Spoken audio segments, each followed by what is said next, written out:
ever pays to see me play Dotes. Except But for every day they you do stream. just pay to Apart from see when I you. stream. Huh?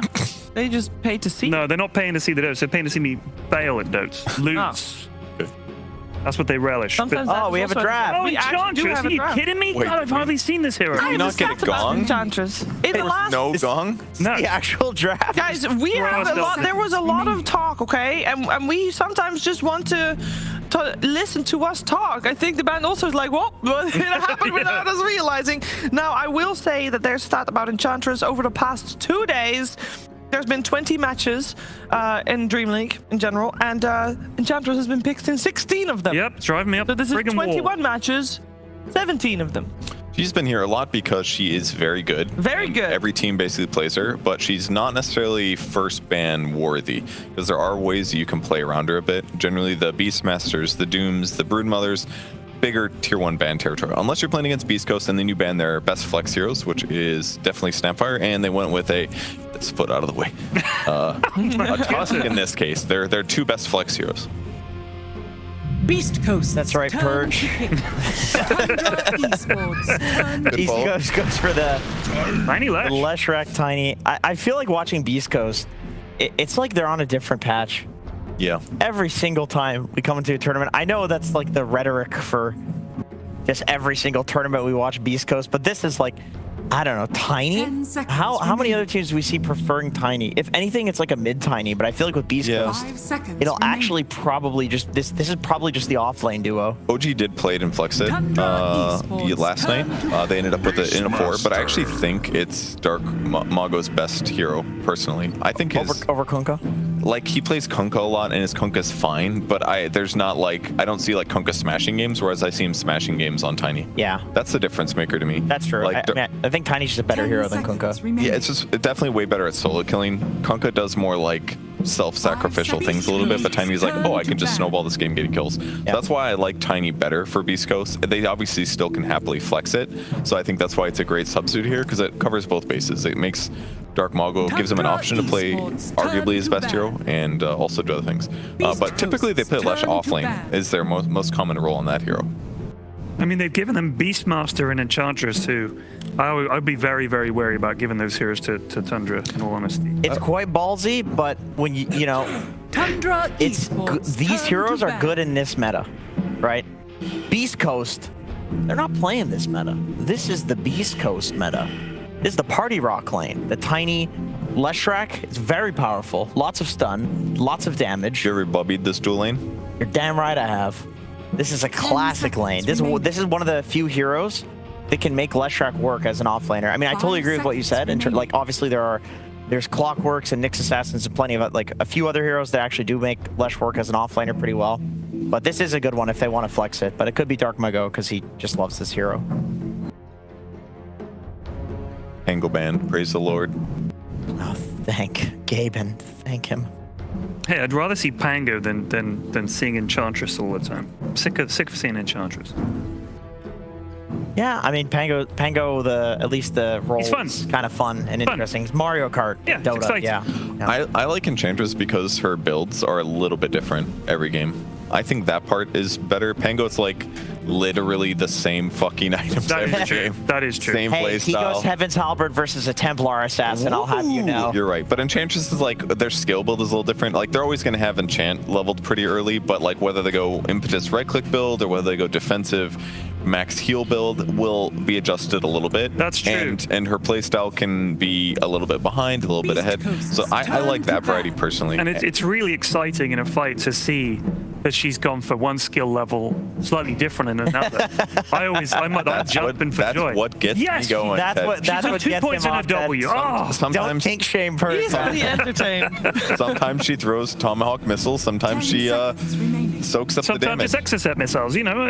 Yeah. Thrilling. It's really 5 exciting stuff. seconds remaining. And Naga Siren does get banned out. That is actually kind of surprising because they have a Leshrac. That was Uh-oh, they're sleepy again. Come on, Yeah, boys. first game of the Let's day. go. It's inhuman asking Dota players to perform before midday. Yeah. Well, good news. It is about midday. Is it? 11? Is that not midday? Is it 11 already? This guy's a degenerate.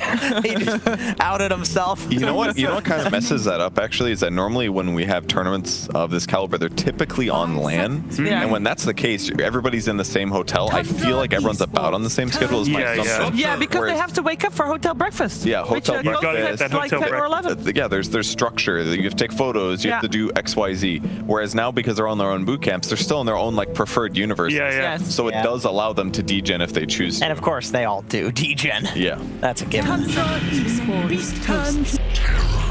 Okay. Late coming out. I mean, great response to both the Tiny and the Leshrac. Extremely high win rate against both of those heroes. Lesh typically perceived as an illusion killing hero. TB's not an actual illusion carry. He's a fake illusion. He's a Scotty carry. buyer. That's what he is. He's a Scotty buyer, so he's going to 10 turn on you, seconds remaining. deal with the Bloodstone, the healing reduction. And I like him against Tiny late game as well because your raw HP is really high, your armor's stupid high, so he's just not going to burst you. He can help people burst you, Yeah. but the chances are you're not going to burst him. And then surprisingly, the Scotty feels actually good against Tiny once he's jumped in aggressively to initiate. It's the highest win rate hero in the entire game versus Tiny. Really? Yes, TB is the best counter Wow. to Tiny that exists.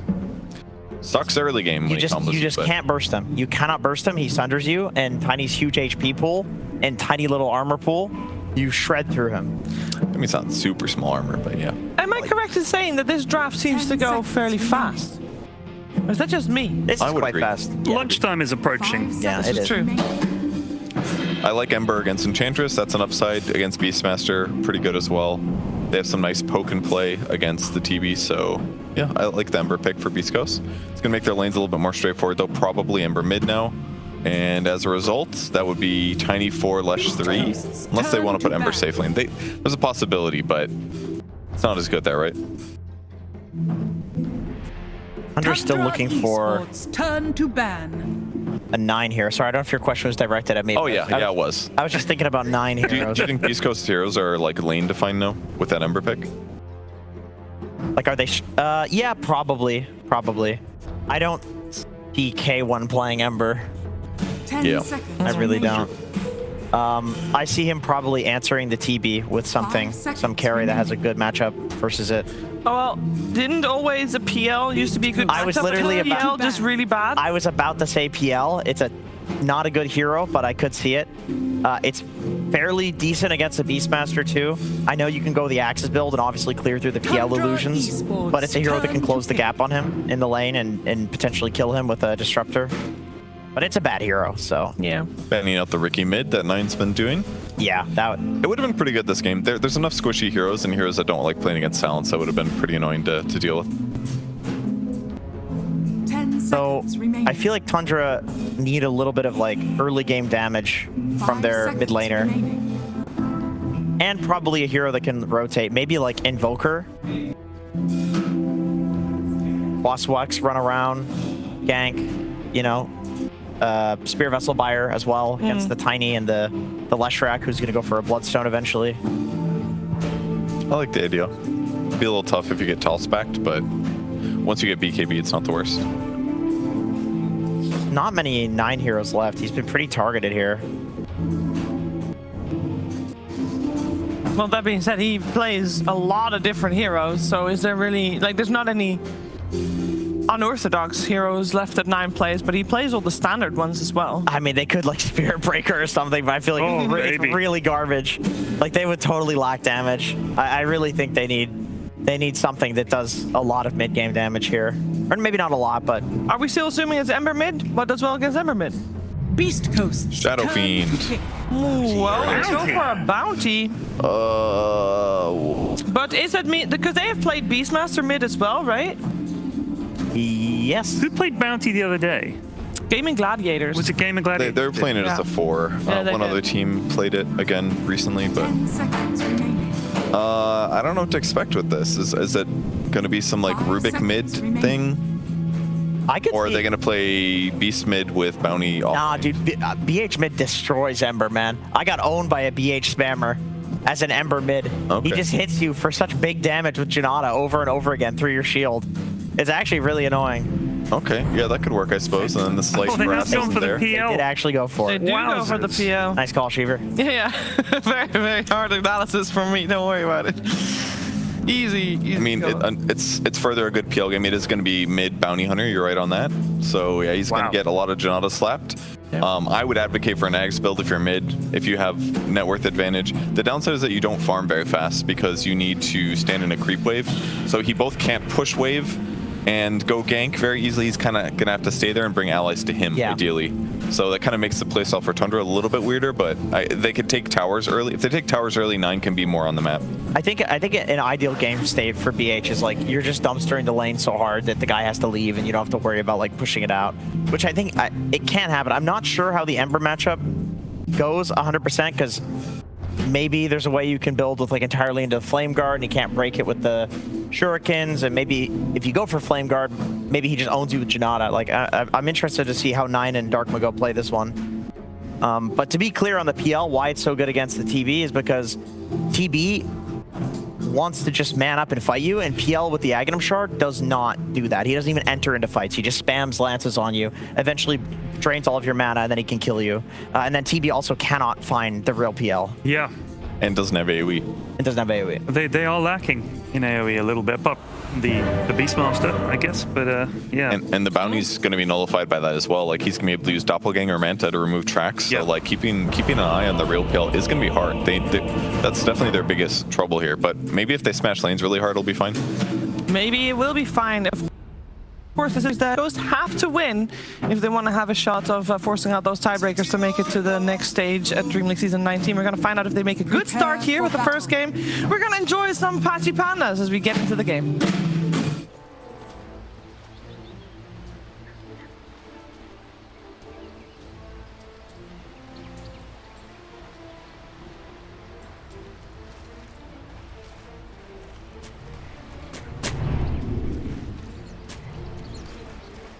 Here we go, ladies and gentlemen. Tundra versus Beastcoast. Fogged.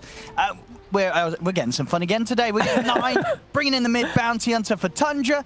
And well, I say fun on the side of Beastcoast. It might not end up being too fun for them because PL, this hero just doesn't seem to be winning. They're going to try and give it a shot. They feel like this is a good game. And again, it on is paper. On paper, it's good. PL, for what it does as a hero, should be good here. The problem is PL, it just ain't a great hero. So we'll see if K1 can make it work. I mean, I feel like there's... How many games did we get to cover? I think we covered 3? At least 3 recently. 2 or 3 PL games. Where teams have tried the PL and it's just never worked. And it always looked good on paper. It was like, oh, PL, he's not playing versus like AoEs, versus like Undyings, limited disables. And he lost them all. Was it what, Palos? He nearly carried, right? It was Pakaz. Pakaz 6-1. 8-1, I think it was, or 9-1 or something like that. He was popping off. Still lost. But I do have to give a lot of merits. I think Beastcoast, they have a lot of good things going for their draft. They have so much aggression early. And Tundra, their lineup, it definitely can perhaps take some time to get online for the Terrorblade. If he does get to those items with his Scotty and stuff like that, has great matchups versus the Lesh and everything. But I feel like Beastcoast has tons of answers. You know, there's an Ember versus Terrorblade. There's a Lesh track versus the Terrorblade, which, yeah, if you can get on top of him, if the Lesh is able to actually close the gap on him, it can turn the tides. And then there's a PL versus TV, so I'm looking forward to this one. And I'm looking forward to see this matchup because I've seen it in pubs, never seen it in official. The Bounty Hunter versus the Ember. All right. I mean, would you agree with what Jenkins was sort of saying? This bounty has the potential to sort of slap hard in the mid lane with how well you can trade into the Ember. Do you think that is going to be the case? Could 9 get an edge here? I think that Mago might just do the Flame Guard build that Jenkins was talking about, and you have no way to break it as a Bounty Hunter. But I have no idea. I have no idea how this matchup actually directly goes. I'm looking forward to see what Nine's going to be able to bring to the table because I was looking at his pub stats and everything. He hasn't played it, at least not on his main profile. I'll check actually on his Smurf if he did. He doesn't have any games on his Smurf, so unless it's just been played in officials, he hasn't really touched it. So curious to see if that harassment, it will add up. It should be a fun one. I'm looking forward to this matchup a lot. And looking forward to see if a PL can actually win a game. PL do it. It's been so many times that we've seen it. Well, not so many, but just consistently attempted and failed by teams when they try the PL. I'm actually going to look to see how many games exactly that we had of the PL. I know that we covered at least 2. We done 3. Maybe we did 3. We saw... Oh, no, maybe we didn't cast the third one. We just watched the third one. We saw Pakaz try it. We saw Bait try it. And there was another game recently. We did the Gaimin Gladiators one, didn't we? Yeah, it was Gaimin Gladiators. And then there's one actually from Spirit also 9 days ago. That's I didn't actually see the Spirit game. That's the game that won. Oh, maybe we're the problem then. Maybe we're the issue. Every PL game we cover, it always loses. But indeed, okay, so Yatoro won. Spirit were able to... I mean, that's Yatoro, though, you know. It is. I feel that's sort of the exception there. He was versus like an Ember Spirit and stuff like that, which is traditionally a good matchup for the Ember. Everything else, though, he was great versus. He was versus NP, Undying, Coddle, and Ench. Yeah. So, yeah, like we said, on paper, PL could do it. Let's see how he's able to thrive. And let's see how the lane goes, right, in particular. As, oh, my God. Margo's got to be careful. He's going to get another hit in a shuriken. He's got him. Oh, underestimating the capabilities of the bounty hunter mid there, Dark Margo. As 9, he takes him out the lane. He knows how to play it. Cool. I mean, there we go. We get to see the harassment that comes out from Janata. It's too much for an Ember. Bottom lane, Snaking ended up getting incredibly low, so was able to survive, and Skeeter managed just to dish out a fair bit of damage back against the two of them. I mean, he just hits him. And the thing is, too, is like if you look at last hits, it's 8-5, right, to 8-1. I'm looking at net worth right now. He has 700 gold ahead of him. I mean, the hitting, it works. The gold steal. He's stealing so much money. All right, I mean, that's a huge offset to create in that mid matchup. Top, Aramis. And bottom lane, Snaking does die. Both supports and taken out here. Beastcoast picking up the kills on the side lanes. Nicely done. Sacred not getting too many last hits at the moment, though. Struggling. Yeah, this is it's gonna be a poor Ember Spirit. It really is. Margo's gonna have very small amounts of early game gold to try and get his opening items with. And, okay, he actually buys Blightstone. Well, wait for that in a second. He buys Blightstone on Dark Mago to perhaps try to trade with 9, but that delays his bottle. 9's just gonna bully him. He's just gonna have no money. And he's just hitting him. Oh boy. It's going to be a super slow bottle. I mean, a super slow everything. as long as Dark Margo stays in the lane. I mean, obviously, there's nothing else he can do right now. He has to stay here, but definitely not enjoying the matchup against the Bounty. The Blightstone is very curious because Bounty Hunter, especially when he's in mid, got so much armor. He has 12 armor. When he's under tower and everything. He doesn't care about that Blightstone at all. Oh, this looks rough for Mr. Mago. All right. Can't step up now. If he gets Janarded and Shurikens, he's dead. Oh my God, Mago. Okay, he's got the stick charges. Try and get back aggressive. Flame Guard will block enough of the damage of that Shuriken. Got a big creep wave too. He's now 700 gold behind. Gotcha. Top lane also 33. He's just doing the Axis build. He's got 25 last hits. He has almost all of them. It's a 2K gold lead already, Owen. Wait, what the? I mean, a lot of it really is just down to how much you're able to do in that mid matchup here, stealing the money with Janata. And like all these denies, like there's 12 on TB, 8 on Bounty, 3 on Beast. I mean, 3 on Beast Mission is not that many, but 5 on Rubik. This stuff adds up. Holy crap! What a start for Tundra. And I'm watching K1. Oh, actually, we'll watch Mago. He's gonna be able to chase him down. He might be. Can he dive in? Oh my God. Gonna be fine. Oh, I mean, well, fine is a and he doesn't have bottle generous term. He's not fine at all, Dark Margo. This is rough. He doesn't have bottle yet. Where does he go? Oh man, brutal. And top, they're just spamming. You see K1, he's got 19 last hits at the moment, but Axis plus Fade Bolt, it's really adding up. Stinger. He's looking pretty dead. Maybe next time. Get the kill on him. Tundra, no funny business today. All 3 lanes looking incredible. Skeeter absolutely free-farming. 9's about to hit stick there off these creeps. And when you have an advantage on Bounty Hunter in mid and the side lanes are also losing, that's when Bounty can run rampant, right? He can just go over, 2-shot some of these heroes with ease. The Janata, he already has Phase Bottle. Ember Spirit just gets his bottle delivered. Holy moly. It's 2 levels. I mean, and he will chase him down now that he's got the 6 and he can just go in with the track on him. You just gotta hit him. Look at his damage. Yeah, it's half his HP there with one of the hit snap. I mean, Mago has to be careful how far he steps up again. It feels like it's unlaneable now at this point. Bottom. And they're turning onto Schofield. He's got the Fairy Fire. We'll keep him alive. Skeeter has to back off here underneath the tower. Mago has to go back to base. He got 0 points of experience off that creep wave. 9 is likely to hit level 7 before the Ember hits 5. What's the net worth looking like between the two of them now? What, 3K net worth on the bounty, 1400. He's got double the net worth already at 6 minutes in. The difference here between the mid laners. I mean, yeah, this bounty versus Ember. When you see it like this, it's kind of like, why don't we see more of this, Fog?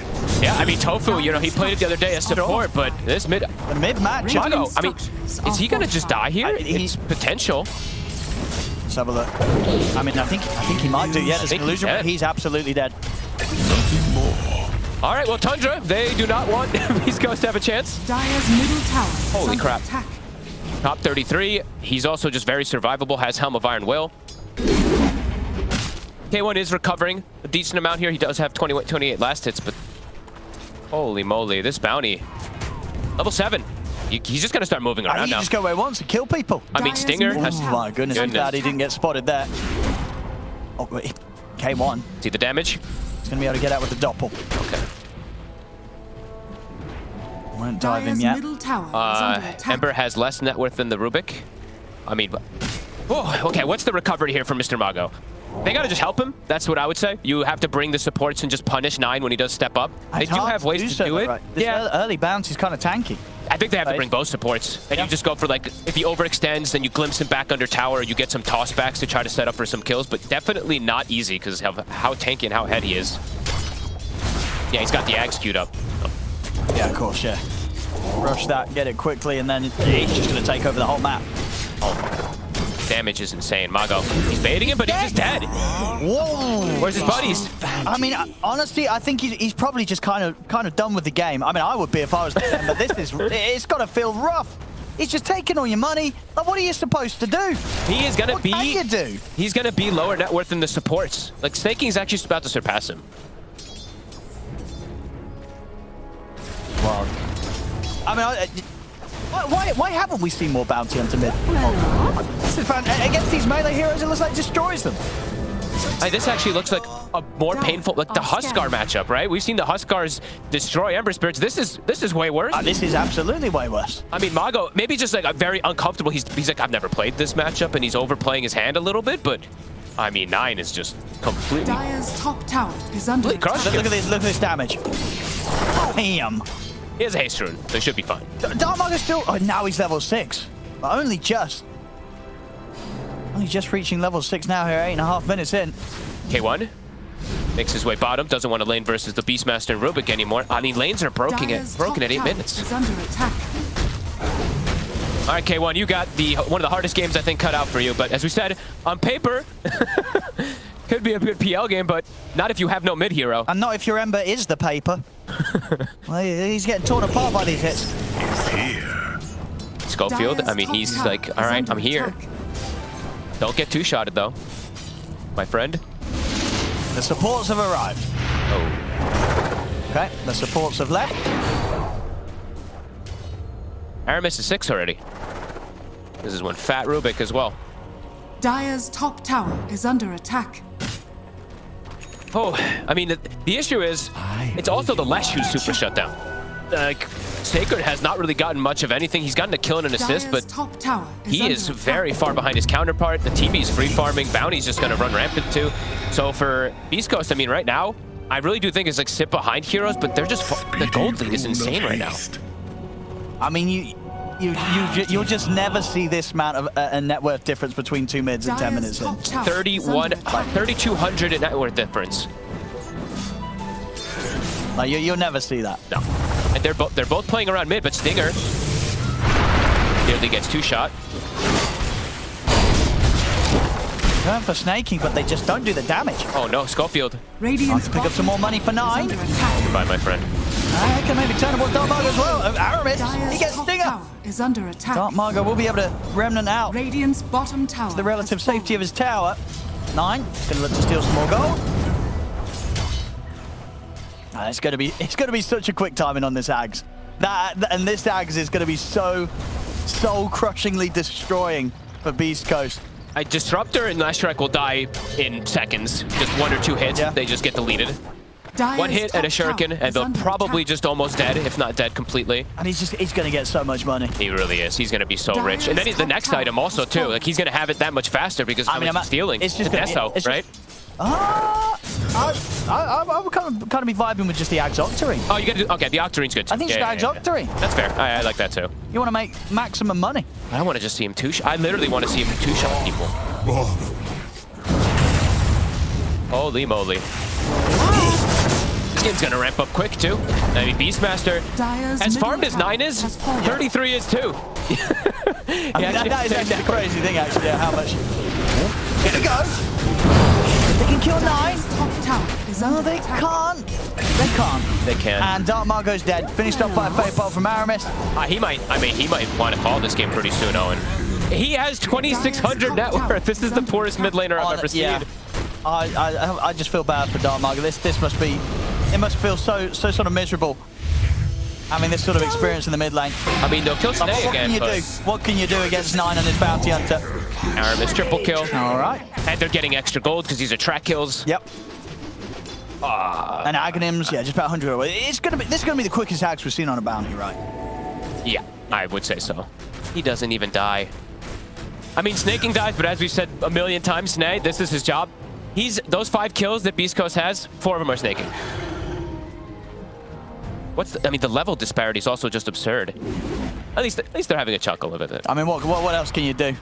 You know, definitely sort of a laugh or cry position here. Unfortunately, for Beastcoast, it's rough. What do you do? 33 has Helm of Overlord. I mean, item timings they're all going to be breaking records. It feels like on the side of Tundra. How are the support levels doing? Stinger, he's hit 6. Bargain hunting. Do they have the damage to bring down 9 though at this point? The full Axe is done and he's got an Arcane. Under the tower as well, seems unlikely. Just have to punish overextensions here. Somehow. Mago. Where are you going? Dispel the Flame Guard. And not only having the Axe, but also having the Arcane rune here, 9. He's ready to throw out some shurikens. Okay, they're on 9. Got him in the Static Storm. Gonna dodge the stun. Roll's gonna be thrown out of the way of the Lesh. 9 still alive. Turn stands his ground. They're really trying to kill this bounty, but they just can't. 9, he's gonna live. 3 die on Beastcoast, and 9 survives. It's over 1K per minute at 13 minutes. You don't see that often. You don't see that at all. You don't see that ever. You know, last day at the patch, Tundra, they wanted to go out with a bang. And give us something spectacular and indeed almost certainly breaking some records here in this game. Well, they just couldn't kill him. I'm impressed Beastcoast is actually just sticking in this way. I mean, it's probably K1 being like, guys, my game is not that bad, but everybody else, nobody's having fun. And K1, he's smiling. I mean, they're making the best out of this Beastcoast. They are. As I said, it's a what can you do situation. It really is. I mean, 9's actually play on, have some fun. 9's just going to tank up, actually. It looks like he's got the pipe queued up. I mean, they don't have enough damage for him as is. Oh, come on. That's rude. That's just boring. Dire's bottom tower has fallen. Where's your Octarine? Where's your Desto 9? Behind the pipe. Too safe. There we go. So we go faster than the average. Is it faster than the fight? There might be some like sort of carry bounty hunter or something that did it at some crazy time. Okay, well, so wow. Someone got it 1 minute and 51 faster than that. I guess that must be some sort of safe lane bounty or something. Rushing it naked. Mago? Oh. Sorry. My God. He is still below the Enchantress. Oh, no. This is the roughest game I've ever seen Mago have. Where to go from here? It's same thing, I guess. Like, I don't even go. What am I even going to say here? It's a level 5 tiny. Aramis somehow gets a Static Storm also. Okay. He's able to get the stolen Static Storm off as well. K1. He's trapped in the stolen Static Storm and finally get out of it, but he's already been left so low. The roar down onto the Lesh. K1 trying to get back in on this, but he's been tracked. He's got to back away. The shuriken's bouncing over towards him. As 9's trying to chase him down, and 9 one more hit. Oh, Doppel's there in time. K1's away. Mago, 1 shuriken. I mean, yeah, he's got to keep his distance. Another shuriken or 2, and he's gone. So 3 dead. Once again, Tundra, without any difficulties, taking these team fights with this crazy lead they have right now. It's the aggressive plays, the wards. I mean, everything is just devastating from Tundra today. And Beastcoast, I mean, Schofield, max toss. Toss him under tier 2s when they try to dive. Toss him into the base. Who knows? I mean, Mago, he's below the inch. Where are you going? Skitter hasn't even had to play, really. Dark Margo. I mean, Snaking's higher level and more farm than him. He's just bullying him. He's got to be careful. I mean, 9 setting up at the Remnant. Standing on it. Oh, maybe let's see if they can take down 9. Toss back. They've got the dust on it, 9. They're going to get him. There we go. They're going to get him, and the money goes to K1. All right. Get another one. Looks like they might. Snaking. Oh, he's trying to back over to the rest of his team, but indeed, K1, he's able to take the second kill. There we go, Schofield. Play for the tossbacks. Give it all to Hector.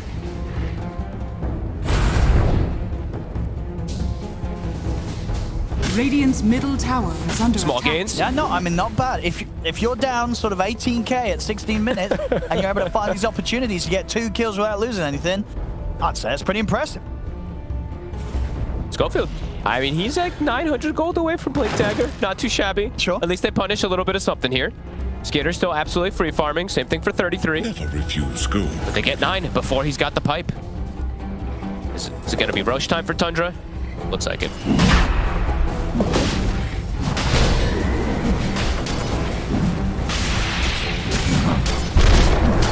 Doesn't look like Beastcoast are going to head over.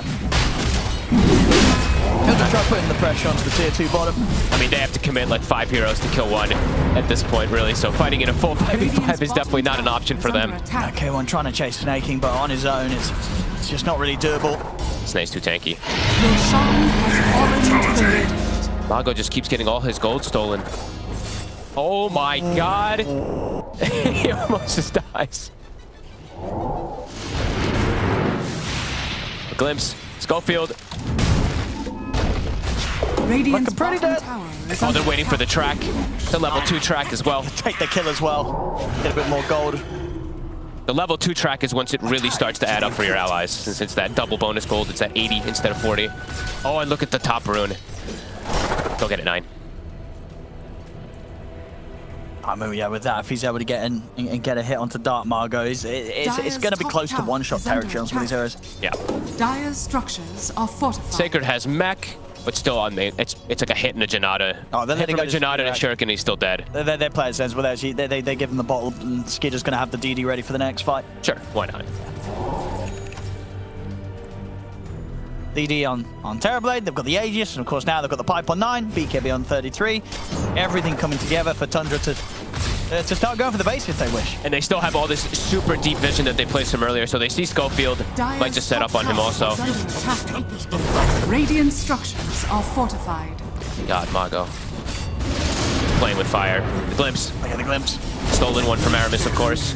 Another track. More money. We'll be going for the Octarine next, 9. So Okay. I just wanted to be Fair. sensible, drop off along the way to get the pipe. Dire's structures Push time. are There's a fortified. frenzy creep for Skitter if they want to buff him up. Glyph. We'll push him away for a second. Dire's Yeah, top Scotty tower pretty much is done on under Skitter. attack. Schofield's dead, so they're just super pushy here because there's no tossback plays. It's a fast push. Yeah, this Rax is going down. What sort of a defense they can put together at Beastcoast. The pipes popped here for Tundra. Continue to push on. Dire's Take this top Rax in. 19 minutes in. Tracks are sticking out. Dire's top barracks has fallen. Get the glimpse back onto Snaking, but an easy target. They can't quite even catch him in the kinetic. He's fine. 22,000 lead. Next lane. 33 says sorry. Gets his buddy stunned from the creep there. Mago, Schofield. Schofield's like, I almost have blink, guys. Let them throw. Wait till they get on high ground. I'll do this, I swear.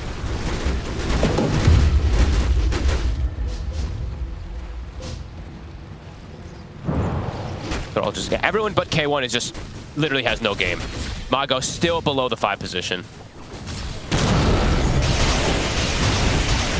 They're trying to find any solutions, but it's too much of a deficit. Even a Veil picked up on Stinger. He's like, all right, we got some Spell Amp. Aramis. Long grab. He's going to get the grab. Dire's middle tower. Sacred still able to get away. They're trying to chase him. A Shuriken. Blow off. And yeah, Sacred. He's going to take another Shuriken in a second. In fact, the Fade Bolt from Aramis connects first. And the 2 supports nearly, I mean, less than half HP on Stinger. He has to run away. Next Rex. I mean, they have no glyph. They don't even need the meta. A Scotty Dragon. I mean, this TP is absolutely enormous. Everyone's just huge. Dire's middle tower has fallen. K1. Try and enter in on the fight.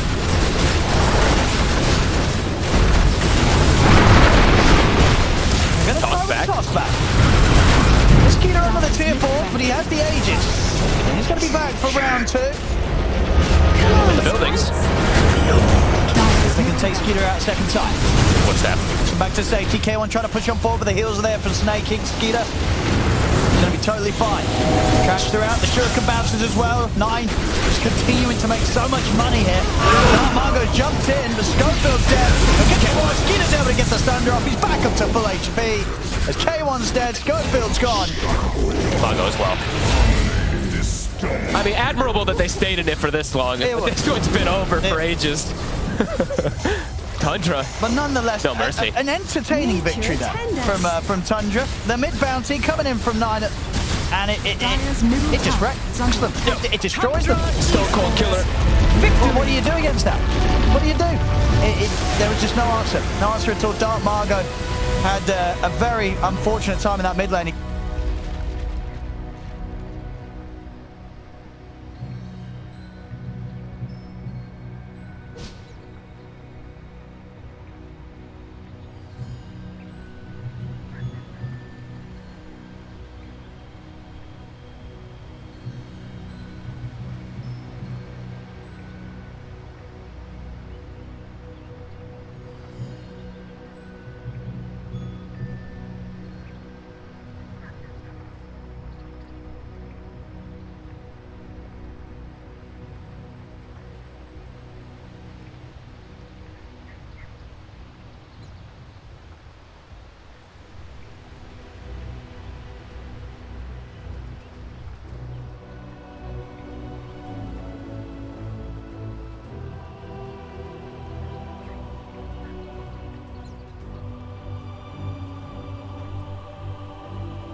Cloud, if he's got these hawks coming through, you know, if there's no...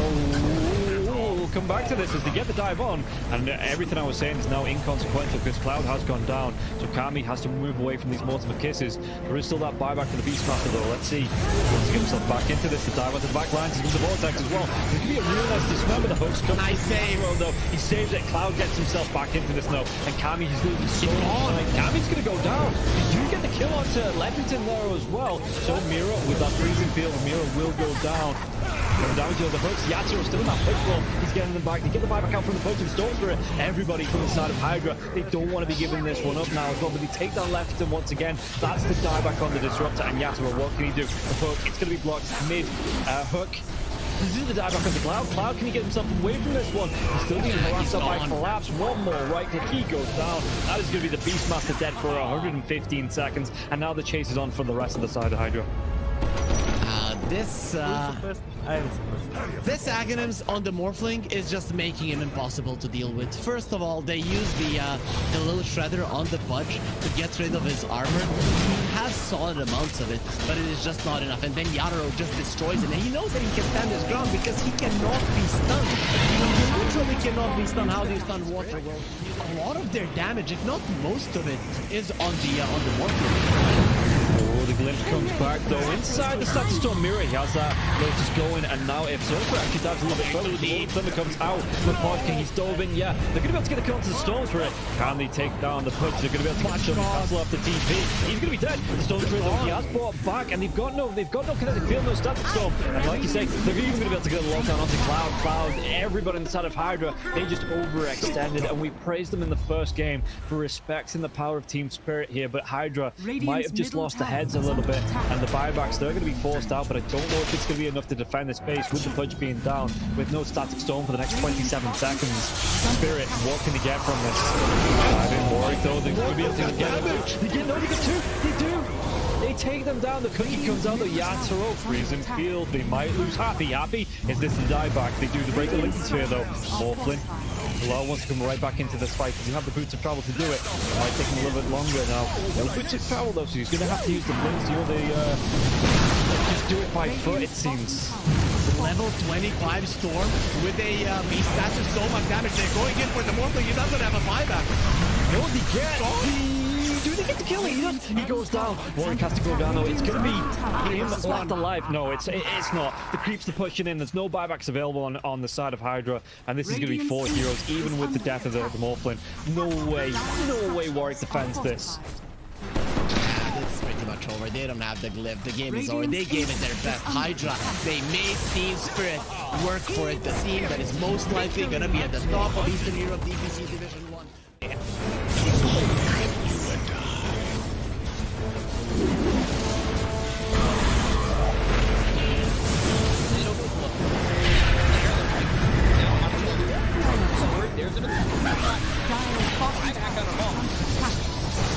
Radiant's middle barracks are under attack. Radiant's middle barracks has fallen. Scouts, you want to commit. There's just not enough damage. Crimson Guard, Entropy Aura, Rubik's Fate Bolt, all this damage reduction. Let's see the combo. In a Palace, strong in by the Disruptor, and now we're going to be hitting from winning back up once more. In a Palace, and Sumail is in it. They'll lose him in mind control, right back towards tomorrow. Trying to run from everybody on the side of Gaimin Gladiators. Radiant's middle barracks are under Siphoning attack. and getting back into the base. Has fallen. Alive. Yeah, I think when it's time to call it, it is time to call it. They have no business left in this. And didn't get the tether off or something. I think it got broken. Either way, I like the ghost up to purchase. That was pretty heads up, but we are back and there's a smoke action. There's the divine right there. There's going in on Q. There's the hit. Okay, get that hit off. 123. Knocked. What damage? He's dead. Oh my god. Nothing. Less than 10% of his health. I mean, I'm assuming that's just the game. That, yeah, 100%. There's no point in talking about the rest AU of it. picks it up. I thought it was the dive. Let's go away, you. Oh my god. Victory.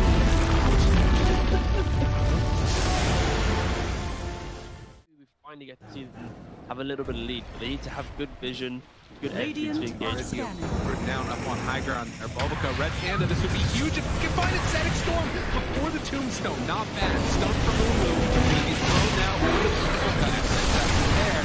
Starting to drop down. I love TK control for the moment. He does manage to get that one away. And the Supernova down. TK barely surviving. And it's just going to be one down at his... Oh, White Album, the dodge, to hide away, the heal's coming in. They hoping for a save, but the PKB is out, and they're going to jump onto him, who has to back away. We have lost White Album again, and now Mango in trouble. Q is going to drop faster. These fight so well, and they quickly take down that Undying before the turn. And remember, it's ages, so they didn't really care about giving away. That's what. Big finish profits. You got the Stun is out on the play. Didn't have a BKB available. Bulbaca dropping low. The 10th on back in. They have another kill off Bulbaca. Doesn't look like he got the Black Hole is there. That's on the edge. He doesn't have multi to come back. And after, they might take full advantage. Move. Radiant's bottom Rax has fallen. Up the bottom. Finally, Astro full advantage. They're building.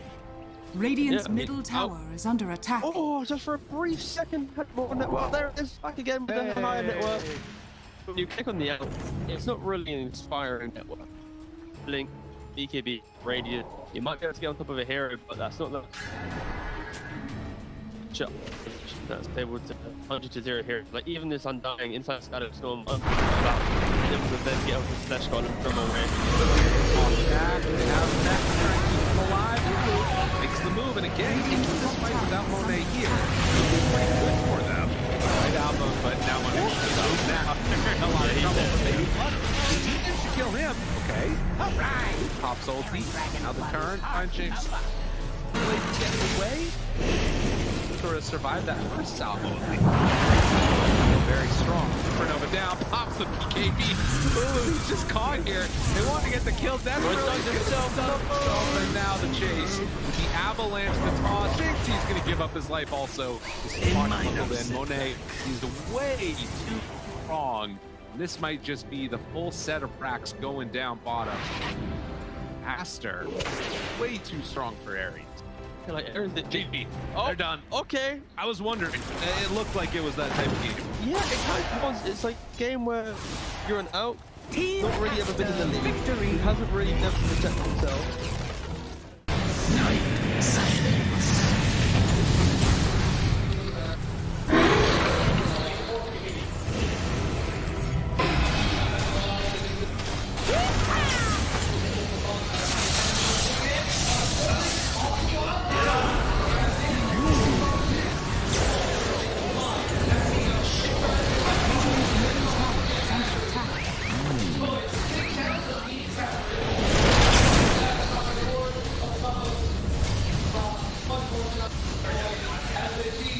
Radiant structures are fortified. Radiant's middle tower is under attack. Radiant's middle tower has fallen.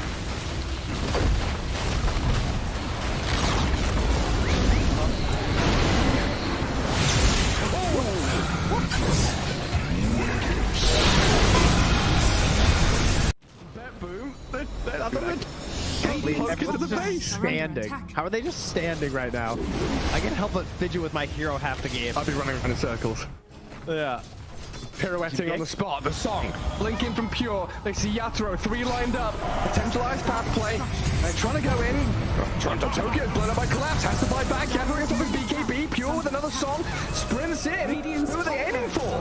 Where is the target acquisition? They can't catch anybody, Collapse, BKB runs down south, Lol being chased out as well, oh my god, Nightfall, Hazy on disc refresher, blinks to high ground, gets away from danger, but now, Pure, what's he up to? He's back to the high ground too.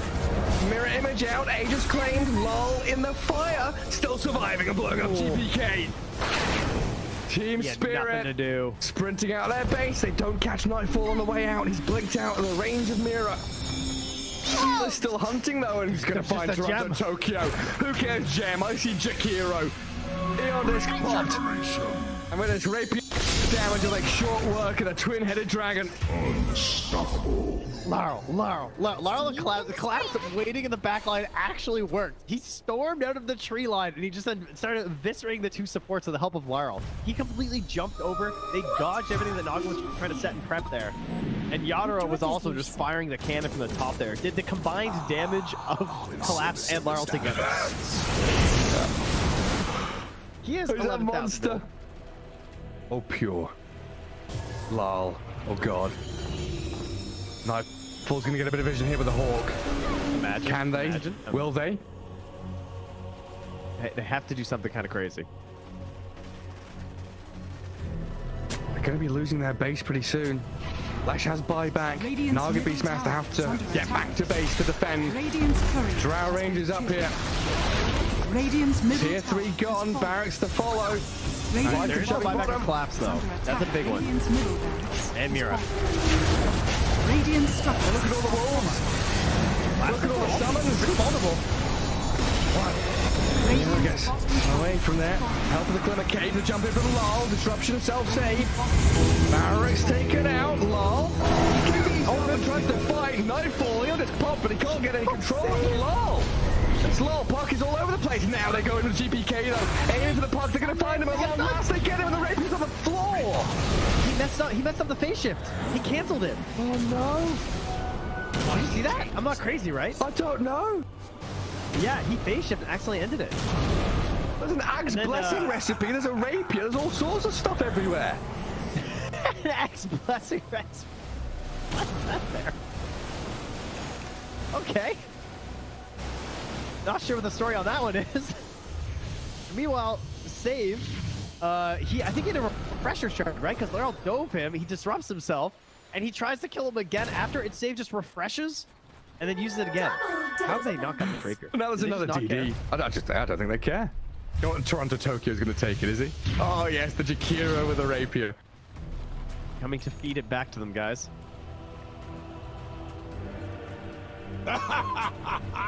My goodness. There's Mega Creeps on one side. Top lane Barrack still standing on Team Spirits. Are we waiting for next Roshan, Trent? I don't know. I don't know. I feel like BetBoom have such a good chance of winning these fights right now. They just can't get, like, swarmed in the back line. They missed the stun on GPK. He's trying to hold his ground, but look at my dodge. Oh my god, Yaturo shreds. Where'd he go? Daedalus hits, refreshes, blinks forward, kills off Save as well. SD's gone, TP home. Get the hell out of here, BetBoom now. Lucky he didn't coil. Dude. Leshrac vanished. He looked okay until he didn't. Until he got hit for 1,350 damage from a single right click? Yeah. Oof. Yeah. Right until that. Ow. Luckily, Toronto Tokyo was not there to feed the rapier back, so that's good. And now Team Spirit running down lanes, coming for the Radiant base. Balls are still there to hold on to. Oh, this has got to be mentally debilitating for BetBoom. 71 minutes. Team Spirit is wearing them down. The admins have been on, they told them, nope, these guys. The longer this game goes, the harder things are. Well, it's like Moomiander was saying in that Seb documentary. This isn't Dota you're playing. This is a slogfest. You're going to wait it out and play 60-minute games. Long ass ones. There's a long line. Watch get very far forward. He unders from Mira, but the Undying will fall inside the Radiant base. He'll as Mira gets off one last finger of death and the turn we got through. They kill GPK. It's a dialect on the ledge. Naga now in trouble. Song of the Siren trying to buy a bit of time, but Yatro moves forward, gets the damage in. He's dead. Oh god. It all comes crumbling apart for BetBoom now. Wait, back. They're on to Mira. The kill off Nightfall save though, and lol. He opens up on them. The howitzer is here. Massive 40 mil cannon just shattering into BetBoom. Drow saved by the rip. The soul is everyone dying. There's two. And she's called it over. Team Spirit. Look at them. Look at Mira. Oh my god. The shard to anybody who would listen at the Lima Major, which was nope. Which, yeah, nobody's taking him up on it yet. But if you see a shard being picked up by any team that was at the Lima Major that speaks English, you could probably source it. It's good. This shard is actually good. I don't know where, and I don't know how you get there. That's all. No, I actually got a better game as a word recently with the shark. Oh, pretty good. I think that's real good. Oh, yeah. Slark with that shard is crazy. It's actually a broken strat. If Jowly is still on top, he can take that. Maybe that he needs to get back. Shadow Walk is way back to the top. And then if you read it for 1,000 comments, but because I say it and nobody I will say the other good thing about Bounty Hunter, but we've got two different memes here. The Bounty Hunter shard, the Magnus Ags. He does have extremely high base. And against probably has the highest base armor, starting base armor in the game. Which can make him... Let's got him out. Bada boom. Klink's 5 is really good.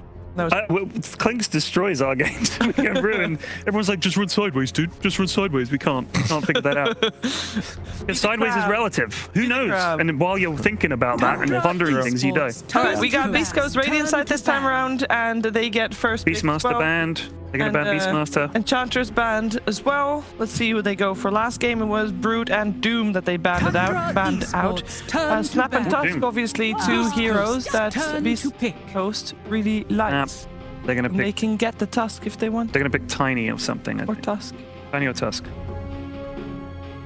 Or Beastmaster, because it's in. He is there. Greeny, I can't see the monitor very well. Oh my god, dude. I can't help it. Why don't you guys switch sides? Yeah, if you're so... You said you don't use your cough button. Just get up. Get up. Come and sit here, Kev. You get to be closer to me. You're such a baby. Oh my god. I like how you make the low effort move and just not getting up. Yo, can you move your foot, please? Can you move your giant foot? Damn, you got big feet. Thank you. Use them for walking. Did you grow them yourself? Nope. These are transplants. Oh. Tundra Esports. That's a Tusk pick. You called it. Snake King gets the Mirana. Who called Tusk? I did.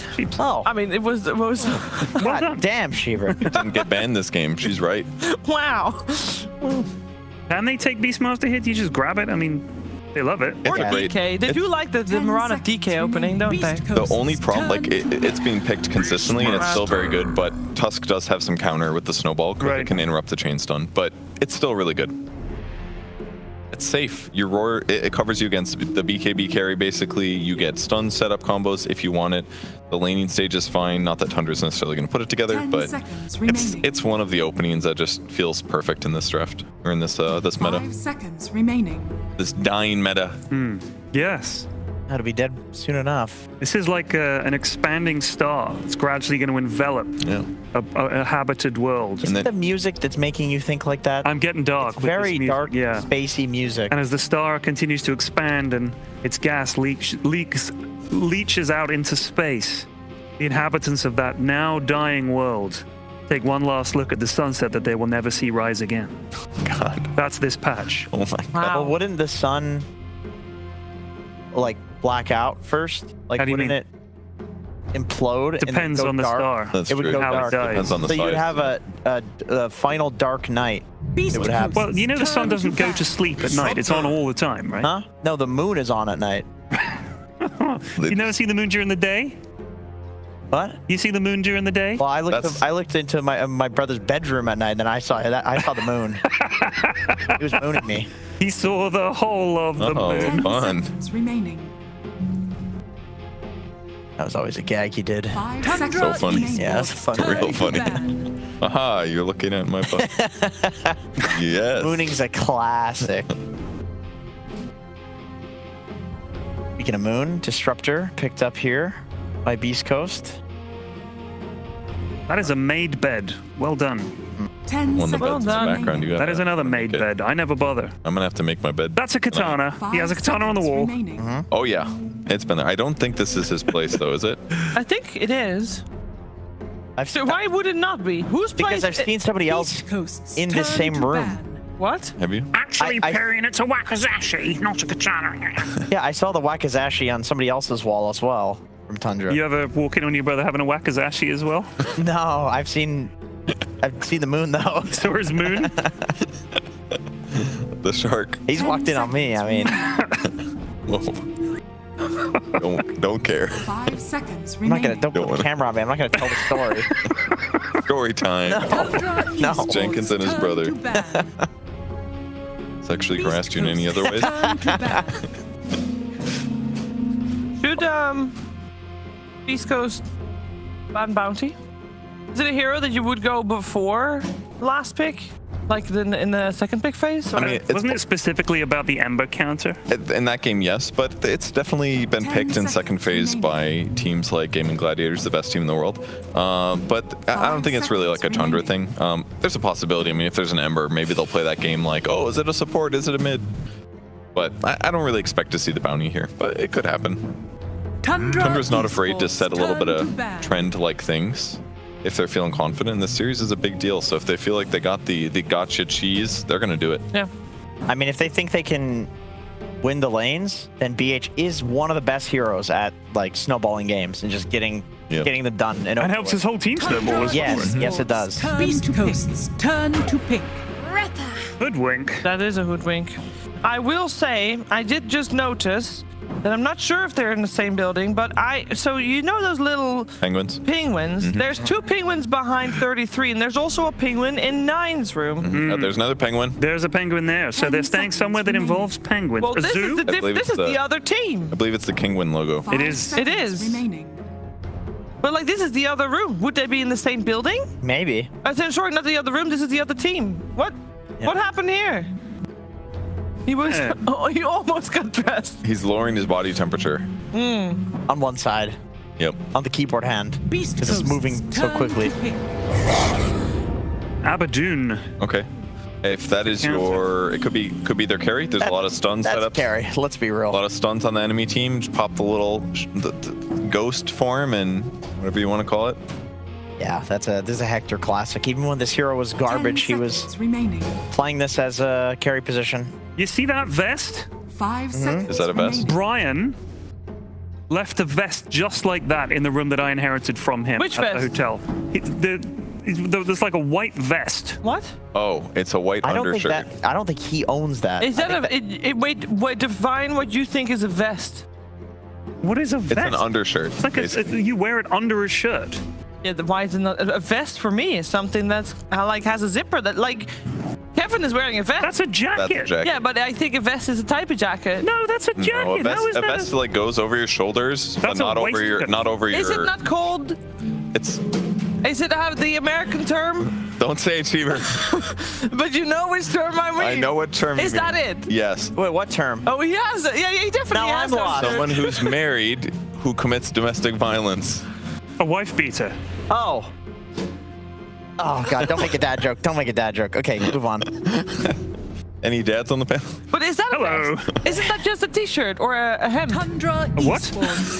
Are you speaking? Stop speaking Dutch. A language that we don't speak again, Cheever? This is called a undershirt. It's an undershirt. The band knows. Look, it's a witch doctor. I would call it an undershirt. Witch doctor? Are you serious? You don't like it? Maybe they practice the witch doctor offlane. I love this hero, but as far as we were talking about this the other day, and I was like, tell me what is. I know this hero is not good, but what is wrong with him? Multiple problems. First of all, cask too slow. Much too slow. Who said that? You did. No, I didn't. We had this conversation. No, we didn't. You're thinking I'm sheepsticked, which is a common mistake people make. No, I'm sure it was you. No. Yes. I like Witch Doctor. I think Witch Doctor is OP. Well, it was either you or Fogged or Sheep then. One of those smart people I hang out with. Look, you can't pick Witch Doctor and expect like the initiating hero. He's not an initiating hero. He's like a follow-up. Right. A damage amplifier. Hey, I love the guy. I love him. I'm just saying we never see him picked, and there were a litany of reasons why, and I had to relent and say, oh, fair enough. And now they picked him, and now you guys are suddenly saying, oh, he's good. He can be good situationally. Cask is kind of cool against summons. There's something to bounce it to, and it doesn't stun him for 5 seconds like it used to. But. No, the cooldown on his ult is 60 seconds, ladies and gentlemen, and it lasts 10 seconds roughly. So that means it's a 50-second cooldown in reality, and then you also have the voodoo switcheroo for another couple of seconds. This guy is 100% uptime on a death ward if you round up to the nearest 100. You're right. Wow. When's the last time you saw Witch Doctor buy Aghanim Scepter, by the way? Didn't Diracho buy one? It's fallen so far. And doesn't Ace buy it too? Your favorite team plays it all the time, Kev. Witch Doctor, they do play it as a core. Oh yeah, who did it? Was it a pause 2 or pause 1 or pause 2? Well, typically it's a pause 3, but then they did a no pun intended, a switcheroo with the making them think that it was gonna be an offlaner, and they're like, JK, we're gonna play it as a carry. And it was Dyrachio's first time. It was Dyrachio's first time. He was okay. He was okay at it, but he wasn't excellent at it. Yeah. And they also had it looks atrocious. And they had an IO Lesh as well. They had an IO to pair with it, but there's also a Lesh, and he spent a lot of time hanging out with Lesh instead of Witch Doctor, which kind of undermined.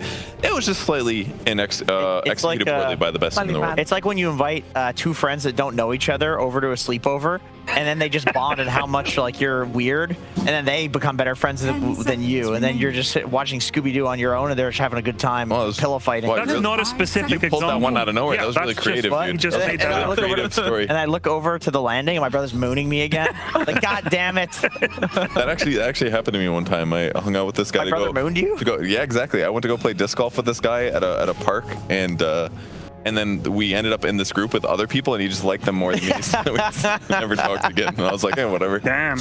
Well, your first mistake was playing disc golf. Oh my God, how can you say that? There are casters disc golfing right now. Yeah, I know. It's a good game. Is that frolf? Nobody says that word except for morons. I don't play it, my brother. Don't say frolf ever again. Okay, you frolf at your own time. Turn to pick. You just go frolf it up. Dawnbreaker. That's we have not seen her almost at all.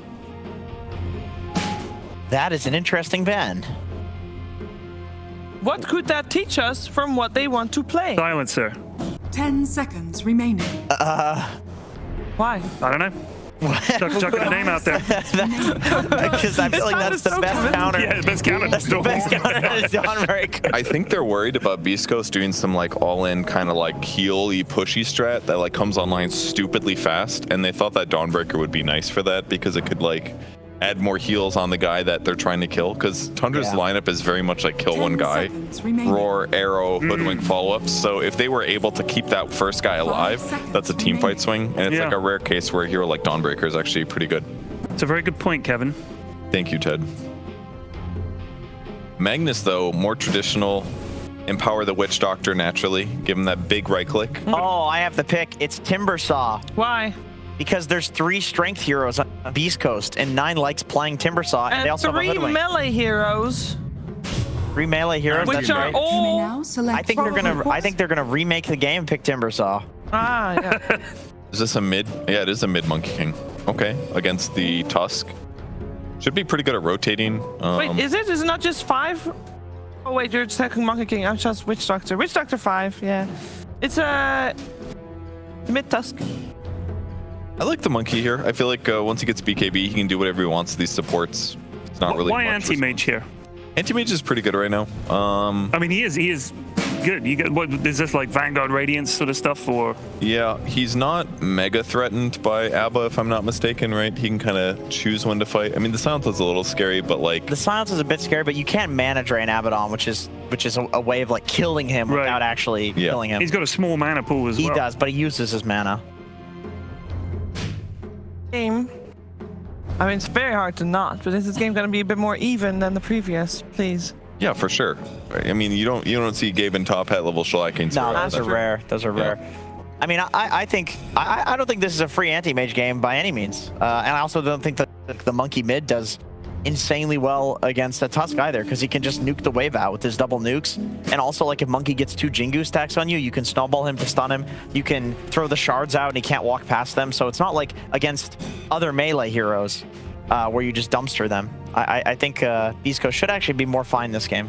I think they just picked the monkey because they wanted the flexibility to adjust based on if Beastcoast tries to cheese him back. Yeah. So maybe it's not the best mid matchup for them, but they have 4 heroes that are very good at getting kills. And Anti-Mage is going to hit a lot of creeps and then do some like late game win things. But it's better than last game for sure. It looks better than last game for Beastcoast. Great team fight potential, of course, on the Magnus, and there's always you're never out of a game if you have a Magnus, even if you're behind. So that's good news. You look very thoughtful, Pyrian. Oh, actually, you know what? Tundra. I've decided. Of course. Okay. The Magnus skewerbacks are useless against AM. That's why they picked the AM. Well, you skewer them back and he blinks away and then you glimpse him back. Oh, yeah. Yeah, but then he puts the shield on and he doesn't. Why don't you just skewer and you instantly put the silence on, then he can't blink to begin with? We're going to find out what's going to happen, though. Will there be a third game, or will Tundra take this 2-0? Let's head into game number 2. Thank you very much, CBS. We'll find out here with this second game of Beastcoast versus Tundra. Fogged, what do you make of this one? We're going to get some Witch Doctor support action coming in from Stinger. Does mean they end up with Dark Margo in the mid with this Tusk, but it does also mean he ends up in this matchup against 9 on a Monkey King. Yeah. I mean, looks like it should be better than the last one. I think they've got good aggressive potential, but it's still, I mean, Tundra feels like they've got You know, they've got pretty much everything they want. They have 33 on his legendary Beastmaster that he somehow was able to outfarm a bounty hunter who's destroying an Ember that hard. So, I mean, let's see. I'm looking forward to see if Beastcoast can just get out of the lanes properly. I think that's the most important thing to look at, because if they just get smashed in lanes again, it could just be a repeat of that last game. Let's see what goes down.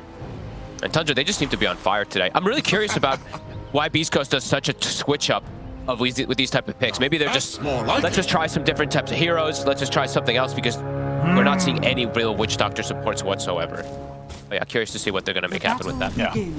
No, not seeing a lot of Magnus off lanes either. No. Magnus at all in that case. It was played twice, and it ended up losing both of the games, if I'm not mistaken, in this tournament. Schofield. It's quite a bit of a beating there. So they're going to actually lane the Disruptor down bottom. So Schofield's actually playing Disruptor. Stinger's playing the Witch Doctor, but he's playing it in the top lane. Okay. See what they can do. And yeah, I think the last pick AM, I think it's exactly what the panel was saying. Besides the fact that they could have some limited damage for him in the early game, if he's able to get Vanguard, they can't really threaten him. If he just gets skewered, yeah, he just blinks out. And now that there's a Witch Doctor, not that Disruptor, yeah, they can't even go for like those glimpse type of plays. And yeah, I'm really looking forward to see what Stinger's going to be able to do, because it looks a little bit weird, especially if they're running it up top. Oh, let's see if it gets them any sort of early kill opportunities and puts enough pressure to slow down Skeeter in the game. You said you could stroll in my woods. I'm really curious to see what the decision making is. And he's gone Blightstone too on Stinger, so it's like, all right, I got to be super aggressive as this Witch Doctor versus the same. We've seen Snaking secure most of these lanes very effectively. Thought you were slick. Let's see. And so for the mid matchup as well, I mean, how rough do you expect this to be for Dark Margot on the Tusk? Is it that bad against the Monkey King, or is it sort of bearable? I mean, it's pretty bad, I would say, but there is definitely ways that you can at least play around it with going for that type of play there, right? Snowball to stop the Jingu stacks like Jenkins was talking about. But I mean, 9, he's not under threat at all. He's going to just be able to free farm on this Monkey King. Mago just has ways to at least protect himself and get farm. And bottom, maybe the decision is just that Disruptor is overall just a stronger hero in general, so he wants to be able to secure the lane for K1, because K1 is, as always, just the absolute win condition for Beastcoast. So maybe that's the concept that they wanted to go for here with this lane setup.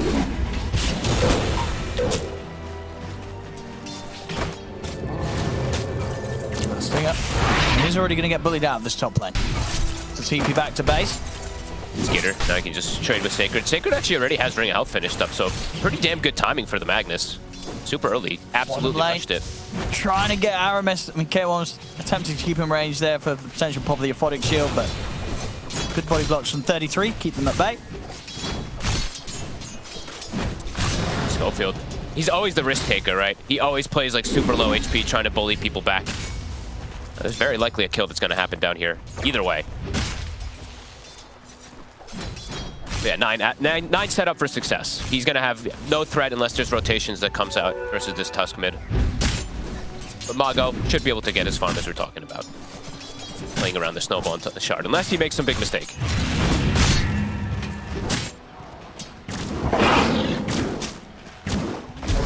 Up Snake.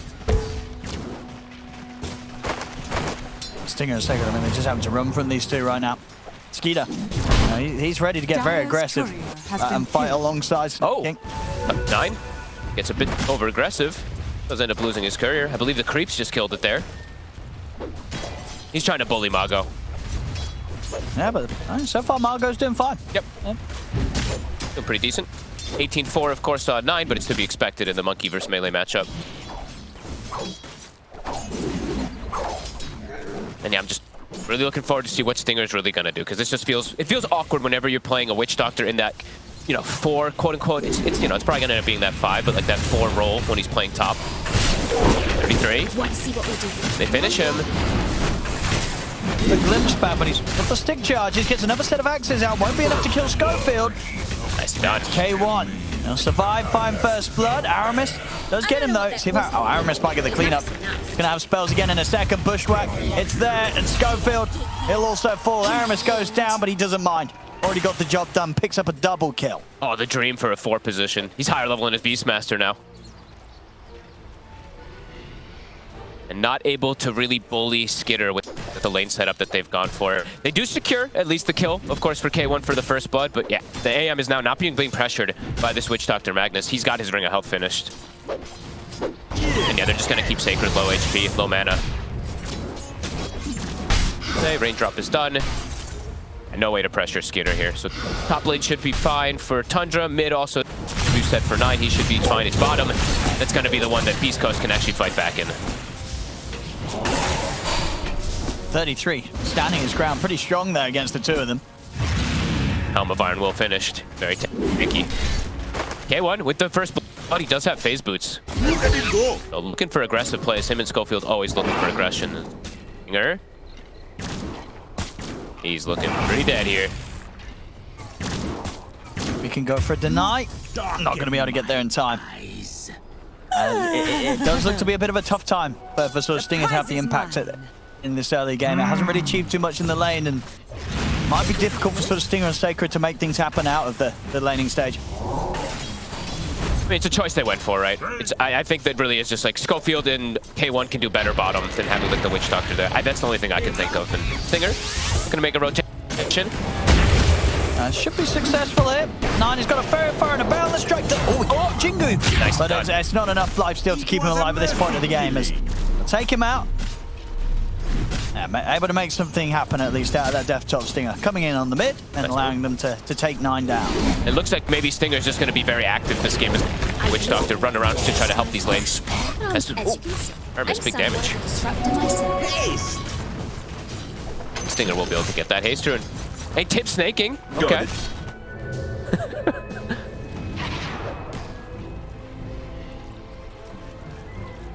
Nicely done.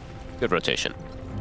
Sacred's fine top, so I actually like that Stinger did end up making that kind of move there quite a bit. Because Sacred, he has a Vanguard already finished, so no way they can really bully him out of this lane unless they have a move.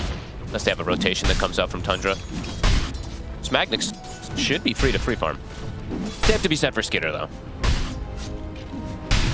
Yeah, very few sort of complications thrown the way of Skitter. Aramis. I mean, Aramis been super annoying down here. These bounces are perfect. A load of damage out into both K1 and Schofield. Another pass. No! I made my kill. K1. They go for this as well. I mean, if he actually hit, oh, not quite enough. Just enough to take the shield off, but not enough to kill him. 9? Doesn't see him. Oh, that was so close there. Yeah, nearly being able to put a stop to his TP, but indeed K wasn't able to get back to the base and fuel back up. They've had to leave their tower, though, on the catapult wave. Are fortified. They're going to get some significant tower damage here, and they might even just drag the wave, too, to make sure that they get a secondary wave under it. 33 is going to do that exactly. Yeah, and it's going to come in time, keep that catapult alive. And he's got Dominator coming on the courier right now, too. This is going to be significant damage. I mean, they're smoking to try and get down here as quickly as they can. K1 and Schofield. They can punish Aramis if he sticks around. Schofield's going for the Wrath. Yeah, they should have a solid chance of getting him here. We'll see if Aramis can get his spells off. We'll be able to turn with the pushback to hold K1, but K1's still in. There's the proc of the silence. Glimpse there as well. They'll take him out. They'll get Aramis. Nice little sneaky play there from Schofield. And Mago, he is top net worth, so even though versus that Monkey King, yeah, the rotations and stuff, and yeah, very nice. Having a much better time this game. He's actually going to be able to get to play this game. They're actually getting to play Dota this time, yeah. 9. Can't set up the kill. All right, save bottom tower, get a kill, enable K1. It's the name of the game, of course, there for Beastcoast, as always.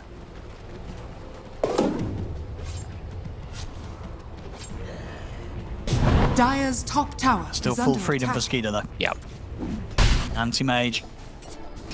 Definitely going to be a big problem for Beastcoast. Don't really have the means to get up there and cause any issues for him at this stage. Schofield, Stinger, he does get the bottle refill, nicely done. Now it's time to be active, time to gank some more. Vago and Stinger, they're gonna look to make moves. Gonna look to punish 33. I mean, most teams at this point, when you're playing versus Beastmaster, you know that he's gonna start jungling. They want to look to kill him. They're in with the snowball. start things up. They get the Maledict down on him. He's trying to turn 33. He's looking for the roar if he wants to. He'll hold back on it for now. Just trades his life for the right clicks to take down Stinger with him. Can they steal? I don't think so, though, with the Monkey King around here. It's a bit scary. Good kill, though. I mean, being very active. I mean, enable Mago. He's able to get these kills, staying ahead. Definitely has kill threat on all these side lanes. Maybe not the AM, but you know, mid and side, he can. Mid and bottom, he can get these kills easy. Yeah, ganking the AM at this stage feels very difficult. I mean, as for the free farm goes for Skeeter, the same to be said for K1. You know, his top net worth. He's absolutely on track to get a very good timing on the Relic this game. Yeah, it's a cool kind of pick, right? Because we get to talk about it too much. The shield is very active versus Beastmaster in lane. Just being able to wipe those axe stacks. It's very nice. For contested triangle now, I mean, they got 33, but he is just going to be able to finish off these Ancients. Unless they just smoke Dark Mago again, which maybe they will do. Trying to set up on him here with the cast. They got him trapped. He needs to have some sort of TP backup coming in. Schofield is going to have the ability to throw down an extra bit of damage onto 9-9. He's able to build up the Jingu, though, so we'll start to lifesteal up and be able to offset some of the potential damage from that Maledict. So 9 is okay, and he's going to make the quick jump towards the top lane as they're setting up onto Sacred. Sacred, he is getting backup coming in. Schofield's going to try and help out with the Mana Voice there for Skeeter, and Sacred is gone. And Skeeter, he is going to go down that Radiance throughout this game. All right. Let's have a look then. Radiance versus Radiance this game. Abaddon versus the Anti-Mage. We'll find who wears it better. Tower is under attack. 9. They punish him. There is a glimpse available. Schofield's got the vision. They've got him. And nothing that... Oh, I mean, he's going to be able to jump out of this. No, they've got the damage continuing to come in. Snowballs there as well. The arrow is going to be dodged. 9 trying to survive, but Maledict's there. Trapped in the trees. 4 members of Beastcoast coming over to make sure that Tundra did not get away with any funny business. They've got Schofield with the ult now, so they're going to instantly smoke. This is perhaps potential to even set up for Skitter. If they can get that static store on him, with Mago getting the punch and everything connecting, they do have kill threat. Snaking, he's standing on the ramp though, so they're actually going to make the move all the way to the triangle here. Maybe get some vision in that area. And K1, he's got Relic. He's farming super well. He is super bad. It's going to be quick timings on the Abaddon this game. Aramis, he's the target. Give it to K1. Oh, Schofield claims it. And overall, with K1, if he's able to have good Radiance time, the group up from Beastcoast can be quite strong. But for sure, yeah. Like, he's going to be able to shield off the Beastmaster roar if it's not thrown onto him. Going to be able to protect his allies versus the arrow as well, too. So definitely significant that he is at that top net worth. And he will be getting empowered pretty soon also from Sacred, who's having... I mean, even though he dies top, he is having a pretty good time on this Magnus. The Abaddon's going to be super strong this game. Even if they have sort of the good farmers they do right now, Tundra. This is not going to be an easy one for them. Beastcoast definitely ready to give them quite the challenge in this game too. Curious to see if Sacred does go down the route of this Blink Dagger. He probably will, just because they kind of need this real form of initiation, because the Snowball will at some point just be suicide if Mago goes all the way in with it versus a Monkey King and stuff like that. So yeah, we'll see. The one thing that's always scary is you don't have the auras that's going to be coming out. Skeeter actually uses Mana Void to secure the last hits top. K1. They've got to be careful now here, Tundra, because Dark Margo's turned up. Some of the punch and the shards trapping the two of them. Static Storm's laid down by Scope. They cut the tree as well. Have they got any follow-up damage to threaten 9? No, they do not. It was a good setup there from Beastcoast, but just no damage to follow it up with. Tundra, they live through it, and are now ready to look for more. 9. He's going to lay down the Ruthless Command, catches the two of them with the Boundless Strike. The Bushwhack's there as well, grabs Sacred as they blow him up with a sharpshooter shot there from Aramis. 9 is ready to try and jump in for more. Dark Margo able to break away from them momentarily with the Snowball. Taking jumps forward, lands the arrow. It's going to be another kill here. Triple, in fact, for 33 as he gets all the cleanup. He's got Helm of Overlord. In typical 33 fashion, the absolute top net worth after that sequence, and they do get the tower. Bit of a slip up there from Beastcoast. They try to play super aggressive, but the Static Storm actually ends up being a waste. It's a cute effort, though. 9. And now K1. the ult back up. I missed. Illusion. Good to catch on to Stinger, but won't look for him. Stinger to be fine. How does 33 always do this? He's just always the most farmed here on the map when he's playing Beastmaster. This helm is going to be terrifying. And now their group up, it's also very strong. Radiance is done for Beastcoast. I feel like they have to start running around more as a unit to be able to respond to how Tundra's playing. Tundra's running as 4 and just giving that AM the space.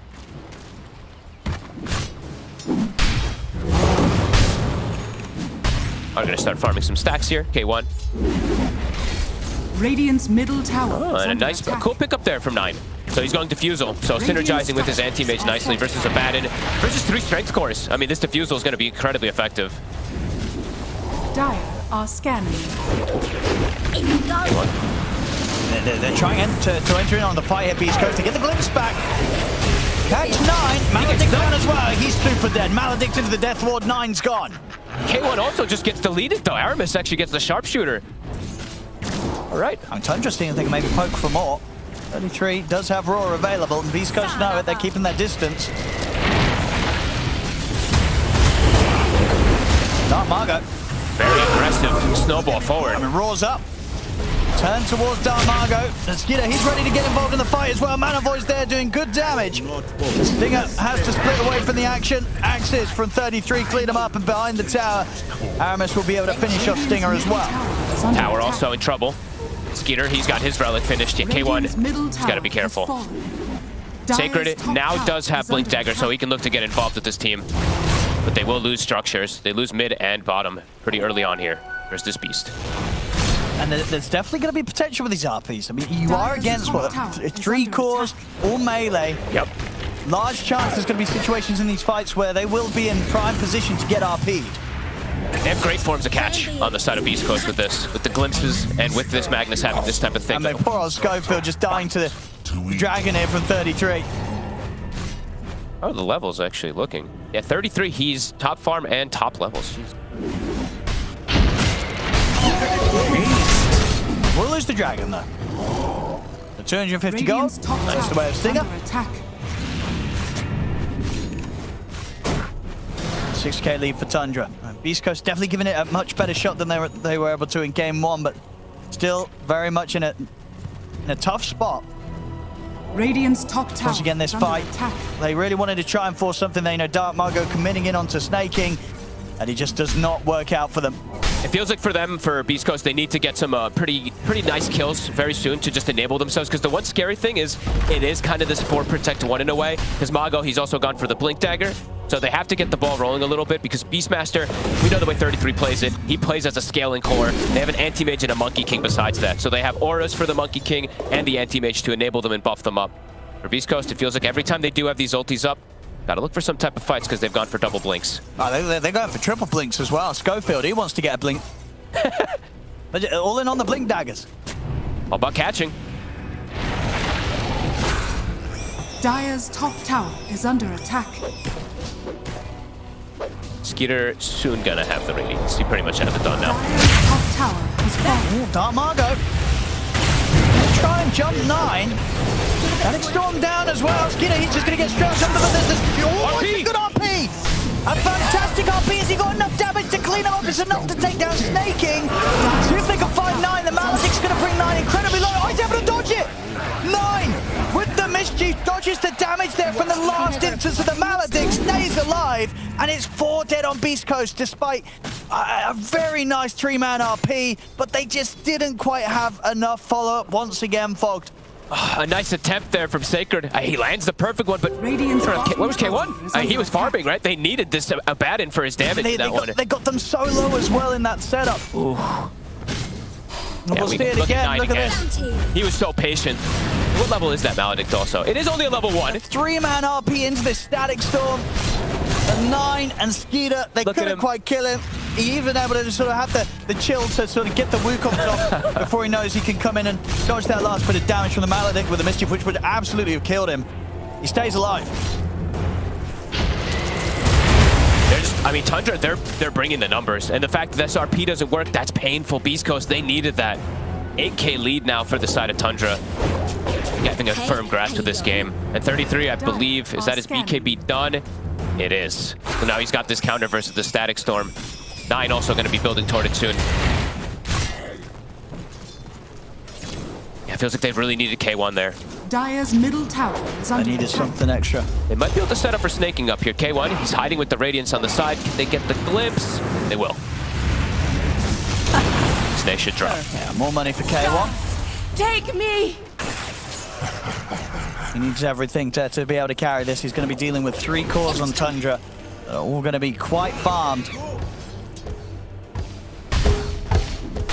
Sacred, I mean, he also needs to... There's always the problem with the Magnus, right? When you're playing it, I mean, you have to kind of play it as a core nowadays, but you want to be able to just throw the Empower on your Abaddon constantly, but he also wants to be able to try to find his own farm. Yeah, you sort of just end up on opposite sides of the map. Yeah, it's definitely a bit awkward. Their ults are up, though, so for Beastcoast, I think you got to feel like it's go time for them pretty soon. They're under vision, though. This word from Tundra is scouting Stinger as well as Sacred at the moment. I mean, yes, it kind of 2 times where they've come so close to hitting these crazy plays that amount to something. That the potential is there. They've got the Manta, too. So I think if they can bring the Abaddon to get involved in this next RP, they might have the damage versus Tundra. Still difficult, bottom tower is under but attack. perhaps potential. Bye-bye, Aramis. Gotta get a push started. Dire's structures are fortified. Venice, Radiant's bottom tower is under Tundra. attack.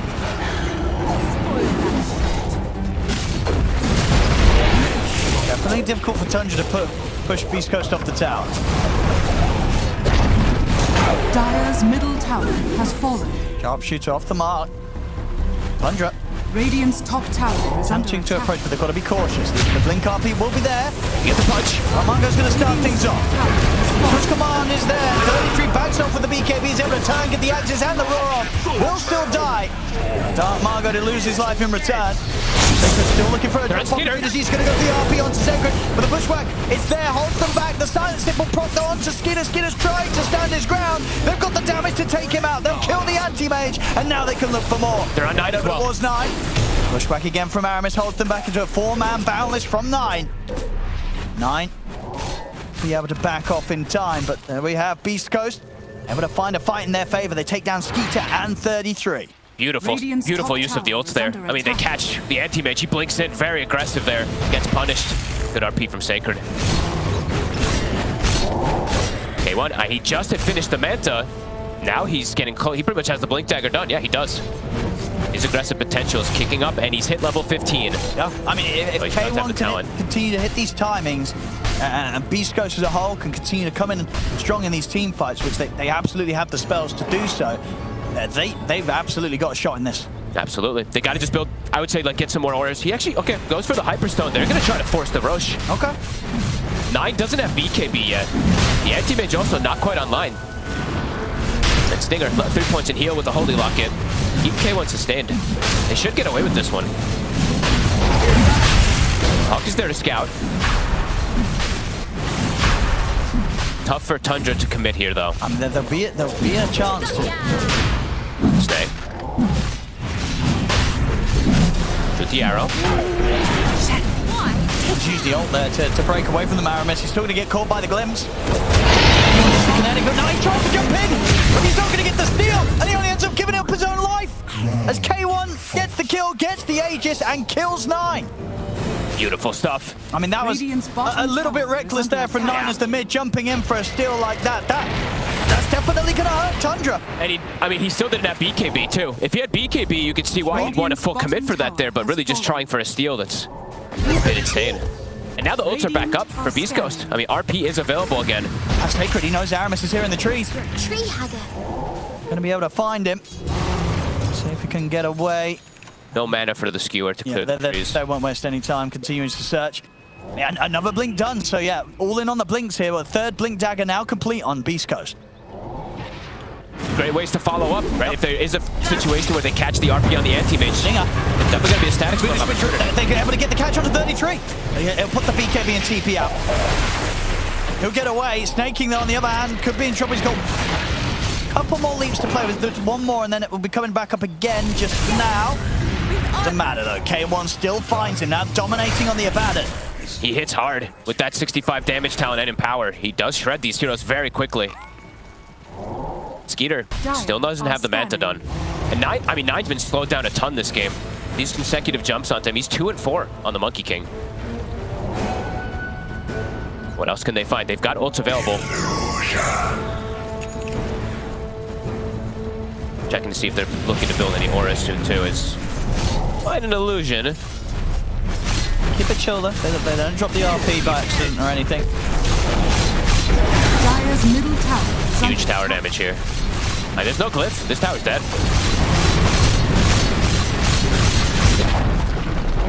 Beastcoast with some very nice moves in these last few moments. They're even poking toward the high ground. I mean, why not?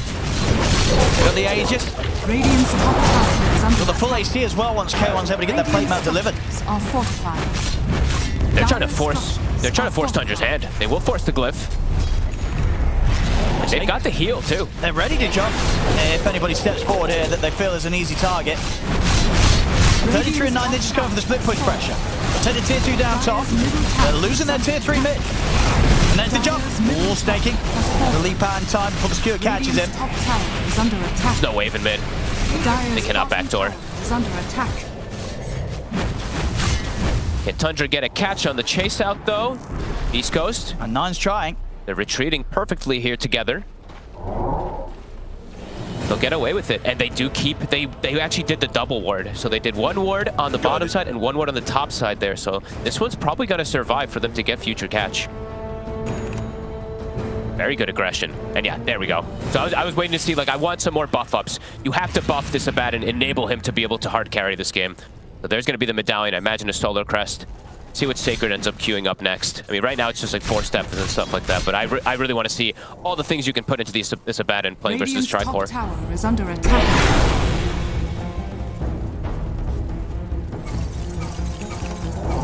3,000 gold advantage there for Hector, ahead of Skitter. Dire's middle barracks are under attack. He's definitely very scary, especially once he gets, honestly, like the next 2 items. Super impactful for K1. Once he's got the Blink, the Basher, there could just be that potential where he just instantly kills the anti-mage with the jump.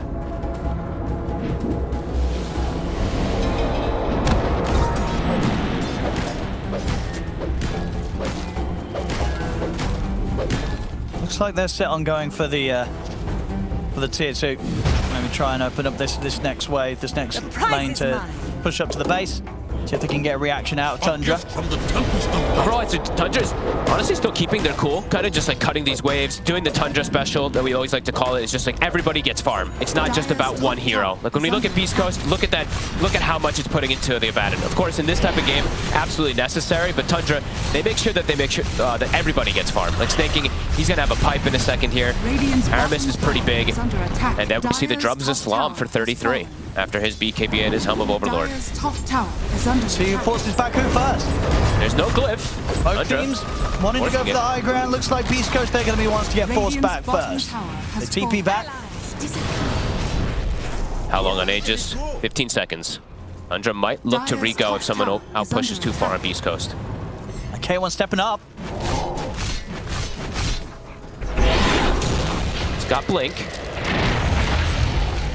It's difficult though for Tundra to jump even when they see Beastcoast come out like that. As whoever goes in, highly likely they'll get caught by a reaction from Sacred, getting him with the RP. It's not easy to go on a target if you're Tundra right now. You've got to be prepared for what Beastcoast will get the chance to throw back at you. Especially for Skeeter in particular, right? Like even though he's got Vanguard, Radiance, Manta, he's still very susceptible to dying versus these silences if his Manta's not up or if he gets caught inside Static Storm. I like how aggressive they've itemized here with the Blink Dagger on Schofield in particular to follow up. And yeah, they're looking to catch someone. They don't know about this base ward as we were talking about earlier. Tundra unaware of it. Rax push is gonna come fast.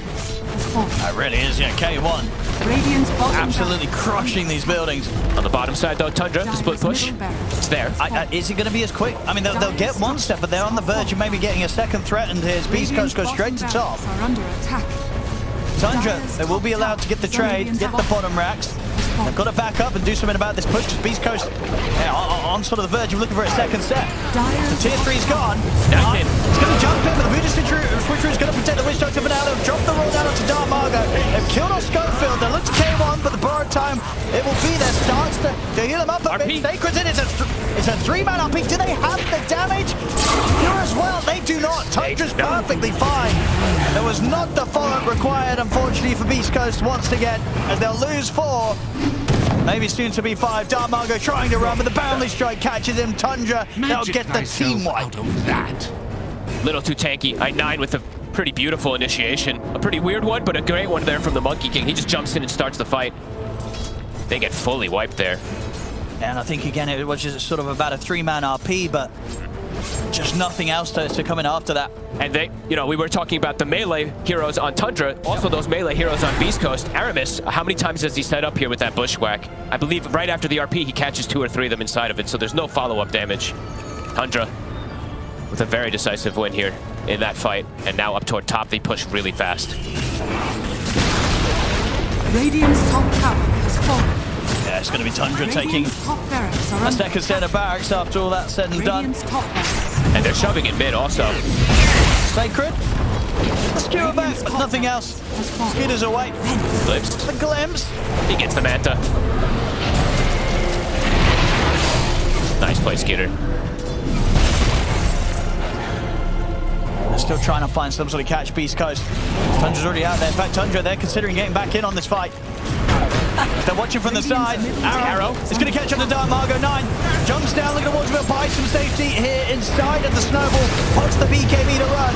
The turn with the Death Ward is a good long channel, but not long enough to threaten 9. 9's perfectly fine. Voodoo switcheroo from Stingers will try and attempt to hide from them. The Stingers out. Same to be said here. The Schofield, both supports gone. Tundra had everything available. They just were waiting for them to jump into them. They didn't even, wow, 9 didn't even use BKB. And a lot of money to spend up as well before the next fight. Yep. Skeeter pretty much having the gold here to get the completed Scardy. RP. RP as well. Have they got enough damage to try? They'll get it. This time round, the follow-up's there. Skeeter's gone. And so is 33. He'll get the roll off. We'll be able to take down K1 with him. The drums are slamming. Actually able to somehow finish him. Get hit by the... You can get hit by the sharpshooter too, right? So maybe didn't get the borrowed time. I actually didn't quite see there at the end. No, I think it was cooldown. It was still cooldown, okay. Yeah, I think so. At least they find something out of that, but losing 2 sets. A bit of pain.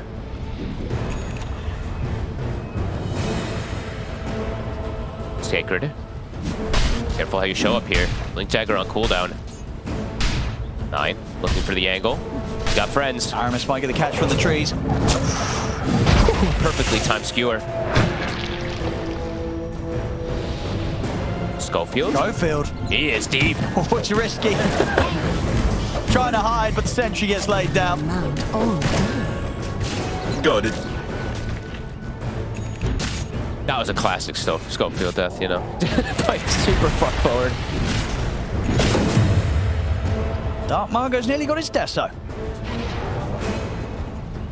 A fair bit of burst. We'll be able to follow up within the team fight. That is a very early E-Blade. Aramis, he is a threat. The one-shot potential is absolutely there versus a lot of these heroes. Basher and Blink online. So K1, I mean, if he can stick on targets, we'll be able to kill them. They just need that control.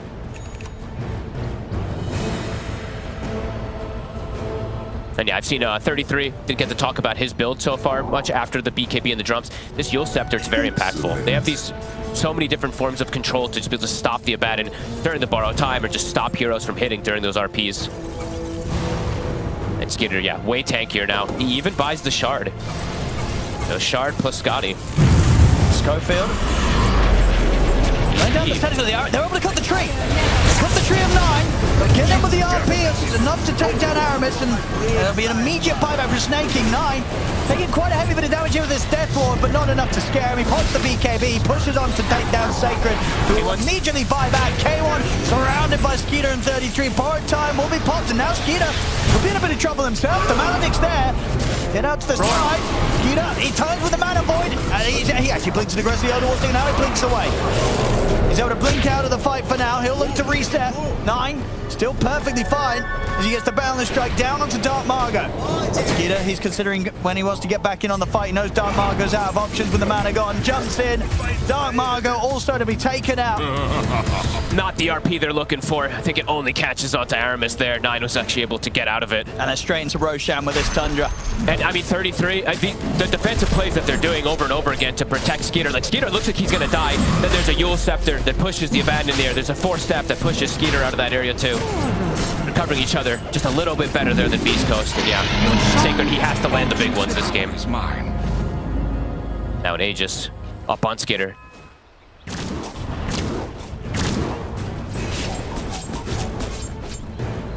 Final set of racks in the mid lane. They'll be ready to run it down, full aggressive hit. RP down for 40 as well. Nice bit of a window for them to go. So sort of in the last few fights, that's really just been the only spell that, you know, you can tell that Tundra are being very cautious about. Just do their best to not get caught by the RP, and indeed if they don't, very little chance that Beastcoast can take a fight and need that RP to hit big.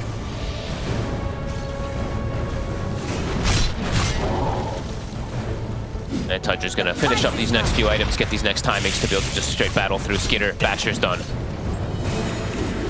And Adesso now on 9 himself. More and more damage. Aramis for a solo snag. Almost able to get it.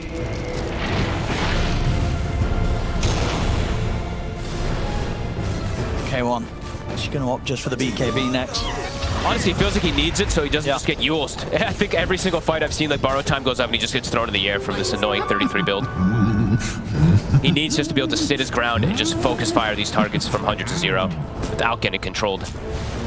But yeah, Tundra, they've just been covering each other nicely. These 4-stabs, etc. Crisp. Snay continues to get these auras for his team. Boots the bearing pipe. 'Tis mine.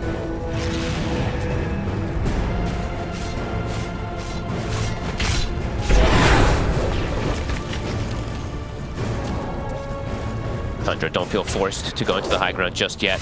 Said finishing up a couple of these items. Abyssal about to be done for Skitter. 33 very close to his Octarine.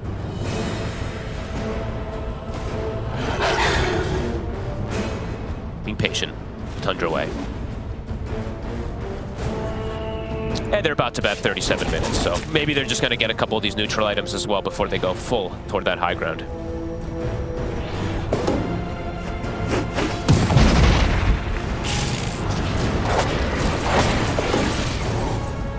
East Coast, for them, it's still probably going to be in their best interest to take the fight when Tundra do come to them. Try and look for some sort of deep RP skewer. Yep. Get heroes into tier 4s. Ideally get them in the fountain if they do end up diving you. K1, he really needs his BKB. He's going to have it. Okay. Sells his boots. No more phase boots on him. I mean, if he's able to blink in, get sort of a bash on the first couple of hits, he'll still very likely be able to just completely lock down a target in the fight. Difficult.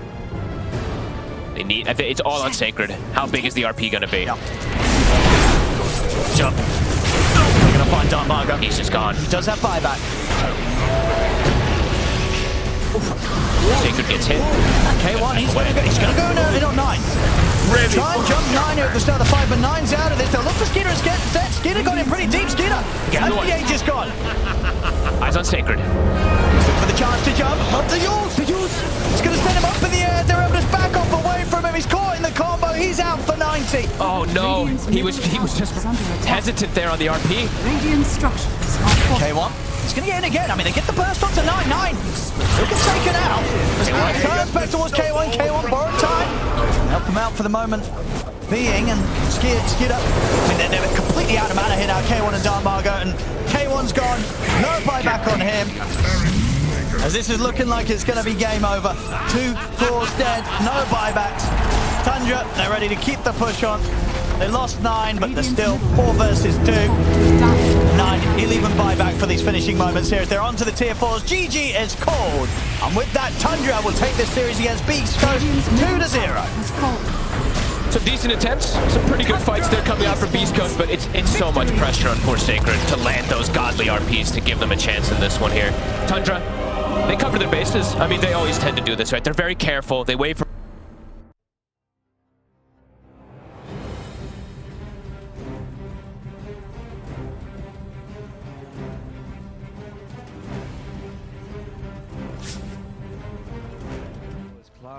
If he's got these forks coming through, you know, if there's no...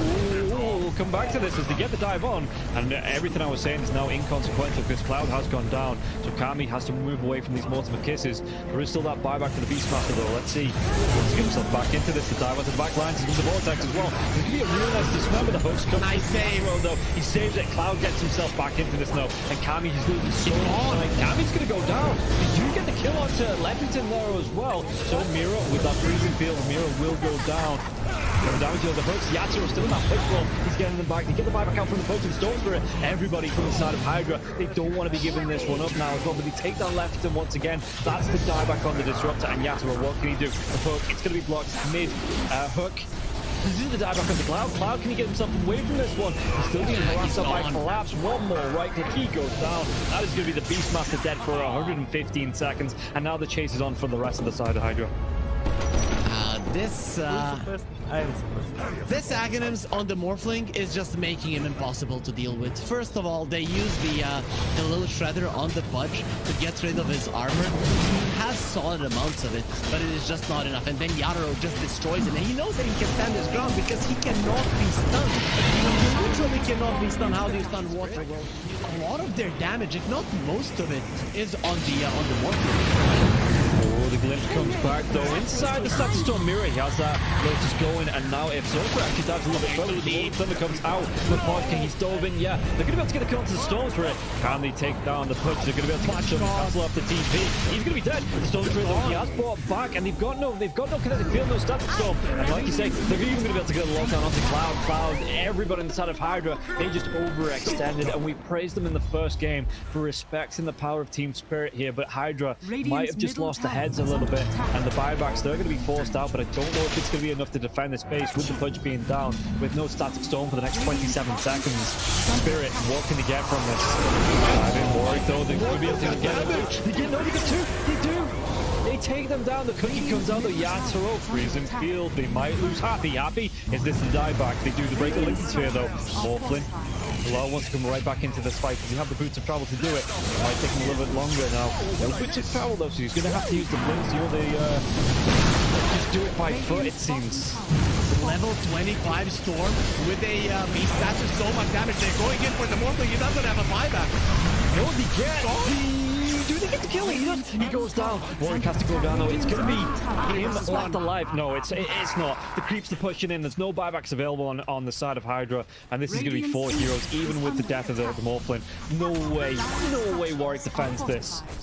It's pretty much over. They don't have the glyph. The game is over. They gave it their best. Hydra, they made Team Spirit work for it. The team that is most likely going to be at the top of Eastern Europe DPC Division 1.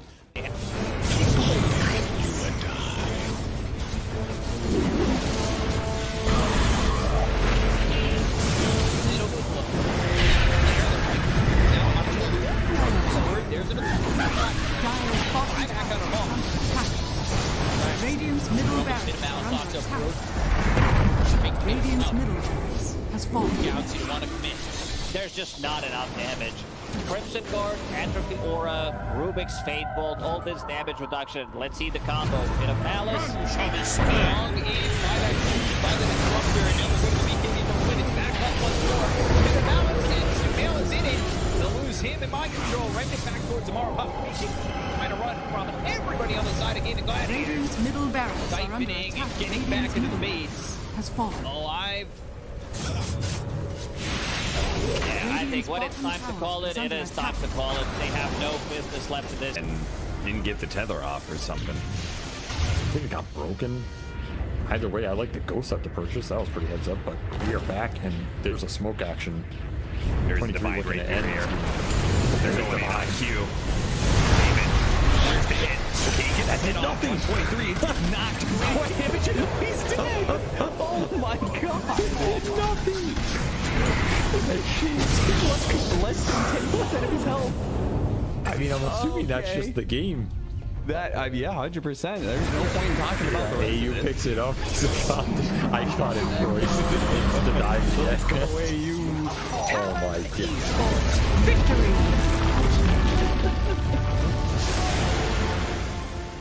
We finally get to see them have a little bit of lead, but they need to have good vision, good execution to engage. We're down up on high ground. Or Bobica, red panda. This would be huge if we can find it. Static storm before the tombstone. Not bad. Stone from Lulu. He's thrown now. There. Starting to drop down. I love TK control for the moment. He does manage to get that one away. And the supernova down. TK barely surviving. And it's just going to be one down as all white album. The dodge to hide away. The heal's coming in. They hoping for a save, but the PKB is out, and they're going to jump onto it. They have to back away. They have lost white album again, and now Mango in trouble. Who is going to drop faster? These fight so well, and they couldn't take down that Undying. And remember, it's ages, so they didn't really care about giving away. Making next profits.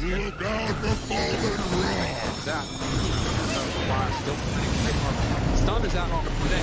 Didn't have a BKB available. Bobica dropping low. The 10th toss back in. They have another go off Bobica. Doesn't look like it because the black hole is there. That's on the edge. He doesn't have multi to come back. And Aster, they might take full advantage. Move. Radiant's bottom Rax has fallen. Bottom. Finally, Aster full advantage. They're building. Radiant's middle tower is under attack. Oh, just for a brief second, had more network. There it is, back again with the higher network. When you click on the L, it's not really an inspiring network. Blink, BKB, Radiant. You might be able to get on top of a hero, but that's not the shot. That's able to 100-0 here. Like even this Undying inside Static Storm, able to then get up the slash column from away. They have that alive. Makes the move, and again, into this fight without Monet here. Pretty good for them. Right album, but now Monet goes now. They're in a lot of trouble. They managed to kill him. Okay. All right. Pops ulti. Now the turn. Punching. Really getting away. Sort of survived that first salvo. Very strong. Supernova down. Pops the PKB. Ooh, he's just caught here. They want to get the kill. That's really himself up. And now the chase. The avalanche, the toss. Thinks he's going to give up his life also. This one in. Monet is way too strong. This might just be the full set of racks going down bottom. Aster, way too strong for Ares. Like Aaron the JP. Oh, they're done. Okay. I was wondering. It looked like it was that type of game. Yeah, it kind of was. It's like a game where you're an out. Not really ever been in the league. Victory. He hasn't really never protected himself. Night silence.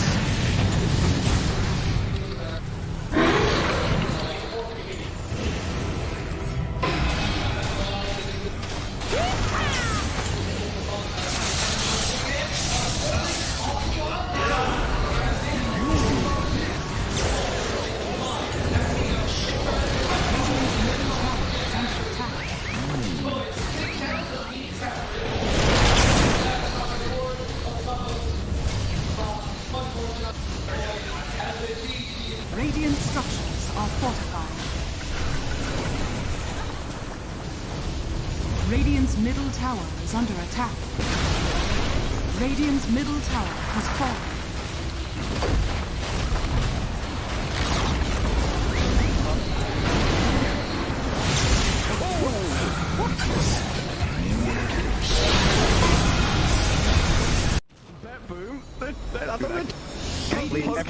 Standing. How are they just standing right now? I can't help but fidget with my hero half the game. I'll be running around in circles. Yeah. Pirouetting on the spot, the song. Blinking from Pure. They see Yatro, 3 lined up. Potentialized path play. They're trying to go in. Trying to choke it. Blown up by Collapse. Has to fight back. Yatro gets off his BKB. Pure with another song. Sprints in. Who are they aiming for? Where is the target acquisition? They can't catch anybody. Collapse. BKBs runs down south. Lol being chased out as well. Oh my god, Nightfall. Hazy on disc refresher. Blinks to high ground. Gets away from danger for now. Pure, what's he up to? He's back to the high ground too. Mirror image out. Aegis claimed. Lol in the fire. Still surviving and blowing up GPK. Team Spirit nothing to do. Sprinting out their base. They don't catch Nightfall on the way out. He's blinked out of the range of Mirror. They're still hunting though, and he's going to find Toronto Tokyo. Who cares, Gem? I see Jakiro. Eon disc popped. And with this rapier damage will make short work of a twin-headed dragon. Unstoppable. Laurel, the collapse waiting in the back line actually worked. He stormed out of the tree line and he just then started eviscerating the two supports with the help of Laurel. He completely jumped over. They dodged everything that Naga was trying to set and prep there. And Yadro was also just firing the cannon from the top there. Did the combined damage of Collapse and Laurel together. He is a monster. Oh, Pure. Lol. Oh, God. Nightfall's gonna get a bit of vision here with the Hawk. Imagine. Can they? Imagine. Will they?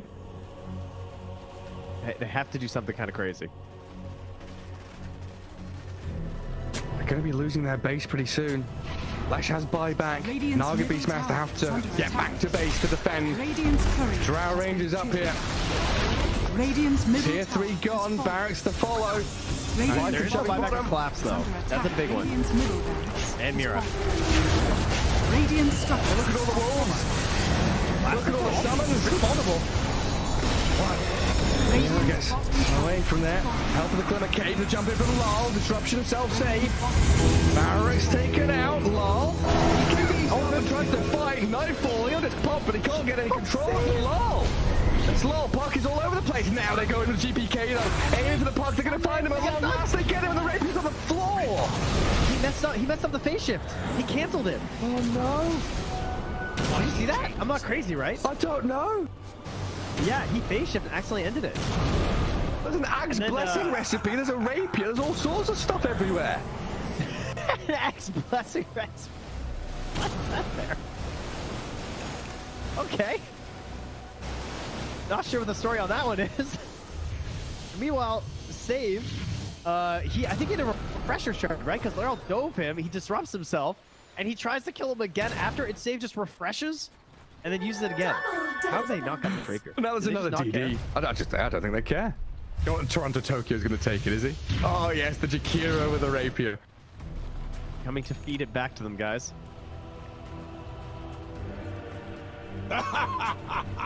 My goodness. There's Mega Creeps on one side. Top lane Barracks still standing on Team Spirits. Are we waiting for next Roshan, Trent? I don't know. I don't know. I feel like BetBoom have such a good chance of winning these fights right now. They can't get like swarmed in the back line. They missed the stun on BK. He's trying to hold his ground, but look at the dodge. Oh my god, Yaturo shreds. Where'd he go? Daedalus hits, refreshes, blinks forward, kills off Save as well. SD's gone, TP home. Get the hell out of here, BetBoom now. Lucky he didn't get coiled. Dude. Leshrac vanished. He looked okay until he didn't. Until he got hit for 1,350 damage from a single right click? Yeah. Oof. Yeah. Right until that. Ow. Luckily, Toronto Tokyo was not there to feed the rapier back, so that's good. And now Team Spirit running down lanes, coming for the Radiant base. Balls are still there to hold on to. Oh, this has got to be mentally debilitating for BetBoom. 71 minutes. Team Spirit is wearing them down. The admins have been on, they told them, nope, these guys. The longer this game goes, the harder things are. Well, it's like Moomiander was saying in that Seb documentary. This isn't Dota you're playing. This is a slogfest. You're going to wait it out and play 60-minute games. Long ass ones with the long line. Watch go very far forward. He unders from Mira, but the Undying will fall inside the Radiant base. He'll as Mira gets off one last finger of death, and the turns will go through. They kill GPK. It's a dialect of the ledge. Naga now in trouble. Song of the Siren trying to buy a bit of time, but Yatro moves forward, gets the damage in! Bill is dead! Oh god! It all comes crumbling apart for that boom now! Wait, back! They're on to Mira. The kill off Nightfall save though, and lol! He opens up on them! The howitzer is here! Massive 40 mil cannon just shattering into that boom! Drow saved by the rip! The soul is everyone dying! Almost two! And she's called it over!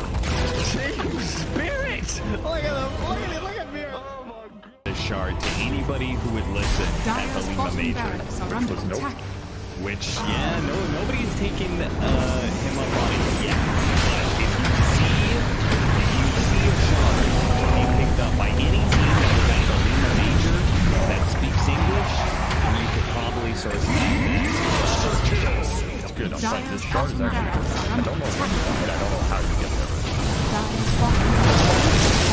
That's all.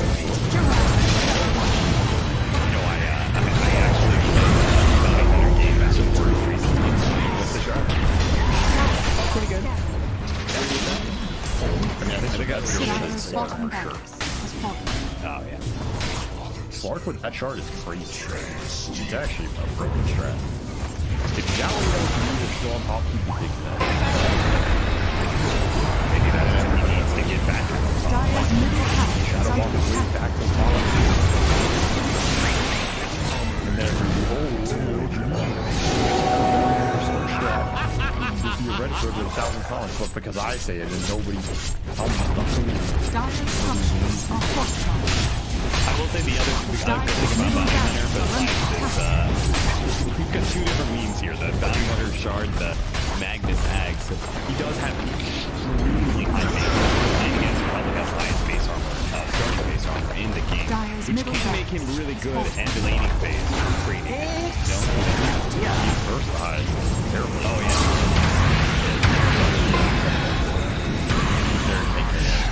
And frontline a little bit with the shield support, but again, Dyer's middle tower is levels of a big fall. Radiant's top tower is under attack.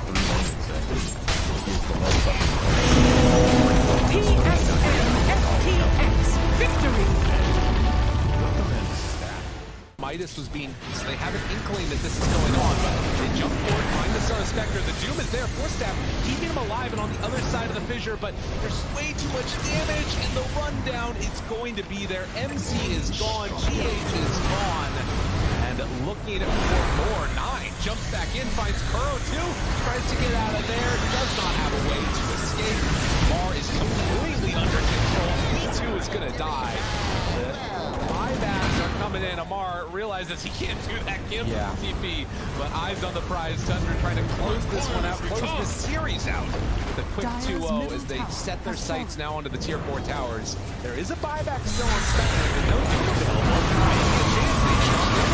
The BKB is out though, and now the turn, the break, the finish. Amar dies a second time. MC on top of Snake King managed to find that kill. Sumail still controlled, does manage to get the blink back and away. MC, they're gonna go back in for more. They will chance, but Sumail, the range is barely. Sumail got be controlled. They got him there with the Gleipnir, and it's only MC left alive as Tundra start hitting these tier 4 towers. With this Unleash, with the damage coming through from the Psychic now as well. Watch Buckle though, it's actually going to be the Molten stealing that Pango form. And he's doing anything about this because it's going to be hexed out, because we have the damage to kill him off. It looks like this one's going to get low with Dark back now as well, but he's not going to be able to get the kill. In fact, he just drag him closer to him. He's up the side of one move. They have no cause now. Aintrad, the only one left alive in terms of cause. 3 heroes dead for the next at least 70 seconds. And this is going to be it. Yeah, Bedroom just come in. They're going to start to go up the base, not even needing to go for Baggers here. As you can see, they just want to end it here and now. In fact, even diving into the bounce now as well, where the hook comes out. Morblin is going to be a good. He's got a Satanic. We're going to force that away. The Telekinesis is saving coming out from Dave. He's then really cocky on this Morblin, but it's paying off, and yeah, they're just going to be able to dive into the bounty once again. And the bouncing farm these heroes, cleaning it up. GG is going to be called after 45 minutes here. One move. They look great in game number 1. They look pretty good in game number 3 here as well, but Bedroom, they just had enough out of them in game number 2.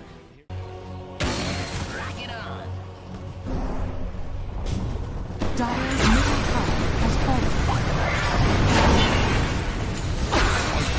Be right. I keep my enemies close.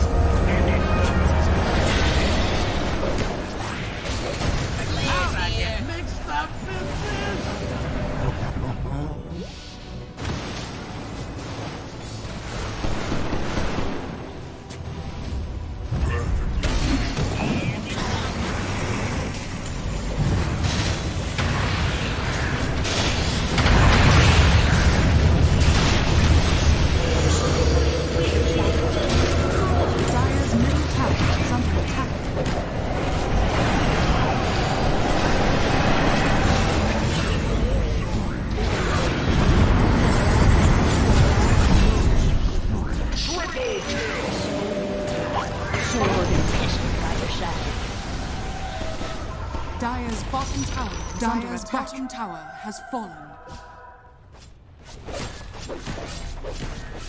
Radiant victory. Away from enemy, like it's your not guys really just dying getting them because anything against. generally core the vital DPs is also good with the strategy, which is why the reroll is That first blood.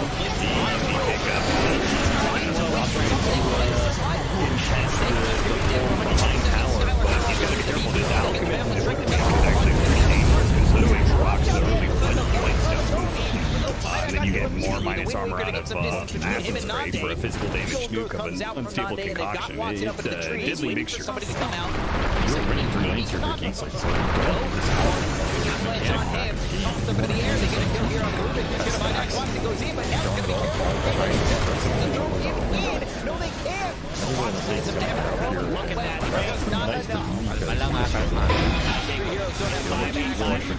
They have to play to defend the power. Won't finish him off. Lots of Radiant's bottom tower. That's going to be 2-0 here for the side of Dream's not having a whole lot of fun with this. 10 stick charges, and he did manage to at least hit the Dingo stacks off of the Bounded Strength.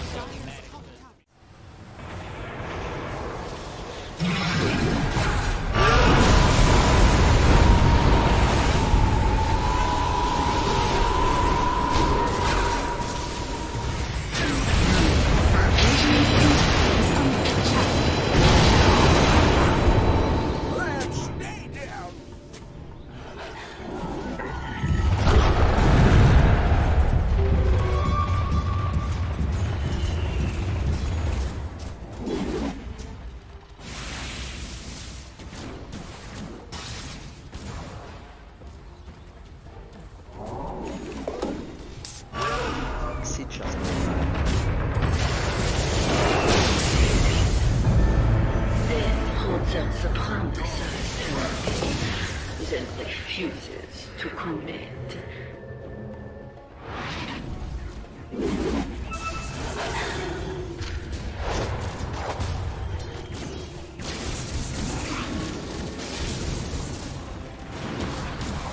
Sanaba.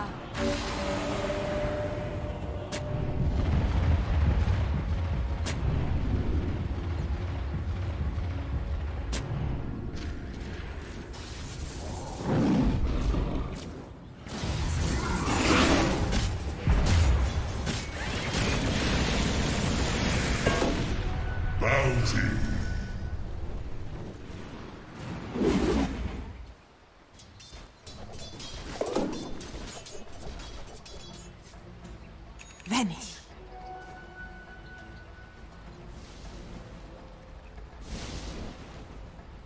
Radiant are scanning.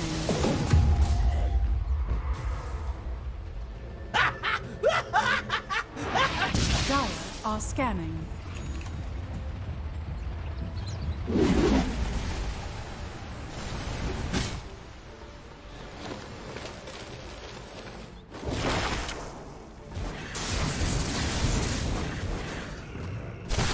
Warriors of the wood.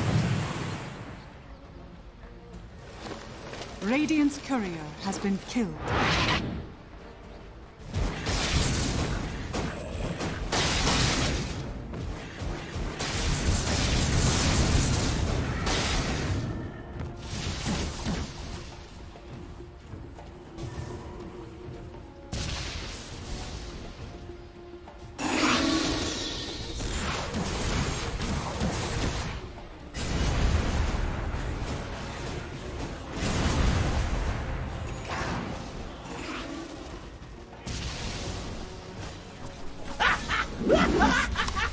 Сейчас поиграем. Сейчас поиграем.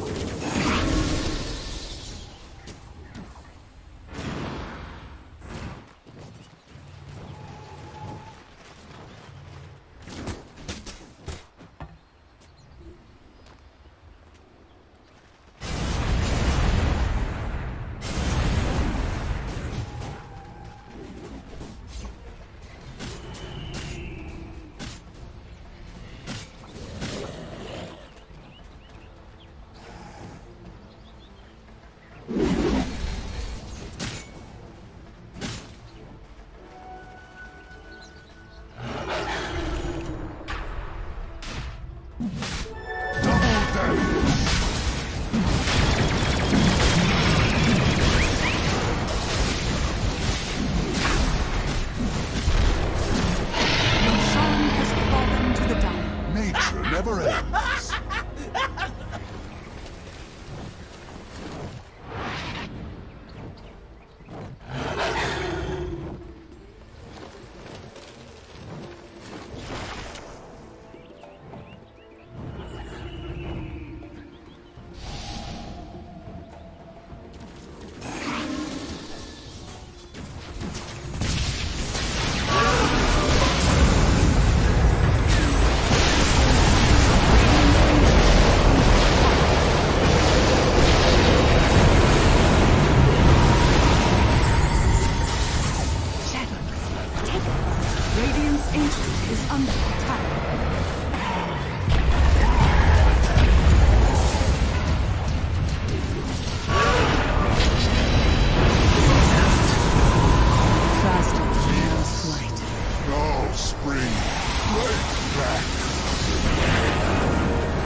Radiant's Ancient is under attack.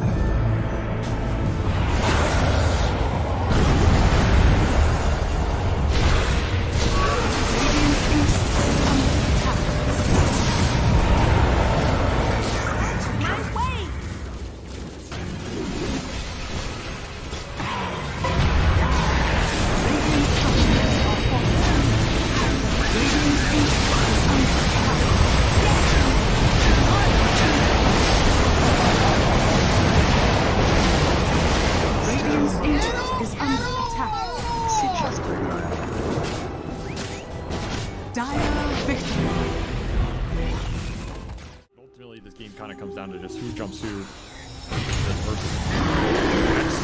There he goes. Save him. They have a save? Nothing. They've got the coil locking him down. They kick away the bear, but it's not good enough. Meanwhile, that 20-time 5-talent with the back lines getting demolished. John Well is going to be able to get away. The Sapphire couldn't quite finish him off. Let's see if they can force the buyback. Surely they will, but is Geek Slate going to be able to get a successful fight? The use of that buyback. One of these wolves is bigger than the other. Yeah, but it's not that big wolf you got to worry about. It's the little one. They're trying to force this punch by, but he is holding it. Discipline. Doesn't care about the racks. And I agree. What the hell do racks mean? It's out. Get the heck. I mean, they need a kickback. I think he'll buy back once they get a kickback from the Re-Wolf. Either a pressure charge. Round 2. This will put into use. Kill the top win. And he died fast in that little interaction. Now the buyback goes out from Scam. He really won't use this though.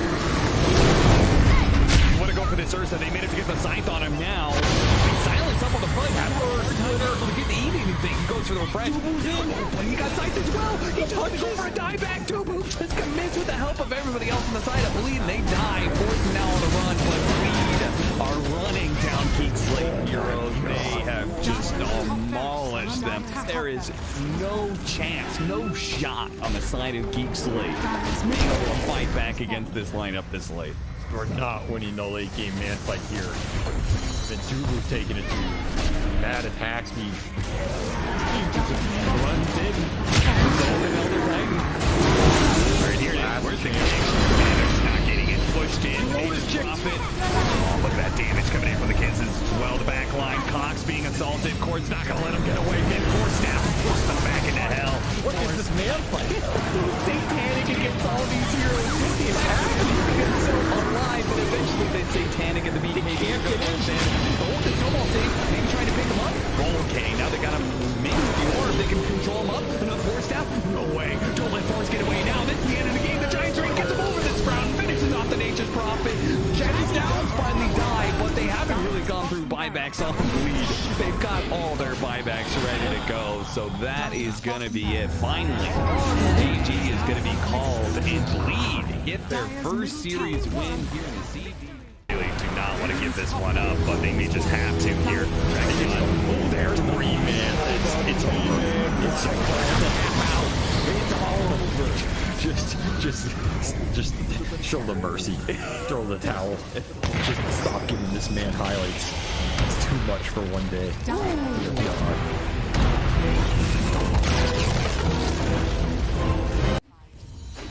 stun the AM. Stop hitting my tower. They see Kiyotaka. They do. Yeah, they've got the Roar and the Coil. Wukong's is out. The Hand of God and the Greed. Trying to buy some time. Kiyotaka surviving. He falls away. AM now in trouble, and Aegis is claimed up. Ironcrad trapped in the Sprout. And HR still fighting the Wukongs. Cow. They can't catch the AM. Too quick to blink away. Has the counter spell up, but Ramsey's held his Dragon Tail. They've got him now. AM dead twice. Gilgary's a dragon, but even with that Ghost Scepter burning alive, the root will catch him. Prophet finds the control.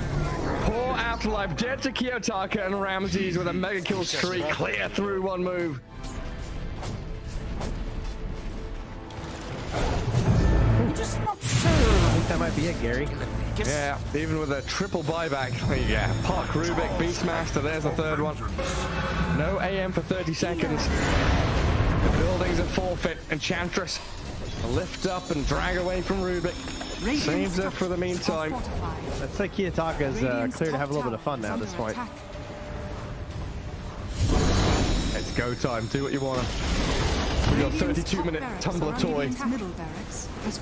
Yeah, okay. Yeah, good, great item, by the way. that thing is busted now. If there's any item I agree has to be like removed from the game, we do need a new cycle of neutral items. Oh, well, no fight required, they say. So I'll just go fight with an arcane rune instead. Have fun with mega creeps. Yep.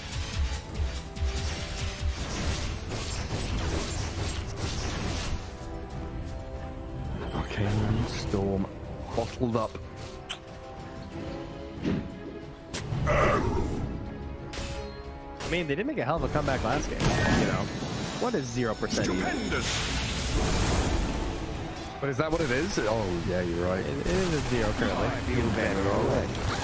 Well, Pinheiro. What are we up to? Trying to 1v5. Okay, Ramses has arrived. Bring everybody in here. Jump on the side. There's Kiyotaka finding Rubik dead. Puck gone. No buybacks available. That's the end of game 3 in this series. Anti-Mage pummeled down, and GG is called. Hellraisers will take things in the end. A very close one though. Series overall. I think one move. Very going to be proud of themselves the past couple of series.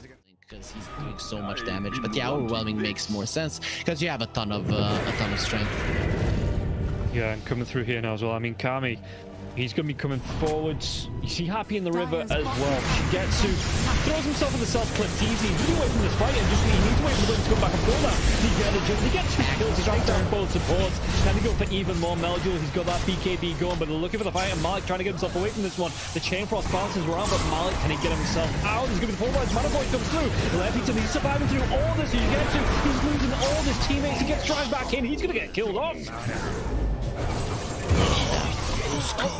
High ground miss, you're not gonna be all that lucky. There was one high ground miss there from Happy, and the second one does get on top of Melodule. Yeah, at this point in the game, you just can't do anything. That was an Aghanim Scepter reveal from the Disruptor. The thing is, you just get it on the CK, and you can literally see what Hydra are doing in this one. They are running in with heroes. They don't care about the Mana Void, and then once the Mana Void is used, War can do whatever the hell he wants. And Anti-Mage, you don't really want to commit wholeheartedly, but at some point you see that your teammates are dying, and you have to, and then at that point it's just game over. So the way that Hydra are approaching these fights, you can see that Na'Vi at this point, at least in a straight up 5 vs 5, they've got no shot. No, and it was kind of rough that the Anti-Mage, he was clicking himself to try and get a D-ward, or see where the dive vision was, and for about 2 or 3 seconds he just had to watch his teammates die. By the time he gets into this fight, both of the supports were already dead. Oh, let's see, Daniel, he does get his ulti onto the storm. He's dead. He might be able to kill off the Storm Spirit though. He will go down. That's going to be a big one. The buyback comes down now. He's going to try and chip the target on the Leviton. Leviton can he get himself away with the tether? In fact, they want to fight back into this. They take down the Final Beast. Final Beast has to buy back. Big dive in from Warwick now as well. Trying to get on top of Melduel. Melduel, does he lose his life? He absolutely does. He's dead for 105 seconds. No buyback. Daniel, he might be the next one to go down, and this is just going to be Hydra. After having such a slow start, and Na'Vi looking so good coming into this game, Hydra are just absolutely cleaning up in these fights. They take down the anti-mage low. Can he get the kill onto the Prime Beast once again? Malik, he's caught out. He's not going to be able to get himself up to the fountain. It's 3 heroes dead on the side of Na'Vi, and it's just looking like Hydra looking to take over the base. GG's a call, and this is going to be a 2-0 series here for Hydra. 2 games in a row, Hydra played the same way. I think from start to finish, they never felt. Camera, he's having too good of a time. Don't level for Raven, BKB, that's a bit of the ability of clips with who we enraged. This was the last ditch effort trying to get the shield. Pull back one step. He's got nowhere to go. And the counter TK, the power war is on the Emperor. He's already called GG in the play. He's not going to smiles damage out now. The LG takes 2 over Aster. Aries finished on the team white. And he's a clear the 2 open. You got to send PSG to keep their lead. I know that they're playing against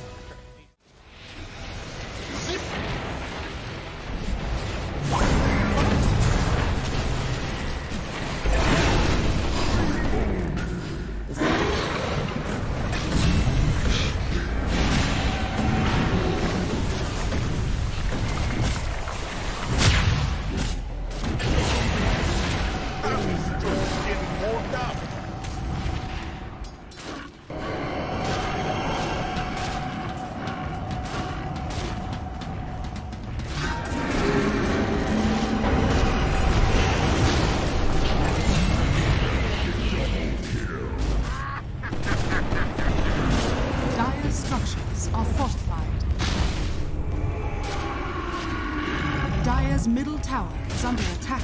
Nouns! Victory!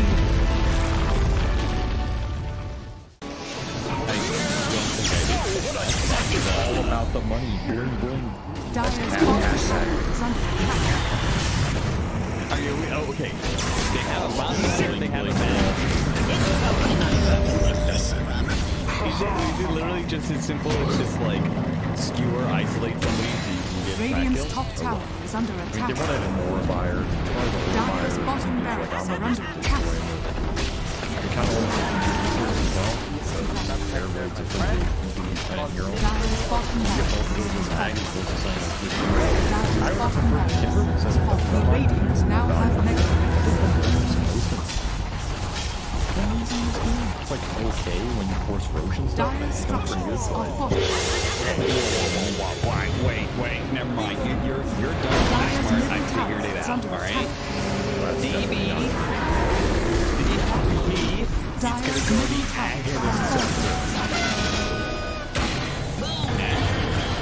the Aghanim Scepter is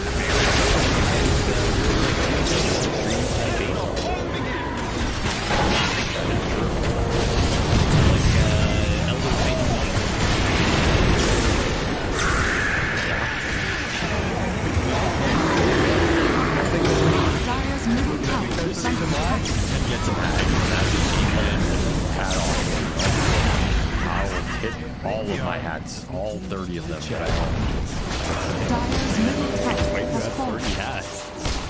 My Dota hats. Radiant. What are you talking about, Dota? Well as Cloud, if he's got these forks coming through, you know, if there's no... We'll come back to this as they get the dive on, and everything I was saying is now inconsequential because Cloud has gone down, so Kami has to move away from these Mortimer Kisses. There is still that buyback for the Beastmaster though. Let's see. He wants to get himself back into this. The dive onto the back lines into the Vortex as well. There's going to be a real nice dismember. The hooks come. Nice save. Though. He saves it. Cloud gets himself back into this now, and Kami, he's losing so much. Kami's going to go down. They do get the kill onto Leppington there as well. So Mira with that freezing field, Mira will go down. Going down to the hooks. Yatsuo still in that push roll. He's getting them back. They get the buyback out from the post of Storm Spirit. Everybody from the side of Hydra. They don't want to be giving this one up now as well, but they take down Leppington once again. That's the dieback on the Disruptor, and Yatsuo, what can he do? The hook, it's going to be blocked mid. Hook. This is the dieback on the Cloud. Cloud, can he get himself away from this one? He's still being harassed up by Collapse. One more right click. He goes down. That is going to be the Beastmaster dead for 115 seconds, and now the chase is on for the rest of the side of Hydra. This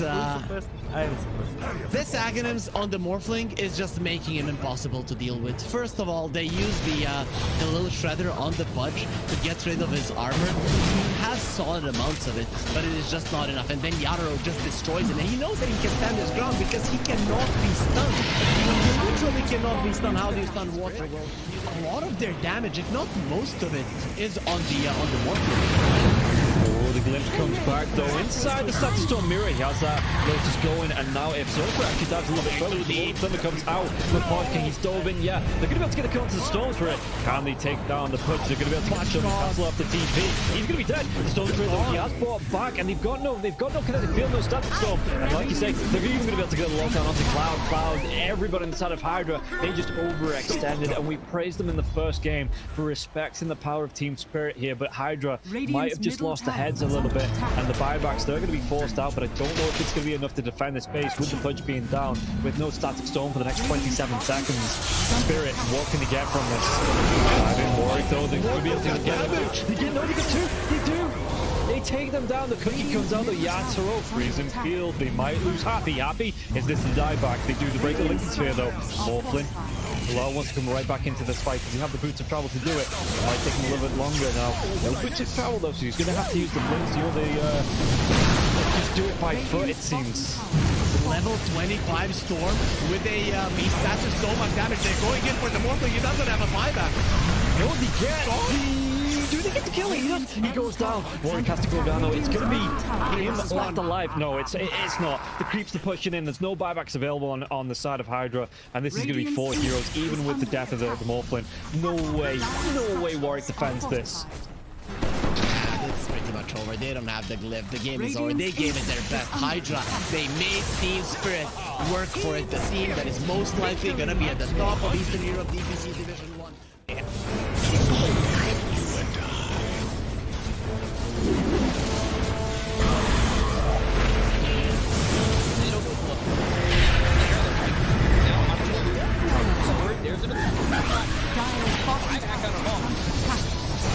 Radiant's middle barracks are under attack. Radiant's middle barracks has fallen. Galaxy want to commit. There's just not enough damage. Crimson Guard, Atrophy Aura, Rubik's Fate Bolt, all this damage reduction. Let's see the combo. In a Palace, strong in by that Disruptor, and now we're going to be hitting the win. It's back up once more. In a Palace, and Sumail is in it. They'll lose him in mind control. Right back towards tomorrow. Trying to run from everybody on the side of Gaimin Gladiators. Radiant's middle barracks are under Siphoning attack. and getting back into the base. Has fallen. Alive. Yeah, I think when it's time to call it, it is time to call it. They have no business left in this. And didn't get the tether off or something. I think it got broken. Either way, I like the ghost up to purchase. That was pretty heads up, but we are back and there's a smoke action. There's the divide right there. They're going in on Q. There's the hit. Okay, get that hit off. 123. Knocked great damage. He's dead. Oh my god. Nothing. Less than 10% of his health. I mean, I'm assuming that's just the game. That, yeah, 100%. There's no point in talking about the AU picks it up. I shot him, boys. To die yet. Go away, you. Oh my god. Victory!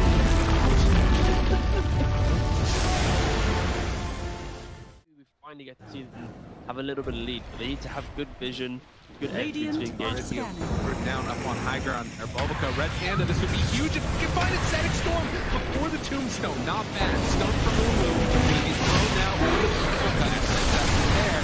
Starting to drop down. I love TK controls for the moment. He does manage to get that one away. And the Supernova down. TK barely surviving. And it's just been a run down at his White Album to dodge, to hide away. The heal's coming in. So they hoping for a save, but the KB is out, and they're going to jump onto him. He has to back away. They have lost White Album again, and now Tango in trouble.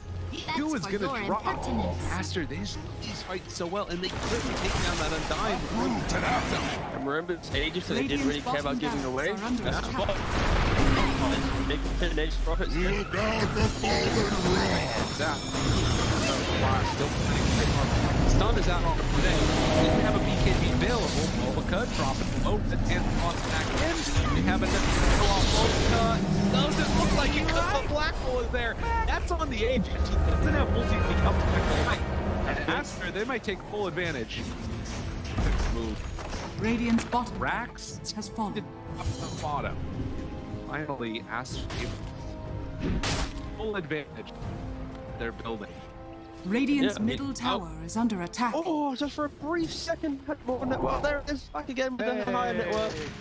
When you click on the L, it's not really an inspiring network. Blink, BKB, Radiant. You might be able to get on top of a hero, but that's not the shot that's able to 100-0 here. Like even this Undying inside Scatter Storm, able to then get over the Slash Golem from away. They have that trying to keep him alive. Makes the move, and again, into this fight without Monet here. Pretty good for them. Right album, but now Monet is out. Now they're in a lot of trouble. Maybe he should kill him. Okay. Alright. Pops ulti. Now the turn. Punching. Really getting away. Sort of survived that first salvo. Very strong. Supernova down, pops the BKB. Ooh, he's just caught here. They want to get the kill. That's really himself up. And now the chase. The avalanche, the toss. Thinks he's going to give up his life also. Then Monet is way too strong. This might just be the full set of racks going down bottom. Aster, way too strong for Ares. Like Aaron the GG. Oh, they're done. Okay. I was wondering. It looked like it was that type of game. Yeah, it kind of was. It's like a game where you're an out. Not really ever been in the league. Victory. He hasn't really never protected himself.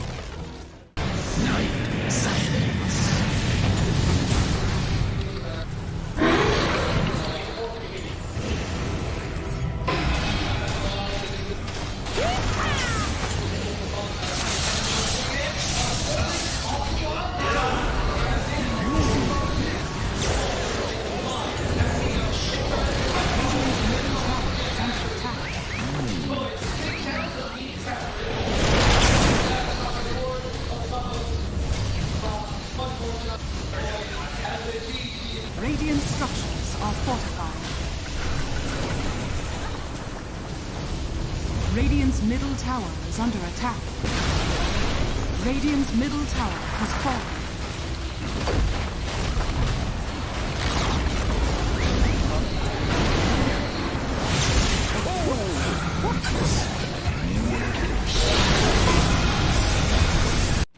Boom.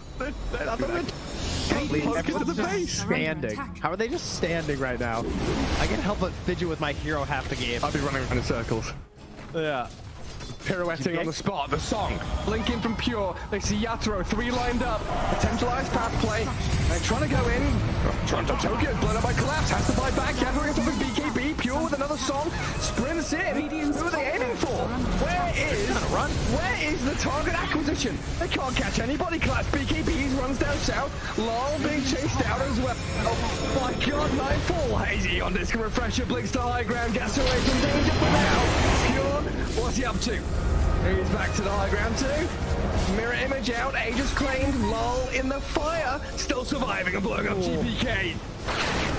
Team Spirit nothing to do. Sprinting out their base, they don't catch Nightfall on the way out, he's blinked out in the range of Mirror. They're still hunting though, and he's gonna find Toronto Tokyo. Who cares, Gem? I see Jakiro. Eon disc popped. And with this rapier damage of like short work and a twin-headed dragon. Unstoppable. Laurel, the collapse waiting in the back line actually worked. He stormed out of the tree line and he just then started eviscerating the 2 supports with the help of Laurel. He completely jumped over. They dodged everything that Naga was trying to set and prep there. And Yatoro was also just firing the cannon from the top there. Did the combined damage of Collapse and Laurel together.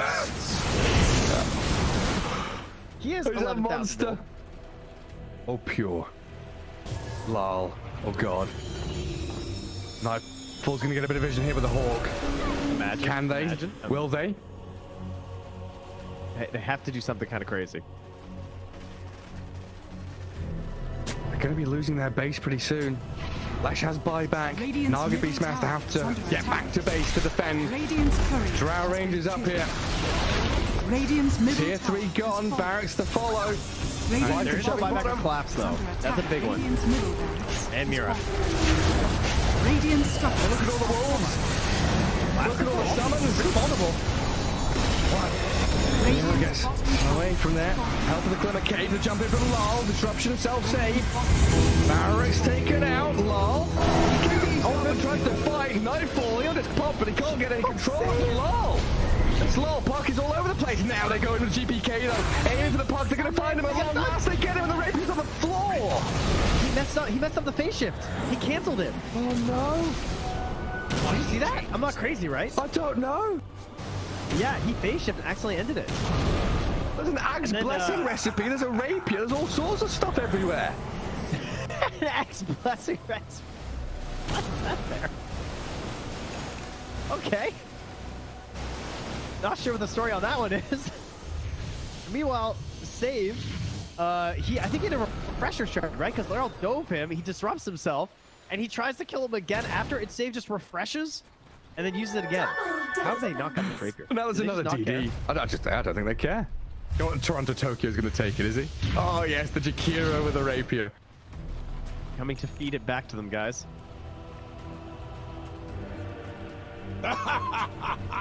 My goodness. There's Mega Creeps on one side. Top lane Barracks still standing on Team Spirits. Are we waiting for next Roshan, Trent? I don't know. I don't know. I feel like BetBoom have such a good chance of winning these fights right now. They can't get like swarmed in the back line. They missed the stun on GPK. He's trying to hold his ground, but oh my god! Oh my god! Naturo shreds. Where'd he go? Daedalus hits, refreshes, blinks forward, kills off Save as well. SD's gone. TP home. Get the hell out of here, BetBoom now. Lucky he didn't get coiled. Dude. Last track vanished. He looked okay until he didn't. Until he got hit for 1,350 damage from a single right click. Yeah. Yeah. Right until that. Ow. Luckily, Toronto Tokyo was not there to feed the Rapier back, so that's good. And now Team Spirit running down lanes, coming for the Radiant base. Balls are still there to hold on to. This has got to be mentally debilitating for BetBoom. Mini 71 minutes. Team Spirit is wearing them down. The admins have been on, they told them, nope, these guys. The longer this game goes, the harder things are. Well, it's like Moomiander was saying in that Seb documentary. This isn't Dota you're playing. This is a slogfest. You're going to wait it out and play 60-minute games, long-ass ones. There's a long line. Watch get very far forward. He unders from Mira, but the Undying will fall inside the Radiant base. As Mira gets off one last finger of death, and the turns we got through. They kill GPK. It's a dialect of the ledge. Naga now in trouble. Song of the Siren trying to buy him at a time, but Yatro moves forward, gets the damage in. Bill is dead. Oh god. It all comes crumbling apart for BetBoom now. Wait, back. They're on to Mira. The kill off Nightfall save though, and LOL. He opens up on them. The howitzer is here.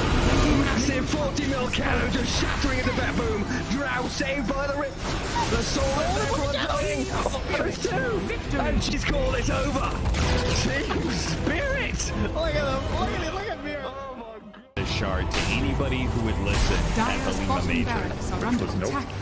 Which, yeah, nobody's taken him up on it yet. But if you see a shard being picked up by any team that was at the Lima Major that speaks English, you could probably source it. It's good. This shard is actually good. I don't know when, but I don't know how to get there. I'm not sure. I actually got a better game as a word recently with the shark. Pretty good. I think that's real for sure. Oh, yeah. Slark with that shard is crazy. It's actually a broken strat. If Jolly is still on top, he can take that. Maybe that actually needs to get back to the top. Shadow Walk is way back to the top. And then theoretically good with 1,000 pounds, but because I say it and nobody else Dire structures are fortified. I will say the other good thing about Bounty Hunter for the Flash is we've got two different memes here. The Bounty Hunter Shard, the Magnus Ags.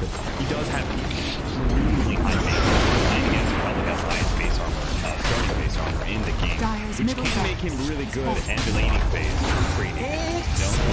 Yeah. He versatile. Terrible. Oh yeah.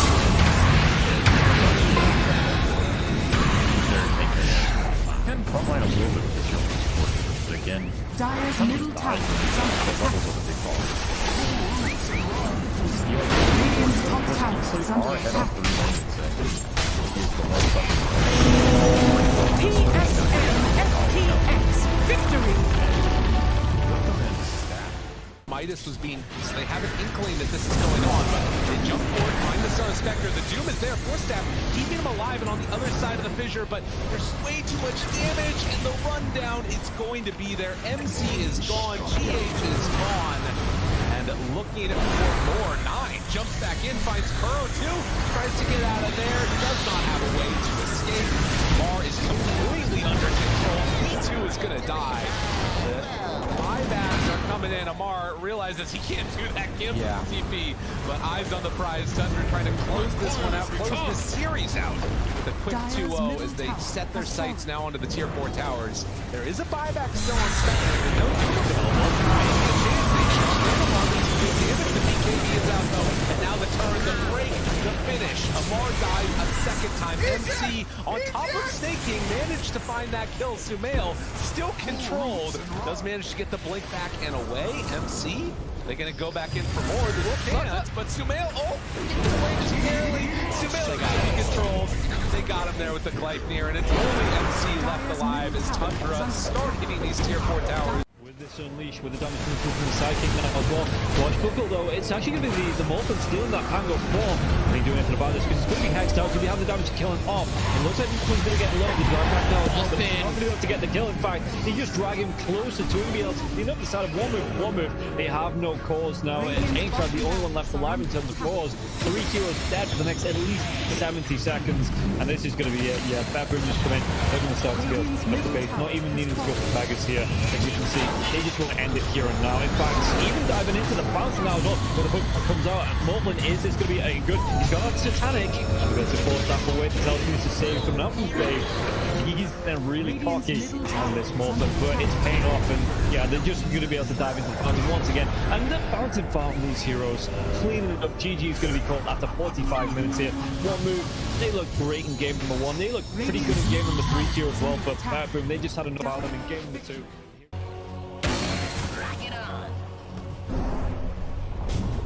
Dire's middle tower has fallen. Be right. I keep my enemies close.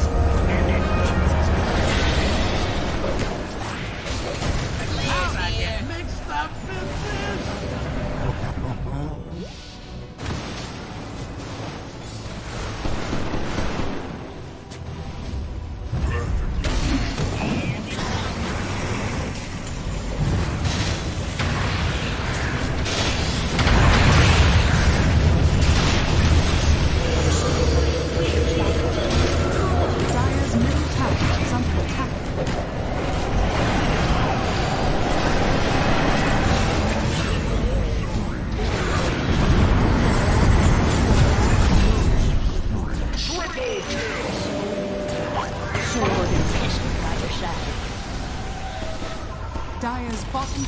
Dire's bottom tower has fallen.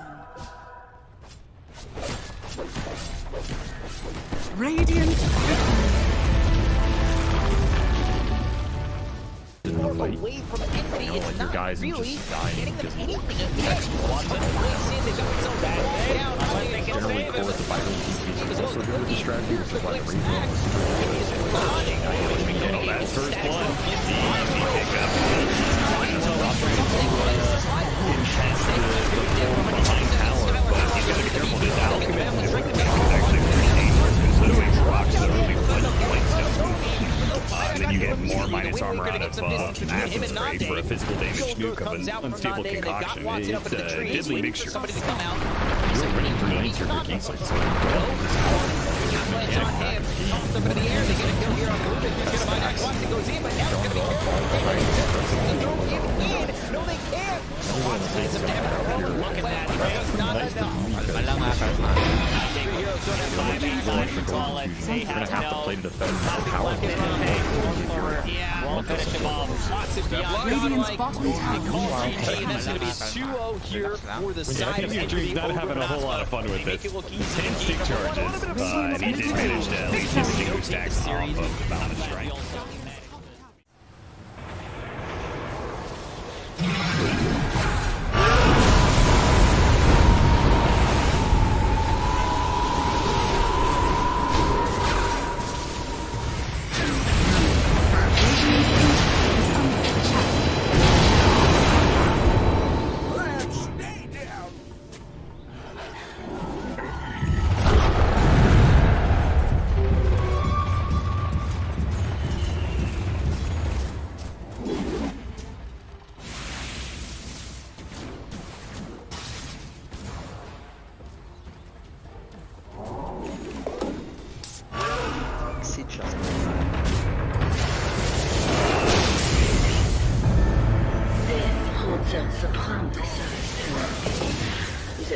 refuses to commit.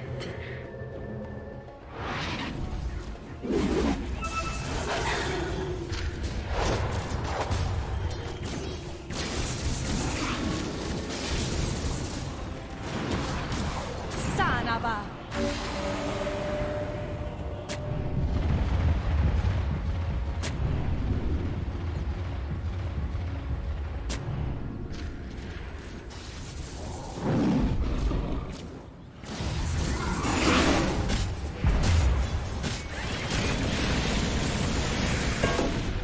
Bounty.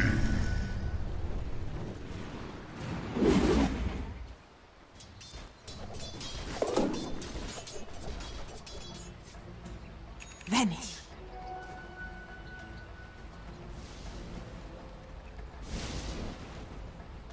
Radiant are scanning.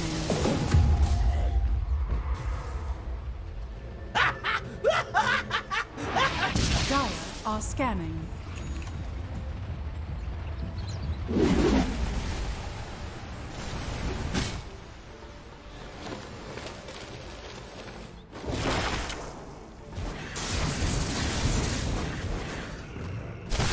Warriors of the wood. Radiant's courier has been killed.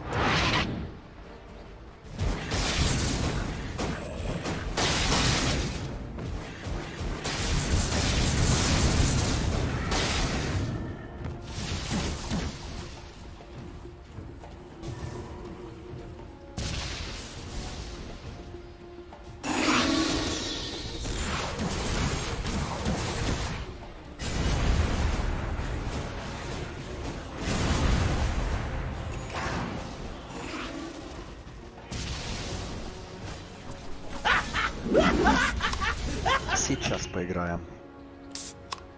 Сейчас поиграем.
turret is under attack.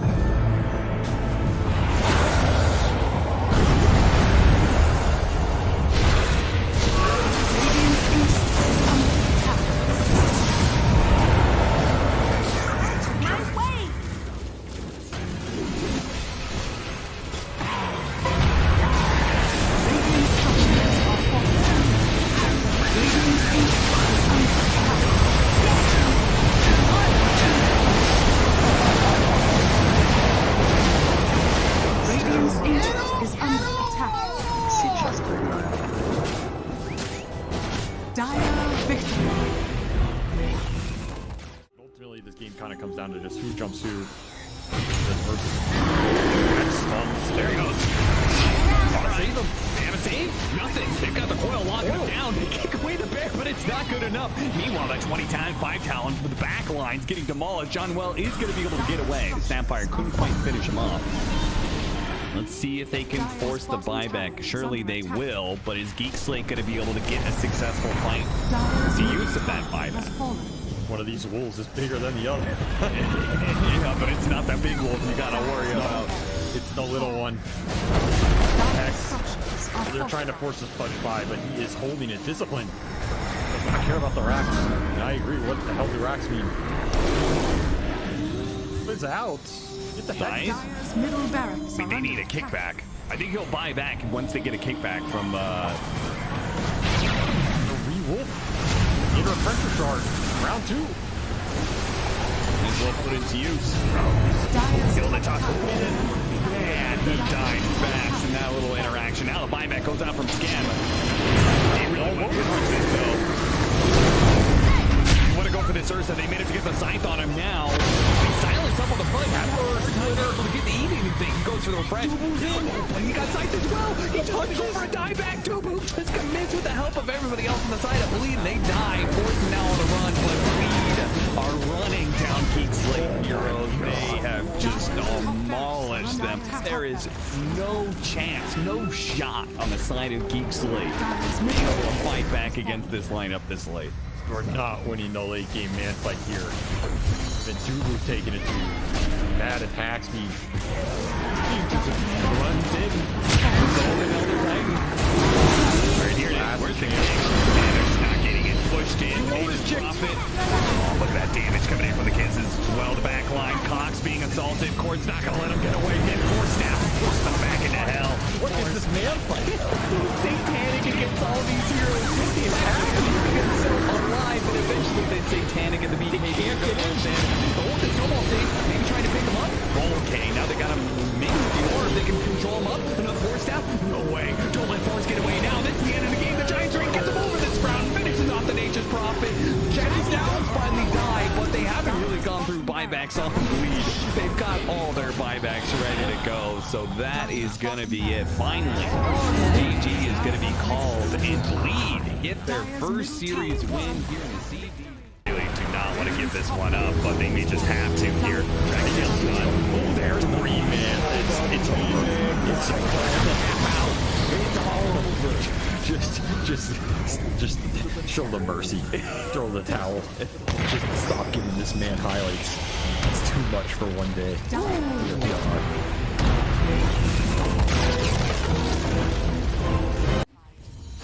Just stun the AM. Stop hitting my tower. They see Kiyotaka. They do. Yeah, they've got the Roar on the coil. Wukong's is out. The Hand of God of the Green. Trying to buy some time. Kiyotaka surviving. He pulls away. AM now in trouble and Aegis is claimed up. Ironcrab trapped in the Sprout. And HR still fighting the Wukongs. Cow. They can't catch the AM. Too quick to blink away. Has the counter spell up, but Ramsey's held his Dragon Tail. They've got him now. AM dead twice. Gilgary's a dragon, but even with that Ghost Scepter burning alive, the Root will catch him. Prophet finds the control. Poor Afterlife dead to Kiyotaka, and Ramses with a mega kill streak clear through one move.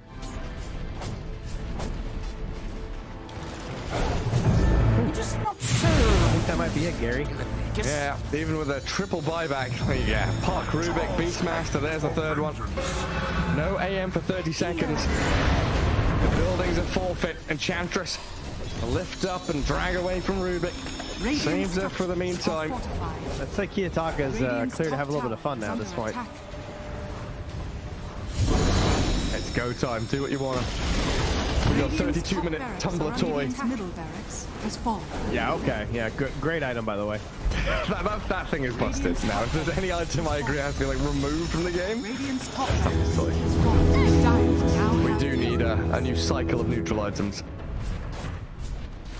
Oh, no fight required, they say. I'll just go fight with an arcane rune instead. Have fun with mega creeps. Yep.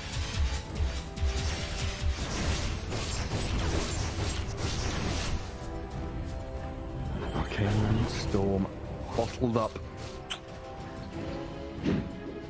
I mean, they did make a hell of a comeback last game. You know, what is 0% even? But is that what it is? Oh, yeah, you're right. It is a 0 currently. You ban it all day. Well, bring the arrow. What are we up to? Try 1v5. Okay, Ramses has arrived. Bring everybody in here on the jump on the side. There's Kiyotaka finding Rubik dead. Puck gone. No buybacks available. That's the end of game 3 in this series. Anti-Mage pummeled down and GG is called. Hellraisers will take things in the end. A very close one though. Series overall. I think one move. Very gonna be proud of themselves the past couple of series. Because he's doing so much damage, but yeah, overwhelming makes more sense because you have a ton of strength. Yeah, and coming through here now as well. I mean, Kami, he's going to be coming forwards. You see Happy in the river as well. Shigetsu throws himself in the self-clip. Easy. He's really away from this fight and just needs to wait for them to come back and pull that. He get 2 kills. He's trying down both supports. Can he go for even more Melduel? He's got that BKB going, but they're looking for the fight, and Malik trying to get himself away from this one. The Chain Frost bounces around, but Malik, can he get himself out? He's going to be pulled by his Mana Void comes through. Lefington, he's surviving through all this. He's losing all his teammates. He gets dragged back in. He's going to get killed off. High ground miss, you're not gonna be all that lucky. There was one high ground miss there from Happy, and the second one does get on top of Melodul. Yeah, at this point in the game, you just can't do anything. That was an Aghanim Scepter reveal from the Disruptor. The thing is, you just get it on the CK, and you can literally see what Hydra are doing in this one. They are running in with heroes. They don't care about the Mana Void, and then once the Mana Void is used, War can do whatever the hell he wants. And Anti-Mage, you don't really want to commit wholeheartedly, but at some point you see that your teammates are dying, and you have to, and then at that point it's just game over. So the way that Hydra are approaching these fights, you can see that Na'Vi at this point, at least in a straight up 5 vs 5, they've got no shot. No, and it was kind of rough that the Anti-Mage, he was clicking himself to try and get a D-ward, or see where the dive vision was, and for about 2 or 3 seconds he just had to watch his teammates die. By the time he gets into this fight, both of the supports were already dead. Oh, let's see, Daniel, he does get his ulti onto the storm. He's dead. He might be able to kill off the Storm Spirit though. He will go down. That's going to be a big one. The buyback comes down now. He's going to try and chip the target on the Lefington. Lefington can he get himself away with the tether? In fact, they want to fight back into this. They take down the Final Beast. Final Beast has to buy back. Big dive in from Warwick now as well.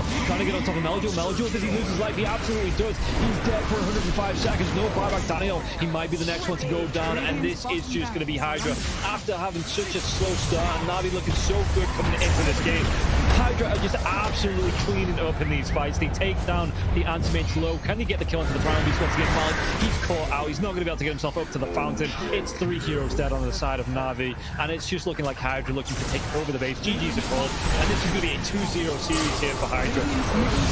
2 games in a row, Hydra played the same way. I think from start to finish, they never felt... Camera, he's having too good of a time. Don't level for Raven. BKB, that's a bit of the good of clips with Ubi and Rage. This is the last stage ever trying to get the shield. Pull back 1 step. He's got nowhere to go. Get the counter.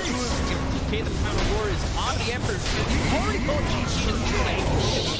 Smiles damage out now. The OG takes 2 over Aster. Very minutes on the team wipe. Then he's a clear the 2 over. Got sent PSG to keep their lead. I know that they're playing against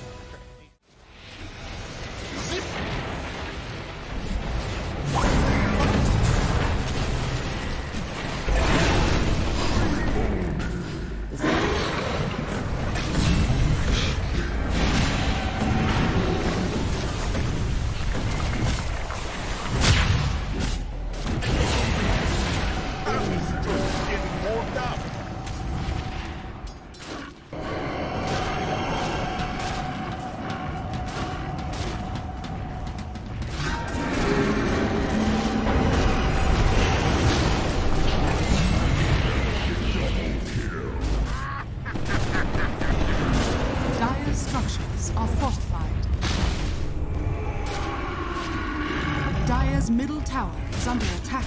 Now, victory!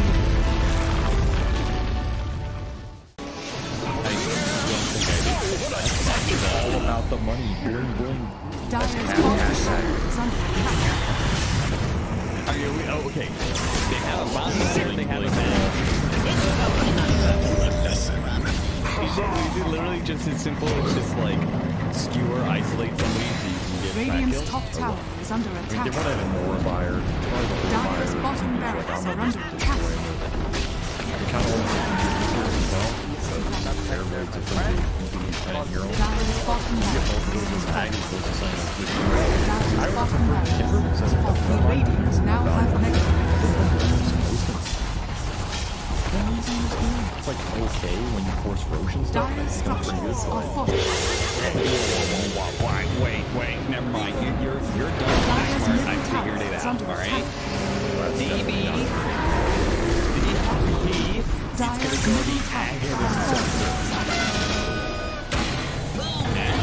Yeah, the Aghanim Scepter is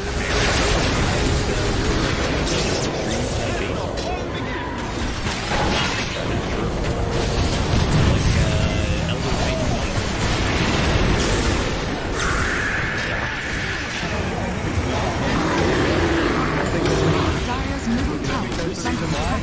Get some hacks, and that's just keep playing I'll hit all of my hats, all 30 of them that I own. Dyer's middle tower Wait, has that's fallen. 30 hats. My Dota hats. Radiant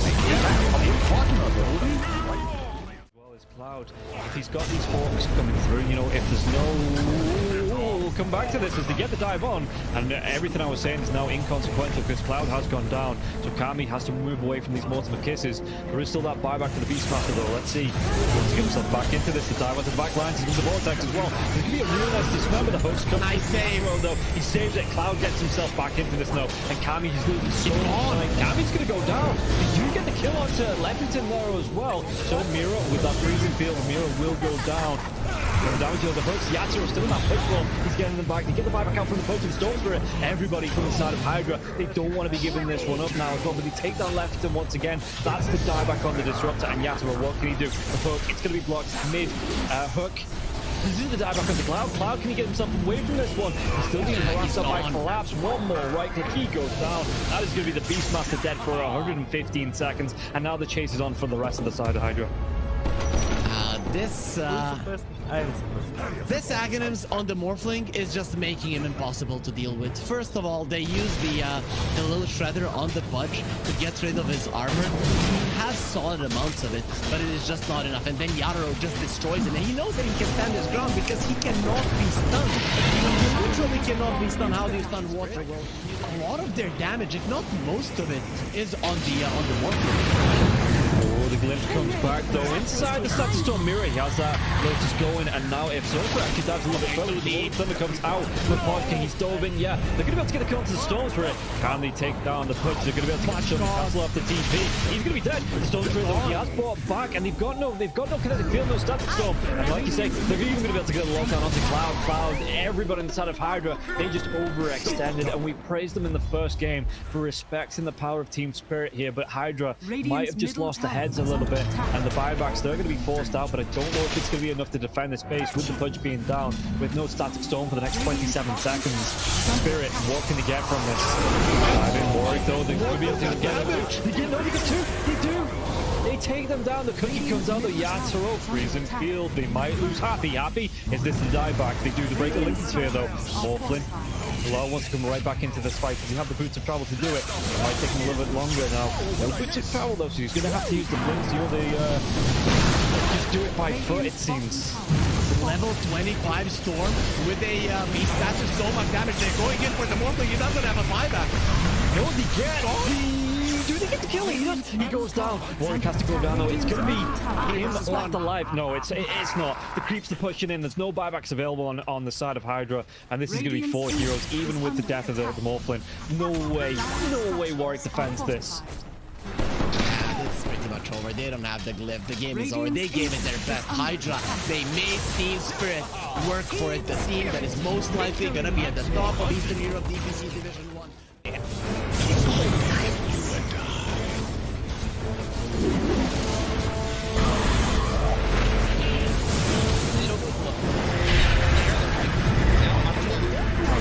There's a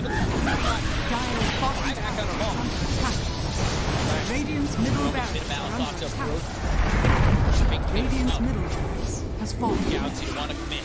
There's just not enough damage. Crimson Guard, Entropy Aura, Rubik's Fate Bolt, all this damage reduction. Let's see the combo. Bit of Malice. Strong in by that by the disruptor, and now we're going to be hitting from win. It's back up once more. Bit of Malice, and Sumail is in it. They'll lose him in mind control. Right it back towards Amara. Trying to run from everybody on the side of Gaimin Gladiators. Radiant's middle barracks are under Siphoning attack. and getting back into the base. Has fallen. Alive. Yeah, I think when it's time to call it, it is time to call it. They have no business left in this. And didn't get the tether off or something. I think it got broken. Either way, I like the ghost up to purchase. That was pretty heads up, but we are back and there's a smoke action. There's the divide right there. They're going in on Q. There's the hit. Okay, get that hit off. 23. Knocked. What damage? He's dead. Oh my god. Nothing. Less than 10% of his health. I mean, I'm assuming that's just the game. That, yeah, 100%. There's no point in talking about the rest AU of it. picks it up. I got it, Royce. The dive. Let's go away, you. Oh my god. Victory.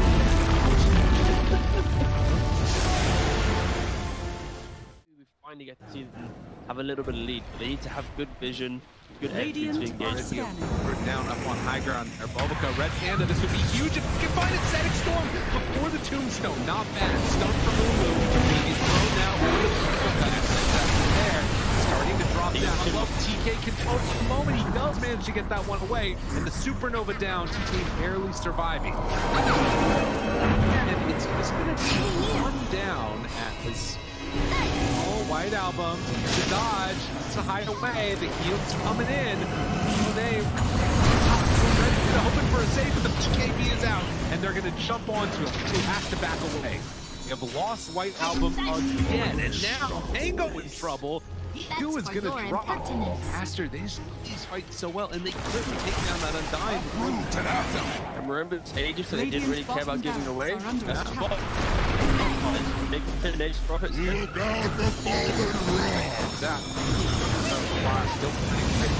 Stun is out on the play. Didn't have a BKB available. Bulbaca dropping low. The 10 on back in. They have another throw off Bulbaca. Doesn't look like it because the black hole is there.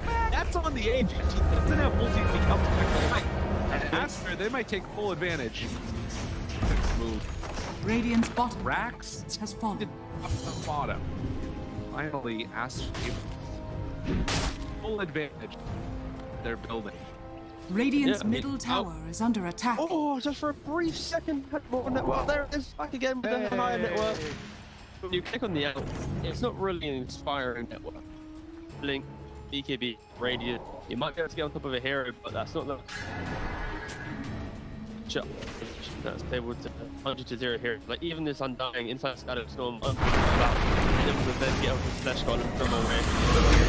They have that trying to keep him alive. Makes the move, and again, into this fight without Monet here. Pretty good for them. Right album, but now Monet is out now. A lot of trouble for Baby Blood. He managed to kill him. Okay. Alright. Pops ulti. Now the turn. Punching. Getting away. Sort of survived that first salvo. Very strong. Supernova down, pops the PKB.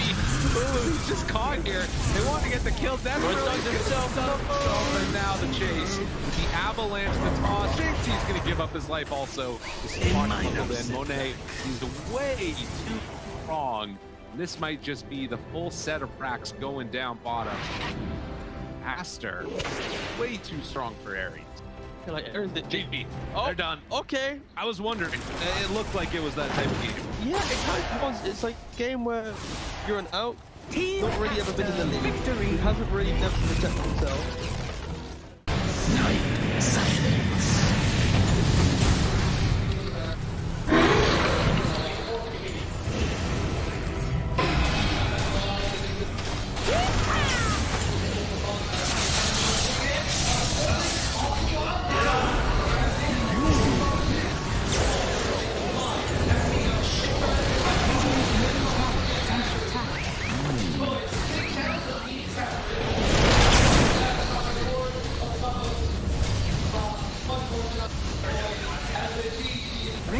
structures are fortified.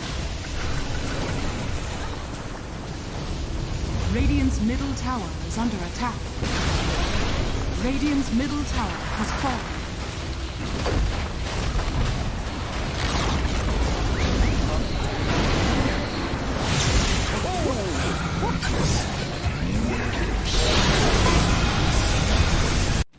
Boom. Standing. How are they just standing right now? I can't help but fidget with my hero half the game. I'll be running around in circles. Yeah. Pirouetting on the spot, the song, blinking from Pure. They see Yatoro, 3 lined up. Potentialized path play. They're trying to go in. Toronto Tokyo is blown up by Collapse, has to buy back. Yatoro gets off his BKB. Pure with another song. Sprints in. Who are they aiming for? Where is the target acquisition? They can't catch anybody. Collapse BKB runs down south. Lol being chased out as well. Oh my god, Nightfall. Hazy on disc refresher, blinks to high ground, gets away from danger for now. Pure, what's he up to? He's back to the high ground too. Mirror image out, Aegis claimed, lol in the fire, still surviving and blowing up GPK. Team Spirit to do. Sprinting out their base, they don't catch Nightfall on the way out, he's blinked out in the range of Mirror. They're still hunting though, and he's gonna find Toronto Tokyo. Who cares, Gem? I see Jakiro. Eon disc popped. And with his rapier damage, like short work and a twin-headed dragon. Unstoppable. Laurel, the collapse waiting in the back line actually worked. He stormed out of the tree line and he just then started eviscerating the 2 supports with the help of Laurel. He completely jumped over. They dodged everything that Naga was trying to set and prep there. And Yatoro was also just firing the cannon from the top there. Did the combined damage of Collapse and Laurel together. He is a monster. Oh, Pure. Lol. Oh, God. Nightfall's gonna get a bit of vision here with the Hawk. Imagine. Can they? Imagine. Will they? They have to do something kind of crazy. They're gonna be losing their base pretty soon. Lash has buyback. Naga Beastmaster have to get back to base to defend. Drow Rangers up here. Tier 3 gone. Barracks to follow. There's no buyback or collapse though. That's a big one. And Mira. Radiant structure. Look at all the wolves. Look at all the summons. Pretty vulnerable. Gets away from there. Help of the Glimmer Cave to jump in from Lol. Disruption, self-save. Barracks taken out. Lol. Owen tries to fight. Nightfall. He'll just pop, but he can't get any control of Lol. It's Lol. Puck is all over the place. Now they go into GPK though. Aiming for the puck. They're going to find him at long last. They get him and the rapier's on the floor. He messed up the phase shift. He canceled it. Oh no. Oh, you see that? I'm not crazy, right? I don't know. Yeah, he phase shift and accidentally ended it. There's an Axe Blessing recipe. There's a rapier. There's all sorts of stuff everywhere. An Axe Blessing recipe. What's that there? Okay. Not sure what the story on that one is. Meanwhile, Save, I think he had a refresher charge, right? Because Laurel dove him, he disrupts himself, and he tries to kill him again after it Save just refreshes and then uses it again. How did they not got the rapier? That was another DD. I don't think they care. You know what Toronto Tokyo is going to take it, is he? Oh yes, the Jakiro with the rapier. Coming to feed it back to them, guys.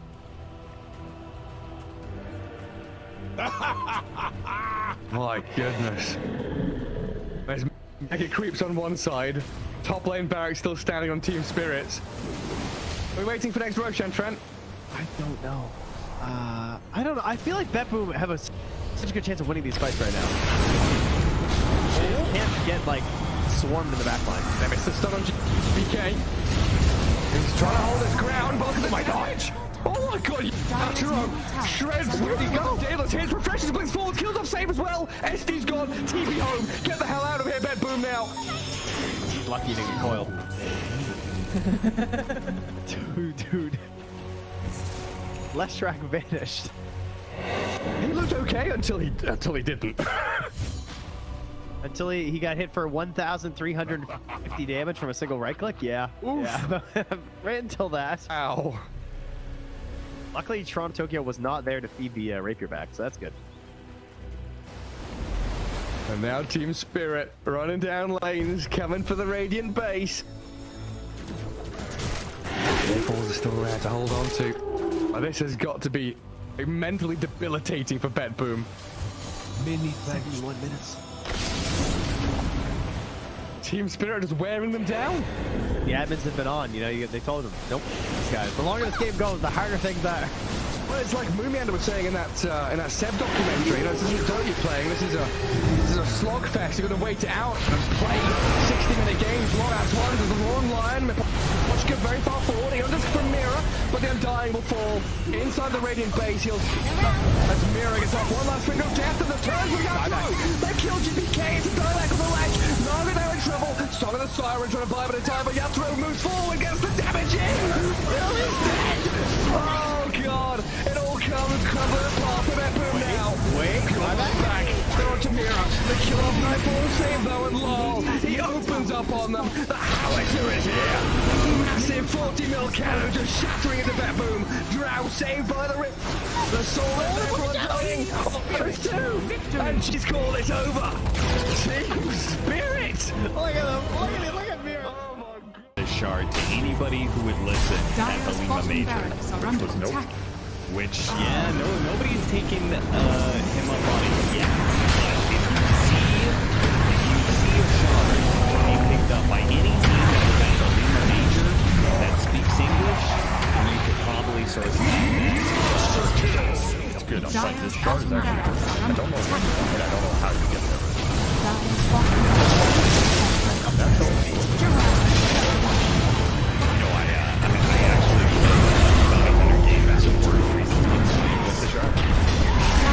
Pretty good.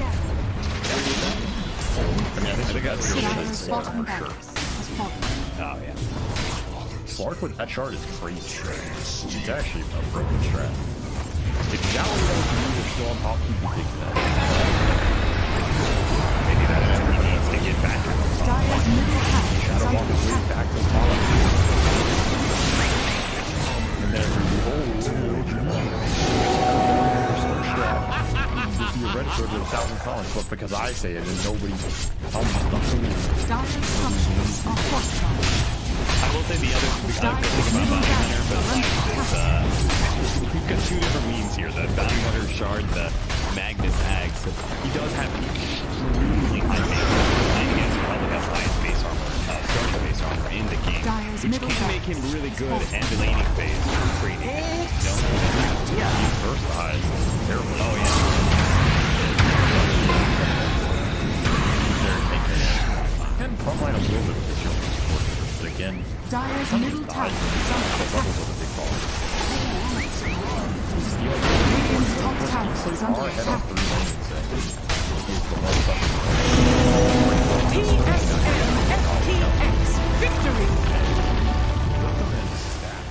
Midas was being, so they have an inkling that this is going on, but they jump forward, find the Sun Spectre. The Doom is there, Force Staff, keeping him alive and on the other side of the fissure, but there's way too much damage, and the rundown is going to be there. MC is gone, GH is gone, and looking for more. 9 jumps back in, finds Kuro too, tries to get out of there, does not have a way to escape. Mar is completely under control, he too is gonna die.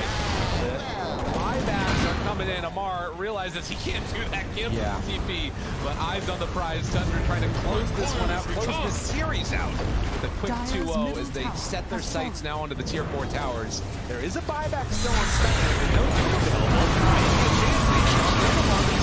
The BKB is out though, and now the turn, the break, the finish. Amar dies a second time. MC on top of Snake King managed to find that kill. Sumail still controlled, does manage to get the blink back and away. MC, they're gonna go back in for more. They can't, but Sumail, away just barely. Sumail got to be controlled.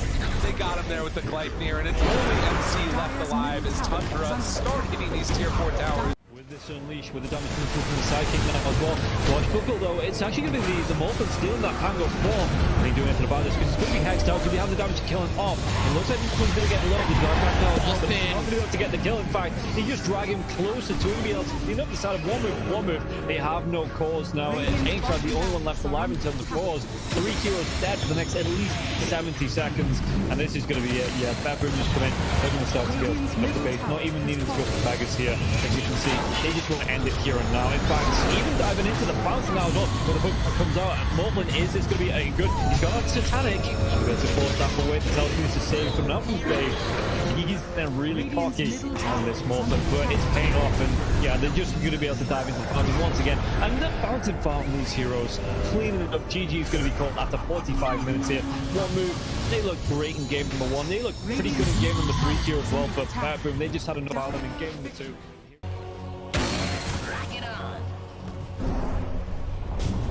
Dire's middle tower has fallen. Be right. I keep my enemies close.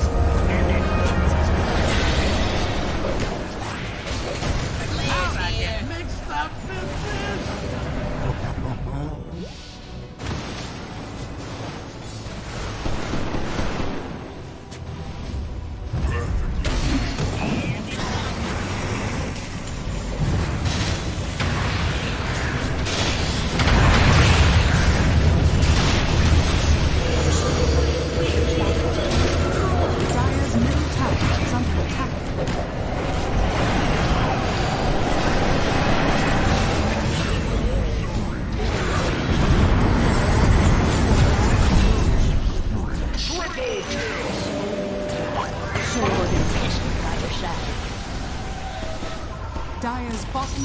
Dire's bottom tower has fallen. Radiant away from enemy, it's not guys really just dying getting them because anything in the next one. But we see they got so bad down. I think they can save him. It's also good with the strategy, which is like rebuild. Oh, that's first blood. Easy pickup. Behind tower, but he's got to be careful. This alchemist is actually pretty dangerous because Ludwig's rocks literally points down. And then you get more minus armor out of acid spray for a physical damage nuke of an unstable concoction. It's a deadly mixture. You're running through lanes here for Kingsley.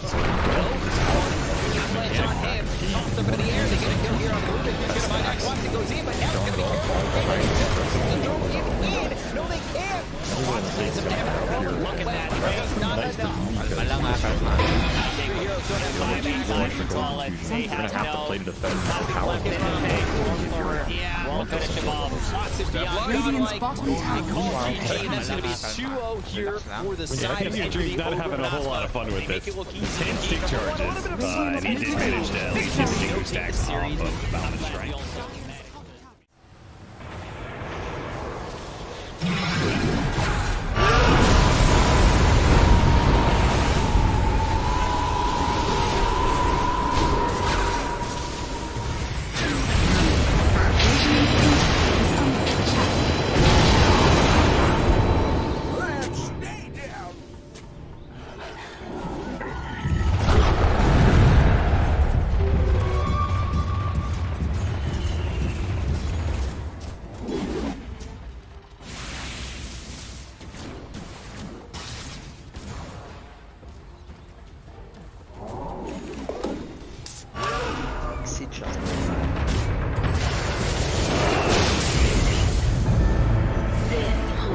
Upon the surface, then refuses to commit.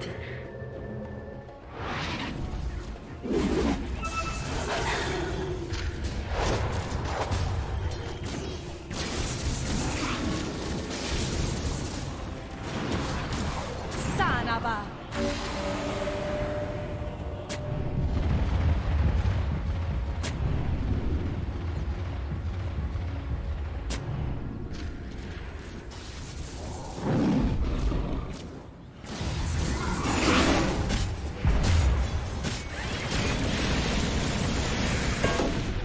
Bounty.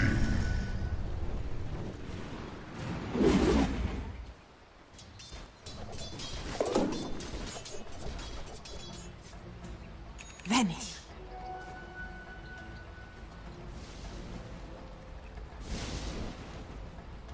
Radiant are scanning.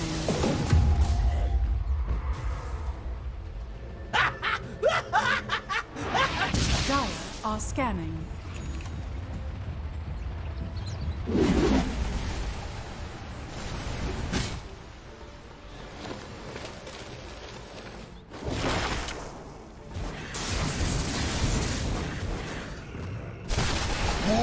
rise of the wood. Radiant's courier has been killed.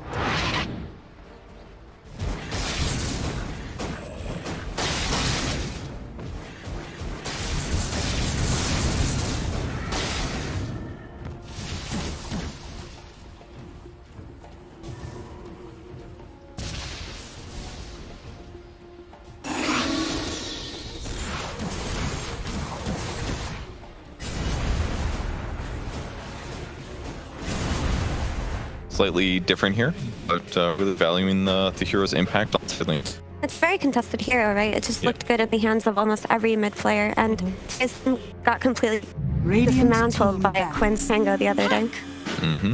Instant counter. I think the questions I've seen asked was, when are people going to stop giving Quinn Tango? And apparently not. So, Well, Quinn in the game, but I'm going. But Brian also plays an excellent Tango, so it's kind of confusing, right? All the NA players, mid players play Tango. No, it's okay. But they go for the Mikey hero and the Puck. Puck is one of the better heroes to play against Tango because you can instantly counter him with the coil. Coil +1 support TP it is an easy way to kill him mid, and it's a good hero to disrupt the disruptor in the backlines.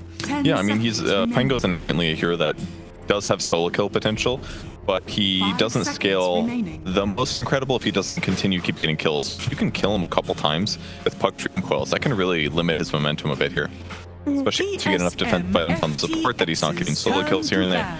It can be a big way to deal with it. Bloodseeker gets banned second phase. That's one matchup that teams seem scared to pick the Bloodseeker the first phase against the Pango for whatever reason, but Puck seems a nice little spin in a good way to potentially deal with it.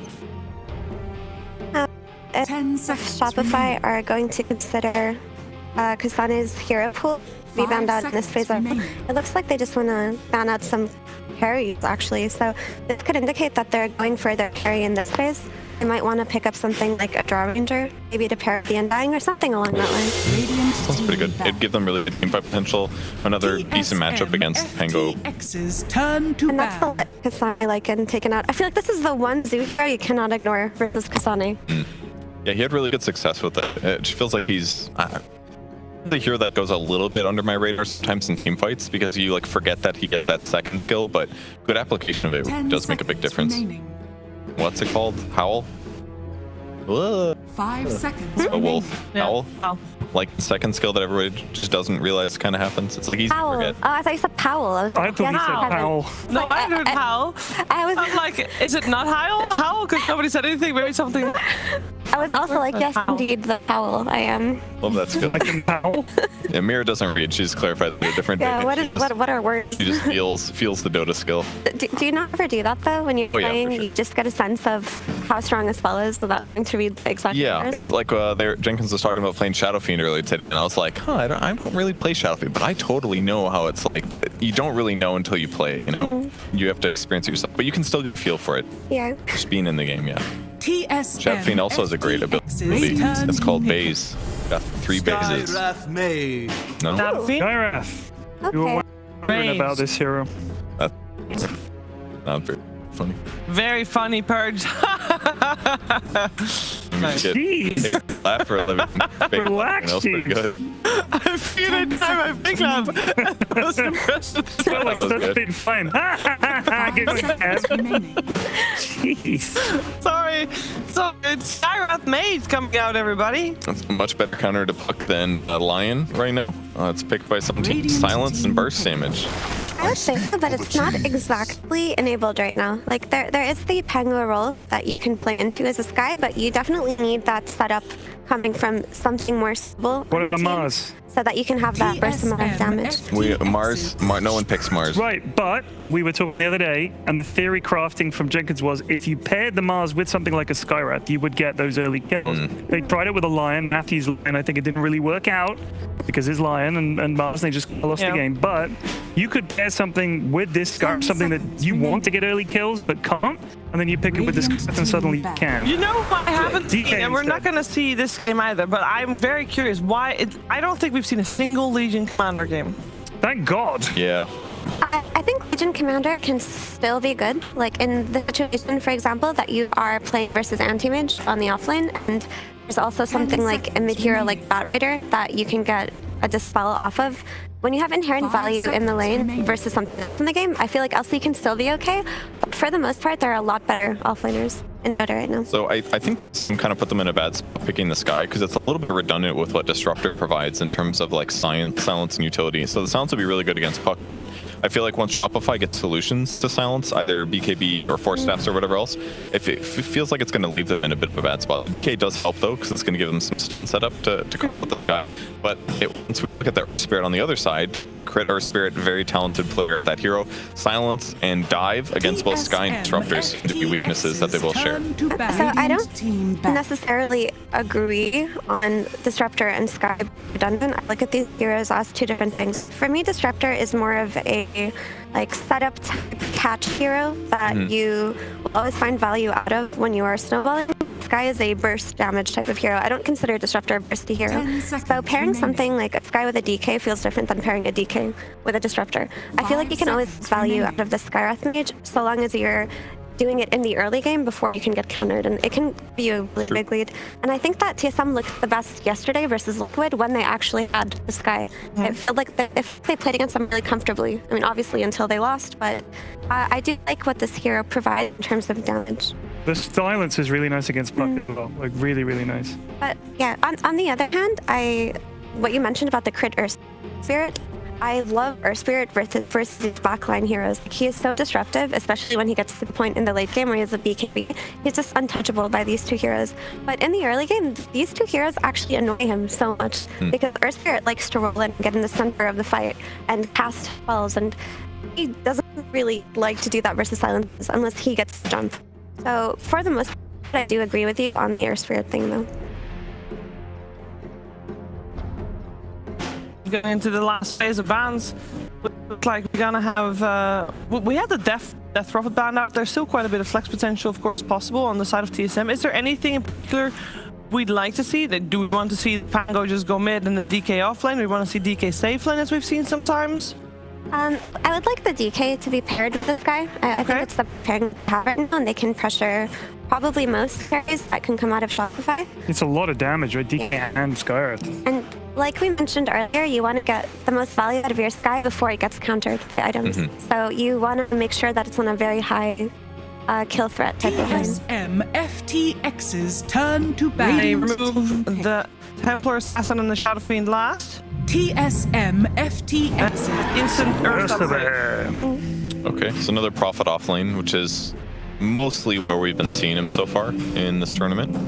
It pairs nicely with the Earth Regent, right? In terms of lane synergy, like you get the roll into a kickback on a squishy support like a Disruptor, and the Nature's Prophet can completely like destroy him, right? There's a lot of kill threat coming out of Shopify's offlane right now. So did they pick Ursa because they know if it's either DK or Pango, they're pretty happy, and if they force DK to safe lane and pick a different offlaner, then it's DK carried and they feel like one night or something? I'm pretty sure that they know it's the DK offlane. If it's not a DK offlane and they put it on this lane, that's kind of a bad draft because you need it to enable your Skywrath mage. If you don't have that and you put it on the safe and you pick some weird offlaner, that's when it becomes very redundant. Would you'd argue, I mean, lots of teams, maybe not a lot, but some teams do play DK carry. They go like Midas, he'll get Blink. Do you think it's not going to work compared to like a mid DK or an off-lane DK? I don't like it here because so they've addressed the puck on the side of Shopify by picking the instance in the DK, the instant silences of Skywrath and Disruptor. So you want this DK to get an early Blink Dagger just so they can exploit Puck's moments of weakness before he gets any kind of utility type items. And if they put the DK on the safe lane and he goes for a more farm intensive build, this hero that enables the other heroes on his team will definitely be a lot slower and they're going to hit their timing slower. Okay. So I don't personally want to see it as a carry at all, to be honest, but the option is still there. How do you think TSM deals with Tombstone? They don't really have like a great answer to it at the moment. Run away. Yeah, it's not easy for them to fight. I worry for them when Shopify gets Ags on Prophet and they're going to do some like Dream Coil, Prophet Ags, Tombstone zombies. At this point, there's like 85 zombies for each hero. It's going to suck. Yeah. They could pick a lifestealer potentially. Okay, a Wraith King works too. We've been seeing a lot of Wraith King, but I don't necessarily know if I'm Wraith King's biggest fan against lineups that aren't high cooldown. Like Shopify's lineup is really ready to go all the time, especially if it wins lanes, and you don't really get value out of Reincarnation. Yeah, I agree with that. I think one upside is I feel like the harass from Dreams is not going to be that bad because he's a hero that inherently has pretty good damage and lifesteal. So like when he fights a Trance, it's kind of like CK. You're like, this doesn't bother me that much. Yeah. It's like a little annoying, but you get the heal back. So that's my hunch. And it gives TSM a way to play into the Nature's Prophet and Earth Spirit lane that we talked about, right? Like if they go on that Disruptor, the Wraith King can be ready to counter with the stun into Skeletons into a potential trade. Helps a lot, yeah. Especially on a slower Nature's Prophet, you can definitely do some damage back. Did you say Skeletons or Skellingtons? Skeletons. Is that your trademarked skeleton? Skeletons. Are we allowed to say it? Or? You can say Skellingtons. I thought you said Skellingtons, and I couldn't tell if it was Skellingtons. Skellington. Yeah, I like both drops. I think they both have a lot to offer, but in terms of comfort and reliability, I'm leaning more towards Shopify. Yeah, I agree with that. I feel like the Ursa's pretty comfortable matchups no matter what. Obviously, they'll need a little save to protect him from some like stun into magic burst thing. But if RTZ has a really solid game and protects himself with Enrage and BKB, then I feel like he's going to be able to have a really solid game and just kind of eventually win for the team. Well, we're going to find out who's first game of this be as we are heading short to musical interpretation by the Patchy Panas game. Prepare for battle.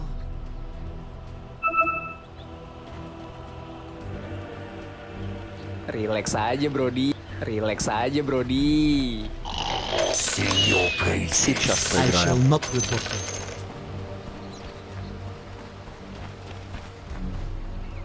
Here we go, ladies and gentlemen. TSM versus Shopify Rebellion. Folks, we have seen in the past TSM, they've been able to cause a bit of an issue for Shopify Rebellion. Overall performances coming into this game, it's been quite a different story. Shopify Rebellion looks to the next level, while TSM, they have struggled. How are things going to go here with this matchup, and what do you reckon for these lineups? To get RTZ for a flood. I like the approach that Shopify have, especially because they're playing with that crit Earth Spirit. Is going to be nice. TSM are able to secure that onto Whitemon. Yeah, their Spirit's been phenomenal, right? And I think they had this like really good answer in order to deal with this Pango when they have done for this very similar draft, having the Puck, having the Earth Spirit, multiple forms of silence, and the Nature's Prophet, if I'm not mistaken, they had. Global route that comes with the Agon, it does tend to be an answer, but let's see what's going to go down, because at the same time, looking at TSM's draft, it has a lot of potential for great aggression as well, too. Great ways to catch this puck up. If the DK has a good start, which he should, if the Skyraft has a good game, they do that instance. So let's see how it all goes down. It looks like they are going to be doing a bit of lane dodging here on the side of Shopify. They want to put this in Profit bottom to stop the aggressive lane, and they're going to put the Ursa and Undyne on top. This is cool. Do you react to this if you're TSM? I don't think so. No. It's moving carry to the offlane sometimes the risk, right? I can't let you have that. Still able to secure RTZ that safe area. Time being on the top half of the... This is pretty cool also for crit potential. Now it's like him leaving the lane bottom is a little bit easier for Saberlight to have just free CS if the lane pushes in. And also the threat of kicking people in an hour. Mid, he should do excellent in this match. We've seen this one time and he's able to withstand the puck and just out CS and really out farm it. So it could be something the TSM can play on very well. The setup for this guy to get the. Look forward to this one though. Because we saw honestly yesterday. I don't know if you got to catch the game because it was kind of late night TSM match versus Liquid. They were dominating it that very game. They nearly won it, bro. They were pretty much win. Tomato had a phenomenal game on his August start, and then Liquid started to get online and take some better fight. But it was a close game. It was pretty showing from them. I mean, do you think Tomato's on a good hit to carry this game, the Wraith King? Like Effie was talking about toward the end there, one concern I have for him is lack of stone hitters, and the Shopify's plays is very quick. So mostly we've seen King as a circular boom. These long type of things. This is not as many long cooldowns on Shopify. I do have some concern with them out. And lane's honestly a bit scary. Playing the Undying who's just lowering his turn constantly. Tough for them to really contest the season. One thing that'll be interesting as well from Shopify betting is that pretty much in all the games that we've had for them, when they're stable out on that top lane, when they're playing Radiant side, has been a lot of freedom for Crit to leave stable out on his own. Which helped that for top lane Tomato. They're dying. He's getting dove put the stick, but he's looking very dead here. Shopify hasn't been able to take Tomato out of that top lane. Yeah, the question regarding Sable Crit's going to be, when you're playing the safe lane, you're holding the tower profit, is it going to be enough sort of space for Crit to leave you on your own, or is there sort of a different dynamic because you're holding the safe lane tower rather than the off lane tower as profit? I think he can leave it, just now it's not the situation where it's a Puck versus Pang in the mid lane. Like now it's the DK. So for him to really for him to move, it's not really necessary. The Pang mid, I'd like to see him move a bunch. It's a DK. The DK's gonna have a good lane. It's tough for him to get him. Fly hit, stop, they get the glimpse. I'm not gonna look at Crit. He actually got the kick onto Ari. He's a cliff. Oh. They put the rune together and he gets the kick up on there. That's got his TP. Sure. Let's head over to the lane. Okay. A couple of spells out of the way. Mikey. Dire's middle tower is under attack. A bit annoying there for Mikey.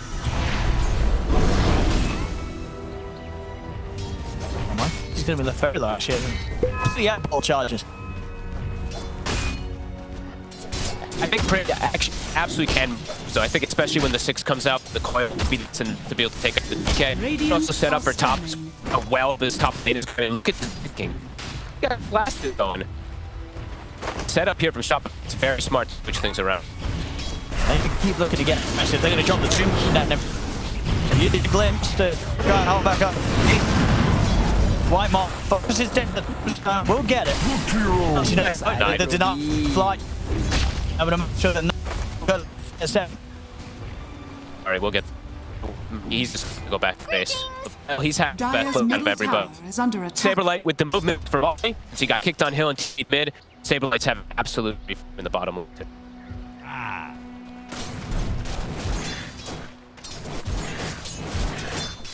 Yeah, very difficult for Sunny and R to on the profit. Yeah, I mean, there's no sun. Even if they go on, he just says he'll bye-bye and TP's out. Gonna be a cover for Tomato. If they can get kill on target into here. Glint with a mango, well done. Get it. It's done. Easy actually walk under like an entire three-way there with the let's get brought down. Some space for Tomato to clean up a couple of waves. Out to start getting him back this way. So this very slow that's actually having a fun as well. Got a ton of kills here. Okay. And he's looking for the clips. Then let's use the carry on the lane. Quite in time, and now there's going to be TP backup coming in onto the top lane. Find the angle on my bomb. This might catch the guard. Yeah, Crit is in. That bounce the stun.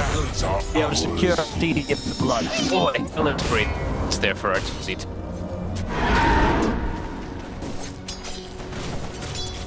The death fill up my bottle. There's a lot of threat on the mid lane. Revert this puck. Ryle position for me. So he does absolutely can. These flips. Gonna get power run. Lots of TPs coming in. Full on aggression.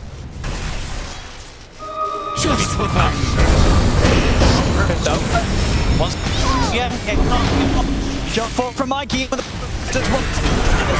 Wall fall. Browse. The dragon tail to Mikey. Verifies the Mikey. Doesn't matter. Right, get the last hit in to take him out. Down Mike in return. Maybe look at the silence on Cripples. Run a little up the mana hour. Has been killed. They were very quick to kill the tomb. Like instantly, all three heroes should have hit it. It brought down immediately. Radiant's middle tower is under attack. So some nice moves around that mid. DK's active hit and Simon going straight for the blink dagger. 29 inch shots. Yeah. really like to be paired up with this guy. Then you give Ari an absolute full purpose in the game to shut down the fuck. And they're gonna go. They are. Dragon Tail. Got him. Back-to-back kills. They have a huge wave on play too. Radiant's middle tower is under attack. They're gonna get tons of damage here from them. Get the glimpse. No, not quite crit. Oh, and Mark took a shot. Crit was never on the ground. Your last Oh, there's it. Crit fire blast. Straight down onto crit. It's going to be no kill for TSM. Great move. They're keeping that catapult to be up. Browse tanking the tower here. And just keeping this combat mid. You say, I think we're going to see a lot of action from the contenders. Ryle and Ari. A huge over here for the 2K combo this game. When I see this versus the puck, you're able to max out your silence when you have some play around. Yeah, like you said, I want to see these paired to get majority of the game because they have tons of threat. Kastani, save him, but there's going to be just Kastani hitting in his face all the times. He can't push him out without rotation. Like, just level up. 3 hit on the mid. I'm gonna go for Bra. Get the kick back into the Dream Core, but Barra's ever found the Dream Tail. Until a refire down to Mikey. He's gone. 2 points an issue. See if they can finish up. Gonna go TP out. He's out now. Back to the fountain. He'll survive. Fire Rebellion, they'll get Ari. Lose Mikey once again and unable to take down Bra. They're destroying this puck. White Mud. Get away. And DK, I mean, player from Ryle. TP. Just able to get away. I try to go all in on this tower in the minute. They're playing very fast with their moves. And they've secured free farm now for Tomato after the first few waves. Sort of a glimpse. They will take him alive. Ground into the ancient ship. Dashi. Stuns the fall of the stun. More than enough damage to take us, especially with Kasar. Keep help out as TSM continue to be full focus around this mid area and continue to maintain this 3K goal already 9 minutes in. Beautiful. He supports their absolute kill this game. 3 points down silence for Ari. White Mine off to a great start here. It's part of all 8 kills on this disrupt. And super active. Quite enough damage there with some shop. They need to like break the coil to try to bring down the tanky DK. Well, he nearly has the dagger already finished up. It's huge. Yeah, he times damage on the disruptor already. What? Stop it. Gonna try for Bravo. Didn't work out last time, and I don't think it's gonna work out this time either. The Doomstone. And they'll focus it down. Doomstone's now got an up jump recoil. They're really everything they can for this dragon to try and kill. But they really just can't. Still alive here, bro. Fly still going for it. Finally, they'll take him down. But it flies our teeth as well as everything. Do get without casualties there. Mikey dies again. And they'll lose more. Starting him with the thunder. He's not able to control safe life. They lose 2. I can't tease it. Get the rage off. Finally brings Smearos down with him. Looks bizarrely. Ari tempted to go in with the Duke. Will fall. And in fact, RT is going to be able to continue to run. Strikes there. No glimpse. He's actually putting it out. All right, RT survives and picks up a kill on the way out. Look at Bryle. He actually keeps his way toward top. They might be able to catch another hero here. He just got up here. And this is easy how fast both teams flow. The opening stun. Radiant's middle tower is under attack. He's going to get hit by the fire. Trying to juke the Tomato, charging up the stun for a second. Tried to juke it there with John play there, but actually stopped and canceled it. Yeah, man, the better move so far. Yep. Keep ready. And even so, Blights falling behind as well. Absolutely. See it again. Lucky to have Astrun. Yeah, we were just running in on the 4 of them up by being involuntarily back and forth, but makes the most of it. Still, and he's a speedy bear. He's the one who's he's having the best game on Shopify. Every other core on the side of them is looking amazing at Shopify. Yeah. They need some sort of opportunities to get Mikey back in on this. One behind.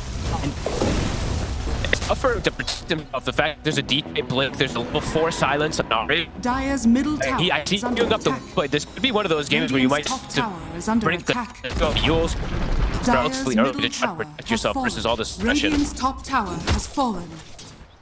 Radiant's bottom Great tower stuff so is far. under TSM. attack. Tomorrow, Relic. So he's got to be able to match that farm base of the Ursa. Even though Arteezy has the Battle Fury. Dyer's middle tower is under attack. Come in for TSM and the loser. Is under attack. It's done. What they can go for here. It's already the wraparound. Arteezy we got a train onto White Monster. Gets caught by the underneath the towers. Arteezy damage. Get the rage off. That still comes to an end, and Arteezy still able to get it ultimate. Arteezy lives. Shopify to take some huge fights in their stride to get through. And this time around, TSM, they were not set up to take this one. Arteezy being super clutch. This is a character, it's an Ursa Fury that's showing up to fight. I mean, to their kills. That's the crazy thing, really. He's doing so much to recover a game in which his non-player essentially suffering. And it's not easy to do that he's playing, as you say, in Ursa, but just with a lone Battle Fury, but he's making the magic happen. The kills already picked up. It's easy. This is really good. I mean, Eastern was definitely a blessing for him. He's been able to really good kills, to be able to respond back versus TSM's overwhelming aggression. It's like TSM they versus Shopify. It's like they pick their head. They just have some steroid. Just forces them to play very well when they are versus Shopify. They really keep it Shopify. Dyer's top tower is under attack. Ryle. They're the kill combo. It's on them with their.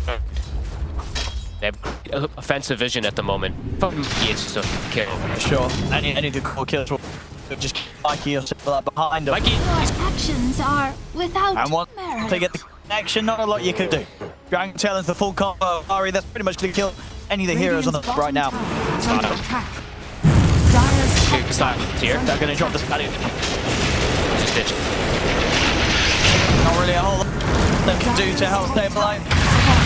Try and push his way up with the sprout. And they'll come in with Rolling Thunder, so like. Radiant's bottom tower is under attack. Immediately, two. Has the still active.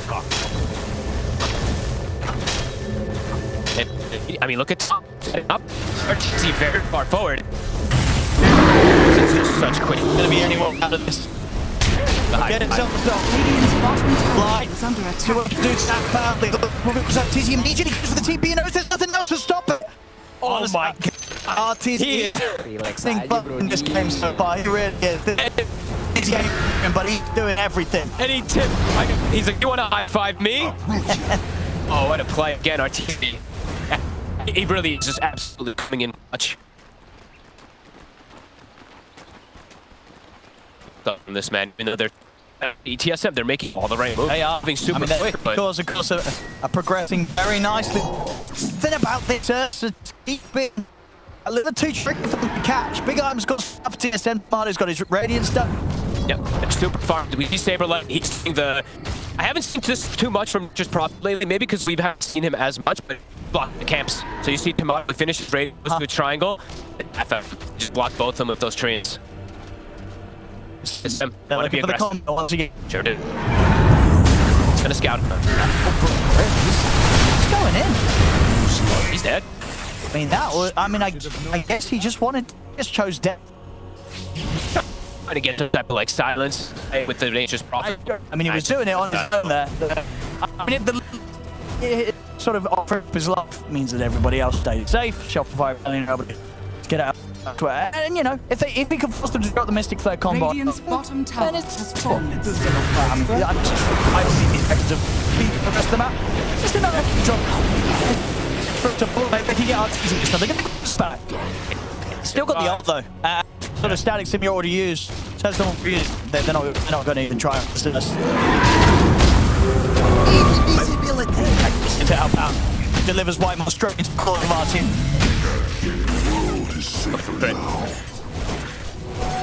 11 to 15, 26 kills in these 16 minutes. Super fast. I mean, Mikey just still having a very, very slow start. It's done.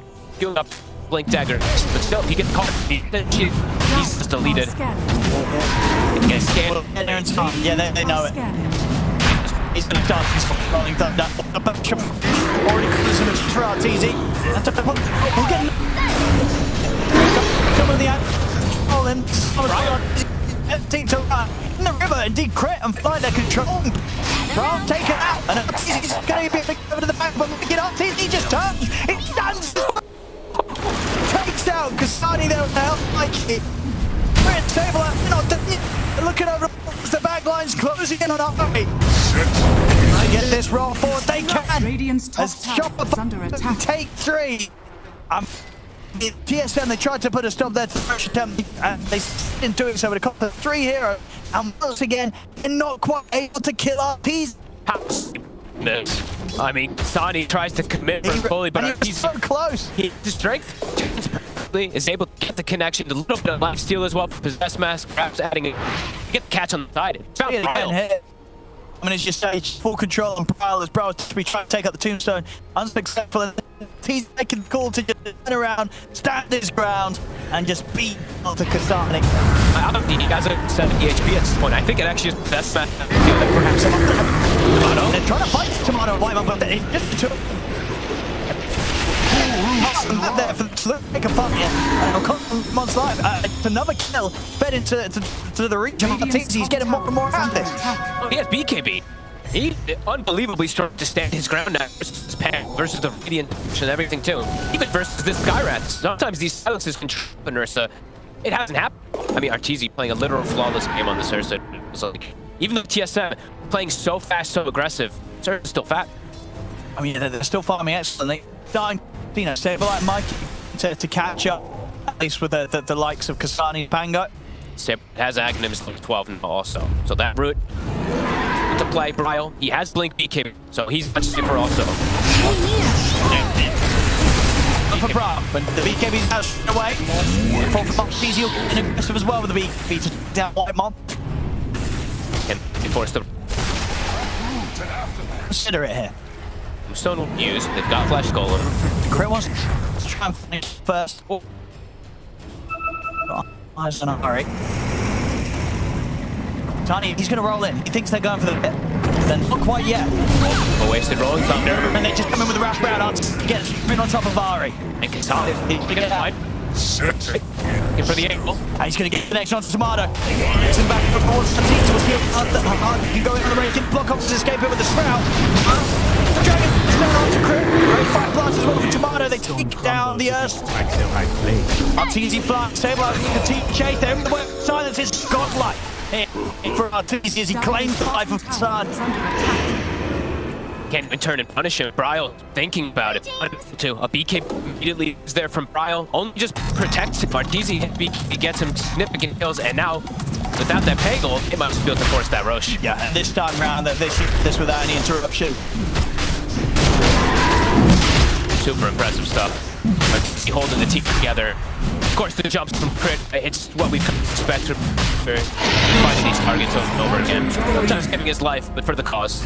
TSM still in a very comfortable spot. We see Tomato farmed up. I mean, Arteezy's just really made magic at it. A real textbook demonstration of how to kind of bring the team back into the game as a Ursa, with just Battlefield alone, even in points Battlefield. You know, he knew how to sort of take these risks, make these crazy plays, and it's absolutely working out here. Shopify Rebellion now taking the lead. Starting to itemization to perhaps protect Mikey. Mikey, he's going very clean route. Blink, Witchblade, he's even just going to go for status resist rather than going with the Yules or for that A disc that we've seen sometimes versus these silences. But he's got Glimmer Cape, for Prince, so they will be trying to bail him out of these situations, at least that.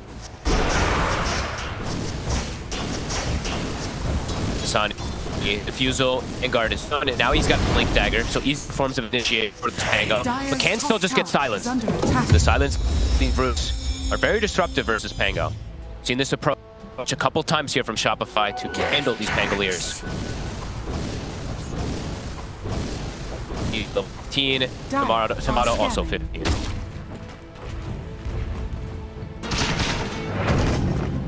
Super close game. Ursa, he's large and in charge at the moment.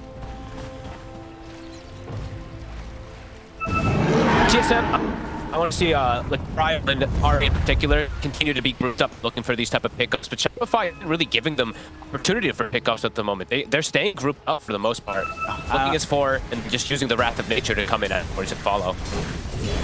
They're not afraid to fight at all at this point, especially the 8 and the BKB link. Oh, it's easy. They've got very good vision right now to Shopify.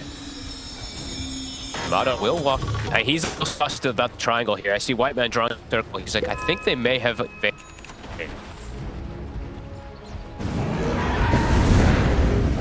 Mado going a very aggressive build here. Do they want to dive this?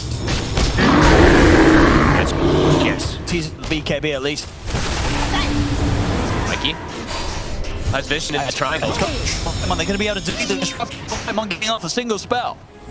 Those wards, they just placed when they swoop over.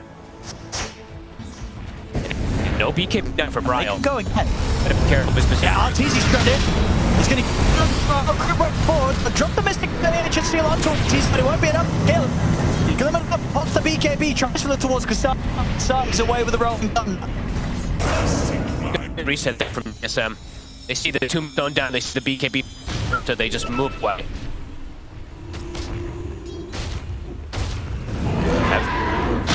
Mikey, looking for a jump here. Stabilize getting on the back.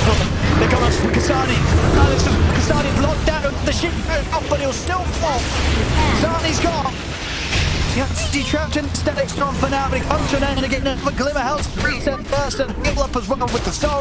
Arteezy's perfectly fine. They fight 3 kills and get the pressure on the tier 2 tower.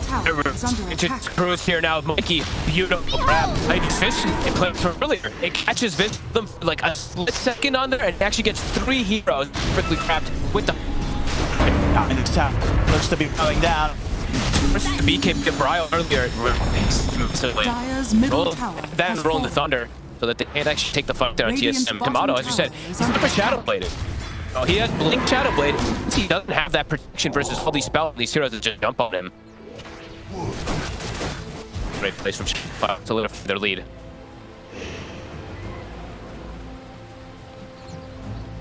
They're really starting to get behind it here. I think these boards, they're really massive. Just that vision around the triangle has gotten them a massive amount of momentum. And pushing Mikey, okay, Kaya, and he queues up Dan. He's supposed to go for the silence build just because the stats resist this game is, but does want to be able to have that protection versus instant initiation. Invisibility! Dire's bottom tower is under attack. Smoke, they're gonna look at something. They have to try to sneak into this triangle area somehow and get a wrap around.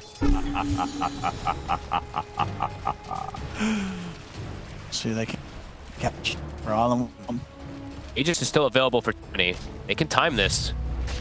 Dire's middle tower is under attack. They see him, they're gonna go for everything.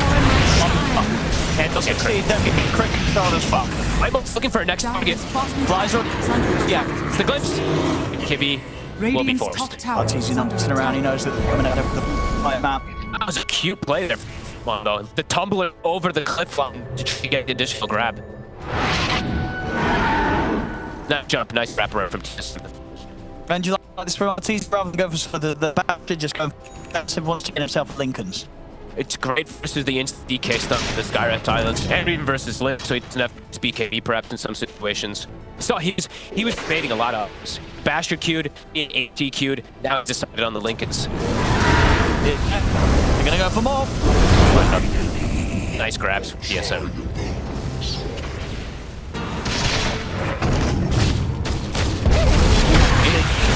Good try, Kassan. As well. Roll in. A loss so small, the world will hardly Another notice. kill here for the bat. Seriously. Really is doing so much work for them. Otto, don't. Yeah, there's so many of them here. The gang tail's done and no support to be taken down. Nice play from Tomo. I'm glad I see him picking up the BKB. That's the AC dude after Otto Blade. A little worried, but yeah, I'd imagine he does go for it. And they get the catch onto him. Tricky. Most air disc for Mike.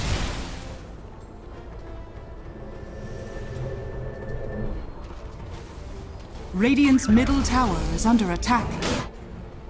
Yes, sticking in this area. Bryle is active. Ari's here too. Saber, let's just TP in. Mikey, force the BAB. Yeah, I'll straight out. Ari gets no way. Are scanning. He will sneak himself out of there. On the DK, there's no coil available, but feels like Shopify might just look to run at him anyway. That BKB is so crucial to be able to protect Bryle.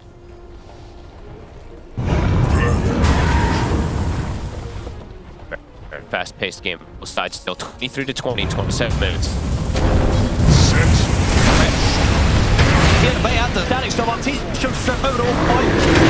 He's able to fight through this. Get the glimmer. It's going to be about 55. Is it for more? He's going pretty deep. The high ground. Punish him for that one. Will not get away with rolling it under the tier.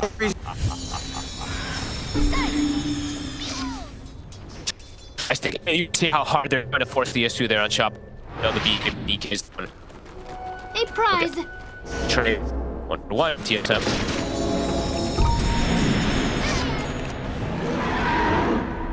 Now being picked up on the side of Shopify. I want to get rid of this vision, and they do have Aeon discount on Mikey. TC's look like he wants to go in. He knows he's pretty killable now. I'll turn. What tomatoes? I'm just going to be able to get up the challenge lane. TC will want to get out the remainder of BKB. He's not going to last long enough. A little too aggressive this from Arteezy, and that's a whole lot of money going into the pot to Tomato. A dream kill for them. Tomato has been playing that top network spot. They now have momentum. 60 seconds without that Ursa. What can they find? Mikey, though, makes a solo play. Mikey's going to try and catch that. Get caught by the red fire blast. It just will protect Sunny and Tomato. You need to chase jump forward. Anything's catching this fight. If they do, sure. Again, Kasai with the fire rolling, locks them down. Easy for 5. He's got to deal with the fact that there's 3 of of him.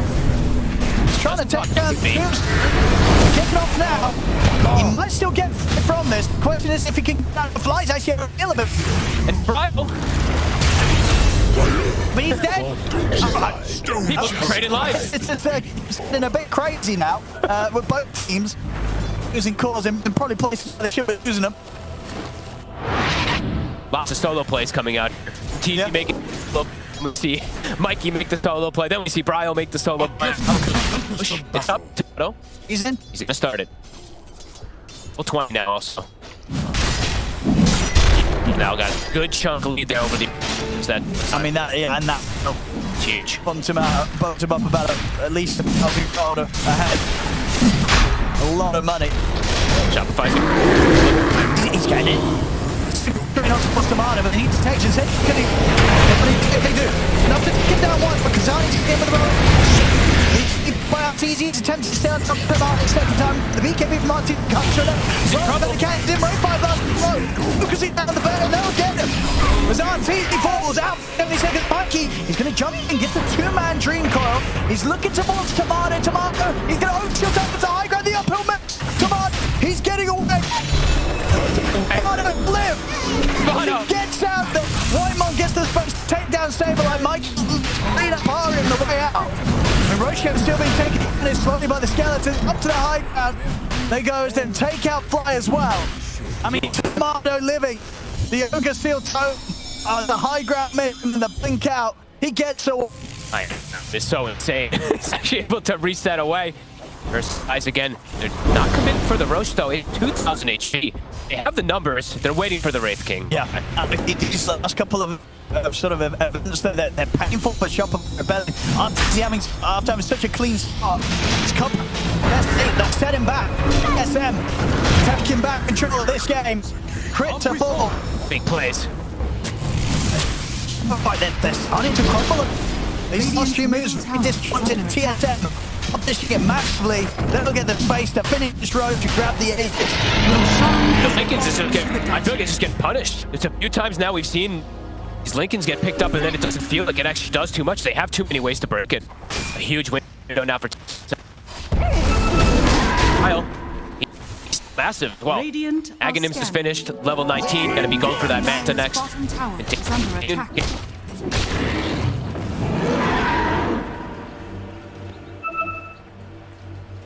Ogre Seal Totem, what an item. Dire's bottom tower is under attack. I'm gonna go for an 8 file. Good jump.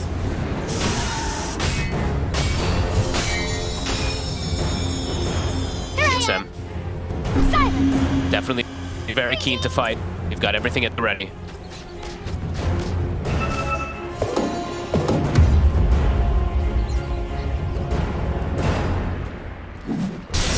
That shard at the moment, Tomato.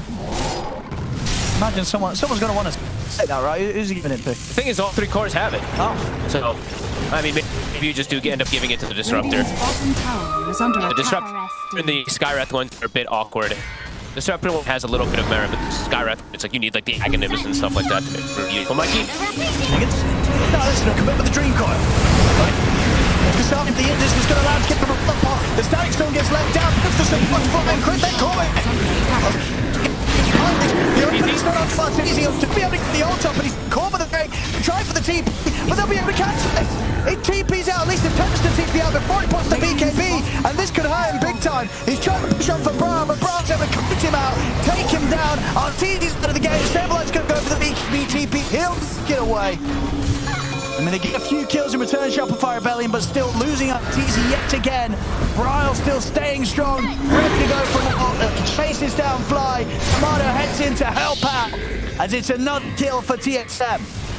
These 2 tanky cores, they're a bit too much for them to deal with. They keep getting these perfect jumps. That's a buyback and a dieback there from Fly. Bryle just scoots over the tree lines there. Steel Totem and the Fly Dragon, they're just kiting this Ursa. Excellent fights being grabbed there. Under the curtain. I'm right there. No. But Tomato was just able to scale and scale and scale. He's only got the 1 death. Arteezy now has died back-to-back a couple times. In the mid. And we'll find Bryle. And that's, I believe, the gem cover. It is from Shopify. On the deck. Crit's able to pick that up. Can they finish him? That's it. They're going to try, and they'll succeed. They get the drag back into the Mystic Flare. They'll get it right back. Oh my god. I mean, we have 2 kills a minute right now, Owen. Speed it up. Overall, definitely feels like it's favouring that of TSM, because it feels like multiple times we're seeing these fights. Tomato's surviving, and Arteezy's dying. Yeah. And Tomato is starting to get some very scary items on him, too. He's huge. He hasn't even had to use the BKB. He now has a full Orchid. So an extra way to break the Lincolns, more silences to deal with the Puck and the Ursa. Very good itemization so far from him. And Ari, he's positioned as a trap here. They're going to be directly in with Saberlight. Now go for Whitemon. Instead of the BKB to stand his ground and take Whitemon down, Kastani's going to be coming in from the side of the Rolling Thunder, but he does get held back by the Atom's Nature's Wrath for Saberlight. They're controlling Tomato. Ages for a minute. Take down the watch. Kastani's in with the backup. Stroke play out. Gets committed with the ultimate to try and finish up Tomato, but again the Rolling Thunder. Arteezy pops the BKB. It's enough to allow him to take down Tomato. Tomato stands the low ground. Arteezy chases him. He's ready to try and take him out. Take him down to the core by the back. The stun. Arteezy, he has to run, but the Radiance is burning him down. He's up rip. Fly keeps Arteezy alive in his final moment. And now Tomato, he's silenced. Yes, Kippy still. He's keeping his cool, holding on to it. Now a pop. Ogre Seal Totem aggressively into the midst of the 3 of them. He's going to look towards Saberlight. Saberlight gets forced away. Arteezy. Tomato continues to try and chase with BKB for Tomato. Comes to an end crit. Caught in the own sprout here from Saberlight. Tomato's just standing his ground. Saberlight healed up once more by the Soul Rip. But Kastani, Bryle, and Tomato, they'll be able to bring him out of the game. And Tomato, he's not done yet.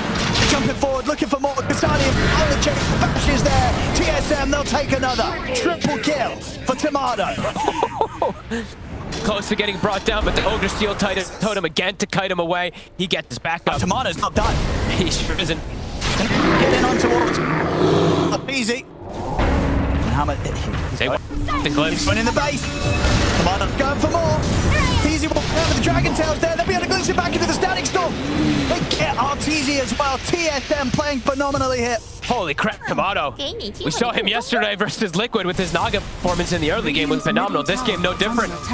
Getting a huge lead now. He's 25 already. survive throughout everything there because of that Aegis, because of the plays. Yeah, had some sort of excellent entrances to the earlier fights this game, Arteezy, but for the second half of this game, he's just been completely shut down and just not able to find his place in the team fights at all. They're kiting him beautifully. Like Tomato with Aghanim just flying over tree lines. Brile flying over tree lines, Tomato just ogre stealing away and resetting the phones constantly. Beautiful stuff, TSM. Window here for the Raps. 35 seconds on Ursa. It's a long time. And more control coming. Kasane with the Basher now also finished up from earlier in that last fight. Getting difficult for Arteezy. A full blood dog on Tomato. He's so farmed. And he's gonna do the disassemble play. Okay, another fire. Radiant's middle tower is under attack. Now the disc. Puck not gonna protect Mikey if he's able to get on top of him. Dire's top tower is And of course, it's attack. another thing to break that Lincoln's that Arteezy went for. Yeah. Incredibly difficult for a Shopify Rebellion to take a fight whilst they're behind this much. 14,000 gold lead now at this point. Ryle completely online, scaling. He's very scary too. The supports, even the Nature's Prophet and Puck, they can't deal with the DK. They need the Ursa to deal, feels like all the damage in these fights at this point. Becoming too much for Arteezy to deal with. Radiant's top tower is under attack.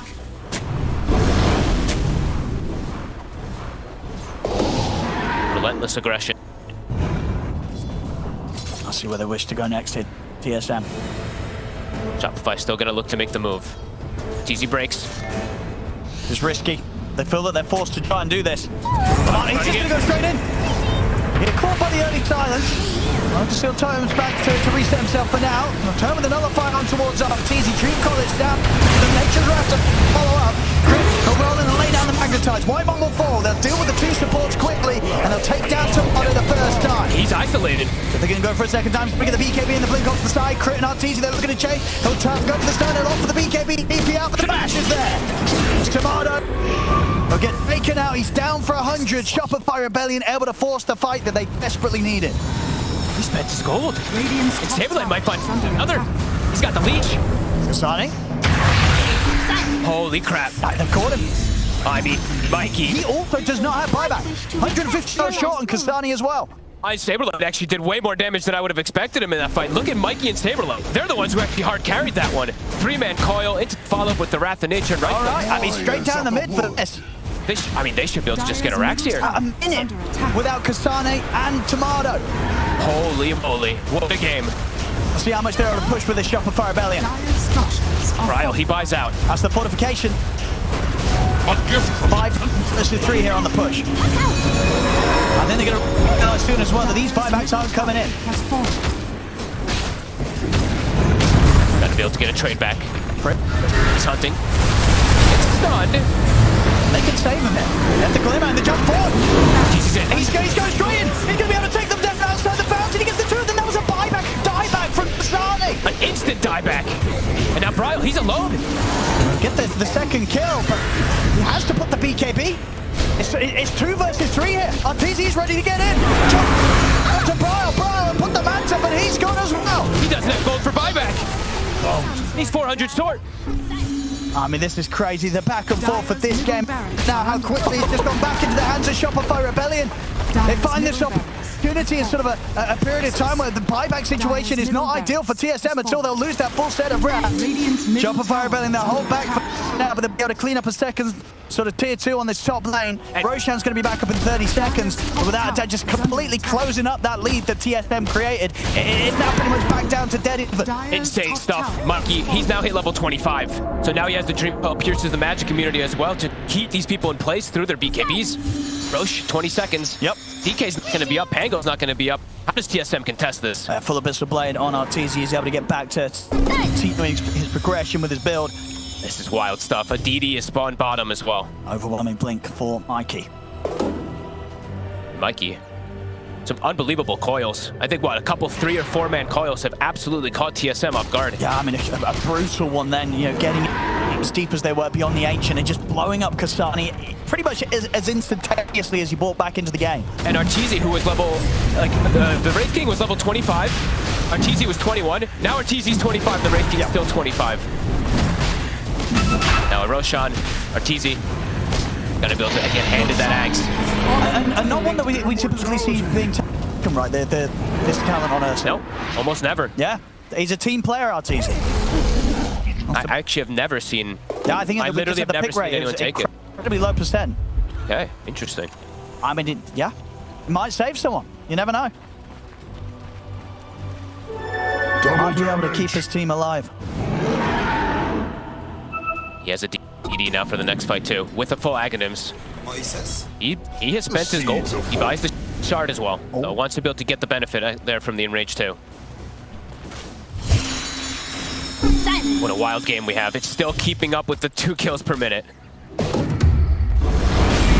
Yeah, and with the swings we've had so far, even though they've got the lead right now, Shopify Rebellion, it does not mean that TSM are out of this one. No. Every reason to believe we could have another crazy fight that just turns this game on its head once more. I mean, we should honestly take a look at this Dota Plus grab before this fight kicks off. Up and down. It's all over the place. AoE Dragon Tail is there. They're looking for a flank. Yeah, some incredible swings. Just incredible choices to take the fight to Mikey. He sees. Mikey also, for the next fight, he has an Arcane rune. We've seen what he's been able to do getting these catches. Octarine Arcane. Breathe here. Look how calm and cool they look, even though this game is absolute chaos. Arteezy's hair, I think, shows like a good example of the chaos of the game, though.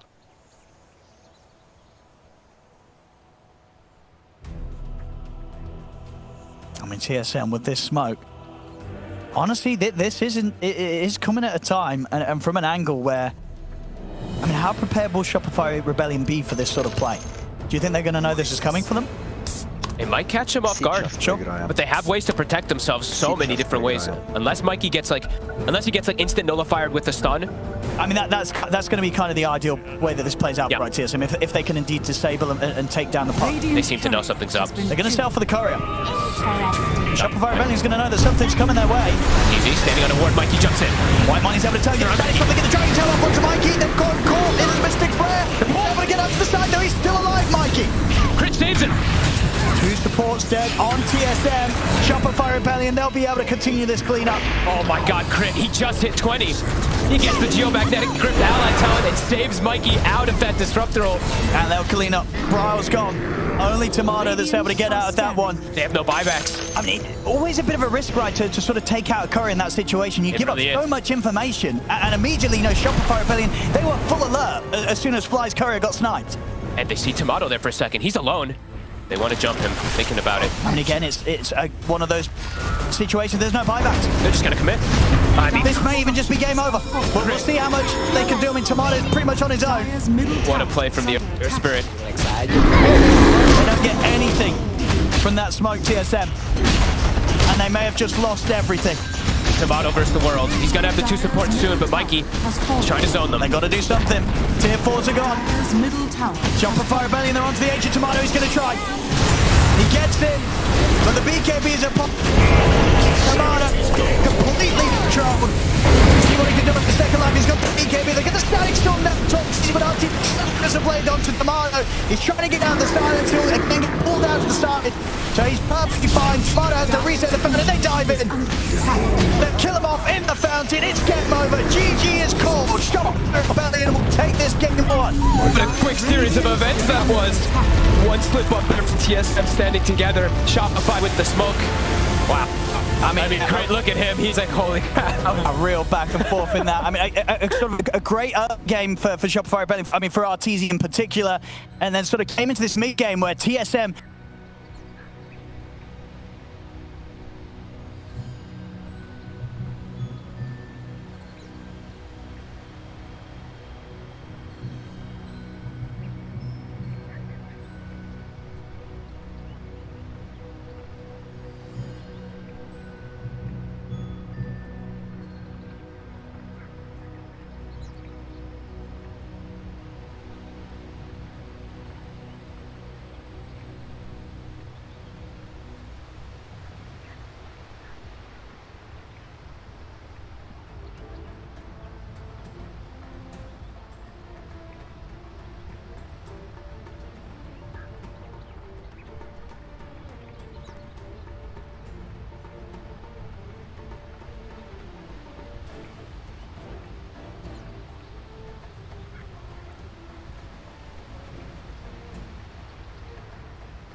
Cloud, if he's got these forks coming through, you know, if there's no... we'll come back to this as they get the dive on, and everything I was saying is now inconsequential because Cloud has gone down, so Kami has to move away from these multiple kisses. There is still that buyback to the Beastmaster though. Let's see. He wants to get himself back into this. The dive onto the back lines into the vortex as well. There's going to be a real nice dismember. The hooks come. Nice save though. He saves it. Cloud gets himself back into this now, and Kami is losing so much time. Kami's going to go down. They do get the kill onto Leppington there as well. So Mira with that freezing field, Mira will go down.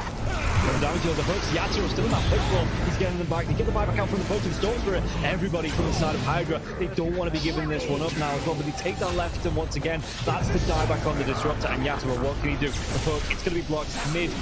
Hook.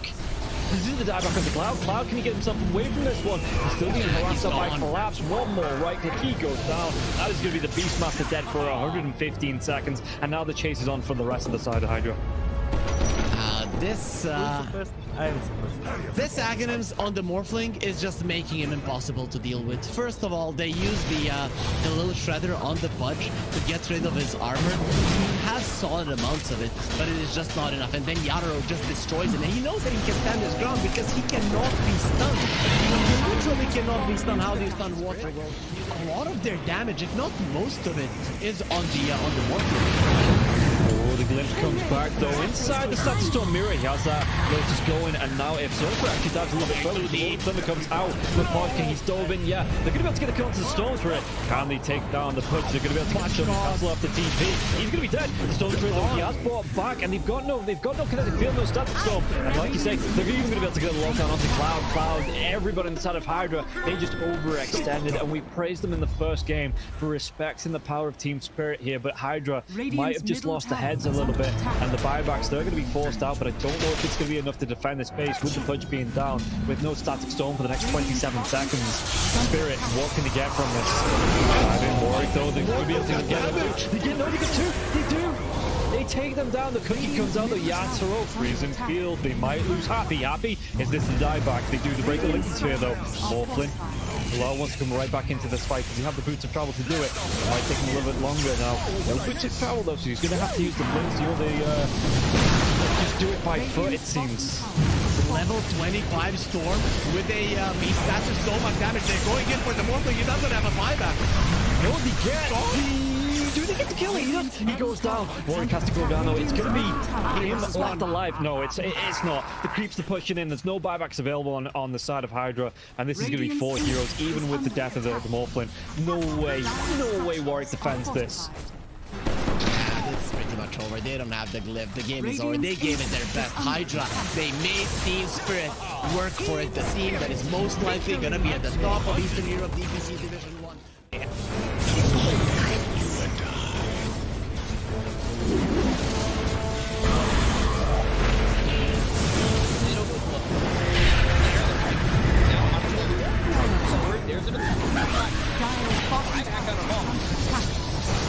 Radiant's middle barracks Radiant's middle barracks has fallen. Gouts, you want to commit. There's just not enough damage. Crimson Guard, Atrophy Aura, Rubik's Fate Bolt, all this damage reduction. Let's see the combo. Bit of Malice. Strong in by the Disruptor, and now they're going to be hitting the win. It's back up once more. Bit of Malice, and Sumail is in it. They'll lose him in mind control. Right it back towards Tomorrow Pup. Trying to run from everybody on the side of Gaimin Gladiators. Radiant's middle barracks are under Siphoning attack. and getting back into the base. Has fallen. Alive. Yeah, I think when it's time to call it, it is time to call it. They have no business left to this. And didn't get the tether off or something. I think it got broken. Either way, I like the ghost up to purchase. That was pretty heads up, but we are back and there's a smoke action. There's a divide right there. They're going in on Q. There's the hit. Okay, get that hit off. 123. Knocked great. He's dead. Oh my god. Nothing. Less than 10% of his health. I mean, I'm assuming that's just the game. That, yeah, 100%. There's no point in talking about the rest AU of it. picks it up. I shot him for the dive. Go away, you. Oh my god. Victory!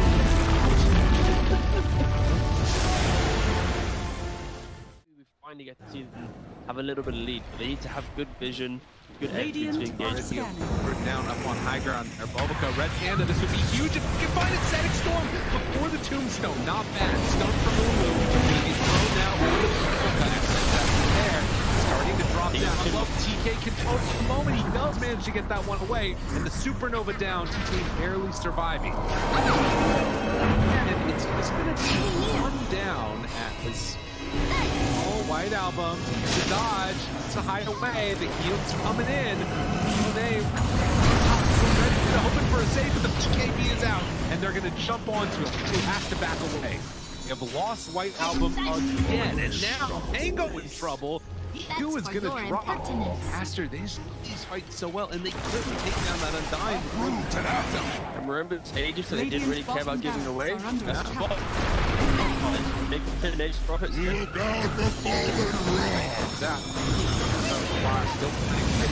Stun is out on the today.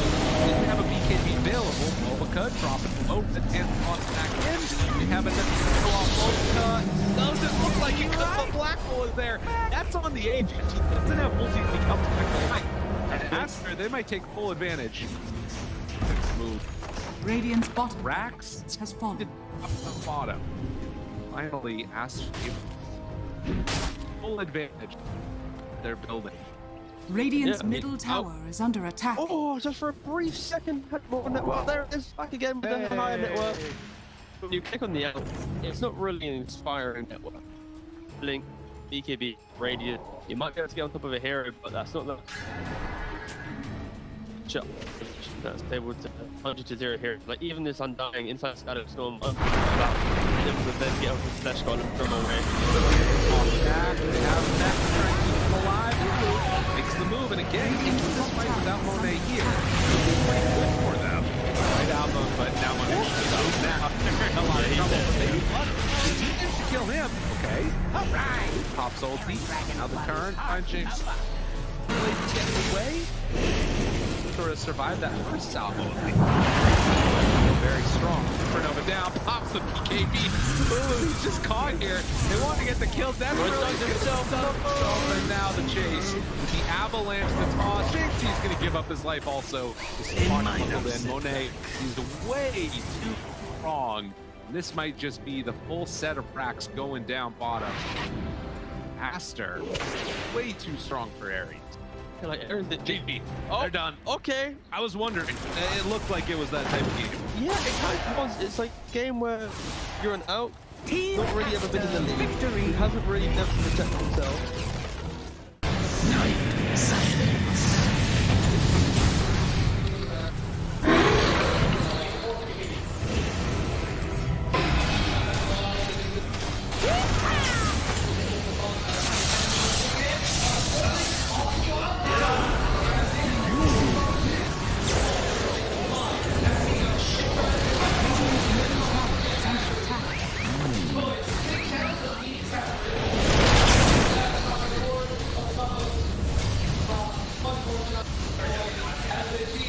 Radiant structures are fortified. Radiant's middle tower is under attack. Radiant's middle tower has fallen.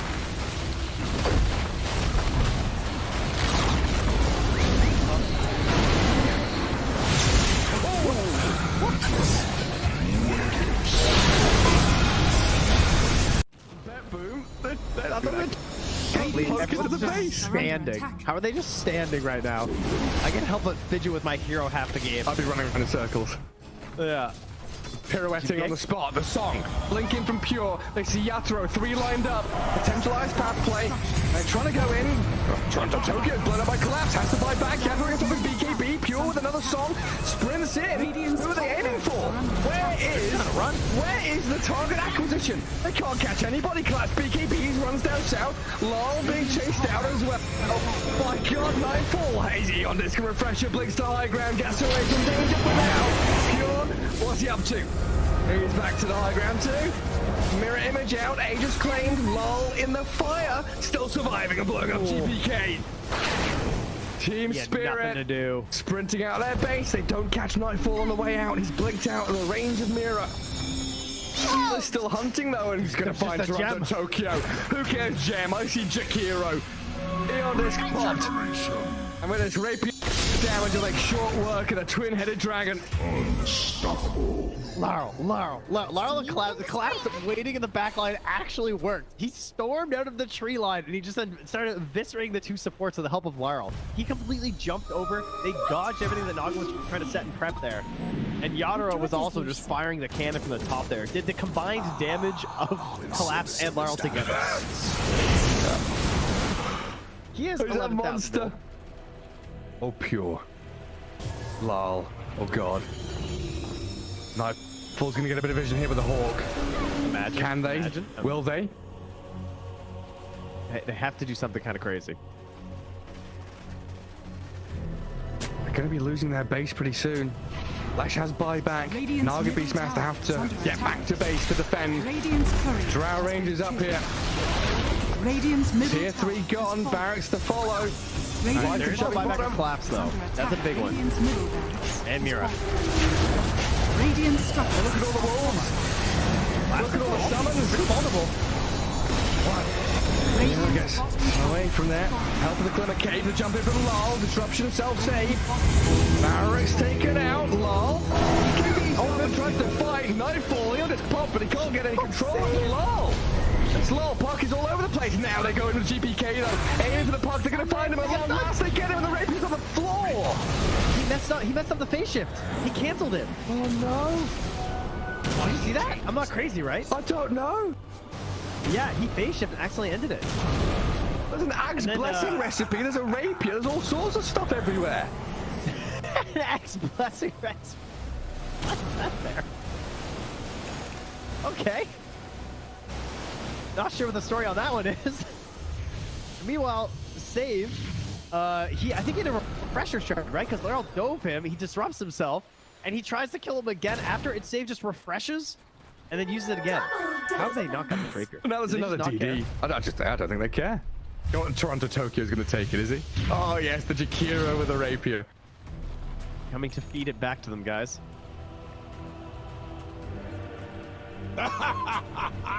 My goodness.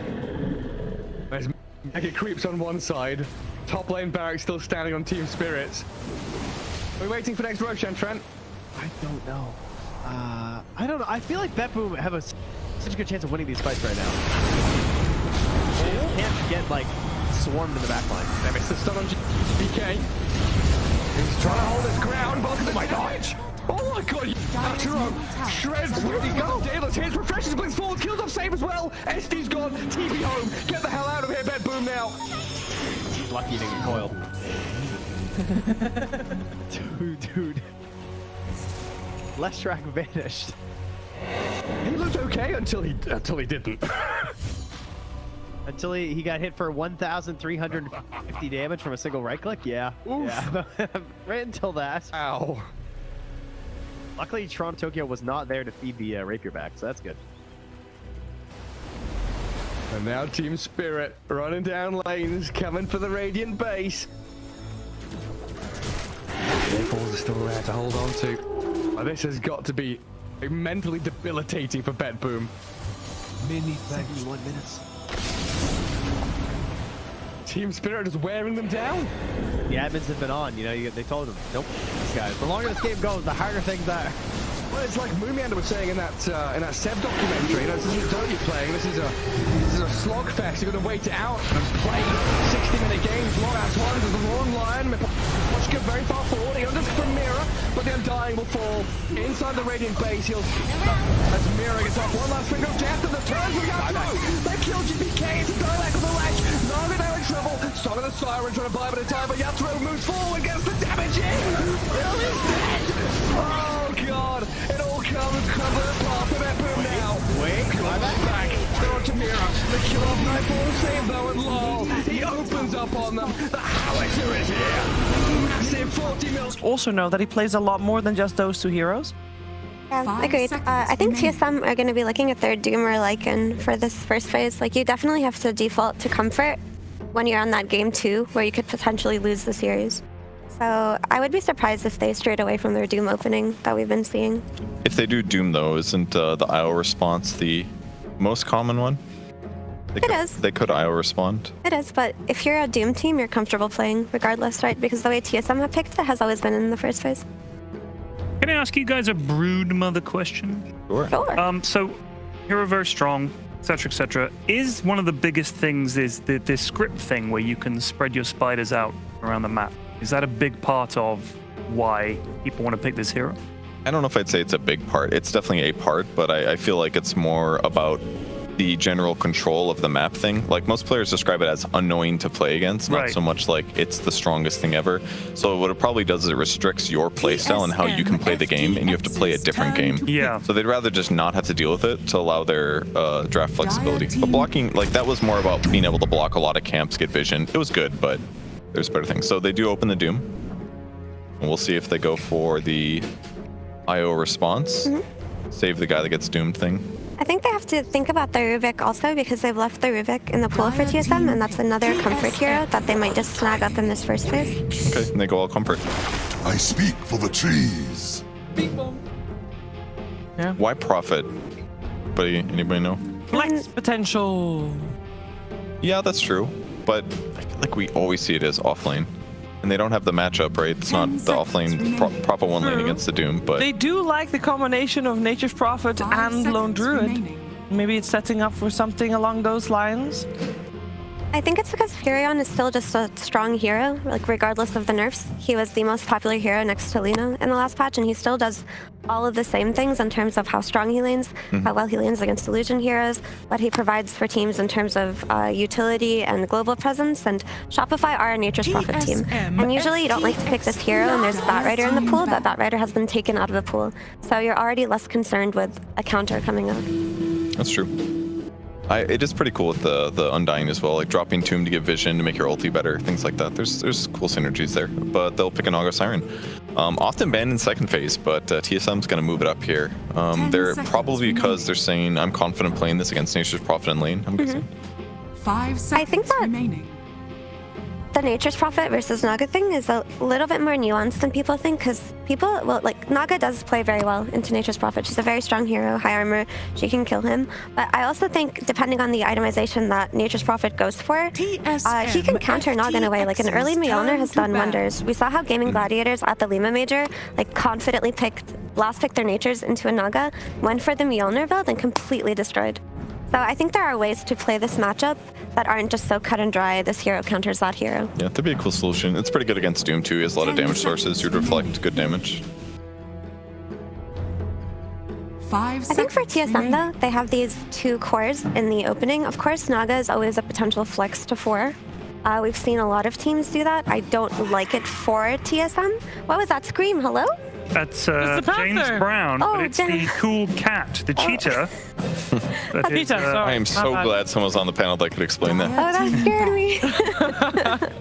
I forgot what I was saying. What was I saying?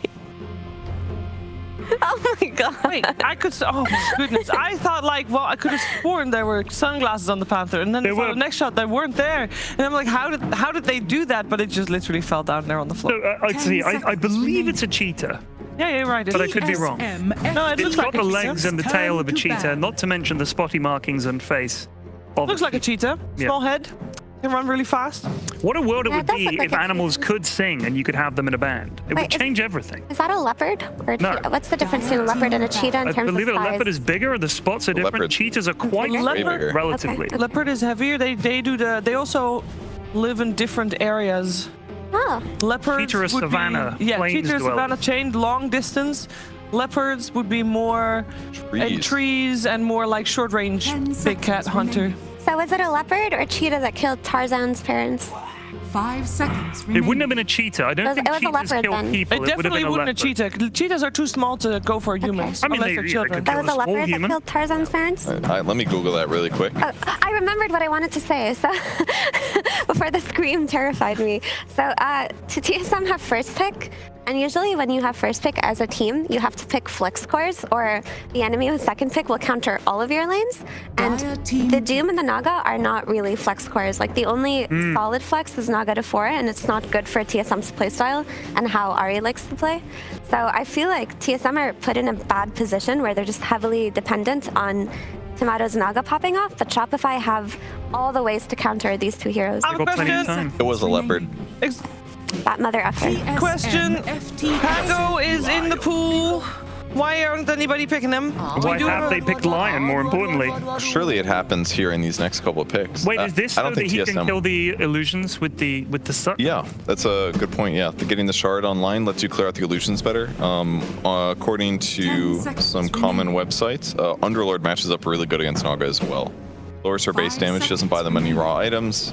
The Root and the Firestorm could work really well too, but maybe with the line they'll have enough illusion clears that they won't need it. And they've got an offlaner already, I suppose. It's also just a hero that Crit tries to make work very often. Like, he kind of sometimes will brute force Lion into these drafts just because every 4 player in the world wants this hero to be good because it's really fun once you get your Blink Dagger and you're setting up for kills. Yeah, the finger feels so good. Yeah, baby. I think it's just a very underwhelming hero, to be honest, but I can see what they're going for here. Like, you rotate well to the mid lane. We saw how many rotations were happening in the last game. Oh my god. He's wearing a beanie. I totally agree with your viewpoint online, because almost EG kept trying to force him in. Matthew would play him. He won, lost. Yeah. I'm pretty sure most of those games, if not all. But against the Naga, I think is the one place where it's really, it's more acceptable, because the Mana Drain shard against the illusions is just so good. It's like he mirror images, boom, countered, clear them all, you get gold from it. Even just like killing one when it's about to start split pushing feels so good. It's also an anti-Puck, anti-Ember, anti-any type of Spirit hero because you have the instant disable in the Hex. And if you rotate well to the mid lane, which we know is going to happen based on the playstyles of these teams, then you can actually get a solid start on your line and get that early blink if you are getting early kills. And I actually think that Lion plus Prophet is a dual lane that can actually kind of work for him, because in a lot of cases they kind of just throw Lion in some lane and they're just like, well, good luck, and then they always lose the lane. But Prophet might be a matchup where his high disables is going to combo well, because Prophet is pretty high damage in terms of right click, but usually they're not staying long enough for it to work. Okay, so they flex the Naga, and they pick a carry Slark. Okay. Could it be potentially the crazy once-in-a-lifetime mid-Slark? I sure hope not. I don't know what they're going to do. You do have a great synergy with Naga and Jakiro. If you do play them support, you can just max out the net and get the ice path there too. I would say with all the reasonings that you guys are saying that Naga is no longer good because the Prophet and the Lion do have a tendency to counter it a little bit, depending on obviously for the next Prophet build and stuff, then they should switch Naga to a lower priority and get a different one in return. So they go for the Slark there. And we still have Pango in the pool. I am very curious as to what Mikey's gonna play. Considering if they want Pango, they gotta go for it now.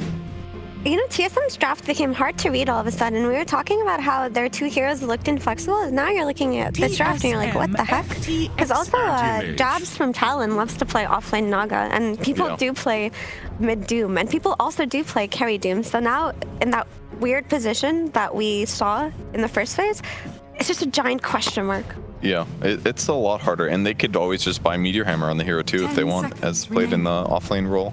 Doesn't have to even be hard farming, so they can compensate for having too much farm potential. But AM is going to kind of match up well regardless. It's probably either Naga or Doom is the offlaner. AM should do good against both of them. He can reflect the net.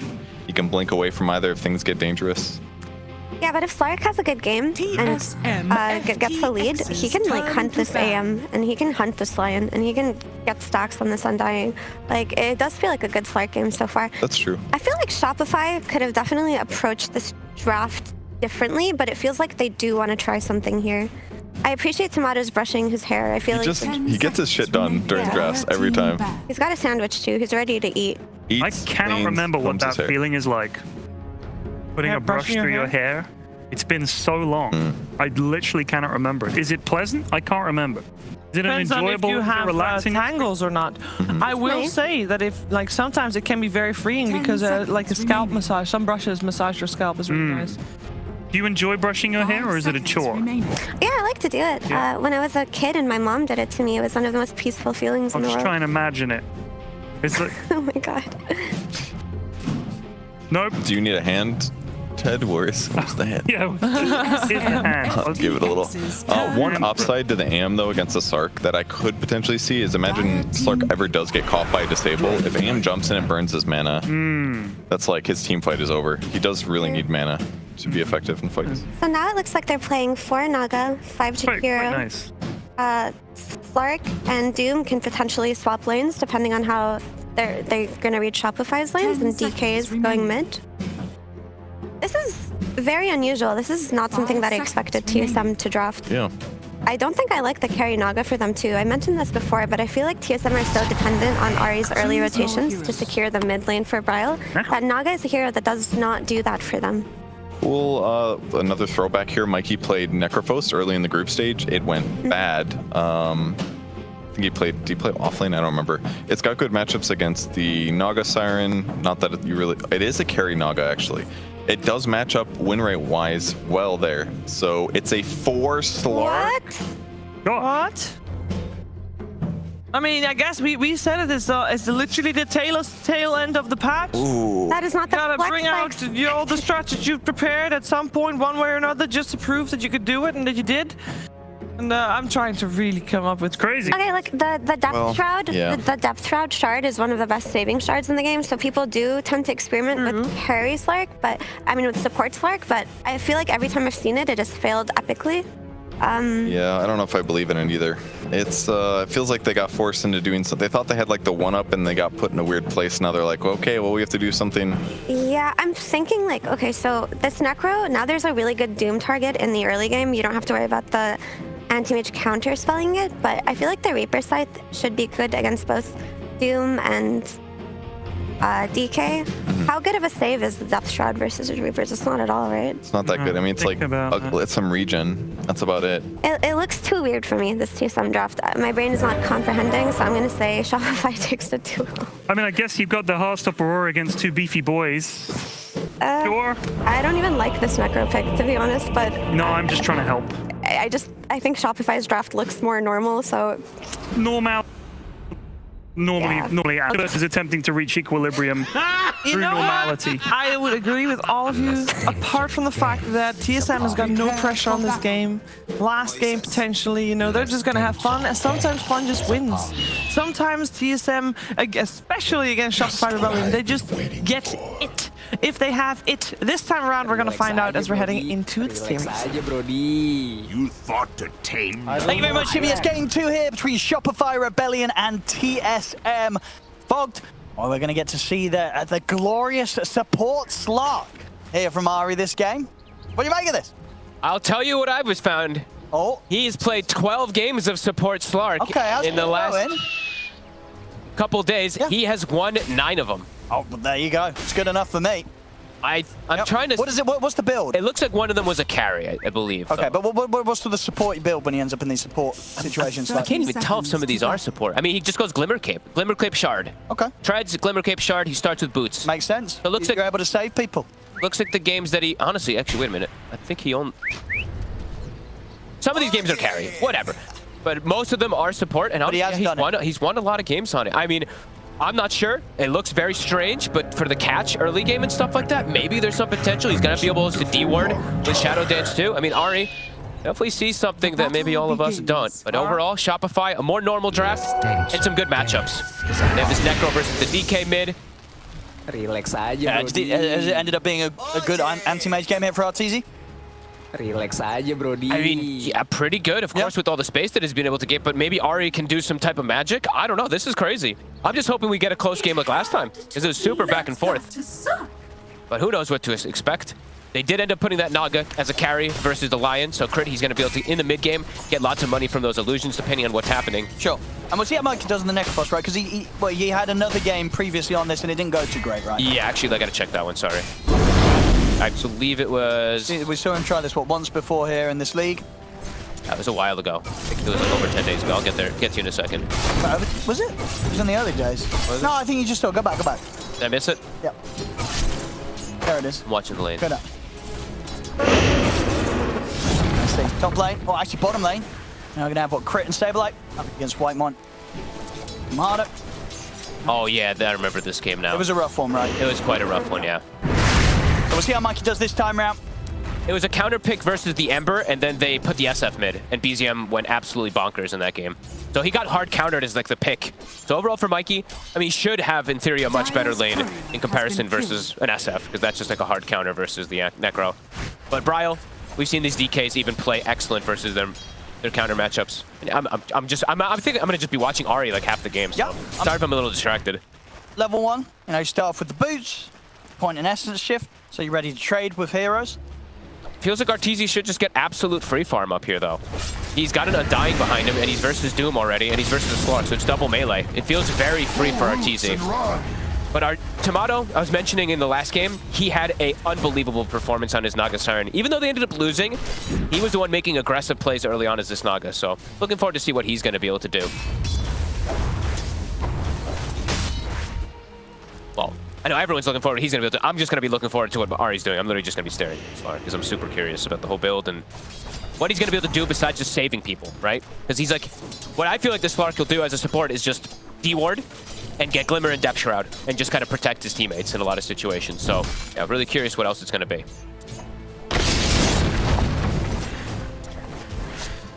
Bottom, Whitemon. Go! He'll be able to get away. Almost got blocked. Salve up. Maybe this is versus like the Undying. Maybe this is the kind of concept where we tend to see people trying double ranged heroes in order to bully the Undying so you don't actually get stats stolen, avoid strength heroes in particular. So, I mean, we'll see what he's going to be able to do because I feel like maybe they can hurt Fly a little, but I feel like Arteezy should have the most free lane ever. That usually sets up for success, especially if it's an AM versus a Naga Siren matchup.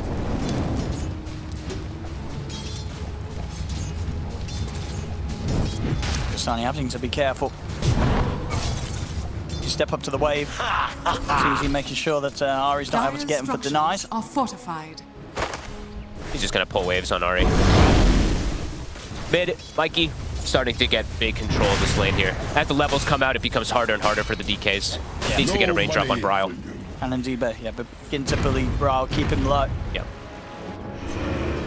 We'll see what build Mikey ends up going for. Usually it's just something like a hood. Radiant's top tower is under attack. I want to get aggressive. We've got level 2 now on Ahri. Does have Pounce. We want to try and catch Shopify Rebellion by surprise when they get low. Thing is, when you're support Slug, though, when you Pounce, you're committed. So you need help from somebody. I mean, Fly, they're actually putting quite a bit of pressure on him. Yeah, he's getting those Essence shifts up. It's working. It's a big wave. It's working. Look at this wave that Arteezy's missing. Okay. Well, I mean, he's still 19 and 11 on the AM. It worked for that wave, though. Bottom lane. Oh, they get the blocks. Yeah, coming in with the blocks here this time round. Whitemon will not manage to escape, and it will be first blood for Saber. Radiant's bottom tower is under It's able to get away. Can't get brought down either. Yeah, Arteezy just feeling super safe up there. As you can play aggressive, burn the mana of Kastani. Hey, at least we're getting, you know, it's last day of the patch and we got a bounty hunter mid, we've got a Slark support. They'll get the last hit on the tombstone, but now he's dead. He jumps in, claims the kill. And he get punished though. He did blink forward. Kastani's trying to go for him. He's going to end up tanking a few tower hits though, Kastani. Arteezy attempts to stand his ground and he'll get the kill. The end tick? I guess the end tick of it or something brings him down, or a creep hits him. Okay. I'm either way on the plus for him, you know. Well worth it. Dying after Kastani had died, so Kastani's not going to get any XP from that. Yep. Absolutely well worth it. Dire's top tower is under attack. Bottom. Trying to go for Tomato here. Back things a little bit. Well, I guess they needed to stop from Quelling Blade out the Sprout. So significant damage. They're bullying him a bit there in there too. And Saberlight, he's going to do the same build as last time. Saw how successful it was before. Fly. He's going to be able to get away, and now already he's out of mana again. Up to him to just trade back versus Arteezy. They want to still go for Fly potentially. It's yeah, hard to commit in. underneath the tower. Do not want to give up any more kills to this anti-mage. Teasy's gonna have Vanguard in a second here. And he'll likely just be able to hold his ground even more versus the two of them there. That is just interesting. Super bizarre stuff. Rotation now toward mid. Reaper Scythe available. Ryle does have range drop though, so they're gonna need a 1 or 2 rounds perhaps. Yeah, it's gonna be difficult. They have to sort of weaken him a little bit before they make the go. Yeah, he's a little too tanky. Yeah.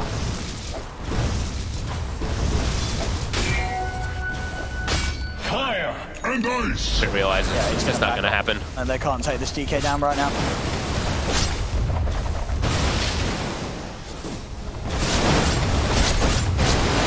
Vanguard Doom, Vanguard AM. Both these two pretty tough to contest. They both should be able to get that solid free farm now. Fly's gonna head over to the mid as well. Okay. Do it with the 2 supports. It still feels like it's not easy. Ari's running over. We'll find a D ward. EP's coming in. They're fully trying to surround Bryle. They want to get Bryle. Got the openings done. Not enough. But that's it. Yeah, they can't full commit onto this DK. It's too tough right now. Bryle's too tanky. 4 heroes coming in from Shopify Rebellion. Gets some pressure on the tower, but they won't be able to take out Bryle. Ari actually drags the wave. Nice play. Tower is under attack. They won't have that wave coming into pressure here with Mikey. Mikey still gonna stand forward. 2 supports though from TSM will be able to react accordingly. 4 heroes from Shopify, and they only get just a little bit of tower damage. Rotation toward top. Bryle, he's trying to be sneaky here. He actually blinks forward. Easy. 7 Still seconds. very tanky. So there's blinks up again, but he should be soon enough to get out of this. High five.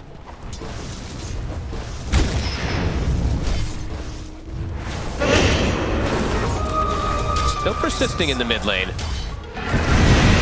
Dire's top tower is under attack. Bryle able to get some good tower damage top in the meantime, so you Shopify, they really are trying to get that push. They're actually going to react there. They're going to send Mikey. Stop this one. Can't set up for a kill, though. It's just him holding the tower. And immediately Bryle TP's mid to get his own push going, and maybe he can get a catch. Flies low. They'll get him here. That's a shift stat for Ari. An efficient use of the DK form. He's even going to get a couple hits on the tower. Okay, cool. So far, so good in this early game for TSM. Tomato's getting free farm. Bryle has held his own completely there versus the Necrophos. And with a couple couriers now for Ari and a couple wards that he's been able to find already pre-6. Teasing around with Mikey here, the 2 supports.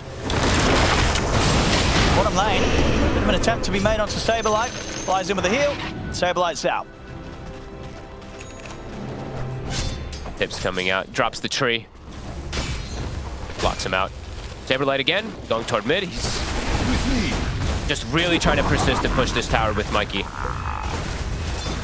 If they can't kill Bryle, they can certainly give it a good effort at taking the tower. Top lane, looks like we had a situation where the old Doom got reflected.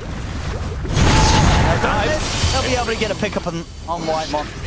That's the stack, and back to full mana pretty much for Mikey. And yeah, this tower is going to get finished off here. So mid tower versus the DK. Shopify still very happy with this situation. And they still want to try and put pressure on top. They'll get the tower in return here. They're going to TP though. Oh, okay, Shopify can react. All right, they might be able to start some sort of a fight or at least hold the tower a little longer. And indeed, with Mikey turning up, the tier 1 will stay up. And they weren't actually quite able to take that out in return. So Shopify Rebellion continues to be able to hold this part of the map where RTZ is going to feel pretty safe farming in, especially with the fact that the Doom was already attempted. And Mikey, he is going to just commit for his Blade Mail build. Pretty cool. I mean, it's the build that we've seen sometimes on Necro versus some magic damage and stuff. You can just tank and turn. I was wondering if, like, honestly, the slight potential of, like, versus Nagasiren, you know, that Radiance sometimes does trickle into their minds, but it's very greedy and probably way too greedy when you're playing with Nature's Prophet AM cores. You have to be more of a playmaker on this Necrophos to make space. I mean, you see, on the top lane, Bryle's still hanging around. I can only imagine it's to try and take this tier 1 as... I don't know if they can kill Anti-Mage, right? RTZ's pretty safe. There's no Doom. Yeah, that's just for tower. Yeah. It's very low. Please state the reason. We got what's going on here. Paused by Ari. The TSM side of things. All in all right now, I mean, Tomato is the big breadwinner of this game so far. 92 CS at the 10-minute mark. Really good stuff for him. Just getting that absolute free farm in comparison to Arteezy, who he has 2 kills and 52 last hits, but he's been slowed down a bit. And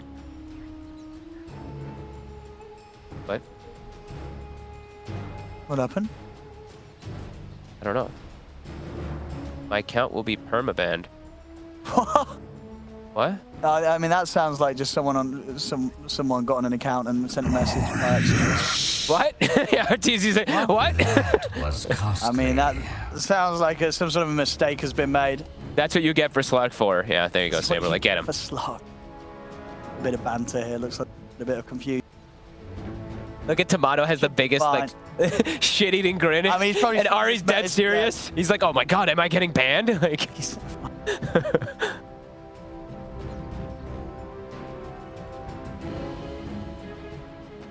Sorry, it looks like a scam. Well, I mean, it sounds like a scam. Okay. I don't think Ari's getting permabanned in the middle of the event, as you know, as sort of adventurous as Slark 4 is. Tomato agrees with Saberlight, though. We're all good. Alrighty, back underway. Ari, looks like it is going to be that build that he's been going for. I mean, it's treads, a couple, like a 1 or 2 Wraith Bands, a casual Windlace, and then just Glimmer Cape and Shroud. Yeah, we'll see what he's going to be able to make with it. Dire's top tower has Have fallen. a save place he can actually do. Radiant's And yeah, bottom Bri always see him tower reveal is himself under top, a high attack. 5, he does finish off that tower.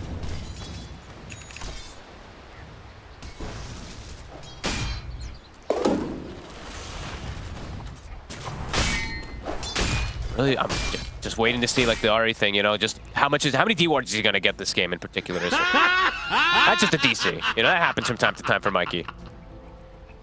Just some internet issues. They're having fun with it.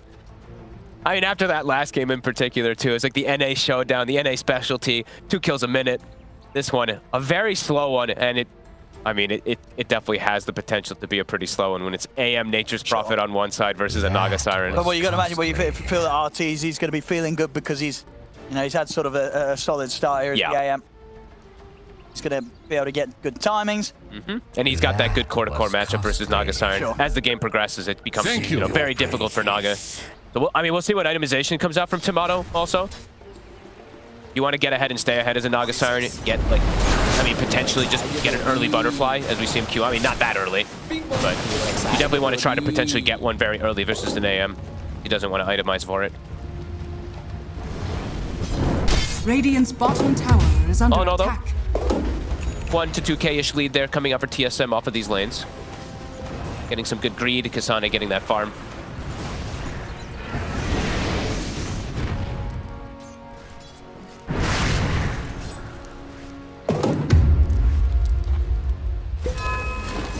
Keeping in on the mid, Saberlight.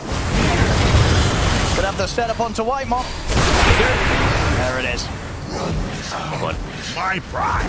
Feels like for Shopify, they have much easier ways to just make plays across the map. When they have a Lion, a Nature's Prophet, and a Necrophos, they can constantly look to set up ganks. I'm just waiting to see how Ari's going to be able to set up stuff for his team. See Kasane constantly like stop cast the Doom, but Arteezy's very ready just in case of it. The shield and blinks out. But Ari's possibly waiting around as well. Even Bryo's queuing up on Midas. Oh god, we're going to have a very slow game, Owen. I see if Shopify Rebellion can punish, though. They're out with the smoke. Let's feel like they can. They've got their Reaper set. Oh, and it's an Arcane Rune. They're getting the big wraparound. They have vision of Kasane. They catch Arteezy. He's got the shield. There's the Doom, though. And the pullback. They'll be able to drag him away from his tier 2. TPs are coming in. And they'll push on, and they'll get the kill. Support Slark, baby. See how much they get punished here, Ari. He'll be the target here for the Reaper's side. Saberlight can cut off Kasane. He's in with the Sprout, but the Flame Blade's there. Kasane continues the retreat. They won't spend any more time chasing him. Kasane gets out. Great move. Stop cancel the Doom. Has the Hurricane to pull him back in for the extra hits. And it's as Shopify is making the move as well, too, so it's actually perfect timing. The seeds of fortune. Was an Arcane Rune, though. So for Mikey, I'm sure he's still happy. Arteezy definitely not, but Mikey, he'll take that stack and have that cooldown back up soon. Radiant's bottom tower is under attack. They're happy to go for a smoke themselves, TSM. See if they can catch Mikey. Kiro is 6. But he does have Macro Pyre.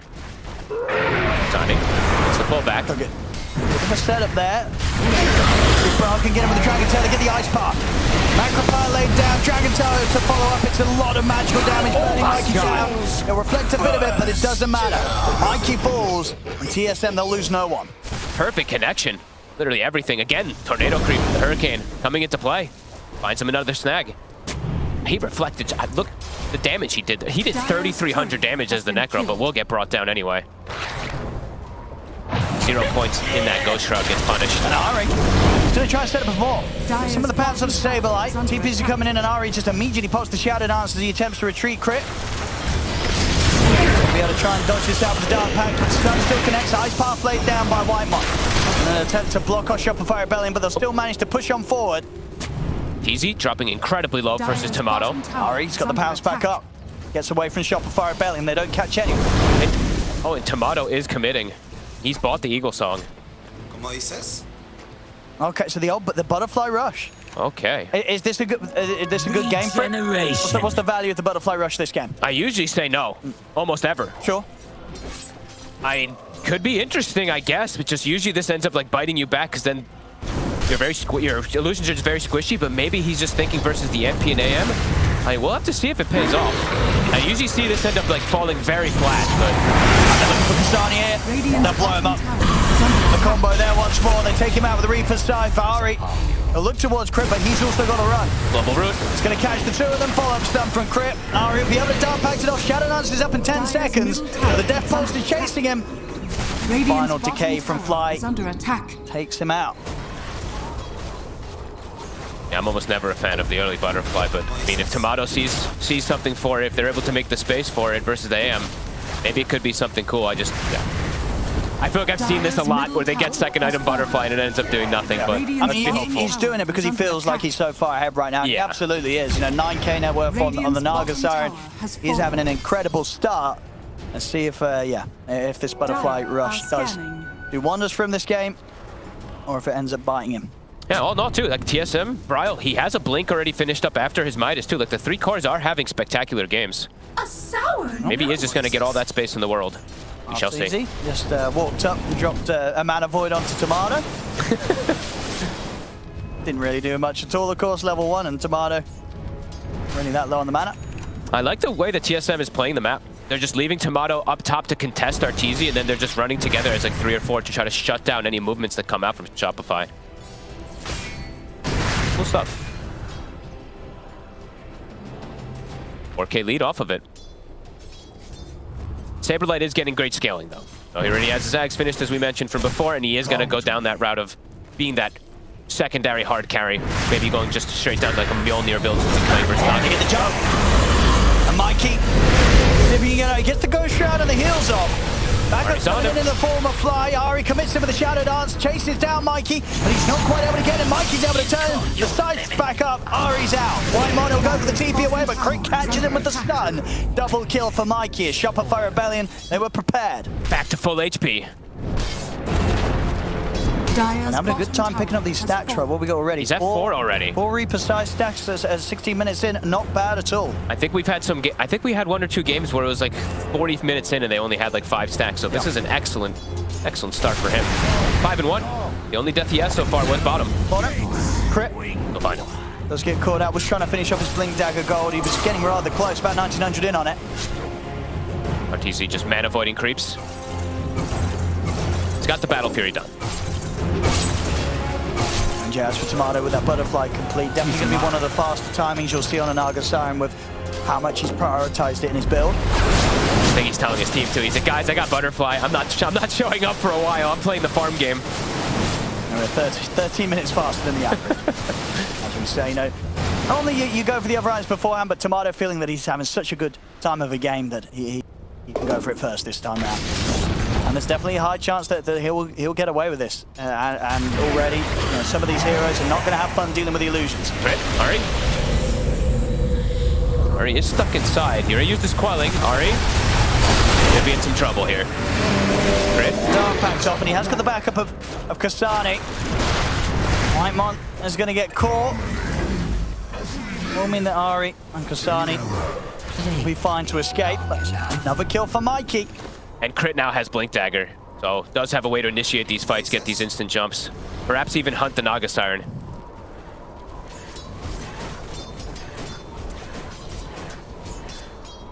Depth Shroud is finished. Ari, he's got that big item for now.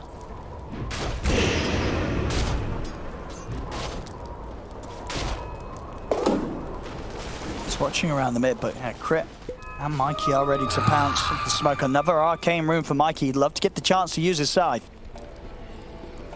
This would be huge if they find him. Like, Crit has Finger too, so they definitely have potential if they see Tomato. Can they, I mean, they should be able to burst him, right? What's got 1200 HP? They definitely should be able to burst him. Tomato's playing safe. I mean, what timing there from Tomato to hide away. Why? That was literally the most perfect timing there from Tomato. They just had placed the ward down as he's sneaking away. Arcane Rune, still on Mikey. Already being very pesky around this night vision.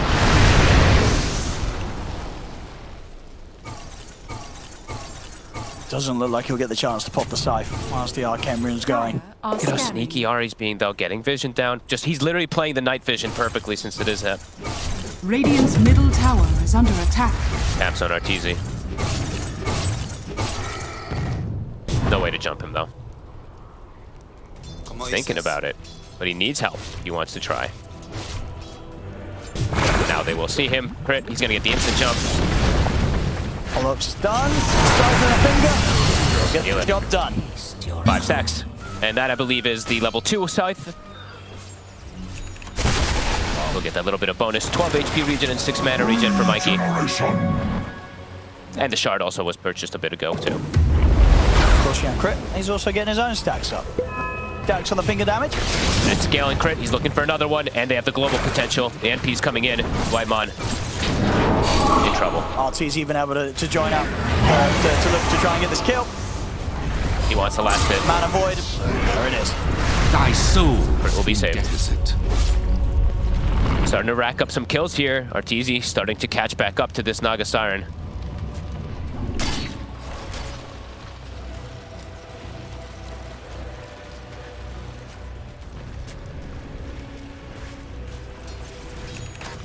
Ari will get a D-ward though after he gets caught. Pesky Slark. And Tomato now perhaps can get involved in fights. Has a Manta with the butterfly.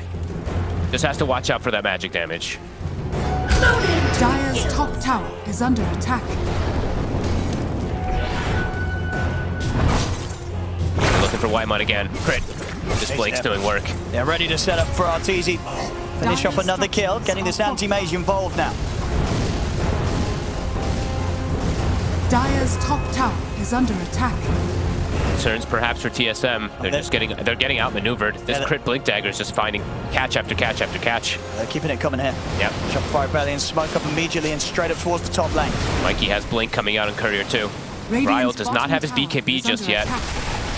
No finger for 30 seconds. Reaper's back up in 4 seconds though. Ryle's looking pretty dead. Indeed, the Reaper is there once more. Another stack for Mikey. And Kasane, can he get away? He does have the Hurricane creep. They're chasing him out. He's getting body blocked. His tree is causing some issues. Crit, he's in again with the blink. My big plays from Crit. Getting so many catches off successfully. Setting up for kill after kill right now for Shopify. Oh man, feeling concerned. TSM, they may have this huge Naga Siren, but when's his timing? He has Butterfly, he's got Manta, but what's the timing where he's gonna actually join his team and feel strong versus this magic damage and the clear that will be there? You know, the thing is too, is Crit, he will just buy shards soon. So he's just gonna be able to eat these illusions when they get popped throughout most stages of the game. Yeah, I don't know, Owen. I'm definitely feeling worried for Tomato with this build. I mean, what is it about sort of the impact you want to have on the game as a Naga Siren that getting the Butterfly first kind of changes? I mean, what I like from Tomato, what he did the other day was he just had like Yasha Bloodthorn, or Yasha Orchid, sorry, and he just like went around and was ganking with his team. So, I mean, maybe he felt like he just needs to super hard carry this game and he can't actually get involved, but they're losing so much map control in these last few moments. And they're the ones with the Slark support, who in theory is wanting to just claim all this map's control. Sure, and you feel that what this is also just being done in a game where Shopify Rebellion do have answers to deal with the Nagasari. Absolutely, they have great scaling versus it. They have the way to clear the illusions on the Lion, they have the AM core-to-core matchup that is excellent for the AM as he progresses in the game. TSM, they gotta start finding something. Shopify's always ready. All right. Immediately have to put the shadow dance to get away from them. Did we get a catch here? I mean, they catch him with the Nature's Wrath. It's going to force out the song from Tomato. They're looking to run him down. If they've got any way to continue to chase, he's still got a zombie on him. The Stabilizer's trying to block him off with the Sprout. Tomato's still able to find his way around. Mikey jumps forward. Shroud laid down to allow Tomato to break away from Shopify Rebellion's chase. They'll go for Whitemon instead. Jump forward from Arteezy, the Man of Void, to finish off the Jakiro. Right, he's in with the BKB. He wants to fight. Makes the jump over towards Crit. I mean, Crit will get left behind here. Shopify Rebellion, they won't mind us if they get everybody else out. TSM, they're going to try and chase Saberlight. Oh, but the Jukes. No way. Oh, okay, they know. Morano surges the tree line and they will get a big kill. They'll be able to take out Saberlight. Mikey. He's back in on Tomato. He got him. The solo kill. All right, Tomato weren't ready for that one. See you later. Oh, what a play, Mike. I guess what, not expecting that sort of burst to come out between the sort of with the shard, the death pulse and the scythe. He was just hanging around there. I mean, the thing is, though, he is fragile, right? Because of the build, going for Butterfly, he's squishy. 1,600 HP. Mikey just deletes him. Another stack, 7 for him. 7 stacks already, 24 minutes in. I mean, he had a rough Necrophos game the other day, but this is looking like one of the better Necrophos games we've seen in a while, just full stop. This is some great Necrophos. And Ari, can he actually get away? Crit's on the hunt. Oh, it's out just in time before Crit finds him. They're going to try and move into road Shopify. They've got Tombstone. They should just be able to clear this one. Tough for TSM to contest this. The Naga has just respawned. How long till song? 30 seconds as well. No ult. It's dying too fast. Yep. TSM, do they have a smoke? They've got to get their got to make the move. How are those BKBs? They are coming back up right as they're able to try to contest, but it goes down. Bro's still going to try and make the jump. They're going to focus down Crit first. They're trying to heal him up with the death point. Crit's still alive. He's able to try and get the stun and get the finger off. Crit, he'll die, but the damage was done as he blows up Kasani here with the help of Mikey. He didn't get the BKB off on the Doom. And now chasing for more. Tomato and the rest of the team, they've got to get back under the tier 2. He got the Doom off onto Mikey, but he didn't get his BKB off himself.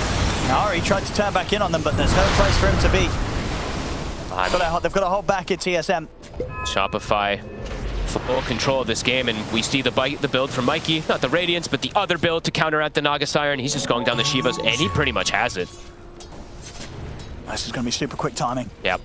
And Saberlight, he's going to go down. BKB, he already has his Maelstrom, which he can turn into either Gleipnir or Mjolnir, whichever one he deems necessary. Move on, Mikey. He has, of course, got the Aegis. If he even needs it there, he's able to get the heals off. They weren't able to burst him and Saberlight defeated him aggressively. Shuts off the escape. Traps Ari here in the Sprout. Whitemon goes down. Azari, he'll buy a bit of safety here, but they'll find him. Another side stack for Mikey. This Necro's out of control. And it really is. Honestly, you know what saves him? Besides his itemization fund, the stacks that he has. Those like little bit of stacks when they go on him, it keeps him alive. How much is it giving him right now? A lot, Owen. 24 HP regen and 12 mana regen at the moment. That adds up. These permanent stacks. Oh, look how aggressive he's being. Trying to force the BKB of Kasane. Crit's thinking about the jump, but doesn't have finger. Will hesitate. I mean, Shopify, full control of the game. Yeah. A lot of farm, of course, on Tomato right now, but each and every move, all 3 of Shopify Rebellion's cores are catching up. And he's gone, I mean, it's Butterfly into Heart, and he's playing versus Necrophos, who it's like, okay, the more HP you have, the better it is for him. Yeah, I mean, honestly, at this point, with how well Mikey's doing, I think it just overall, right, it's a really tough game for Tomato to itemize for. It is, It's not an easy game to carry, even though he has the farm that he does. It's some difficult matchups in play. They're hunting. Okay, he'll be able to get away. The stench of death. I mean, Mikey's having an outstanding performance.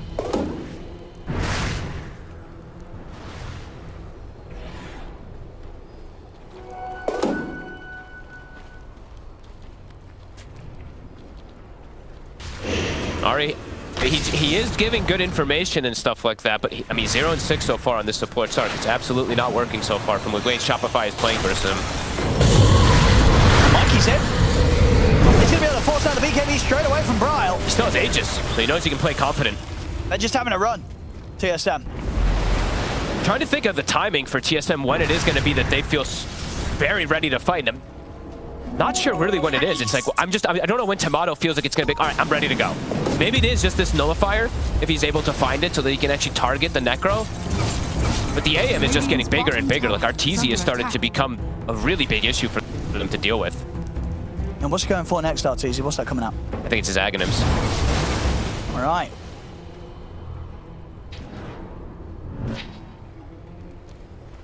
Yeah, and he's got Shard, Headband finished up. So anytime he sees those illusions, free clear up.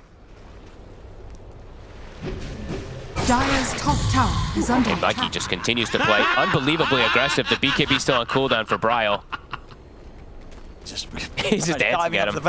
Up to the tier 3, he's on his own, Mikey. Level 18 now. I mean, what are you going to do about it if you're TSM? Mikey knows that there's just nothing that they can really throw his way. They need the nullifier from the Naga. They're eyeing up top. Bryle, mid. Top lane is going to be the play for Saberline, but indeed in the mid, Bryle gets dove. Saberline's able to get the BKB off, and TP backup's coming in. Kastani was not able to get in and drop down a Doom. Saberline's going to be fine. With these TPs coming in, TSM, they've got to be careful. As Whitemon and Tomato, they have to start retreating. Arteezy's hitting base. Getting some significant tower damage here. is under attack. And it's another stack. Another Finger stack and another Reaper stack that comes out there for Mikey. Bing bong. This is going to be one of the higher stacks I think we've ever seen. We don't see a lot of Necro, but it's definitely going to be one of the highest stacks. No, absolutely. As I say, definitely one of the kind of standout Necro performances we've seen out of the rare Necro games that we do get to witness. Then Saberlight will just be able to TP, and he is continuing to also scale versus this Naga Siren. He doesn't go Gleipnir, he goes Mjolnir. So he's going to be able to do tons of damage versus as well. Level 18. Quiet game from TSM, and they're finding nothing around the map. Yeah, just not really able to find pickoffs or action with the 4 of them, and we're yet to really see them try and engage as a full 5-man around Tomato. That just hasn't quite happened yet. I think the call from him, it really is. It's just like, wait for my nullifier, guys, and then we try to go for Mikey. But Mikey is not the only issue. Mikey is just the one who's carrying the early game, and then it's letting his NP and his anti-mage become absolutely massive. So you might have an answer perhaps for that Necrophos, but what's going to be the answer then for the AM and the NP as they scale?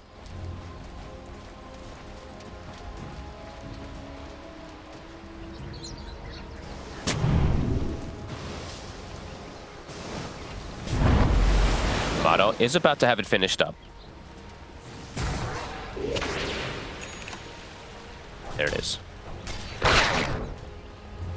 Should be ready to fight. Let's see how much power he can bring to the team fights now with his farm. I feel like it's time to smoke, and I feel like TSM, they have to find a big target here. Have to try to find this Necrophos. Shopify, they're gonna smoke themselves though. Well, let's see how much Tomato can do now. Are scanning. Dire are scanning. Just out crit. Find some of the Hex. They'll lay down the tombstone. Tomato is going to use the song. I guess just to clear the take out the tombstone here. Okay. They do get the jump onto Mikey. Naga's not there though. See if they can burst through this Necrophos. They can't. Mikey's able to get the heals off. He will get doomed. They'll force him up to the side. And Mikey, he'll fall low. Arteezy never coming with the deny. As Arteezy able to get the deny off onto Mikey. Mikey, he's going to buy back for this fight. A Shopify rebellion. They want to turn. They want to look to trade Tomato. They're on Tomato. The jump. They get the Hex. The finger. The sight as well. Mikey buys back to get the kill. And he keeps his godlike alive because of the deny, so they don't even get the gold from it. I'm a clutch deny there. Really was. Would have been a lot of gold. Sort of out of nowhere as well. Arteezy able to just fly in and get the deny. I mean, Tomato with an incredibly over-aggressive song just to kill a tombstone. Radiant's middle tower is under attack. See again, this is the start of this fight. Has fallen. Arteezy almost just in preparation here on the high ground, staying by his side. Radiant's middle barracks are Easy deny for Arteezy. Radiant structures. A great decision making from Mikey to save for the buyback. And yeah, good call to come straight back in. He knows Tomato's fighting close to the tier 2 tower. There's the ability to TP over and threaten him. And back in action, Shopify Rebellion. They'll take the mid-round. And now their Doom is on cooldown for TSM. Their Naga's dead. No way to fight versus Shopify. As There's a DD on Saberlight also, gonna clean up potentially 2 sets here. Looks to be it. Another Wrath of Nature to bounce through. Mike's in. Jumps in incredibly aggressively. Again, just knowing he can get away with this. Does have to be a bit careful, of course, with the knowledge that his buyback's on cooldown. But either way, gets away with it. Jumps in, walks out. Space is made. A second set of racks is taken. I mean, that's confidence. He just jumps in under 4 heroes with that root that comes out from the NP. He's got the 4 stabs of his buddies. He believes in them. Radiant's top tower. And yeah, no Doom, still 45 seconds, TSM. It's just so tough. Who do they, like, they have to target Mikey because he's such a problem. They probably have to Doom him most of these situations unless the Naga's able to get the Nullifier. But they need Doom to kill RTZ. They need Doom probably to kill Saberlight too. Just difficult for them to find the right targets. A full data list now for Saberlight, continuing to scale. And RTZ, he's got an Octarine.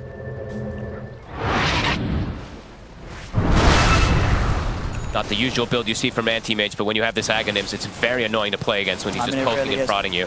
And it obviously gets away with it, considering how much damage his other cores do. Exactly. And even his supports, right? You know, Mikey and Crit, they can blow up most of these heroes with a finger scythe combo. And then obviously just the right-click potential of this Prophet. I mean, yeah, at the moment, you see not a lot of damage dealt by RTs, but that's fine. He doesn't need to. No. He's got the carries on his side. Saberlight is massive. Saberlight also now will take the mischance talent this game. Can protect his buddies. Wrap around for TSM. They've got Doom available. Mikey is being unbelievably careful because he doesn't have the buy. I mean, they look pretty prepared for this fight. He'll get caught at the start of this fight. They'll take him out through the duration of the Dragon Tail stun. Saberlight in with the BKB, takes out Whitemon. There'll be immediate buyback here from Fly. As they continue the fight, they get the stun out. Sure, the fingers there, on towards the Brial. The side comes down. Once again, the finger side combo to blow up Brial. Tomato, he had to use the song here in an attempt to retreat. Crit, he's going to be ready to chase him. Jumps in with the stun, catches it onto Tomato. Mikey, he's in as well, ready to chase out Tomato. Hex is there from Crit. They surround the Naga Siren. He's going down. There's not a chance for Tomato. Mikey drops his items in his face. They were so ready. Like, as prepared as you possibly can be. Mikey's literally just hiding in the sidelines. They bait Fly, an instant buyback. They knew exactly this fight was coming. And watch this as well, you know, keeping an eye on Brial's BKB coming to an end. Crit catches him perfectly with a stun. Finger, Mana Void side, everything thrown down the way of Brial. The Doom comes, but it's after the stack's already on the Necro, so he's just healing throughout the entire Doom. Playing around close to the fountain now, Saberlight. Teasing with them, sentries here for Mikey. He's up to the fountain, holding them back, giving them the space to take the tier 4s down. They'll try for one more fight here. TSM jumping out, attempting to take down Crit, but the heals are there. They're keeping Crit alive. Ari really wants to at least get Crit out of this, but the Hex is there. Ari's out. Same to be said for Whitemon. There'll be a buyback from Ari, but they're looking to close this Shopify Rebellion, and they will succeed in doing so. GG is called. Shopify Rebellion this series, it's theirs today. 2-0. As this time round, TSM will not be a problem for them. No.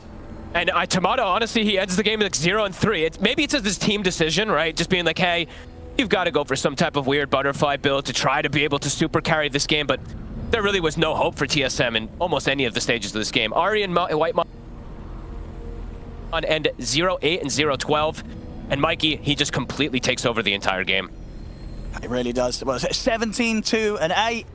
11 stacks, as I said, you know, the other day, a very underwhelming showing on the Necrophos, but coming in with it here, you can see why Shopify Rebellion have been trying to pick it for him.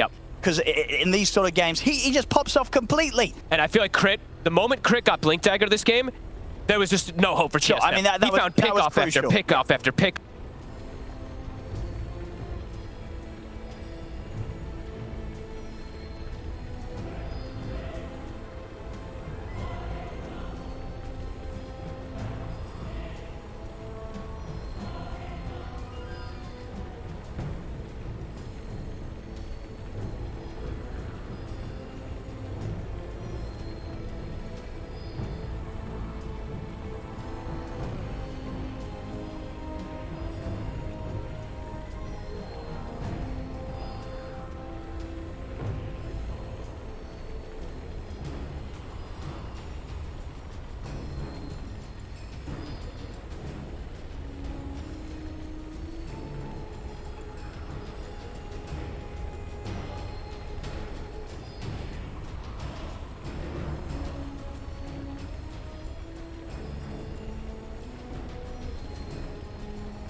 Cloud, if he's got these hawks coming through, you know, if there's no...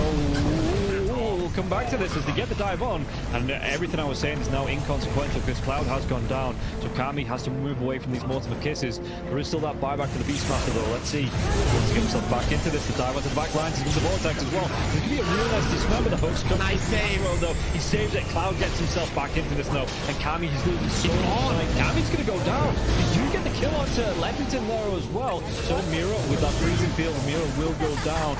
Going down to the hooks. Yatsuro's still in that push roll. He's getting them back. They get the buyback out from the poaching Storm Spirit. Everybody from the side of Hydra. They don't want to be giving this one up now as well, but they take down Leppington once again. That's the dieback on the Disruptor, and Yatsuro, what can he do? The hook, it's going to be blocked mid hook. This is the dieback on the Cloud. Cloud, can he get himself away from this one? He's still being harassed by Collapse. One more right click, he goes down. That is going to be the Beastmaster dead for 115 seconds, and now the chase is on for the rest of the side of Hydra. This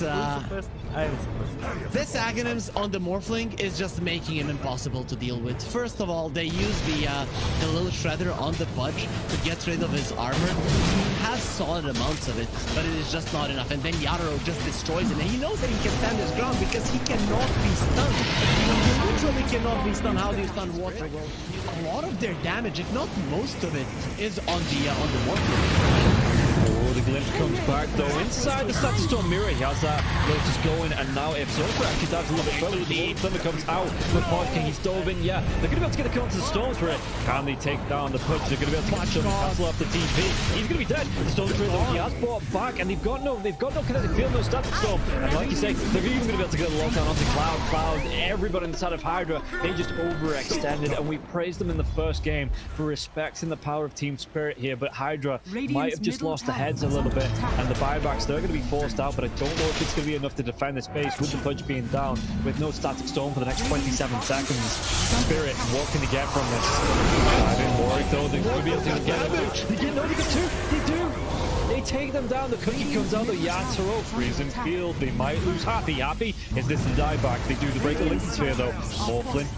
Bilal wants to come right back into this fight because you have the boots of travel to do it. It might take him a little bit longer now. No boots of travel though, so he's going to have to use the blinks. You know, they just do it by foot, it seems. Level 25 Storm with a beast. That's just so much damage. They're going in for the Morphling. He doesn't have a buyback. No, they get.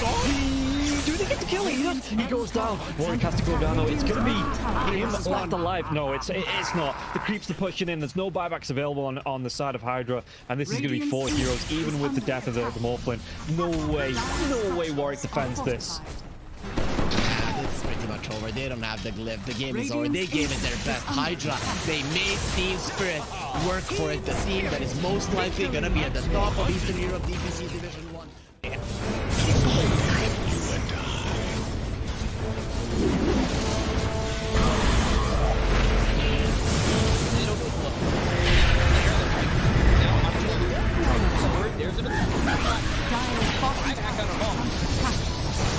Radiant's middle barracks are under attack. Radiant's middle barracks has fallen. There's just not enough damage. Crimson Guard, Atrophy Aura, Rubik's Fate Bolt, all this damage reduction. Let's see the combo. Bit of Malice. Shall be strong in by the Disruptor, and now they're going to be hitting the win. It's back up once more. Bit of Malice, and Shamil is in it. They'll lose him in mind control. Right it back towards tomorrow. Trying to run from everybody on the side of Gaimin Gladiators. Radiant's middle barracks are under siphoning attack. and getting back into the base. Has fallen. Alive. Yeah, I think when it's time to call it, it is time to call it. They have no business left to this. And didn't get the tether off or something. I think it got broken. Either way, I like the Ghost up to purchase. That was pretty heads up, but we are back, and there's a smoke action. There's a divide right there. They're going in on Q. There's the hit. Okay, get that hit off. 123. Knocked great. He's dead. Oh my god. Nothing. Less than 10% of his health. I mean, I'm assuming that's just the game. That, yeah, 100%. There's no point in talking about the rest AU of it. picks it up. I got it, boys. To die. Let's go away, you. Oh my god. Victory.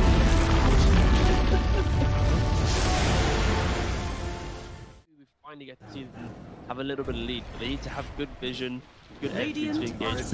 We're down up on high ground. Our Bulbaca, Red Panda, this would be huge if we can find it. Static Storm before the Tombstone. Not bad. Stun from Lulu. He's thrown now over the there. Starting to drop down. I love TK control for the moment. He does manage to get that one away. And the Supernova down. TK barely surviving. And it's going to be one down at his White Album. The dodge. It's a hideaway. The heal's coming in. They hoping for a save, but the BKB is out. And they're going to jump onto it. They have to back away. We have lost White Album again. And now Tango in trouble. Who is going to drop? Aster, these fight so well, and they couldn't take down that Undying before the Tundra. And remember, it's ages, so they didn't really care about giving away. Big finish profits.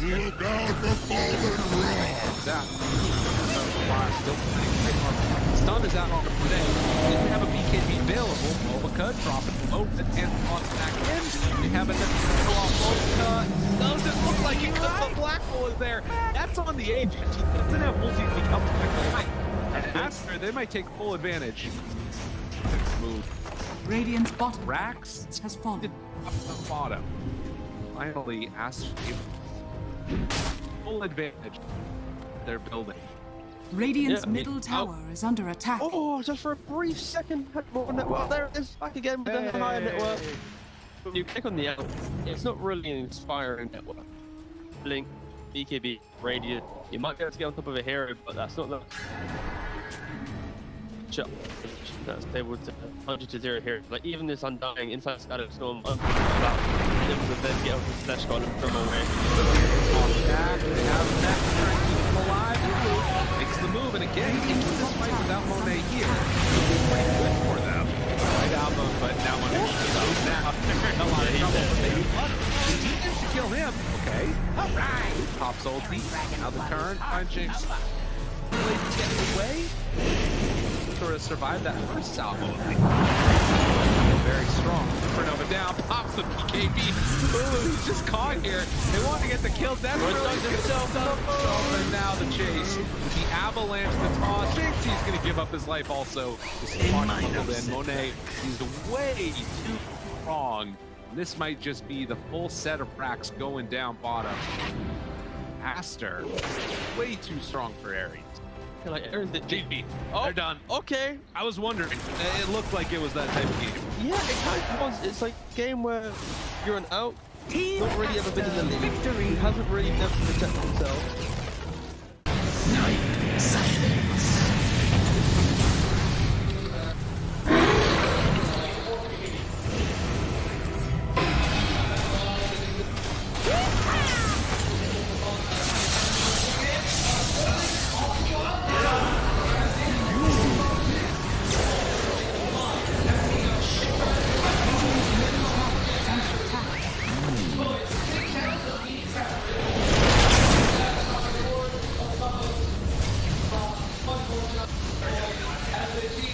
Radiant structures are fortified. Radiant's middle tower is under attack. Radiant's middle tower has fallen.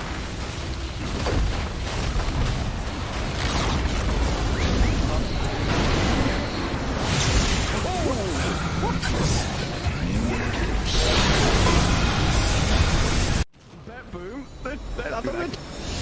Everyone's just standing. How are they just standing right now?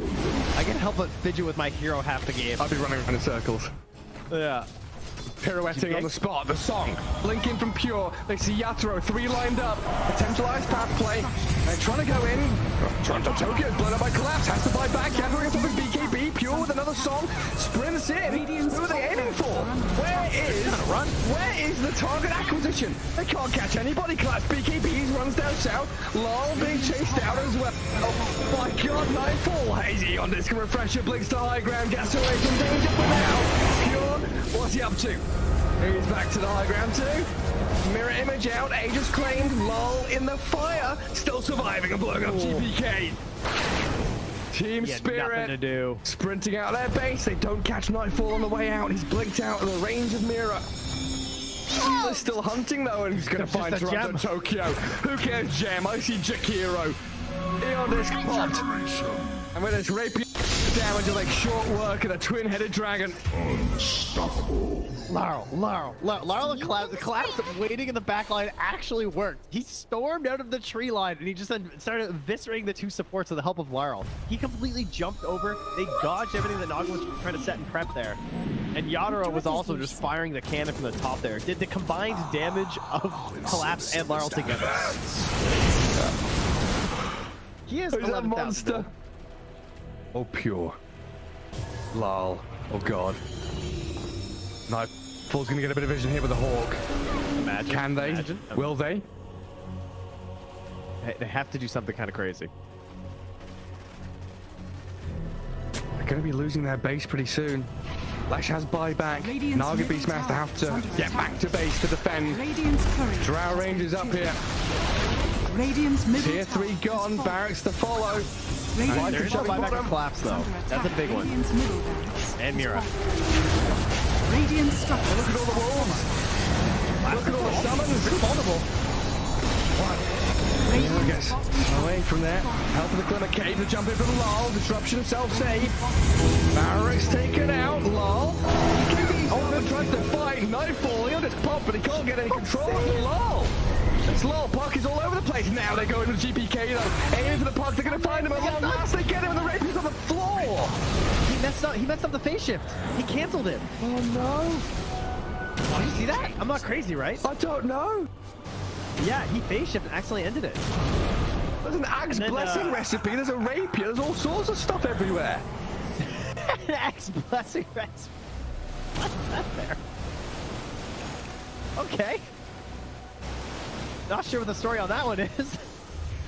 Meanwhile, Save, I think he had a refresher shard, right? Because Laurel dove him, he disrupts himself, and he tries to kill him again after it Save just refreshes, and then uses it again. How have they not got the Draker? Now there's another DD. I don't think they care. Toronto Tokyo is going to take it, is he? Oh yes, the Jakiro with the rapier. Coming to feed it back to them, guys.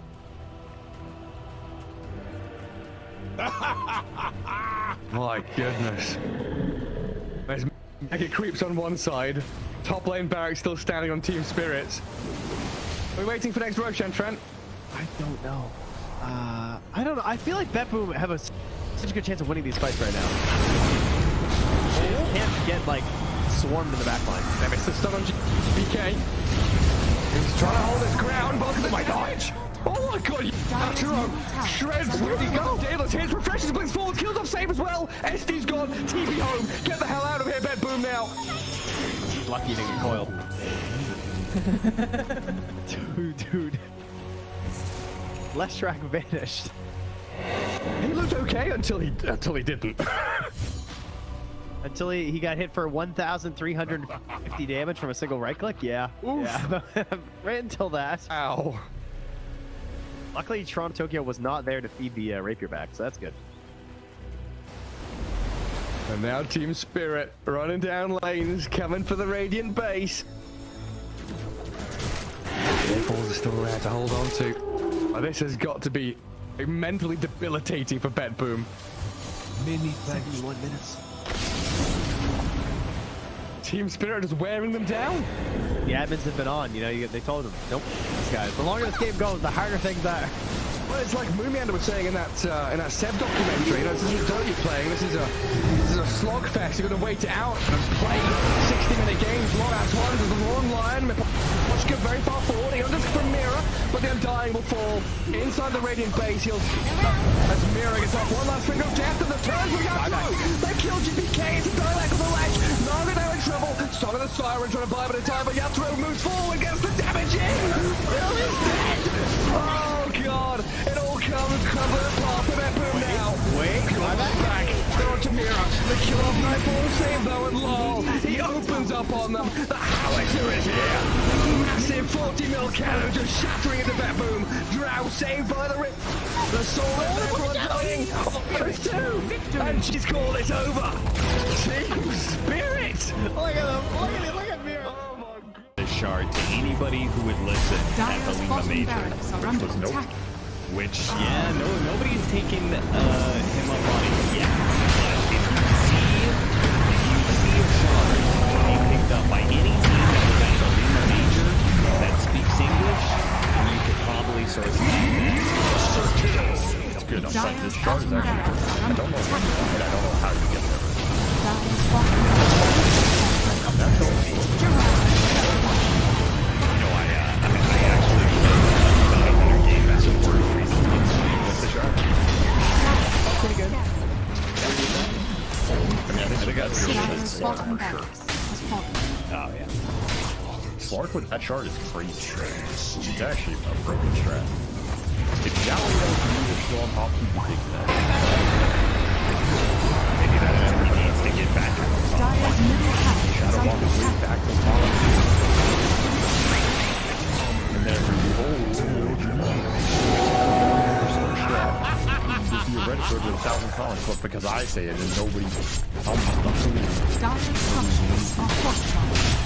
will say the other good thing about Bounty Hunter is we've got two different memes here. The Bounty Hunter shard, the Magnus Ags. He does have extremely high base armor. Playing against probably has highest base armor, starting base armor in the game, which can make him really good at the laning phase for trading. Yeah, he's versatile. Terrible. Oh, yeah.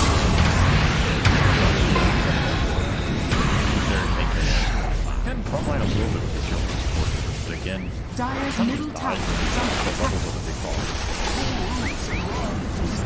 Radiant's top tower is under attack. TSM FTX victory. Midas was being, so they have an inkling that this is going on, but they jump forward, find the Star Spectre. The Doom is there, Force Staff, keeping him alive and on the other side of the fissure, but there's way too much damage, and the rundown is going to be there. MC is gone, GH is gone, and looking for more. 9 jumps back in, finds Kuro too, tries to get out of there, does not have a way to escape. Mar is completely under control, he too is gonna die. Buybacks are coming in. Amar realizes he can't do that kill from TP, but eyes on the prize. Tundra trying to close this one out, close this series out with a quick 2-0 as they set their sights now onto the tier 4 towers. There is a buyback still on Spectre, and no Doom available. The BKB is out though, and now the turn, the break, the finish. Amar dies a second time. MC on top of snaking managed to find that kill. Sumail still controlled, does manage to get the blink back and away. MC, they're gonna go back in for more. The Wolf can't, but Sumail, away just barely. Sumail maybe controlled. They got him there with the Gleipnir, and it's only MC left alive as Tundra start hitting these tier 4 towers. With this Unleash, with the damage from the Psychic now as well. Watch Buckle though, it's actually going to be the Molten stealing that Pango form. And he's doing anything about this because it's going to be hexed out. Could he have the damage to kill him off? It looks like this one's going to get low. The drive back now as well, but he's not going to be able to get the kill. In fact, he just drag him closer to him. Be able to clean up the side of one move. They have no cause now. Aintrad, the only one left alive in terms of cause. 3 heroes dead for the next at least 70 seconds. And this is going to be it. Yeah, Bedroom just come in. They're going to start to go up the base. Not even needing to go for Baggers here. As you can see, they just want to end it here and now. In fact, even diving into the bounce now as well. But the hook comes out. Moblin is this going to be a good? He's got a Satanic. We're going to force that away to tell him to save coming out from Dave. He's then really cocky on this Moblin, but it's paying off. And yeah, they're just going to be able to dive into the fountain once again. And the fountain farm these heroes, cleaning it up. GG is going to be called after 45 minutes here. One move. They look great in game number 1. They look pretty good in game number 3 here as well. But Bedroom, they just had enough out of them in game number 2.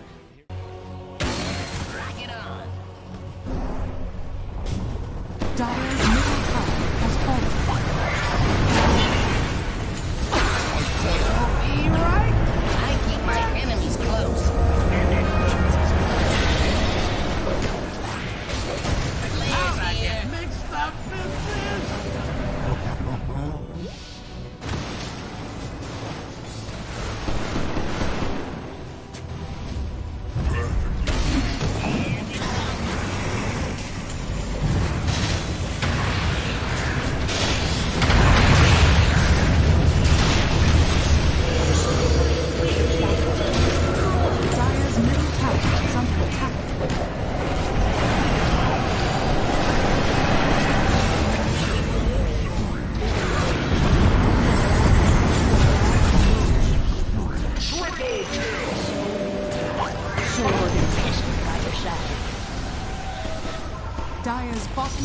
Dire's bottom tower has fallen.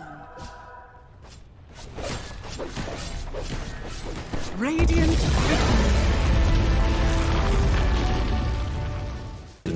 away from enemy. It's like your not guys are really just dying getting them because anything. generally core with the Byron GP is also good with the strategy, which is why the Reaver was That's first blood. Easy pickup. Behind tower, but he's got to be careful. This alchemist is actually pretty dangerous considering rocks the early light stuff. And then you get more minus armor out of Acid Spray for a physical damage nuke of an unstable concoction. It's a deadly mixture. You're running through lanes here, Ricky. So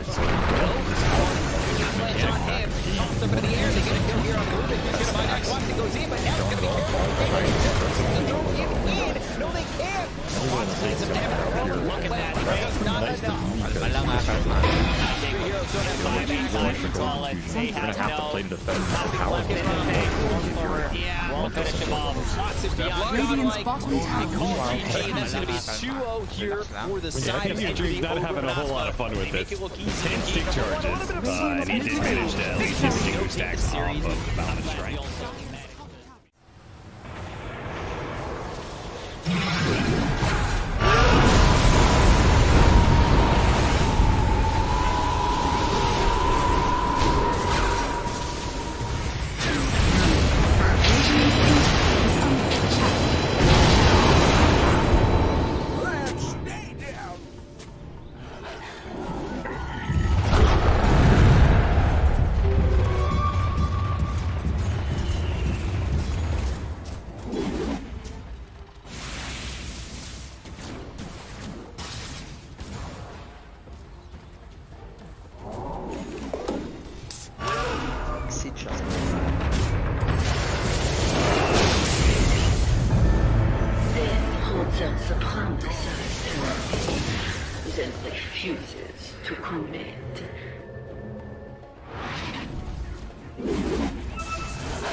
Vanish.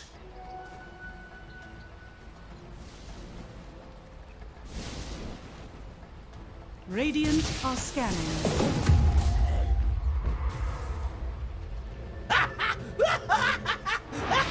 Dire are scanning.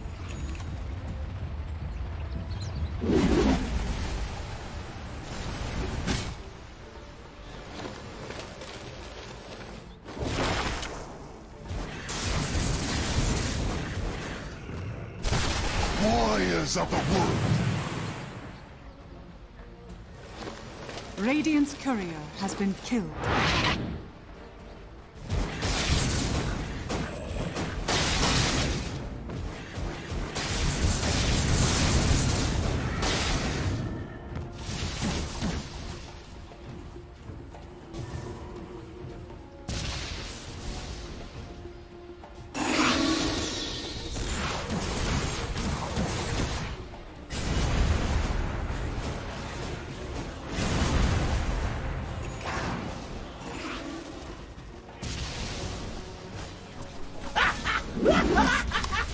Сейчас поиграем. Сейчас поиграем.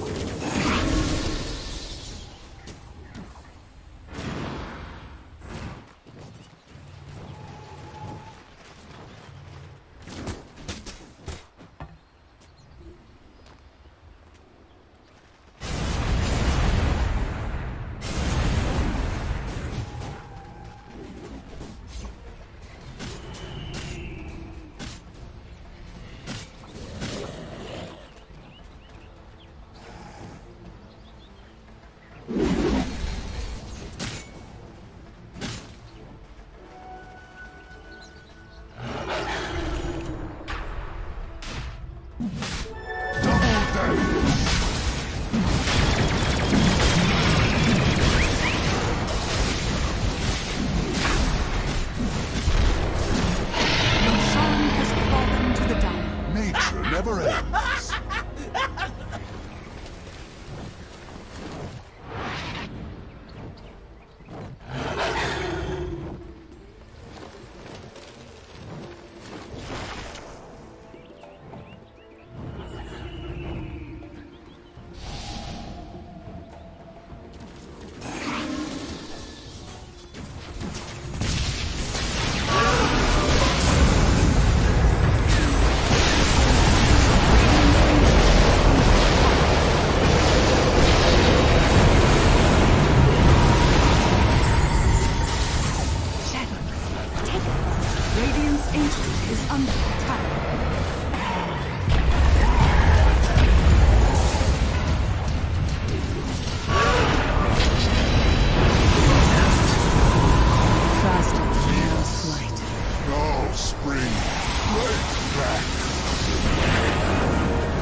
Radiant's Ancient is under attack.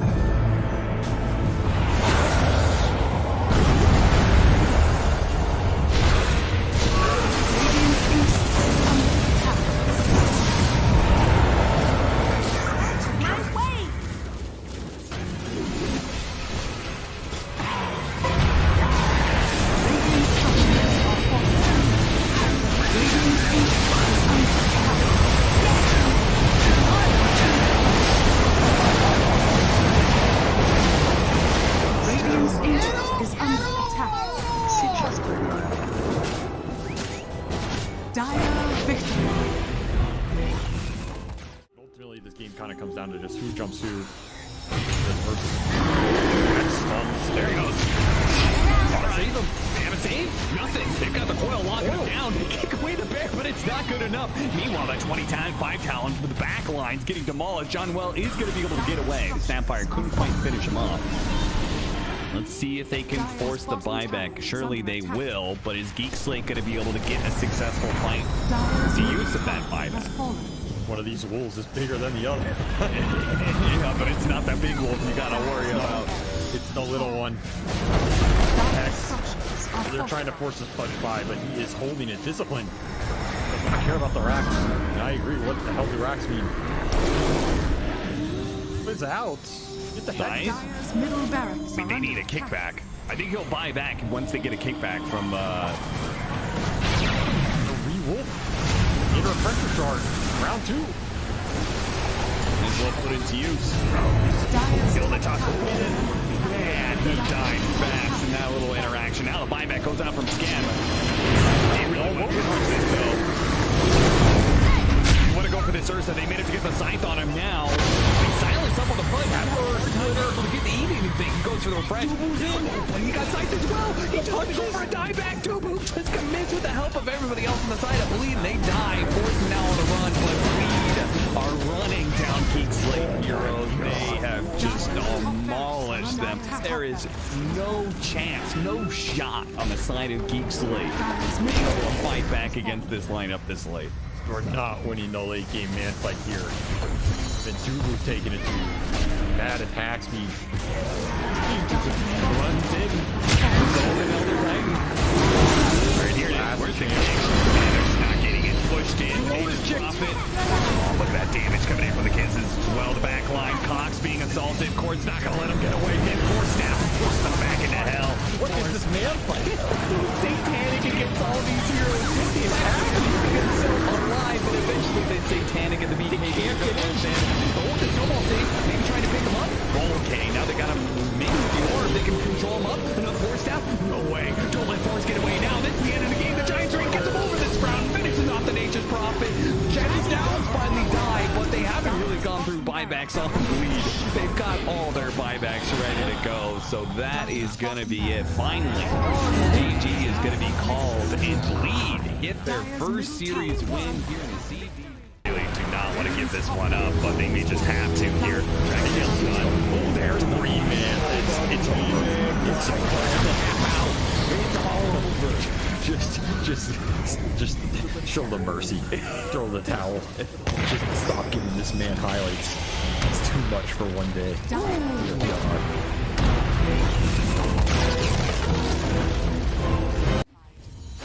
Good stun the AM.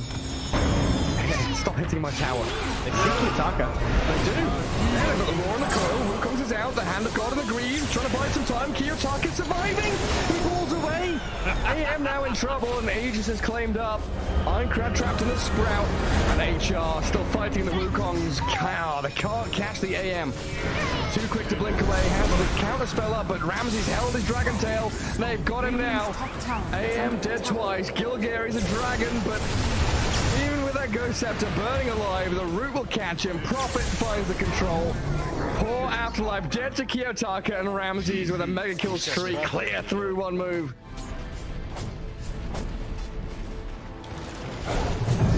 Just not sure. I think that might be it, Gary.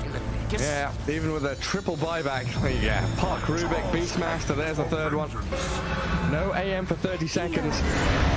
The building's a forfeit. Enchantress lift up and drag away from Rubik. Saves her for the meantime. That's like Kiyotaka's clear to have a little bit of fun now at this point. It's go time. Do what you want. We got 32-minute tumbler toy. Yeah, okay. Yeah, good, great item, by the way. that thing is busted now. If there's any item I agree has to be like removed from the game, we do need a new cycle of neutral items. Oh, no fight with fire, they say. So I'll just go fight with an arcane rune instead. Have fun with mega creeps. Yep.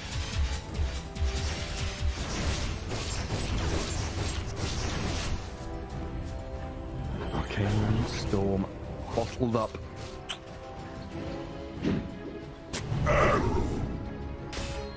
mean, they did make a hell of a comeback last game. You know, what is 0% even?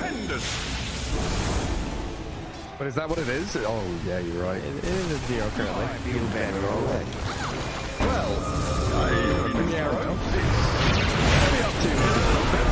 Try 1v5. Okay, Ramses has arrived. Bring everybody in here. Jump on the side. There's Kiyotaka finding Rubik dead. Puck gone. No buybacks available. That's the end of game 3 in this series. Anti-Mage pummeled down, and GG is called. Hellraisers will take things in the end. A very close one though. Series overall. I think one move. Very going to be proud of themselves the past couple of series. Because he's doing so much damage, but yeah, overwhelming makes more sense because you have a ton of strength.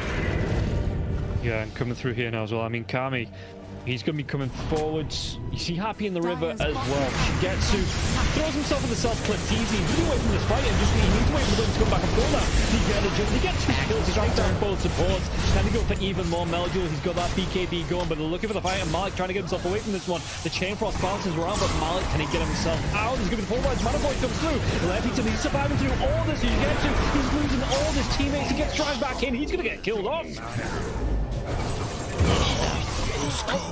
High ground miss, you're not gonna be all that lucky. There was one high ground miss there from Happy, and the second one does get on top of Melduel. Yeah, at this point in the game, you just can't do anything. That was an Aghanim Scepter reveal from the Disruptor. The thing is, you just get it on the CK, and you can literally see what Hydra are doing in this one. They are running in with heroes. They don't care about the Mana Void, and then once the Mana Void is used, War can do whatever the hell he wants. And Anti-Mage, you don't really want to commit wholeheartedly, but at some point you see that your teammates are dying, and you have to, and then at that point it's just game over. So the way that Hydra are approaching these fights, you can see that Na'Vi at this point, at least in a straight up 5 vs 5, they've got no shot.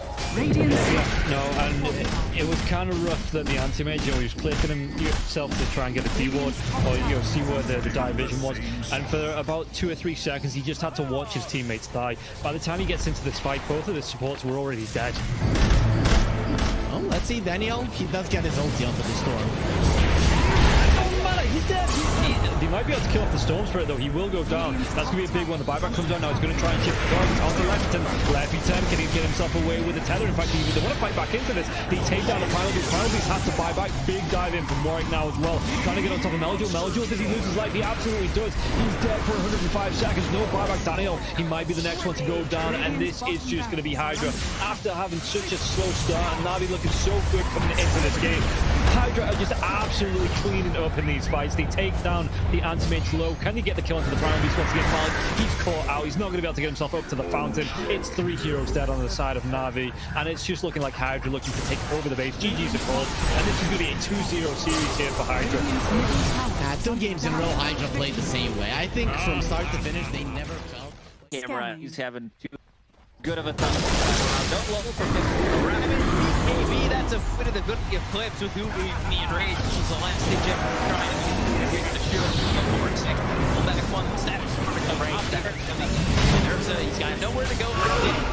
Get the kill on the TK, the Power War is on the Emperor. He's already pulled GG in the lane. He's still got a Walking Smiles damage out now. And it's the LGG takes 2 over Aster. Aries getting minutes on the team wipe. And it's a clear the 2 over. You gotta send TSGL to keep there a little late. I know that they're playing against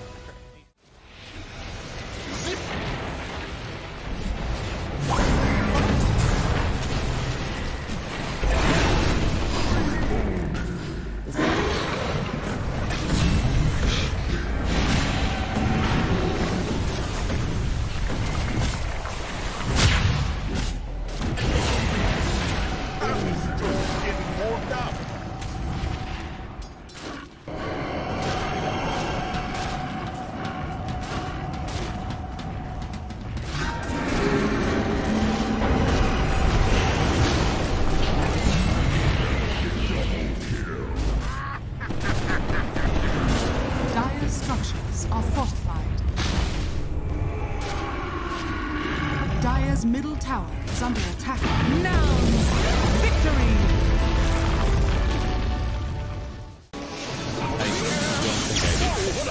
It's all about the money. Boom, boom. Dire's bottom tower is under attack. Okay. They have a bomb. They have a ban. Literally just as simple as just like skewer, isolate somebody so you can get Radiant's top tower is under attack. I mean, they want to have more buyer. Dire's bottom barracks are under attack. They kind of want to Dire's bottom barracks Radiant now have it's like okay when you force Roshan stuff. Dire's structures are fortified. Wait, never mind. You're done being smart. I figured it out, alright? DB. It's gonna go the Yeah, the Aghanim Scepter is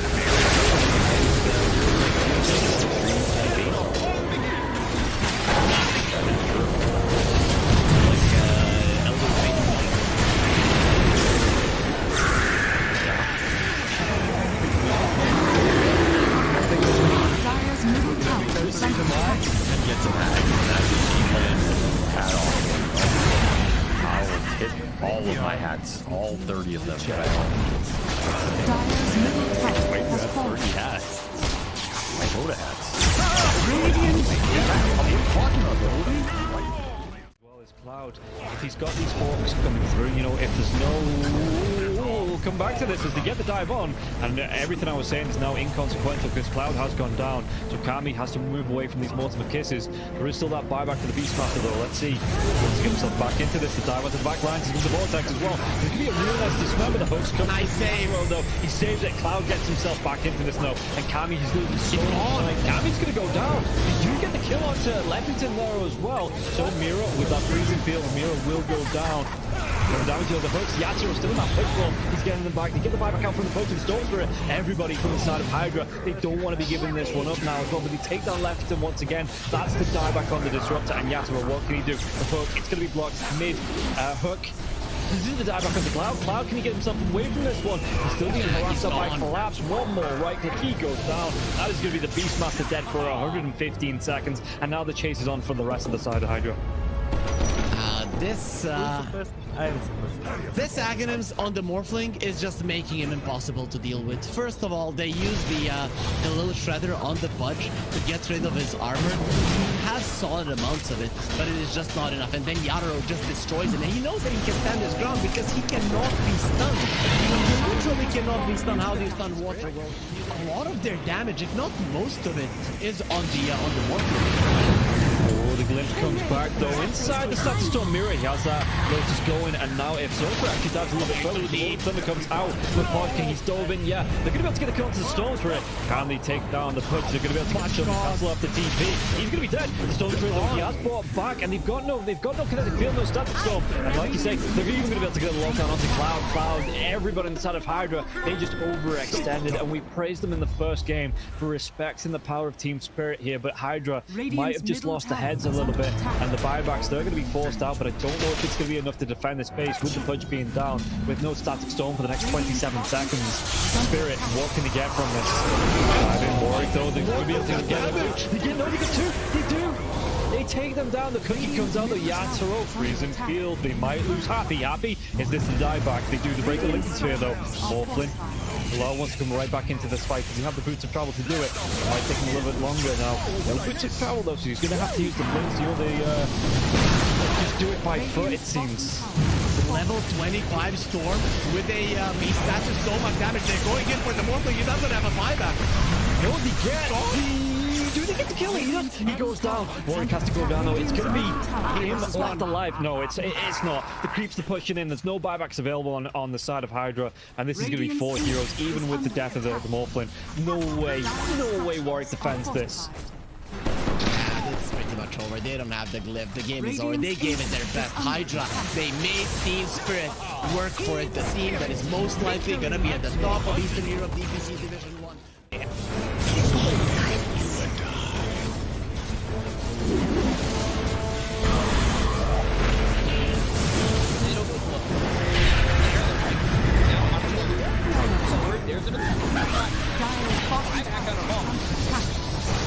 Radiant's middle barracks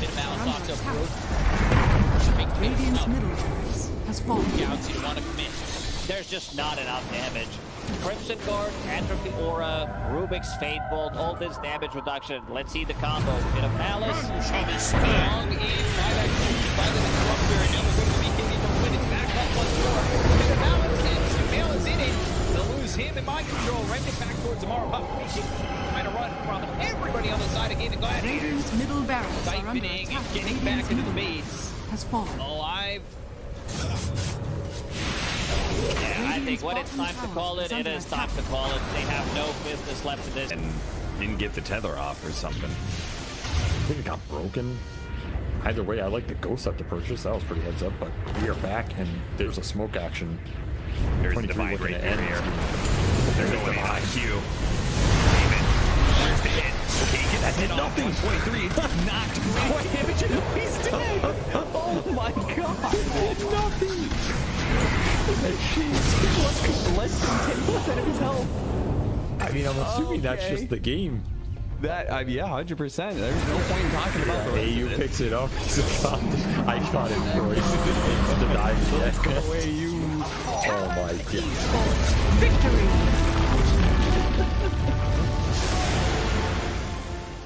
We finally get to see them have a little bit of lead, but they need to have good vision, good execution to engage. We're down up on high ground. Or Bulbica, Red Panda. This would be huge if we can find a Static Storm before the Tombstone. Not bad. Stun for Lulu. He's thrown now. There. Starting to drop down. I love TK control for the moment. He does manage to get that one away. And the Supernova down. TK barely surviving. And it's going to be one down at his... Oh, White Album, the dodge, to hide away, the heal's coming in. Oh, they're hoping for a save, but the BKB is out, and they're going to jump onto him. He has to back away. We have lost White Album again, and now Tango in trouble. Q is going to drop faster. These fight so well, and they couldn't take down that Undying before the 10 out. And remember, it's ages, so they didn't really care about giving away. That's Big finish for his team.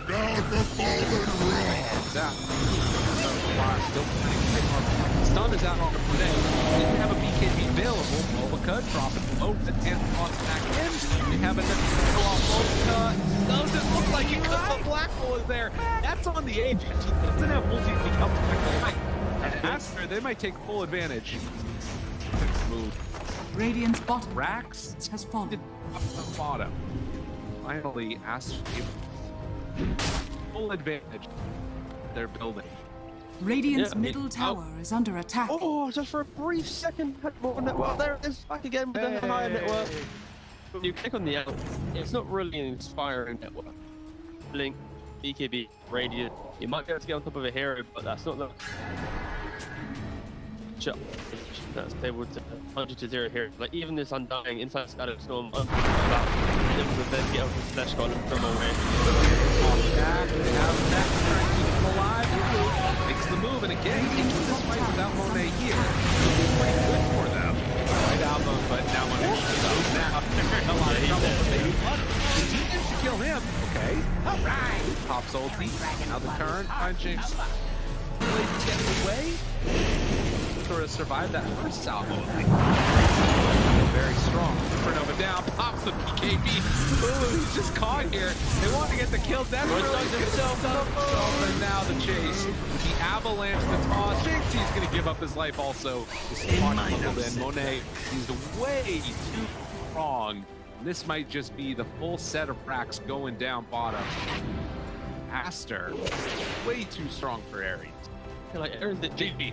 Oh, they're done. Okay. I was wondering. It looked like it was that type of game. Yeah, it kind of was. It's like a game where you're an out, not really ever been in the league, he hasn't really never protected himself.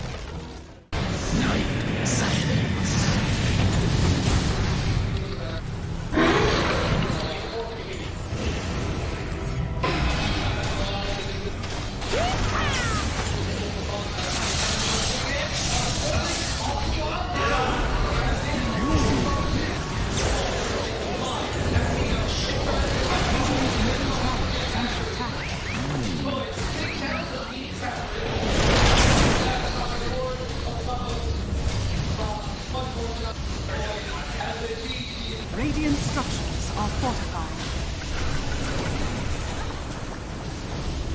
Radiant's middle tower is under attack.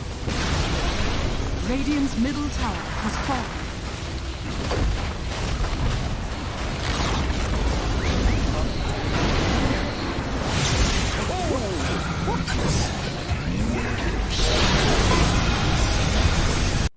Boom. Everyone's just standing. How are they just standing right now? I can't help but fidget with my hero half the game. I'll be running around in circles. Yeah. Pirouetting on the spot, the song. Blinking from Pure. They see Yatoro, 3 lined up. Potentialized path play. They're trying to go in. Toronto Tokyo, blown up by Collapse. Has to fight back. Yatoro gets up with BKB. Pure with another song. Sprints in. Who are they aiming for? Where is the target acquisition? They can't catch anybody. Collapse BKBs runs down south. Lol being chased out as well. Oh my god, Nightfall. Hazy on disc refresher. Blinks to high ground. Gets away from danger for now. Pure, what's he up to? He's back to the high ground too. Mirror image out. Aegis claimed. Lull in the fire. Still surviving and blowing up GPK. Team Spirit. Nothing to do. Sprinting out their base. They don't catch Nightfall on the way out. He's blinked out of the range of Mirror. They're still hunting though, and he's going to find Toronto Tokyo. Who cares, Gem? I see Jakiro. Eon disc popped. And with his rapier damage of like short work and a twin-headed dragon. Unstoppable. Laurel, the collapse waiting in the back line actually worked. He stormed out of the tree line and he just then started eviscerating the 2 supports with the help of Laurel. He completely jumped over. They dodged everything that Naga was trying to set and prep there. And Yatoro was also just firing the cannon from the top there. Did the combined damage of Collapse and Laurel together. He is 11,000. Oh, Pure. Lol. Oh, God. Nightfall's going to get a bit of vision here with the Hawk. Imagine. Can they? Imagine. Will they? They have to do something kind of crazy. They're going to be losing their base pretty soon. Lash has buyback. Naga Beastmaster have to get back to base to defend. Drow Rangers up here. Tier 3 gone. Barracks to follow. There is no buyback or collapse though. That's a big one. And Mira. Radiant structure. Look at all the wolves. Look at all the summons. It's vulnerable. Mira gets away from there. Help of the Glimmer Cave to jump in from Lol. Disruption of self-save. Barracks taken out. Lol. Oh, tries to fight. Nightfall. He'll just pop, but he can't get any control of Lol.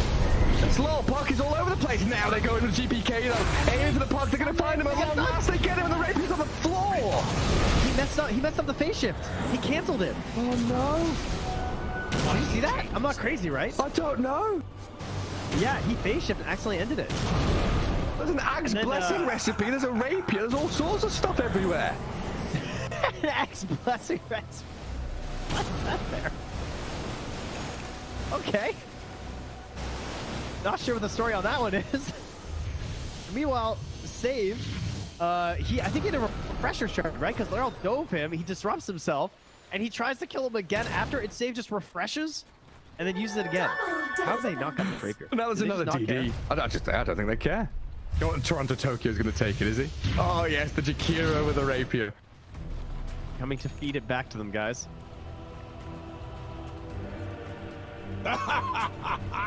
My goodness. There's Mega Creeps on one side. Top lane Barracks still standing on Team Spirits. Are we waiting for next Roshan, Trent? I don't know. I don't know. I feel like BetBoom have such a good chance of winning these fights right now. They can't get, like, swarmed in the back line. They missed the stun on BK. He's trying to hold his ground, but look at the dodge! Oh my god, Yaturo shreds. Where'd he go? Daedalus hits, refreshes, blinks forward, kills off Save as well. SD's gone, TP home. Get the hell out of here, BetBoom now. Lucky he didn't get coiled. Dude. Leshrac vanished. He looked okay until he didn't. Until he got hit for 1,350 damage from a single right click? Yeah. Oof. Yeah. Right until that. Ow. Luckily, Toronto Tokyo was not there to feed the rapier back, so that's good. And now Team Spirit running down lanes, coming for the Radiant base. Balls are still there to hold on to. Oh, this has got to be mentally debilitating for BetBoom. 71 minutes. Team Spirit is wearing them down. The admins have been on, they told them, nope, these guys. The longer this game goes, the harder things are. Well, it's like Moomiander was saying in that Seb documentary. This isn't Dota you're playing. This is a slogfest. You're going to wait it out and play 60-minute games. Long ass ones. There's a long line. Watch get very far forward. He'll just from Mira, but the Undying will fall inside the Radiant base. He'll as Mira gets off one last finger of death and the turns we got through. They kill GPK. It's a dialect on the ledge. Naga now in trouble. Song of the Siren trying to buy a bit of time, but Yatro moves forward, gets the damage in. Will is dead. Oh god. It all comes crumbling apart for BetBoom now. Wait, back. They're on to Mira. They kill off Nightfall, save though, and Lol. He opens up on them. The Howitzer is here. Massive 40 mil cannon just shattering into BetBoom. Drow saved by the rip. The soul is everyone dying. There's two. And she's called it over. Team Spirit. Look at him. Look at Mira. Oh my god. The shard to anybody who would listen at the Lima Major. Was nope.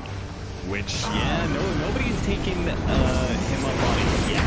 But if you see a shard being picked up by any team that was at the Lima Major that speaks English, then you could probably sort of It's good. I'm like, this shard is actually good. I don't know when, and I don't know how you get there.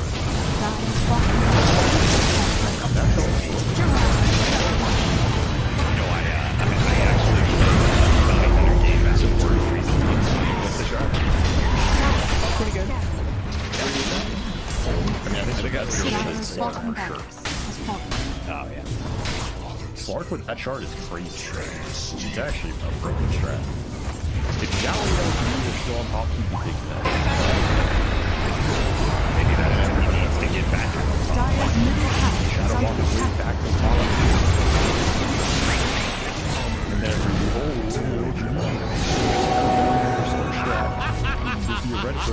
comments, but because I say it and nobody almost doesn't believe it. Dire structures are fortified. I will say the other good thing about Bounty Hunter, but is we've got two different memes here. The Bounty Hunter shard, the Magnus Ags. He does have extremely high damage, and he has probably got highest base armor, starting base armor in the game, which can make him really good at the laning phase for trading. Yeah. He's versatile. Terrible. Oh, yeah. And frontline a little bit of the shield support, but again, Dire's middle tower is under attack. Radiant's top tower is under attack. TSM FTX victory! Midas was being, so they have an inkling that this is going on, but they jump forward, find the Star Spectre. The Doom is there, Force Staff, keeping him alive and on the other side of the fissure, but there's way too much damage, and the rundown is going to be there. MC is gone, GH is gone, and looking for more. 9 jumps back in, finds Kuro too, tries to get out of there, does not have a way to escape. Mar is completely under control. He too is going to die. Buybacks are coming in. Amar realizes he can't do that kill with TP, but eyes on the prize. Tundra trying to close this one out, close this series out with a quick 2-0 as they set their sights now onto the tier 4 towers. There is a buyback still on Spectre, and no damage to BKB is out though, and now the turn, the break, the finish. Amar dies a second time. MC on top of Snake King managed to find that kill. Sumail still controlled, does manage to get the blink back and away. MC, they're gonna go back in for more. They will can't, but Sumail, just barely. Sumail got to be controlled. They got him there with the Gleipnir, and it's only MC left alive as Tundra start hitting these tier 4 towers. With this Unleash, with the damage coming through from the Psychic now as well. Watch Buckle though, it's actually going to be the Molten stealing that Pango form. And he's doing anything about this because it's going to be hexed out. Could he have the damage to kill him off? It looks like this one's going to get low. He's got back now as well, but he's not going to be able to get the kill. In fact, he just drag him closer to him. Be able to clean up the side of one move. They have no cause now. Aincrad, the only one left alive in terms of cause. 3 heroes dead for the next at least 70 seconds. And this is going to be it. Yeah, Bedroom just come in. They're going to start to go up the base. Not even needing to go for Baggers here. As you can see, they just want to end it here and now. In fact, even diving into the bounce now as well. When the hook comes out, Morblin is going to be a good. He's got a Satanic. There's a Force Staff away to tell him to save from now from Spade. He's then really cocky on this Morblin, but it's paying off, and yeah, they're just going to be able to dive into the fountain once again. And the fountain farm these heroes, cleaning it up. GG is going to be called after 45 minutes here. One move. They look great in game number 1. They look pretty good in game number 3 here as well, but Bedroom, they just had enough out of them in game number 2.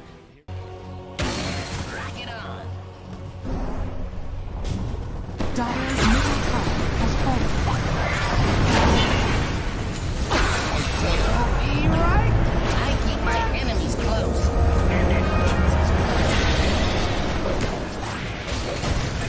I get mixed up in this.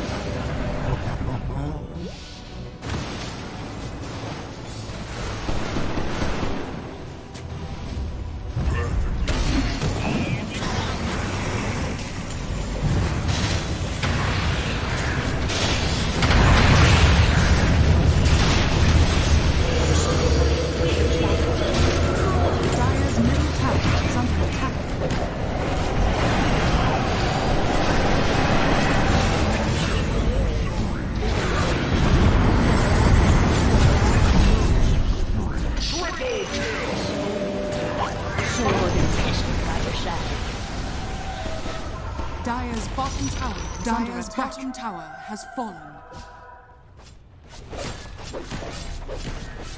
Radiant victory.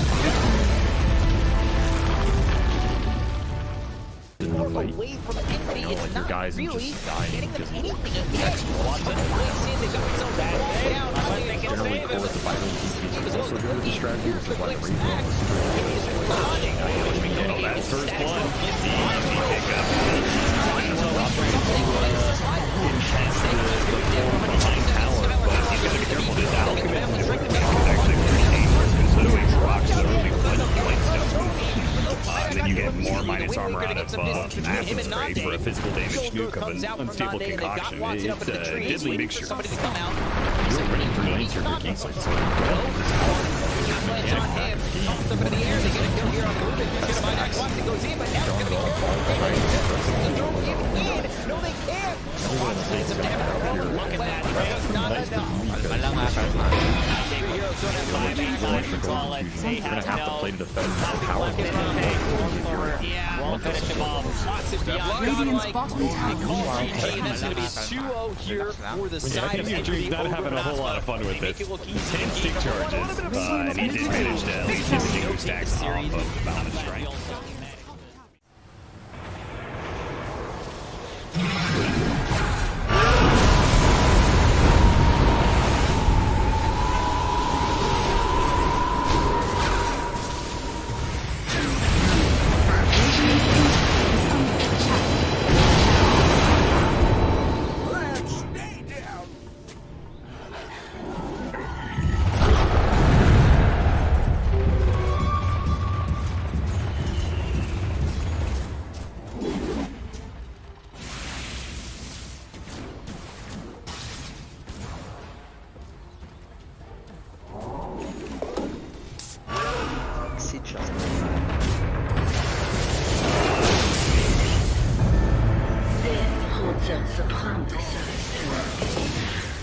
Refuses to commit.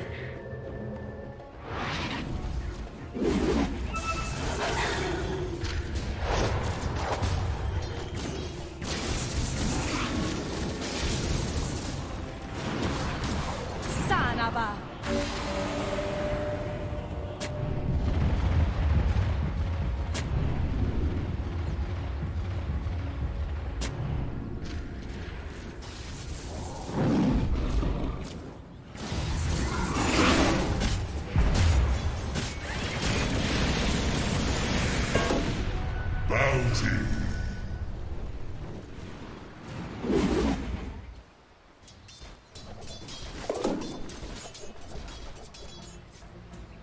Vanish.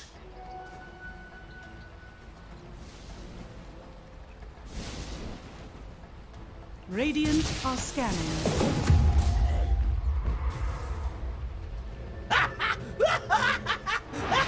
Dire are scanning.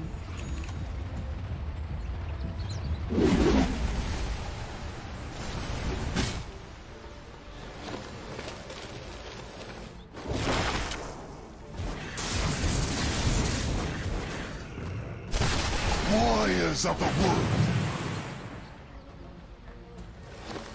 Radiant's courier has been killed.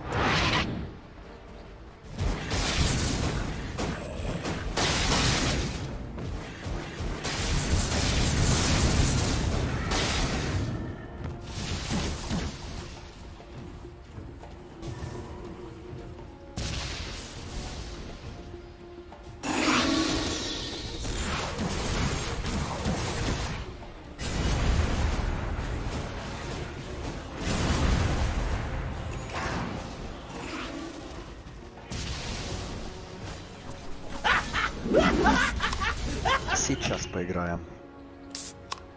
Сейчас поиграем.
Ancient is under attack.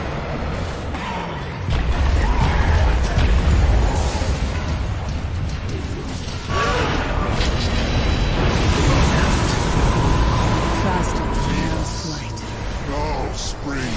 Right back.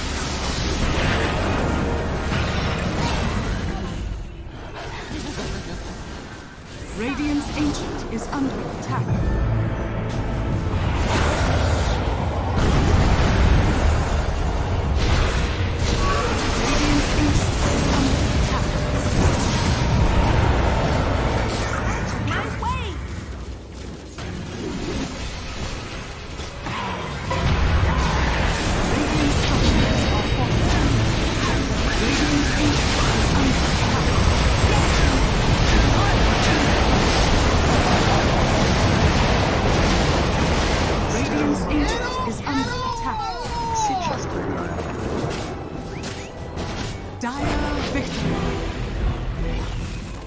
Ultimately, this game kind of comes down to just who jumps who. There he goes. Save him. They have a save? Nothing. They've got the coil locking him down. They kick away the bear, but it's not good enough. Meanwhile, that 5 talent with the back lines getting demolished. John Well is going to be able to get away. The Snapfire couldn't quite finish him off. Let's see if they can force the buyback. Surely they will, but is Geek Slate going to be able to get a successful fight? The use of that buyback. One of these wolves is bigger than the other. Yeah, but it's not that big wolf you got to worry about. It's the little one. X. They're trying to force this punch by, but he is holding it. Discipline. Doesn't care about the racks. And I agree. What the hell do racks mean? It's out. Get the heck. Middle barracks. I mean, they need a kickback. I think he'll buy back once they get a kickback from the re-wolf. Get a pressure charge. Round 2. He's well put into use. Kill the top. Man, he died fast in that little interaction. Now the buyback goes out from Scam. They really want to use this, though. You want to go for this Ursa. They managed to get the scythe on him now. He silenced up on the front. First time able to get to eat anything. He goes for the refresh. Dubu's in. He got scythed as well. He just punched over a dieback. Dubu just commits with the help of everybody else on the side. I believe they die. Forced now on the run, but Reed are running down Geek Slate heroes. They have just demolished them. There is no chance, no shot on the side of Geek Slate to fight back against this lineup this late. We're not winning the late game man fight here. Then Dubu's taking it to Matt attacks me. He just runs in. Right here, where's the It's not getting it pushed in. They just drop it. Oh, look at that damage coming in from the Kansas as well. The back line, Cox being assaulted. Court's not going to let him get away. Get forced down. Forced them back into hell. What is this man fight? Satanic against all these heroes. It's happening because so alive, but eventually they Satanic at the BK can't get in. Oh, the snowball thing. Maybe trying to pick him up. Okay, now they got him maybe with the orb. They can control him up. Another force down. No way. Don't let Force get away now. This is the end of the game. The Giants Ring gets him over this round. Finishes off the Nature's Prophet.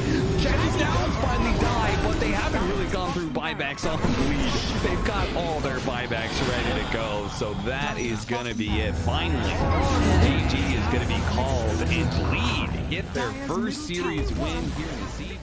Really do not want to give this one up, but they may just have to here. Dragon Tail's done. Oh, there's 3 man. It's over. It's all over. Just show them mercy. Throw the towel.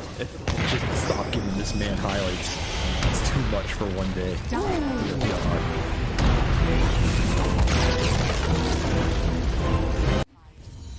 Gonna stun the AM. Stop hitting my tower. They see Kiyotaka. They do. Yeah, they've got the roar on the coil. Who comes out? The hand of God and the greed. Trying to buy some time. Kiyotaka surviving. He falls away. AM now in trouble, and Aegis is claimed up. Ironcrad trapped in a sprout. And HR still fighting the Wukongs. Cow. They can't catch the AM. Too quick to blink away. Has the counter spell up, but Ramsey's held his Dragon Tail. They've got him now. AM dead twice. Gilgary's a dragon, but even with that Ghost Scepter burning alive, the root will catch him. Prophet finds the control. Poor Afterlife dead to Kiyotaka, and Ramses with a mega kill streak clear through one move.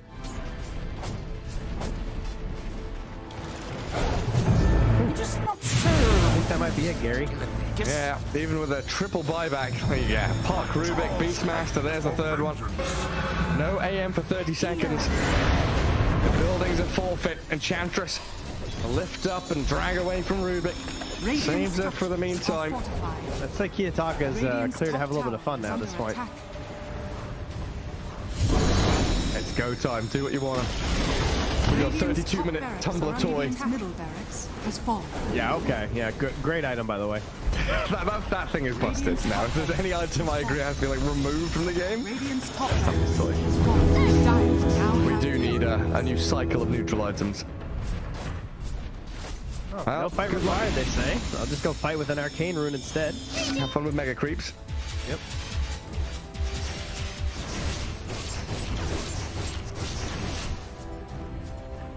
Arcane Storm bottled up. I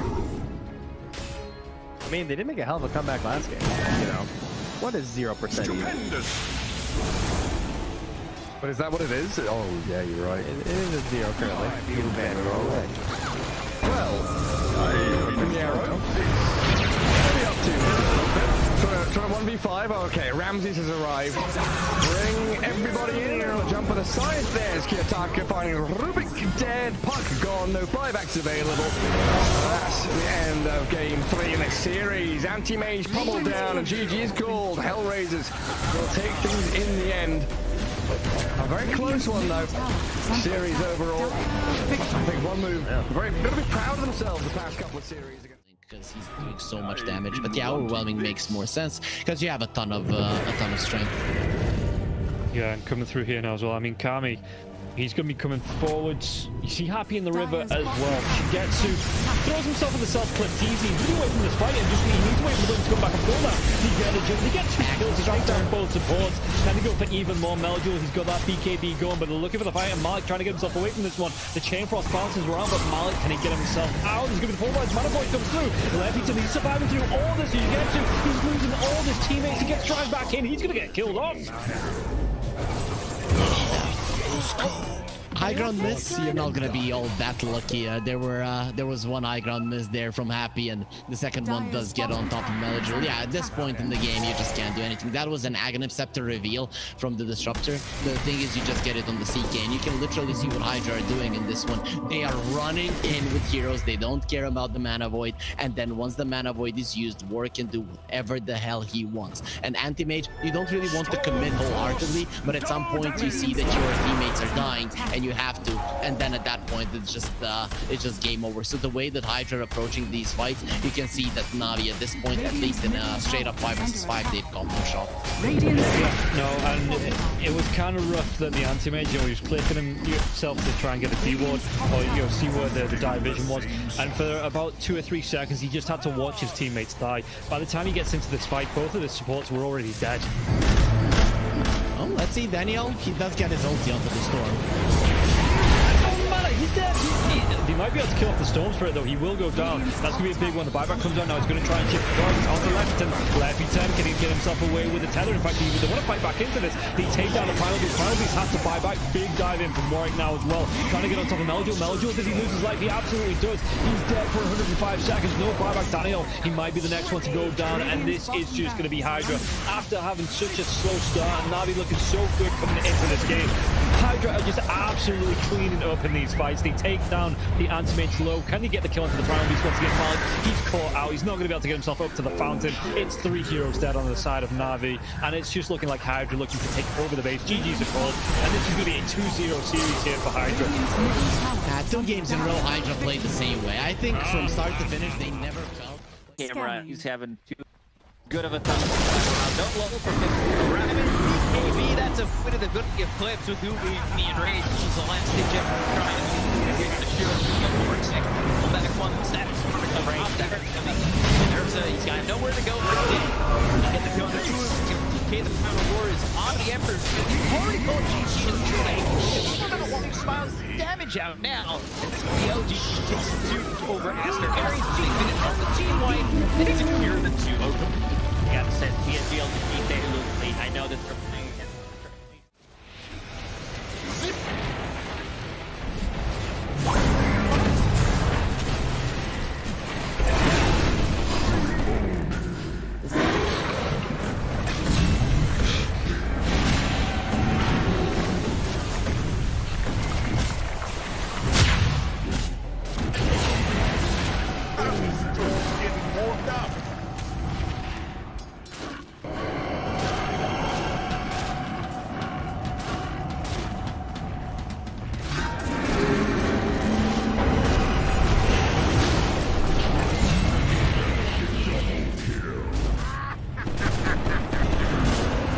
Dire's structures are fortified. Dire's middle tower is under attack. Nouns! Victory!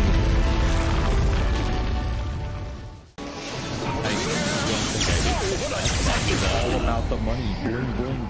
Dire's bottom tower is under attack. Are you? Oh, okay. They have a bounty there. They have a man.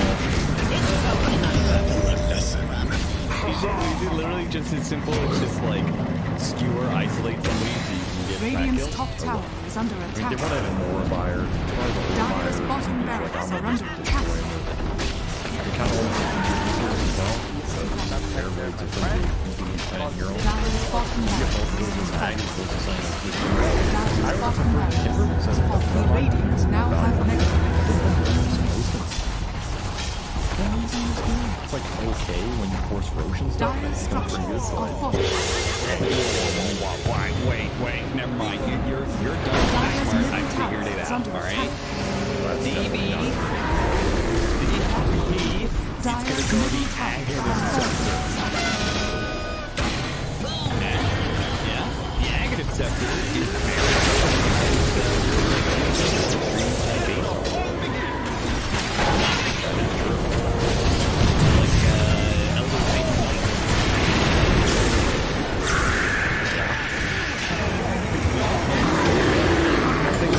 Dire's middle tower is under attack.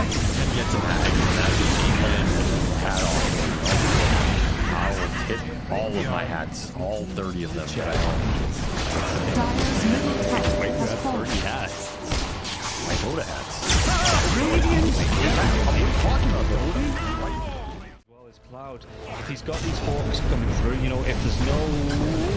We'll come back to this as they get the dive on, and everything I was saying is now inconsequential because Cloud has gone down, so Kami has to move away from these multiple kisses. There is still that buyback for the Beastmaster though. Let's see. Let's get himself back into this. The dive onto the back lines into the vortex as well. There's going to be a real nice dismember. The hooks come. Nice save. Though. He saves it. Cloud gets himself back into this now, and Kami is losing so much time. Kami's going to go down. They do get the kill onto Leppington there as well. So Mira with that freezing field, Mira will go down. Going down to the hooks. Yatsuro's still in that push roll. He's getting them back. They get the buyback out from the poach and Storm Spirit. Everybody from the side of Hydra. They don't want to be giving this one up now as well, but they take down Leppington once again. That's the dieback on the Disruptor, and Yatsuro, what can he do? The poke, it's going to be blocked mid hook. This is the dieback on the Cloud. Cloud, can he get himself away from this one? He's still being harassed by Collapse. One more right click, he goes down. That is going to be the Beastmaster dead for 115 seconds, and now the chase is on for the rest of the side of Hydra. This Aghanims on the Morphling is just making him impossible to deal with. First of all, they use the little shredder on the Pudge to get rid of his armor. He has solid amounts of it, but it is just not enough. And then Yatoro just destroys it, and he knows that he can stand his ground because he cannot be stunned. He literally cannot be stunned. How do you stun water? Well, a lot of their damage, if not most of it, is on the Morphling. Oh, the glimpse comes back though. Inside the Static Storm Mirror, he has that Lotus going, and now if Sulfur actually dives a little bit further, the Thunder comes out. The King, he's dove in, yeah. They're going to be able to get a kill onto the Storm Spirit. Can they take down the Pudge? They're going to be able to catch him, cancel off the TP. He's going to be dead. The Storm Spirit though, he has brought back, and they've got no kinetic field, no Static Storm. And like you say, they're even going to be able to get a lockdown onto Cloud. Everybody inside of Hydra, they just overextended, and we praised them in the first game for respecting the power of Team Spirit here, but Hydra might have just lost the heads a little bit, and the buybacks, they're going to be forced out, but I don't know if it's going to be enough to defend the space with the Pudge being down, with no Static Storm for the next 27 seconds. Spirit, what can they get from this? I've been worried though, they're going to be able to get it. They get two, they do! They take them down, the cookie comes out, the Yatoro, freezing field, they might lose. Happy, is this the dieback? They do the break the Lincoln Sphere though. Morphling. Lau wants to come right back into this fight because he have the boots of travel to do it. It might take him a little bit longer now. No boots of travel though, so he's going to have to use the blinks. You know, they just do it by foot, it seems. Level 25 Storm with a Beastmaster, so much damage. They're going in for the Morphling. He doesn't have a buyback. No, he gets.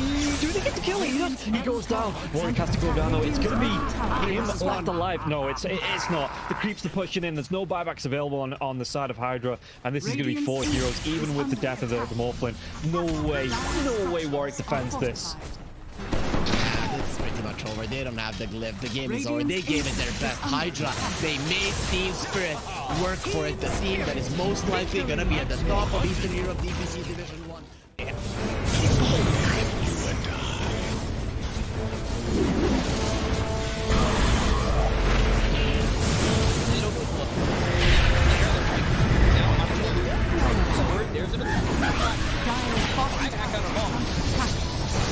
Radiant's middle barracks are under attack.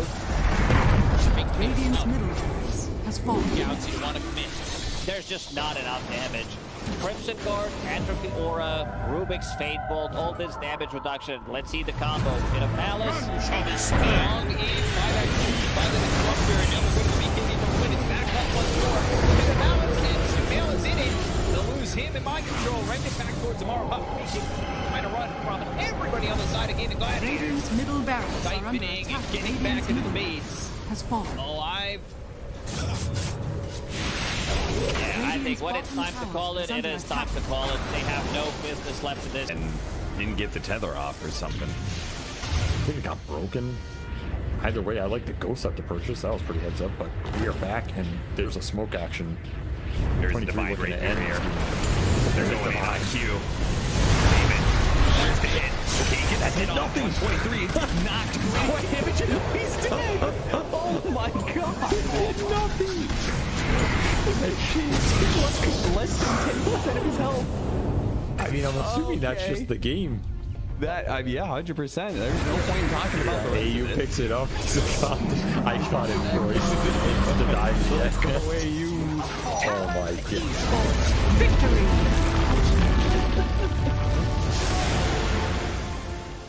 We finally get to see them have a little bit of lead, but they need to have good vision, good entry to engage. We're down up on high ground. Our Bulbaca, Red Panda, this would be huge if we can find a Static Storm before the Tombstone. Not bad. Stun from Lulu. He's thrown now over the Bulbaca. There. Starting to drop down. I love TK control for the moment. He does manage to get that one away. And the Supernova down. TK barely surviving. And it's just going to be one down at this. Oh, White Album, the dodge, it's a hideaway, the heal's coming in. They hoping for a save, but the PKB is out, and they're going to jump onto him. He has to back away. We have lost White Album again, and now Tango in trouble. Q is going to drop faster. These fight so well, and they clearly take down that Undying before the Tombstone. And remember, it's ages, so they didn't really care about giving away. Big percentage profits. Stun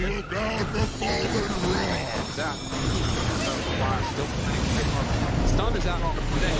We have a BKB available. Bulbaca dropping low, the 10th boss back in. We have another kill off Bulbaca. Doesn't look like it because the Black Hole is there. That's on the edge. He doesn't have multi to come back. And after, they might take full advantage. Move. Radiant's bottom Rax has fallen. Up the bottom. Finally, Aster full advantage. They're building. Radiant's middle tower is under attack. Oh, just for a brief second, had more network. There it is, back again with the higher network. When you click on the L, it's not really an inspiring network. Blink, BKB, Radiant. You might be able to get on top of a hero, but that's not the shot. That's able to 100-0 here. Like even this Undying inside Static Storm, able to then get up with Slash God and from away.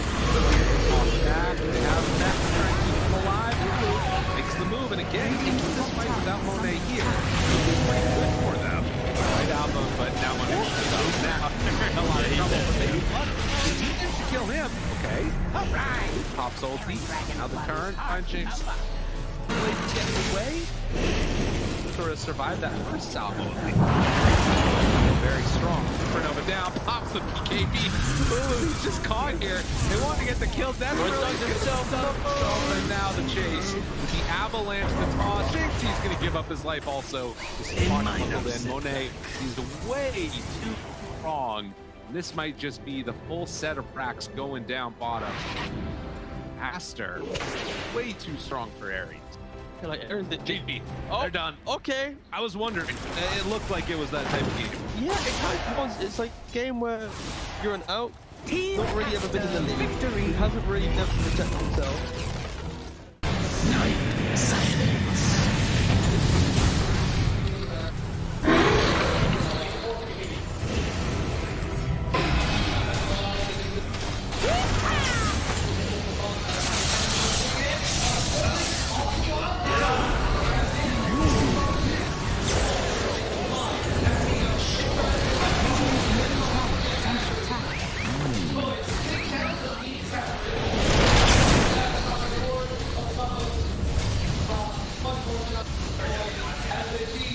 Radiant structures are fortified.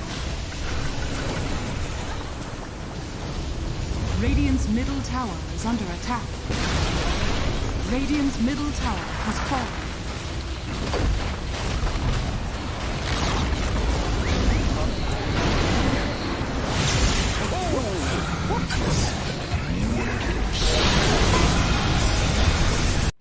Boom. Everyone's just standing. How are they just standing right now? I can't help but fidget with my hero half the game. I'll be running around in circles. Yeah.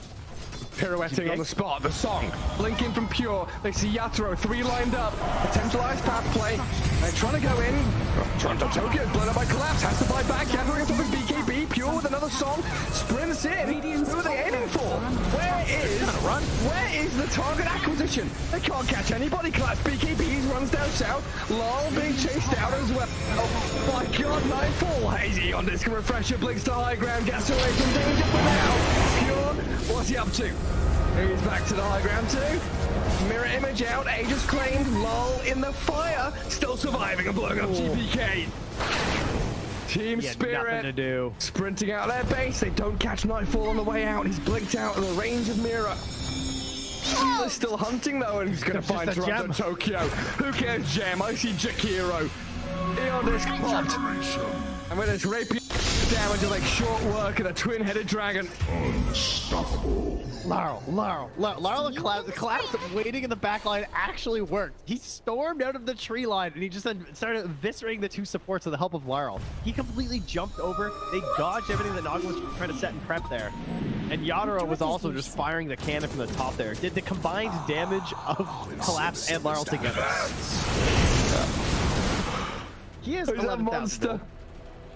Oh, Pure. Lol. Oh, God. Nightfall's going to get a bit of vision here with the Hawk. Imagine. Can they? Imagine. Will they? They have to do something kind of crazy. They're going to be losing their base pretty soon. Lash has buyback. Naga Beastmaster have to get back to base to defend. Drow Rangers up here. Tier 3 gone. Barracks to follow. There's no buyback or collapse though. That's a big one. And Mira. Radiant structure. Look at all the wolves. Look at all the summons. It's vulnerable. Mira gets away from there. Help of the Glimmer Cave to jump in from Lol. Disruption of self-save. Barracks taken out. Lol. Ultimate tries to fight. Nightfall. He'll just pop, but he can't get any control of Lol. It's Lol. Puck is all over the place. Now they go into the GPK though. Aiming for the puck. They're going to find him at long last. They get him and the Rapier's on the floor. He messed up the phase shift. He canceled it. Oh no. Did you see that? I'm not crazy, right? I don't know. Yeah, he phase shift and accidentally ended it. There's an Axe Blessing recipe. There's a Rapier. There's all sorts of stuff everywhere. An Axe Blessing recipe. What's that there? Okay. Not sure what the story on that one is.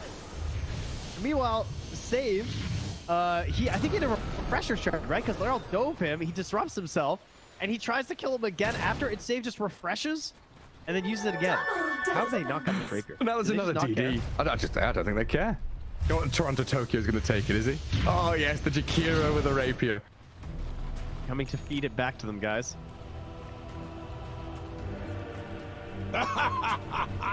My goodness.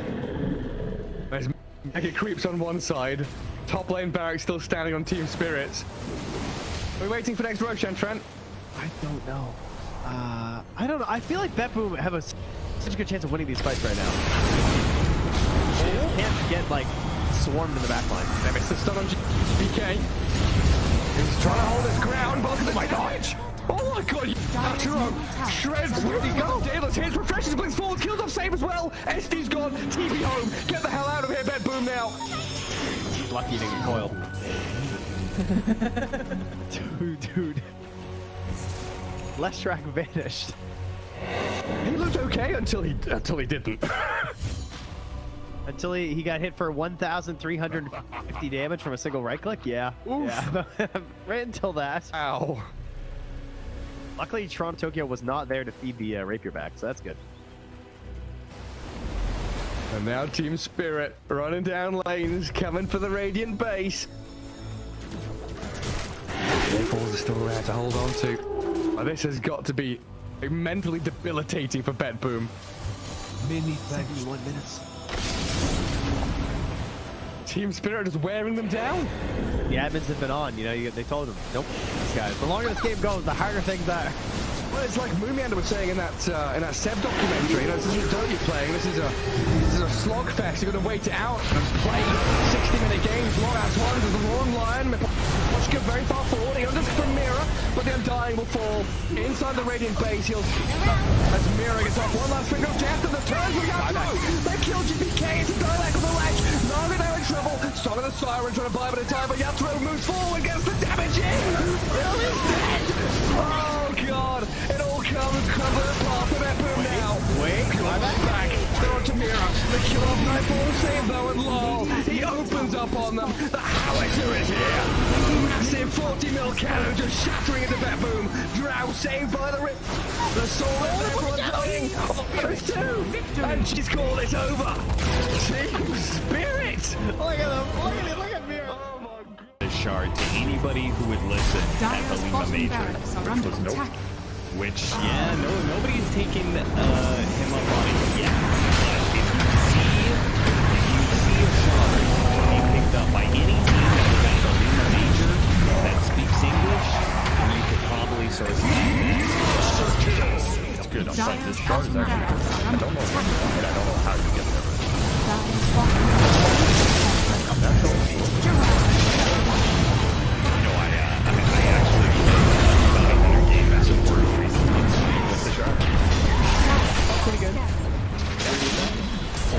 think that's Slark for sure. Oh, yeah. Slark with that shard is crazy. It's actually a broken strat. If Galileo is still on top, he'd be taking that. Maybe that enemy needs to get back to the top. Shadow Walk is way back to the top. And then if you register to 1,000 comments, but because I say it and nobody tells me. I will say the other thing about Bounty Hunter, but we've got two different memes here. The Bounty Hunter shard, the Magnus Ags. He does have extremely high base armor. And he probably has the highest base armor, starting base armor in the game, which can make him really good at the laning phase for trading. Yeah. He's versatile. Terrible. Oh, yeah. And frontline a little bit with this young support, but again, Dyer's middle tower is under attack. Radiant's top tower is under attack. TSM FTX victory. Midas was being, they have an inkling that this is going on, but they jump forward, find the Star Spectre. The Doom is there, Force Staff, keeping him alive and on the other side of the fissure, but there's way too much damage, and the rundown is going to be there. MC is gone, GH is gone, and looking for more. 9 jumps back in, finds Kuro too, tries to get out of there, does not have a way to escape. Mar is completely under control, he too is gonna die. Buybacks are coming in. Amar realizes he can't do that kill TP, but eyes on the prize. Tundra trying to close this one out, close this series out with a quick 2-0 as they set their sights now onto the tier 4 towers. There is a buyback still on Spectre, and no damage to BKB is out though, and now the turn, the break, the finish. Amar dies a second time. MC on top of Snake King managed to find that kill. Sumail still controlled, does manage to get the blink back and away. MC They're gonna go back in for more. The Wolf can't, but Sumail, gets away just barely. Sumail got controls. They got him there with the Gleipnir, and it's only MC left alive as Tundra start hitting these tier 4 towers. With this Unleash, with the damage from the Psychic now as well. Watch Buckle though, it's actually going to be the Morphin stealing that Pango form. And he's doing anything about this because it's going to be hexed out. Could he have the damage to kill him off? It looks like this one's going to get a lot of the drive back now as well. But he's not going to be able to get the kill. In fact, he just drag him closer to him. Be able to clean up the side of one move. They have no cause now. Aincrad, the only one left alive in terms of cause. 3 heroes dead for the next at least 70 seconds. And this is going to be it. Yeah, Bedroom just come in. They're going to start to go up the base. Not even needing to go for Baggers here. As you can see, they just want to end it here and now. In fact, even diving into the bounce now as well, where the hook comes out. Morblin is this going to be a good? He's got a Satanic. We're going to force that away to tell him to save coming out from Faye. He's then really cocky on this Morblin, but it's paying off, and yeah, they're just going to be able to dive into the fountain once again. And the fountain farm these heroes, cleaning it up. GG is going to be called after 45 minutes here. One move. They look great in game number 1. They look pretty good in game number 3 here as well, but Bedroom, they just had enough out of them in game number 2.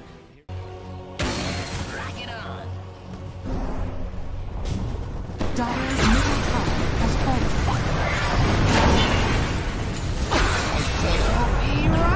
I keep my enemies close.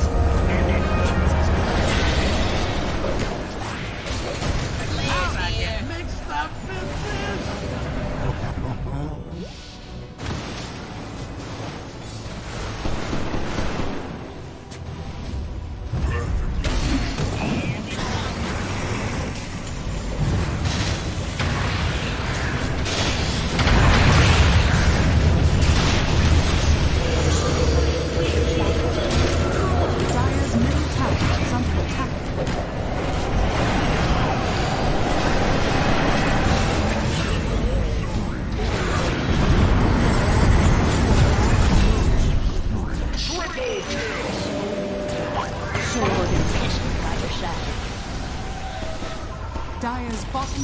Dire's bottom tower has fallen. Radiant away from Infinity, it's like your guys are just dying because of generally core the Bible is also doing the strategy, which is why the reason that first one, easy pickup. Behind tower, but he's got to be careful. This alchemist is actually pretty dangerous because those rocks that are really and then you get more minus armor out of Acid Spray for a physical damage nuke of an unstable concoction. It's a deadly mixture. You're ready for an answer to Geeks like so.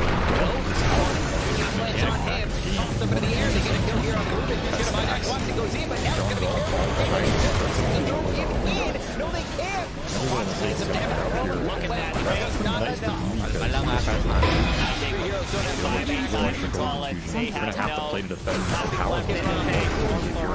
Won't finish him off. Lots of Radiant's bottom tower. That's going to be 2-0 here for the side of Infinity. Not having a whole lot of fun with this. 10 stick charges, and he did manage to at least hit the 2 stacks off of the Bound Strength.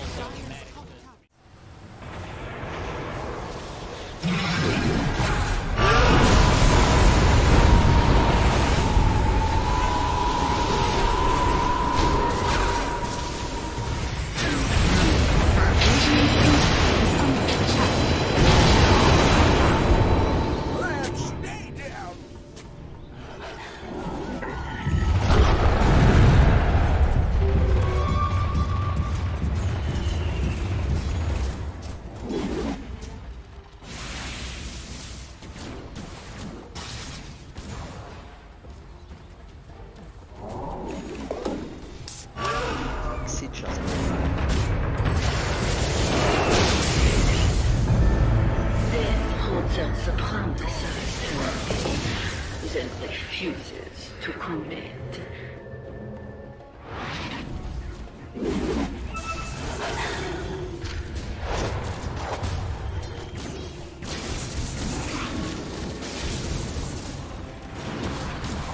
Sanaba.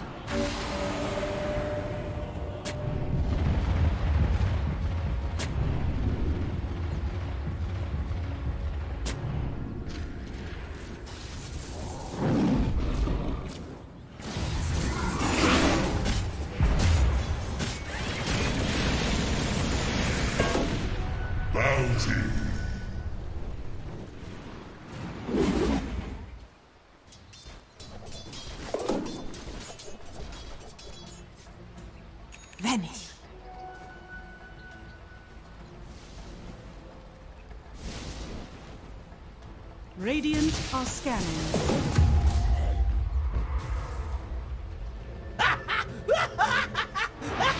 Dire are scanning.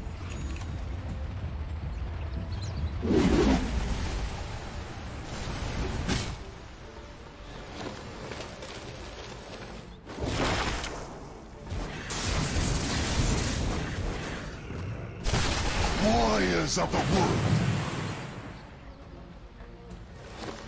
Radiant's courier has been killed.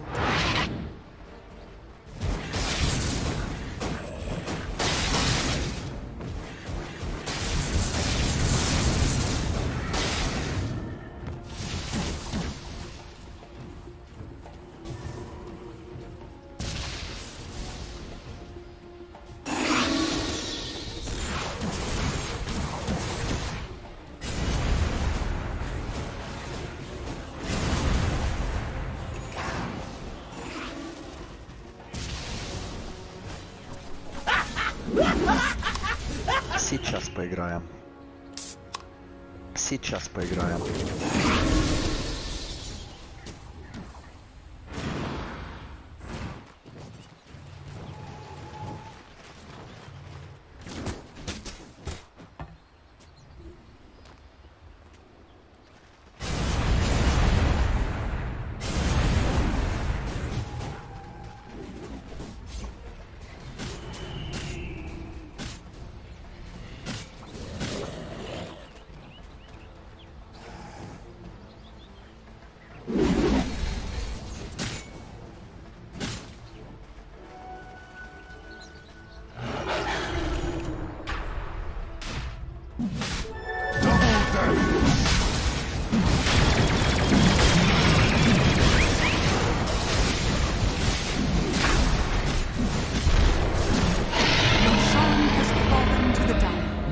Never ends.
Radiant's Ancient is under attack.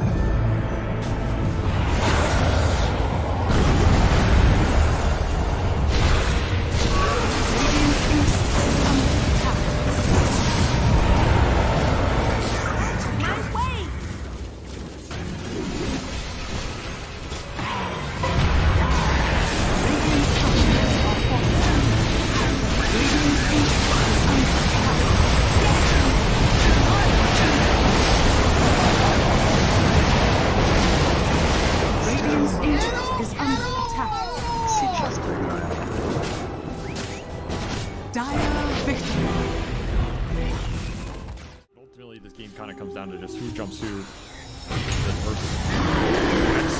There he goes. Save him. Damn it, save? Nothing. They've got the coil locking him down. They kick away the bear, but it's not good enough. Meanwhile, that 5 talent with the back lines getting demolished. John Well is going to be able to get away. The Sapphire couldn't quite finish him off. Let's see if they can force the buyback. Surely they will, but is Geek Slate going to be able to get a successful fight? The use of that buyback. One of these wolves is bigger than the other. Yeah, but it's not that big wolf you gotta worry about. It's the little one. X. They're trying to force this punch by, but he is holding it. Discipline. Doesn't care about the racks. And I agree. What the hell do racks mean? It's out. Get the heck out. I mean, they need a kickback. I think he'll buy back once they get a kickback from the re-wolf. Need a pressure charge. Round 2. as well put into use. Kill the top. Man, he died fast in that little interaction. Now the buyback goes out from Scan. He really wanted to push this though. You want to go for this Ursa. They managed to get the scythe on him now. He silence up on the front. Twitter able to get the eating thing. He goes for the refresh. Tubu's in. But he got scythe as well. He just went over a dieback. Tubu just commits with the help of everybody else on the side. I believe they die. Forced now on the run. But Bleed are running down Geek Slate Heroes. They have just demolished them. There is no chance, no shot on the side of Geek Slate being able to fight back against this lineup this late. We're not winning the late game man fight here. Then Tubu's taking it to Matt attacks me. He just runs in. Right here, we're thinking not getting it pushed in. Drop it. Oh, look at that damage coming in from the Kansas as well. The back line, Cox being assaulted. Cord's not gonna let him get away. Get forced down. Forced them back into hell. What is this man fight? Satanic against all these heroes. He's so alive, but eventually they Satanic at the BK can't get in. Gold is snowball safe. Maybe trying to pick him up. Okay, now they got him maybe with the orb. They can control him up. Another force down. No way. Don't let Force get away now. This is the end of the game. The Giants ring gets him over this round. Finishes off the Nature's Prophet. Jenny's down. Finally died, but they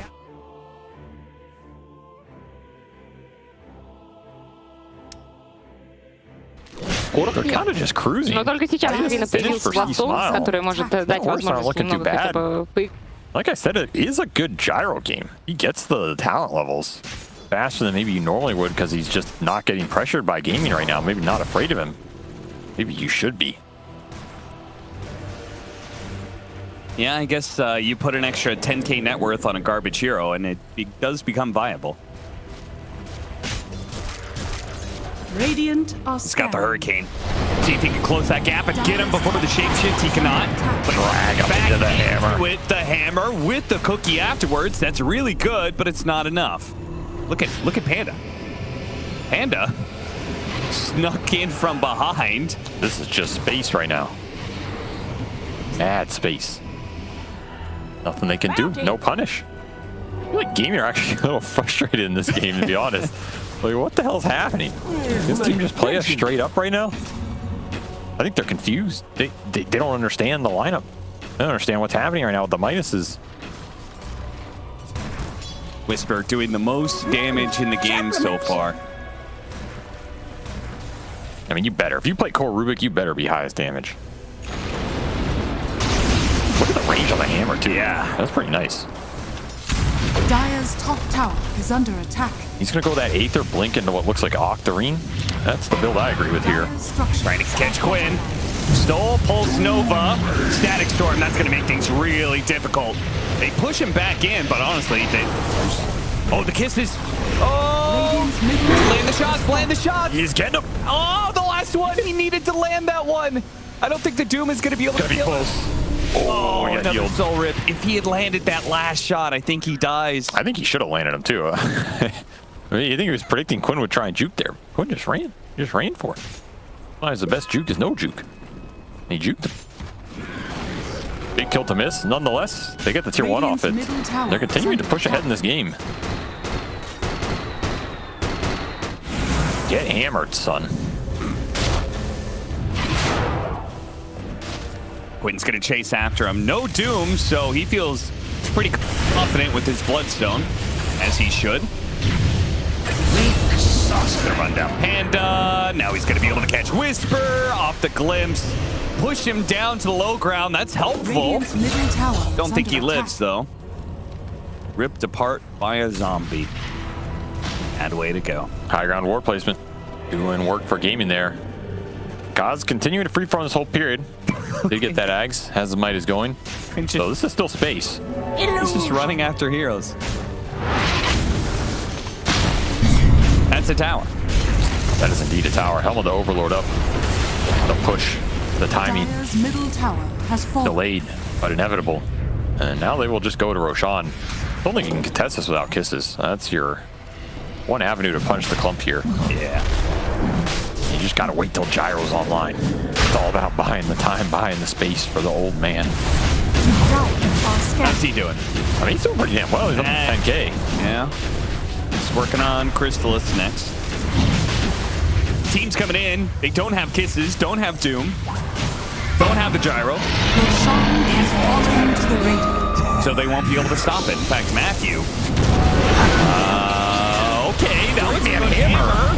And then again, the Kisses are up now. The Bloodstone's going on for Quinn. Out, but who will die already just at that? Quinn is pretty low because doesn't want to challenge him too much. They want to get this Aegis away from him without dying. Get the cookie on top of Celery. Panda still being chased down by the Wolves. Unfortunately, that shapeshift just destroys the back line. They don't really have an answer to it unless Gyrocopter kills it all with his flak cannon. Still, that's a decent fight. You contested the ball and you came out even or ahead, and Pekaz gets involved. A little extra gold going his way, some more levels, almost to that 15 talent. I thought that was just a suicide by Matthew. I thought so too, honestly, but Matthew proved us wrong. I like how he's got his own little flak cannon going on with the neutral item.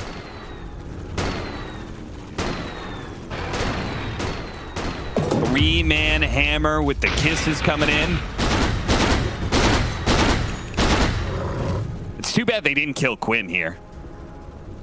Yeah, that would have been the cherry on top.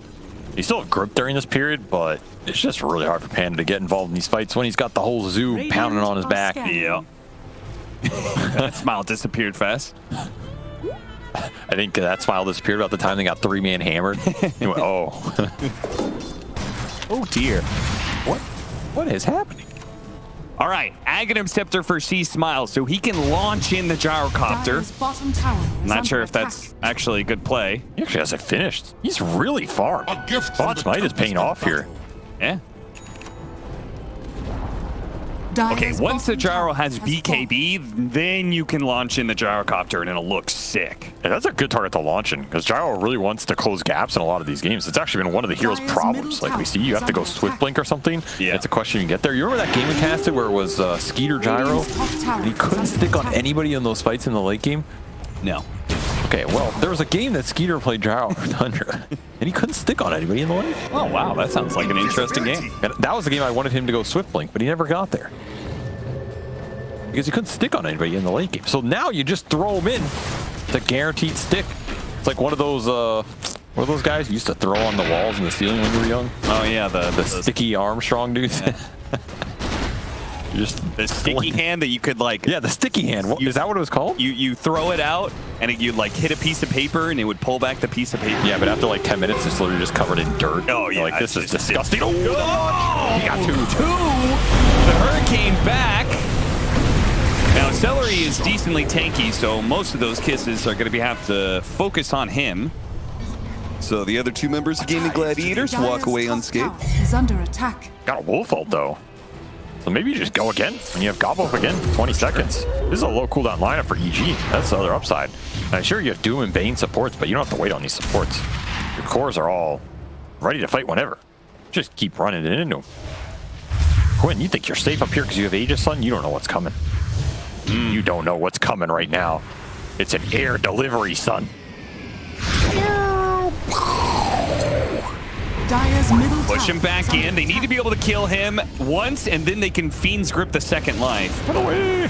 Oh, now they're going to get Glimpse back. Maybe Quinn was right. Quinn's always right. Scoured! SVG was wrong. Quinn was right. I mean, yeah. I don't think we need any more evidence of that. I like how Terraccio just... The Gus does literally nothing. Is under attack. Just does it just cause. Well, 50 seconds left on the Aegis. Gaimin Gladiators are going to try and take their first tier 2 with that extra life. Dire's structures are fortified. Should be able to get it to EG. Not really contesting. All right, if you get the Gyro level 20 with the item after this BKB, and you gobble toss him in, I think you can actually win the game during that period. No cap. I think you have a decent shot to win this game. But you have to win that fight. There's like no if and Yeah, buts about it. you have to win the game within like 10 minutes. Yes. Of that timing. Sounds pretty difficult. Difficult, but not impossible. You also can take this fight with BKB. I just still worry about the damage, but maybe it's enough. Crystallis, Brigand's Blade. I think he should do it. I think they should go now because BKB on Gaimin Gladiators side is, I think, a death sentence. Oh, they agree. I don't think Gyrocopter is going to put out a lot of damage and people are going to get low, but then nobody else can put out damage through BKB. Do Grip and Doom. Kind of hold people in areas. Let's see if we can hit the gobble. Oh! See, where are you trying to hide, son? Get doomed. Quinn is going to be balled in about that one. Dude, he pings the high ground. He's like, oh my god, they have a ward there. 100% they have a ward there. Please they tell didn't. me. They Please didn't. tell me we have the Quinn reaction to that. I need to see it. See, Smile? I need to see it. Just help a struggling lad out. That's all I want from today. The Quinn reaction to that I death. just need some more Quinn reaction gifts, man. Just a little hit. Just a hit. We'll get it. I'm sure we'll have it. I need to see flustered and frustrated Quinn. I guarantee you he had some reaction to that. It's just like, wait, how does he know? I mean, I don't think. I mean, he may not have had that reaction because, again, I think he thinks there's a ward on the high ground. In which case, that play isn't that interesting. Yeah, but even if he thinks there's a ward, he's still going to be mauled. There's a ward there. It's like, why is this ward in her hand? Okay, here we go. Here we go. Oh, I thought this. Radiant's bottom tower okay, here we is go. under attack. Full production value on this one. All right, Quinn's in the bottom left. Wait for it. No reaction. Wait for it. It's coming. Don't worry. There it goes. I don't know. He's oh, I love Quinn. It's going to be used. This is Bakaza's moment. It's fight or die, and apparently it's die. Okay. There is a slight problem with Gyrocopter in this game. He has no bonus armor against Drow Ranger. Yeah. Yeah, that kind of sucks. Well, they had a window. Well, good try. Good effort, everybody. I mean, we almost got there. But that is kind of what the scale department looks like here. You pretty much had to shoot him on top of the Drow Ranger in every team fight. I mean, it's just too hard. Like, you have this Howl plus AC as well. There's 11 minus armor getting reduced. I feel like you almost just died to the Edict more than the Drow.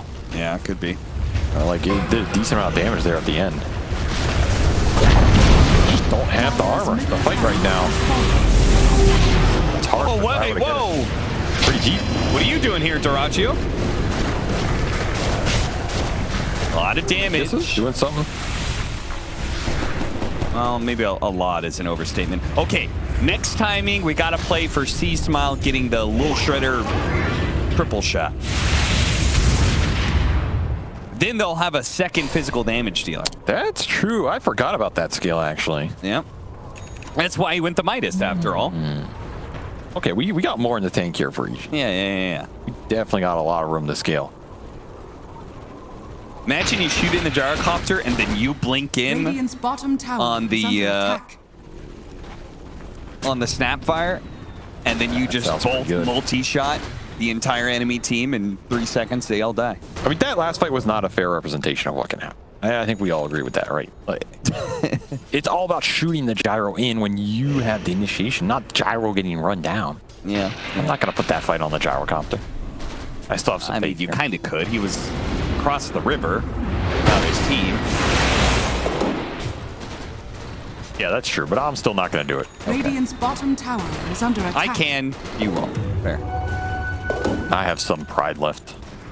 I don't think you do. You don't have to tell them that. Like, I think you can go with the bit, you know? I think the whole commentating thing is you feel like you've debased yourself to the lowest possible equation in this esports thing. Radiant's bottom tower is under attack. He's smiling right now. I'm not smiling. Smiling. That is not the vibe I was sending out across the airwaves. Haste! Smiling in shame. How far you've fallen. Oh no, he's getting run at again. Oh no! Help! Somebody save because fortunately the Dro is not there, so we're good. All right. Dire's middle barracks You're on a are beacon. under You attack. can still shoot him in. Hammer! Dire's structures are fortified. And he forced that, but he still got hit by the stun. Unfortunately, he has BKB, so nobody else can touch. Dire's middle barracks are under Yeah, that was a bit disjointed. Good effort though. Good effort. All right, Cookie to get him out. Gobble up to send it back in. Dire's middle barracks has fallen. This is why you're not allowed to have fun in Dota. Yeah. Because there are teams like Gaming. Dire's top tower. I mean, that is the kind that of are good part. Dire's Dota top is barracks so are under attack. unfun to lose. That trying to do a fun strategy just feels bad because you don't actually get any golds or levels to do your fun strategy most of the time. Oh yeah. It's like I've always talked about. I think I told you. You know what LAN has disbanded more Dota teams than any other LAN in the history of Dota? Summit. Yeah, it's Summit. Because teams go there like, I'm gonna chill out, have fun. We're just gonna have a good weekend with the boys. You go there, you start playing some casual strats, and then you have someone on your team who's like, what the hell are we doing, guys? I hate losing. And then your team disbands. So half your team wants to have fun, the other team wants to win a tournament. Dire's ancient is under attack. You went to Summit with it's back to me. Right? That was Chaos Esports Club, and that was when you had TM, right? Yeah. Gaimin Listen, I've lost a lot of teams at Summit. I'm gonna guess you were the guy who wanted to win. No, at some point I said, let's just fuck around. Oh, okay. But then there was somebody on my team who got really mad. Either way,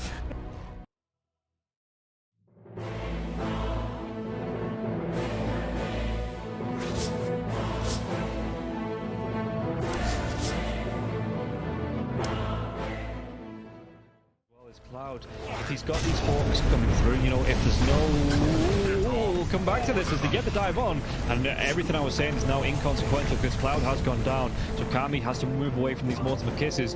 There is still that buyback to the Beastmaster though. Let's see. He wants to get himself back into this. The dive onto the back lines into the vortex as well. It could be a real nice dismember. The hooks come. Nice save. Though he saves it. Cloud gets himself back into this now, and Kami is losing so much time. Kami's gonna go down. You do get the kill onto Leppington there as well. So Mira with that freezing field, Mira will go down. Going down to the hooks. Yatsuro's still in that push roll. He's getting them back. They get the buyback out from the potent storm spirit. Everybody from the side of Hydra, they don't want to be giving this one up now as well, but they take down Leppington once again. That's the dieback on the disruptor, and Yatsuro, what can he do? The hook, it's going to be blocked mid hook. This is the dieback on the Cloud. Cloud, can he get himself away from this one? He's still being harassed up by Collapse. One more right click, he goes down. That is going to be the Beastmaster dead for 115 seconds, and now the chase is on for the rest of the side of Hydra. This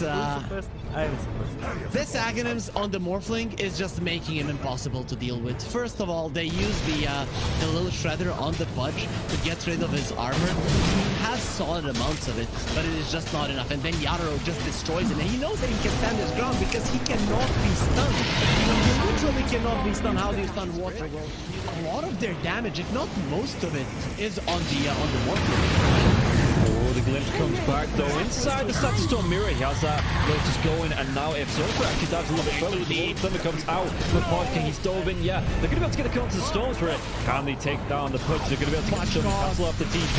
He's going to be dead. The Storm Spirit though, he has brought back, and they've got no kinetic field, no Static Storm. And like you say, they're even going to be able to get a lockdown onto Cloud, everybody inside of Hydra. They just overextended, and we praised them in the first game for respecting the power of Team Spirit here, but Hydra might have just lost the heads a little bit, and the buybacks, they're going to be forced out, but I don't know if it's going to be enough to defend the space with the Pudge being down, with no Static Storm for the next 27 seconds. Spirit, what can they get from this? I've been worried though, they're going to be able to get it. They get two, they do!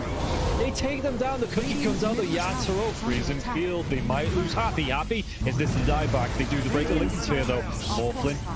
Lau wants to come right back into this fight because you have the boots of travel to do it. It might take him a little bit longer now. No boots of travel though, so he's going to have to use the blinks. You know, they just do it by foot, it seems. Level 25 Storm with a beast. That's just so much damage. They're going in for the Morphling. He doesn't have a buyback. No, he gets Do they get the kill? He goes down. Warwick has to go down though. It's going to be him left alive. No, it's not. The creeps are pushing in. There's no buybacks available on the side of Hydra. And this is going to be 4 heroes, even with the death of the Morphlin. No way Warwick defends this. It's pretty much over. They don't have the glyph. The game is over. They gave it their best. Hydra, they made Team Spirit work for it. The team that is most likely going to be at the top of Eastern Europe DPC Division 1.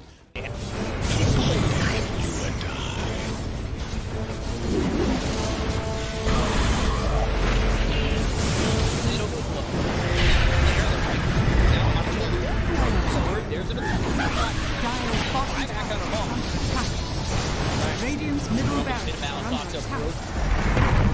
Radiant's middle barracks has fallen. Scouts, you want to commit. There's just not enough damage. Crimson Guard, Atrophy Aura, Rubik's Fate Bolt, all this damage reduction. Let's see the combo. Bit of Malice. Strong in by the Disruptor, and now we're going to be getting the win it back up once more. Bit of Malice, and Sumail is in it. They'll lose him in mind control. Right it back towards tomorrow.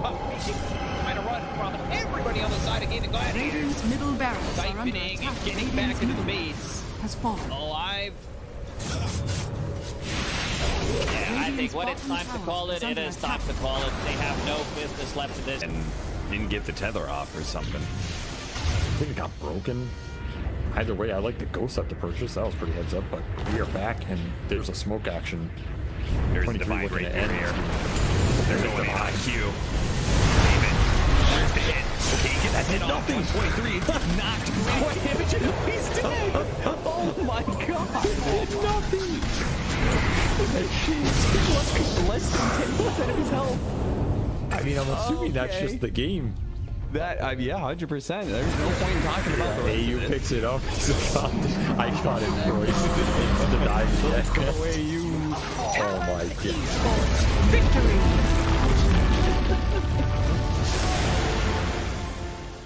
We finally get to see them have a little bit of lead, but they need to have good vision, good entry to engage. We're down up on high ground. Our Bulbaca, Red Panda, this would be huge if we can find it. Static Storm before the Tombstone. Not bad. Stun from Lulu. He's thrown now. There. Starting to drop down. I love TK control for the moment. He does manage to get that one away. And the Supernova down. TK barely surviving. And it's just going to be one down as all White Album to dodge, to hide away. The heal's coming in. They hoping for a save, but the BKB is out, and they're going to jump onto it. They have to back away. They have lost White Album again, and now Tango in trouble. Q is going to drop faster. These fight so well, and they quickly take down that Undying. And remember, it's ages, so they didn't really care about giving away. That's the bot. Big finish profits.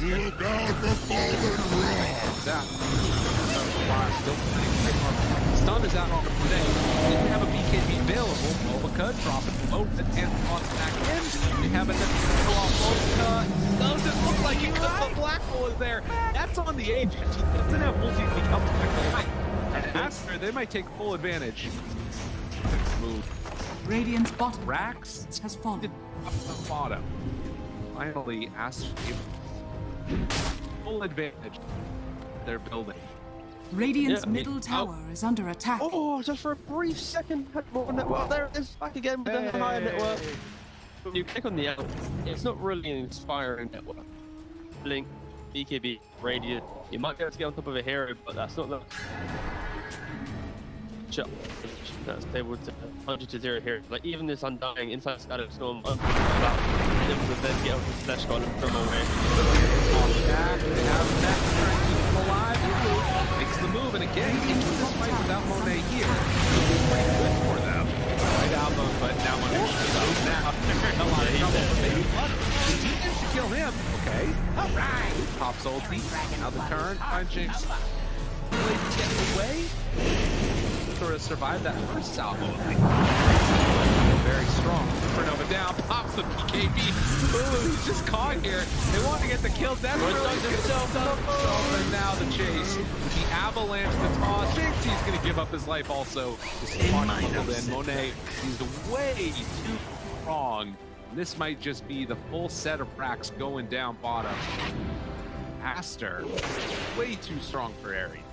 Like Aaron did GG. Oh, They're done. Okay. I was wondering. It looked like it was that type of game.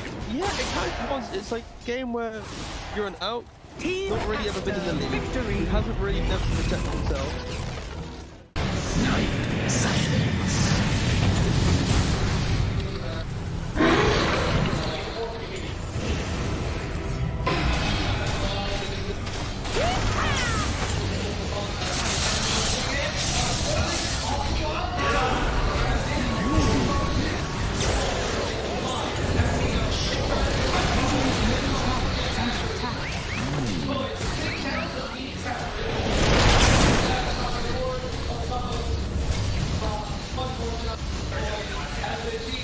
Radiant structures are fortified. Radiant's middle tower is under attack. Radiant's middle tower has fallen.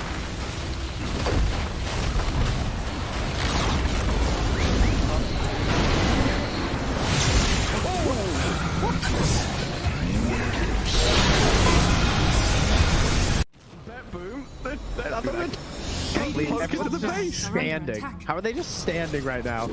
I can't help but fidget with my hero half the game. I'll be running around in circles. Yeah. Pirouetting on the spot, the song. Blinking from Pure. They see Yatoro, 3 lined up. Potentialized path play. They're trying to go in.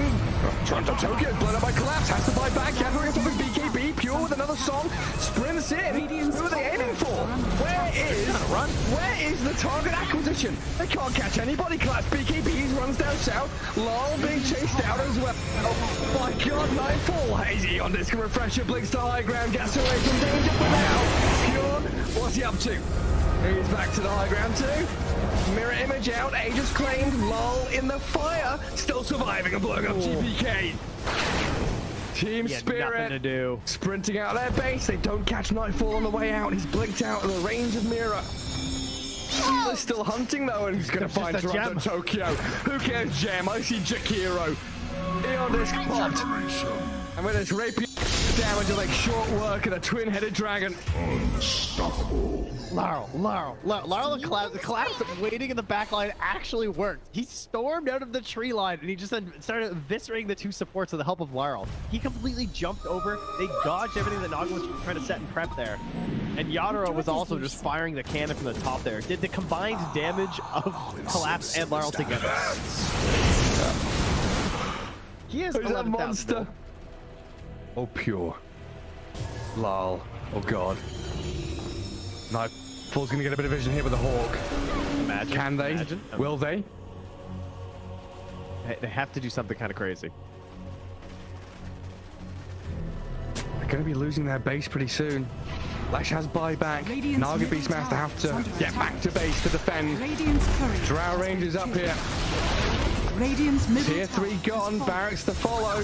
There is no buyback and collapse though. That's a big one. And Mira. Radiant structure. Look at all the wolves. Look at all the summons. It's vulnerable. Mira gets away from there. Help of the Glimmer Cave to jump in from Lol. Disruption self-save. Barracks taken out. Lol. Oh, tries to fight. Nightfall. He'll just pop, but he can't get any control of Lol. It's Lol. Puck is all over the place. Now they go into the GPK though. Aiming for the puck. They're going to find him at long last. They get him and the rapier's on the floor. He messed up the phase shift. He canceled it. Oh no. Oh, you see that? I'm not crazy, right? I don't know. Yeah, he phase shift and accidentally ended it. There's an Axe Blessing recipe. There's a rapier. There's all sorts of stuff everywhere. An Axe Blessing recipe. What's that there? Okay. Not sure what the story on that one is.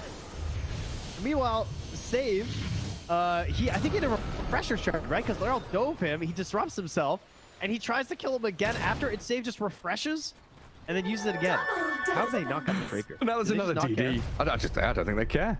You know what, Toronto Tokyo's going to take it, is he? Oh yes, the Jakiro with the rapier. Coming to feed it back to them, guys.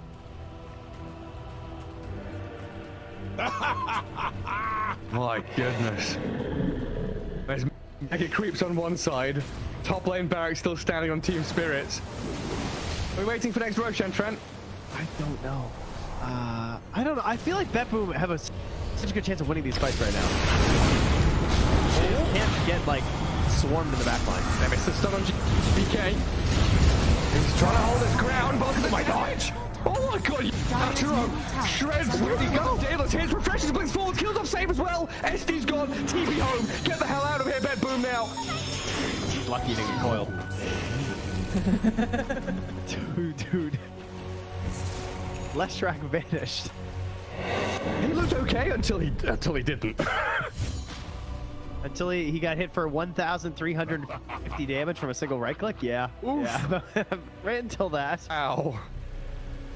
Luckily, Toronto Tokyo was not there to feed the rapier back, so that's good. And now Team Spirit running down lanes, coming for the Radiant base. Balls are still there to hold on to. Oh, this has got to be mentally debilitating for Bet Boom. 71 minutes. Team Spirit is wearing them down. The admins have been on, you know, they told them, nope, these guys. The longer this game goes, the harder things are.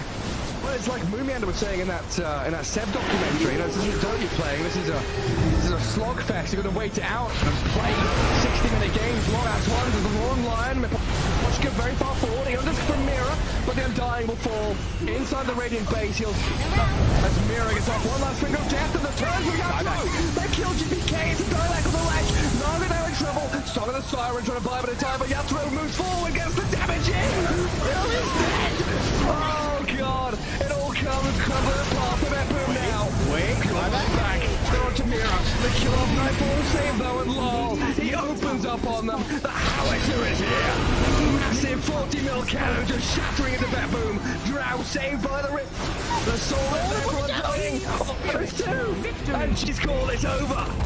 Team Spirit. Look at him. Look at Mira. Oh my god. The shard to anybody who would listen at the Lima Major. Was nope. Which, yeah, nobody's taking him up.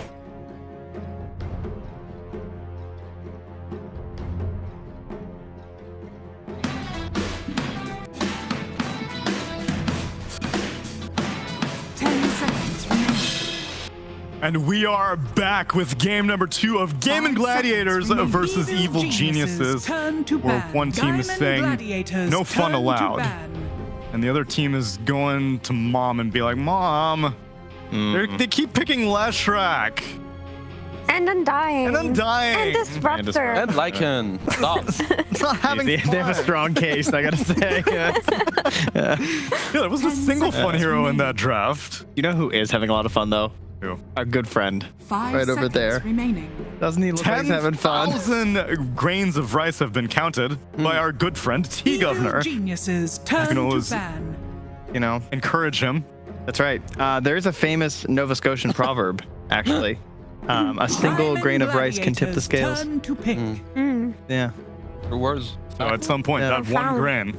Exactly. Will be the patch. Will be the patch. Yeah.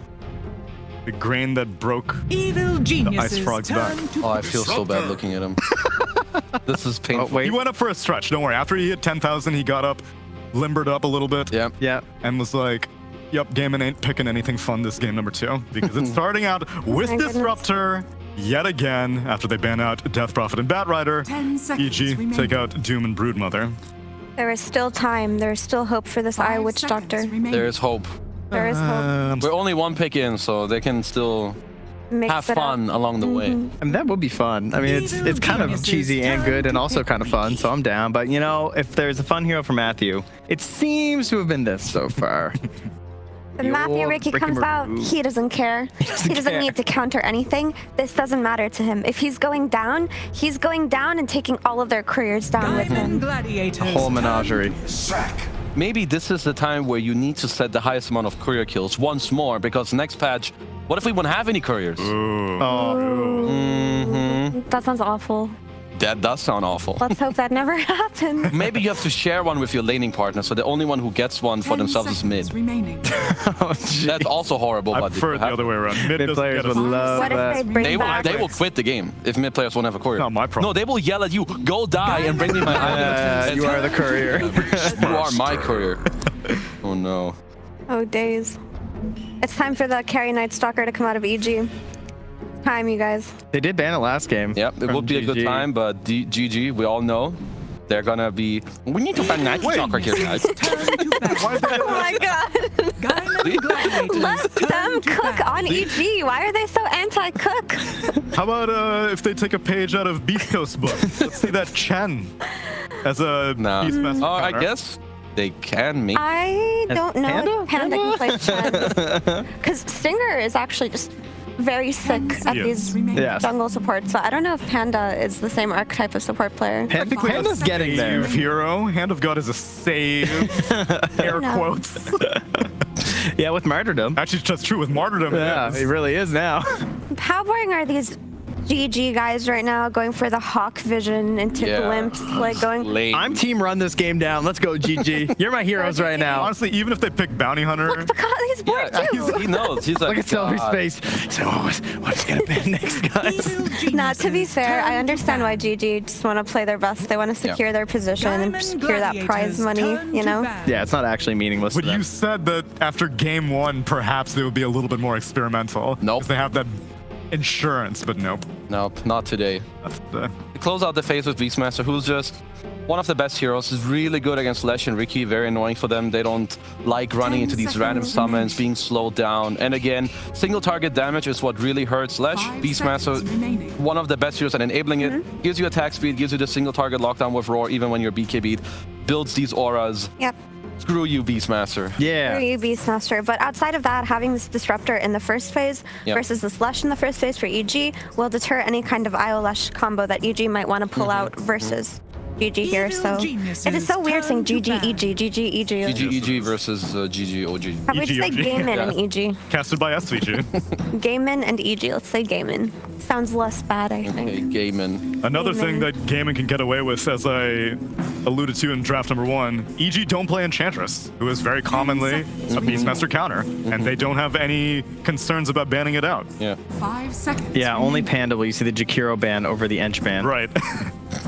That's true. Evil For GG, I could just, for Gaimin, I could see them go like some Undying again in the second phase. I don't see what. There it is. There it is. Okay, I need this Ench to be paired with an aggressive carry later on. Because I don't like seeing this random Enches with like, oh, I'm gonna enable my Spectre to farm the lane. Like, screw that shit. You need some, we wanna see the Monkey Kings, the PAs, where you double down on that lane, you win it, your carry has a good time, you can leave him alone, and then you go mid.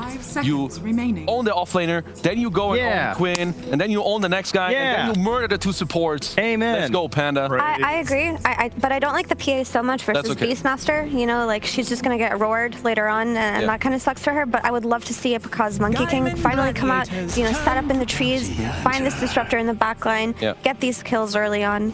Play that Diffusal Echo Saver game instead of the farming game. Something along those lines. Hey, the bounty is back. Oh, yeah, that is fun. It is interesting they didn't bother to ban it from EG. I feel like it's kind of worth it, to be honest. I vibe with how they pick this hero, because so from what I've seen, it's like 2 aspects. First of all, they always have tempo in their own draft with like Disruptor, like you abuse the Vision, you also have Hawk. They've had Ember with it the other day too.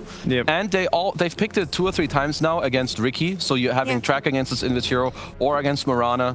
And from what I've seen, the lane matchups are actually very good. They laned it into an Ench before. It seems like maybe you just have enough sustain, you just steal some gold. Yeah, it looks great. And I think it was versus a PA, if I'm not mistaken. I think it actually was Ench PA, or it was at least a PA1 game, because the daggers did like no damage. Hey, we finally got it. High five. We've asked for this. Let's go. Go team. Go team. Yeah. So I actually really like Monkey King conceptually as a carry versus these heroes that want to go in first or want to find their target first, like Beastmaster and Disruptor. So I'm glad this is happening, but he struggles so much versus track is the problem. Like, if you get this track on the Monkey King and the Ember just goes hunting for him and the Disruptor is there with the glimpse, I mean, you've got the Hawk Vision into the track also to make sure you always have eyes on Monkey King. So it's going to be a dangerous game they're playing here on EG. That is rough. He needs a good lane. He needs to be set up for a good game. I do like Monkey and Lesh together, because if we think about most of the heroes that counter Lesh are a lot of the range heroes, and I think Monkey King can help you speed up the game and also get on top of these heroes. So I like the pairing of those 2, whereas Lesh will also help you like take some building, speed up the game a little bit. So I like what EG have going for themselves in this round. It is probably a 3 Lesh though, right? I think. We are assuming. I'm not sure. Being EG. I mean, again, yeah, of course it could flex, but I'm kind of assuming that's how Game Gladiators are definitely going to leave ban for it. Over the past few days, T-Smile has now played Leshrac more than Whisper has. That is true. He has been picking up way more. Yeah. It's up to Gaimin, I think, where you put the Lesh. It's on them that's a great to ban. deter you, like where you can put it. Because right now, they could just put it against Ember. Yes. And feel very good. And then they counter pick your last pick as well. Because EG have it. So it's going to be on Gaimin. Let's go Duck. Yeah, EG have their pick of choice here. I feel like Gaimin need a safe carry. I don't know if you ever want to flex this Ember to safe lane here, but I feel like maybe something like a Lifestealer, something that's solid in that safe lane with Disruptor, something that can fight into the Lesh later on and potentially buy the items to like destroy the Enchantress and Monkey King later on. That wouldn't be bad. I can see Lifestealer, especially with like the early power up you have in your team as well. And they don't have anything BKB piercing either, right? Yeah. They're banning Vipers, so they're safeguarding themselves in case Gaimin can put the Ember to safe lane to protect a mid Lesh. I mean, it's kind of annoying for a monkey in the game, but which has falling asleep or what? They are. Do you like Ember to what happened? What I missed? They're all asleep. It keeps going from player to player. That's. What were you saying, Effie? I was asking how much you like the Ember flex to safe lane when you're playing against a potential Leshrac flex to the offlane. Not a lot. Yeah, that's why I'm not vibing with and it. And EG are kind of, they're protecting themselves to put the Lesh mid. That's all I'm seeing with their bans. Yeah. You have Viper taken out, you have Queen taken out, which makes sense because they could... I mean, either way, I feel like this makes your draft the easiest. If Gaimin are looking for a safe laner for Duraccio, Morphling's still in the pool. Yeah, that definitely can work, but I'm worried about the Ricky catching this Morphling with his pants down early on if he hits his timings. That would be a bad time. Yeah. He did have a nice game versus them last time though with the Hurricane Pike. He was pretty pleased with that build. That is true, but it was like a 24 Morphling, wasn't it? Let's go Toonami! It was... I don't think it was 24. Maybe it was. I mean, you probably know. You have the data. So. I will investigate, actually. Yeah, it was a 24 Morphling after the Bounty Hunter. And it came after they saw a Darkseer. 10 seconds Well, it looks like they're taking more risks this time because they 23 it. And now, where's this Leshrac going? Is it Whisper or T-Smile? I would say you put it mid. I would like an offlaner that builds auras for you in this game and gives you some team fight. Two heroes that I could see, I don't know if they're Whisper specials whatsoever, are Darkseer and Tide. What about the Underlord? Wait, what if they flex the Monkey King to mid also? Just to play into the Ember Spirit. Yeah, that's what they banned for. What's the new carry if you do with that? the aim and the CK? It would have to be one of the already banned out ones for the most part. I'm not seeing a good enough carry. Because like they're mostly... You can't pick Faceless Void into Beast either. I'm not seeing a carry that allows you to make this flex. Because your Scotty ones are banned out. Yeah. You lost your TB, you don't have AM, you don't have CK. You banned out the draw yourself also. Yeah. I would just like a new offlaner, or just a offlaner. I feel like they have so much potential to punish a safe lane Monkey King with the heroes that they have in terms of vision. That I feel like they're looking really hard for that potential carry flex right now, but they're falling into the same hole that you have, Kazu, where they can't find the best flex. Because like Monkey King as a melee carry is one of the only ones that's comfortable buying Scotty third. Yeah. There are very few melee carries who enjoy doing that. Especially because you want an active one. Because you were saying, Kazu, Enchantress paired with a carry. You want bring out a Schlark. All right. They are doing it. I feel like they had to flex this Monkey King to mid, right? Because like you have the good matchup versus Ember, like we mentioned already, but just like the Hawk into track vision into glimpse is too much for a carry to play into. You can get punished over and over again, and who's gonna react for you? The Ricky who's not active until minute 15, who's gonna be sniping couriers. The offlane Leshrac that's not gonna move around until it hits its first item. I like the idea, but I'm not sure if Slark is the right one. So I've seen this matchup a few times now, this Eng Slark into Beast. And Gaimin, they were the ones they withstood the pressure. Like they won that lane with the Beast plus whoever the support was. Whatever random tofu hero. Yeah, because I feel like it's a bit awkward having Monkey and Slark in the same draft. I still feel that this is a very good morph game. I'm open to be impressed by EG in terms of the early game. Yeah, also Slark into Disruptor does not feel good, right? Like, Yeah. Disruptor's one of the best by far supports his in worst Dota matchup, to yeah. punish Slark. There are very few supports that have that kind of impact.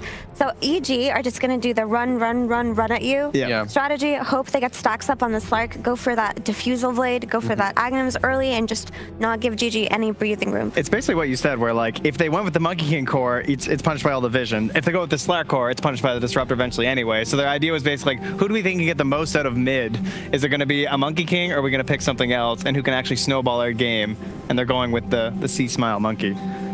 They need to play very fast in the early game. Like Yeah. what we talked about earlier. Hope you win the safe lane, then your Monkey's gonna win mid, go there and enable him. I want him to double down on this mid lane, like further enable his tempo so that he can really open up the map. Because connect to Whisper. Later on, I really think this Morph is gonna... Yeah, they could also just Diffusal Blade on the Monkey King instead of the Slark, and then Slark can just go for that Echo Saver Yeah. too, and that gives him a little bit of extra sustainability to play into Celery's static storms. So I actually would like to see C-Smile pick up the Diffusal here and be the one to chase the Morphling around. I would like that.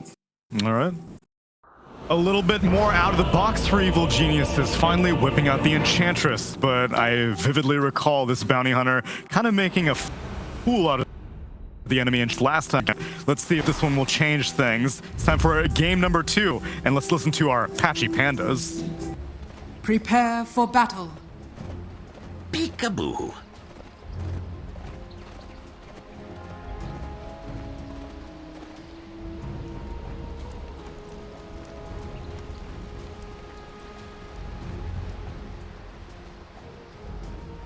Welcome back, everybody. Game 2 of Evil Geniuses versus Gaimin Gladiators. Avery, I'll be honest, I'm mostly just thinking about the patch right now. So you tell me what this game is about. Courier snipes. Courier snipes, all right. Tracking the man who's going to snipe your courier. Bounty Hunter versus Riki. Or just snipe him back, I guess. That's another option. Can we have let's make a running bet here. What do you think the total number of couriers killed in this game is going to be? It feels good to be this good. 11. Only 11? Yeah. Dude, I've been entangled in real life. What is happening? What is happening here? Avery somehow got the headset cord wrapped around his chair. Oh my god.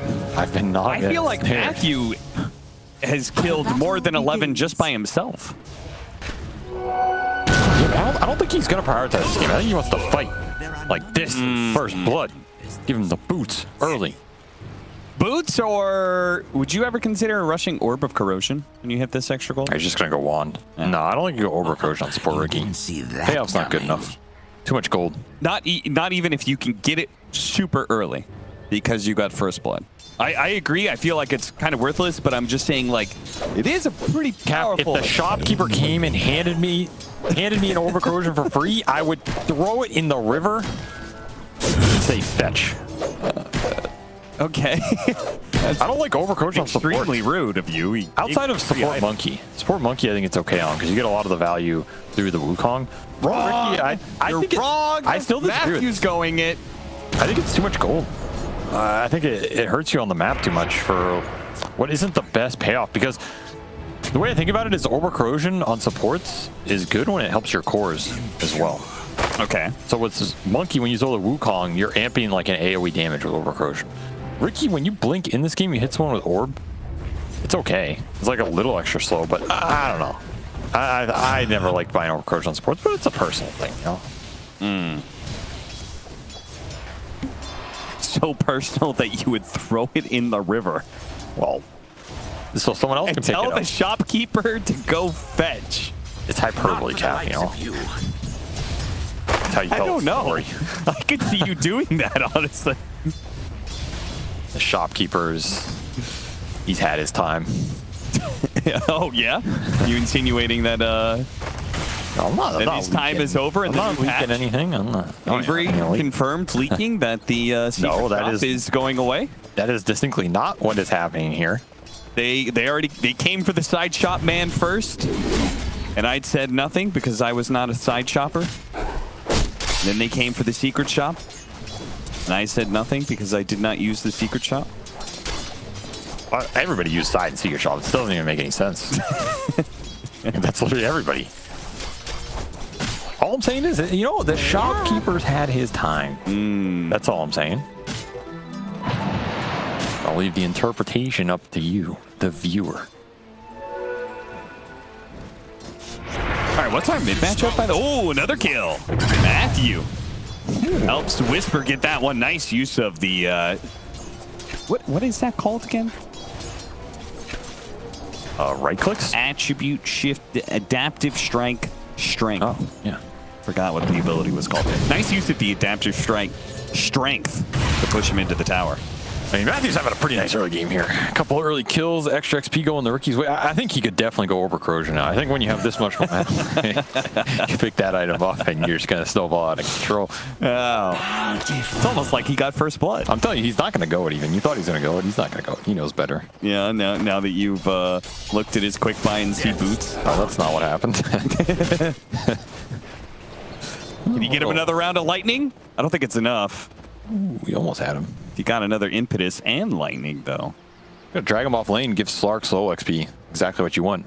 Solo XP without getting contested. Should be a good lane for Pakaz versus double melee with Enchantress support. You're gonna just have to pull waves here if you're gaming. They're doing a pretty decent job of it so far. 13 and 4 on Ace, matching the Slark on these early waves. The big question is that mid matchup. Can you get enough momentum off the Monkey versus the Ember? With the early Orb of Venom plus boots, this is your time to shine. Time to take the smack talk back to Quinn. Denied. You kind of made a fool of your Snapfire last game, C-Smile. I made a complete fool of him. Time to take it back. Take back your power.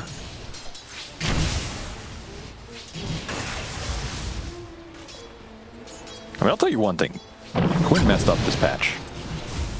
He messed up big time. You know why? Why? Because he overperformed on all his favorite heroes. Oh, yeah. So you know all these heroes are getting mega nerfed going into like the next week here. And then what's he going to play? Celery does die, turn around, split earth, Whisper. He's got a Fairy Fire, too, to work with, so he is very, very good. Has there ever been a team that wins like the first big tournament of the year, goes on to win TI? No, because all this shit gets nerfed. Right? Yeah. Yeah, it's better to suck all year, partially disband, kick some players, bring in some ringers, and just show up for the one tournament. And go through an open qualifier. Yeah, that's why they keep trying to get rid of that. Whisper's gonna get glimpsed. Yeah, he's probably dead here. That's gonna be a lot of damage. Raindrop protected him against some of it, but Duraccio puts in even more. Matthew's just manning up in the trade. Yeah, it's kind of crazy. I think maybe he knows he's dead, so he's just getting damage out. Yeah, once the fountain refill. But that was a lane they were doing really well in the kill trades, and they're going to give a lot of XP back. They're also going to start losing some creeps under tower here. This is 1 and 2. Oof. And Quinn is surviving mid. I mean, he's getting massively out CS, but the net worth isn't too bad. He's kind of just stacking CS to not have to buy a crap ton of regen. Played the lane pretty efficiently. It'll be an interesting way to go about it. Take gold greater than buying regen and getting more CS. Yeah, I mean, there's not much you can do in this matchup on these other waves. Like, just have to tank it, try and get the 6. That's the biggest deal. There's a window to punish him here before he has Remnant. But of course, help comes in, try and secure it. 6-minute rune. Good old Trilane is not going to get it. Arcane top.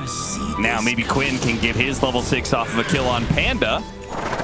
Nice use of the Centaur Stomp, but still gets it anyway. Of course, it was split 3 ways, and he is just a support, so not worth that much. Oh, he really went for top rune? That is pretty crazy. He's going to die for it and give Smile to finished out Jingu. So he's going to use that lifesteal, turn it on to Celery, and get a second kill for himself. I was about to say, EG are missing this window where they can punish the Ember before 6. They finally sync it up. That's what you want to see. I can't believe Quinn thought there's going to be a top rune there. Like, son, I know you getting all the runes, but... Must have all runes. Ace is going to die here. To Pakaz. So EG winning the laning phase pretty heavily here. It's just their off lane that's kind of struggling. Pakaz has some wand charges, gets him off in time. This Slark Entry has performed really well versus Beast in all the games we've seen it. Yeah. Just seems to be something a lot of these teams are very comfortable with. He'll be gone tomorrow, but you know, for now, it's doing some work. Here today, gone tomorrow. Just like my career, as Quinn is going to get slapped. Oh, he dodges. C-Smile still managed to get it in the end, though. It's going to be glimpsed backwards. And Bakaz gets another one. Oh, 1 HP, but that's one enough. 3 agility stacks for him. This is the downside of Bounty Hunter. Like, you present a weak lane versus ranged 5s a lot of the time. Unless you're abusing them on the side. But Enchantress is not one you can abuse, so just a tough lane to win. It sounded so judgmental. You present a weak lane. Look, if I'm going in a game as a 5 playing versus Bounty Hunter, I'm going in with the mindset I'm going to destroy his offlaner's career. Like, it's ending right there. This man is retiring after that laning phase. That should be your goal. You know, and if you get like halfway there, you're going to feel good about this game. But you cannot go in a lane versus Bounty and be, oh, it's a strong 4. What do I do? What is his mindset? Weak. Weak. You must destroy his soul. And the way you destroy his soul is you destroy the offlaner so he feels bad that he picked Bounty. Yep. That's the way to do it. And then you just have to make sure you don't feed away a bunch of track kills and give him that recovery. Double damage Matthew. Slow him down, get the Jingu stacks, and get the kill. So C-Smile can be full HP after getting yet another kill in this mid lane. I mean, this seems like a great way to be able to combat Gaimin Gladiators. A snowballing mid hero like this that just takes advantage of all the fighting that's going on. They just keep on bringing supports to mid, and C-Smile keeps knocking them down. Well, and they know it's because that's what Gaming want to do too. So when you have the better matchup, you almost always want to bring the supports in because you can snowball off the advantage. Versus Gaming, you know they want to do it anyway. It's just everything lining up here. And look at the Ratio with the burn damage. The silence catches them off guard. Celery blocked out from being able to get into the trees, so Whisper should be able to collect this one. Tofu is going to try and get the counter and does manage to get the kill on Leshrac first.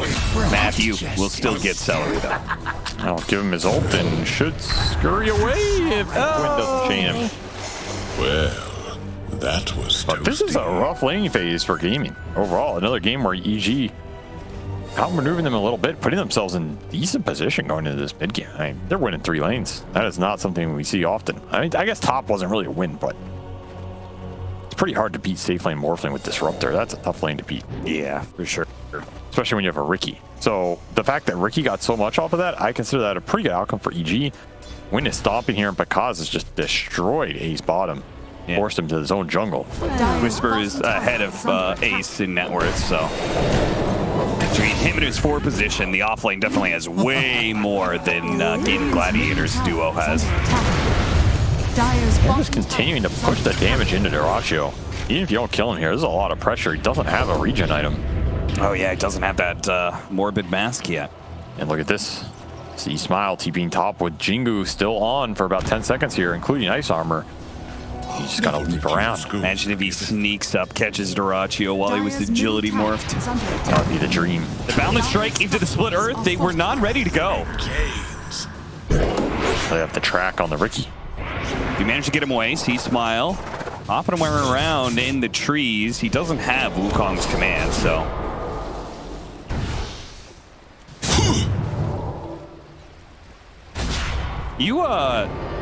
You can slight Quelling Blade his tree, right? Yeah, you're really, really fast.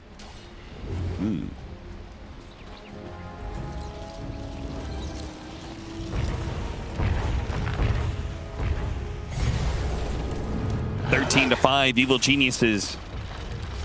Pretty decent lead here, and you could see Bakaz is aiming to keep that advantage going. He is big. And you're as defusal done. You're just looking towards his next item. He's already got 900 gold. It's huge. Once again, catching him in the silence. Dyrachio not respecting that this silence can come at any point. Caught just snoozing. Now you have some time to think about what you've done. Ricky has been very impactful in this game. See, that's why you snipe couriers for like the last 10 games. And everybody, oh, he's just going to kill couriers. He's going to kill couriers. No, he's killing you. Radiant are scanning. It's the long con.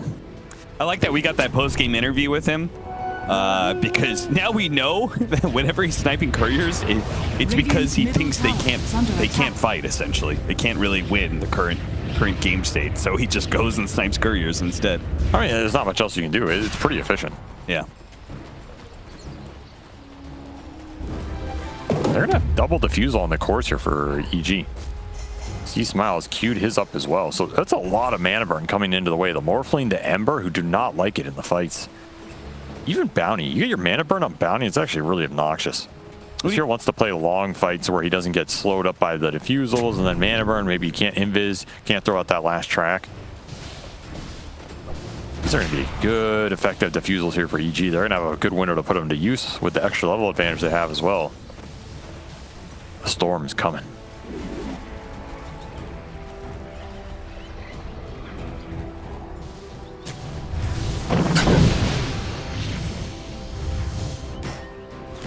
Dire's bottom tower. I guess the next step for Evil Geniuses is whether or not they can break this safe lane, actually get that tower. Been tough. They have got a lot of tier 1 tower damage done though. Like all 3 of the tier 1s for Gaming are at almost a third HP. There's been a lot of damage done to mid and bottom during this period where Ace has been jungling to catch up in the game, and Quinn has had that rough matchup. Quinn has definitely had one of the slower games we've seen from him, which I think opens up more of that punishability here. He's gonna jump back to mid straight into the cloud. Really nice setup. He's all out of mana now. Well played.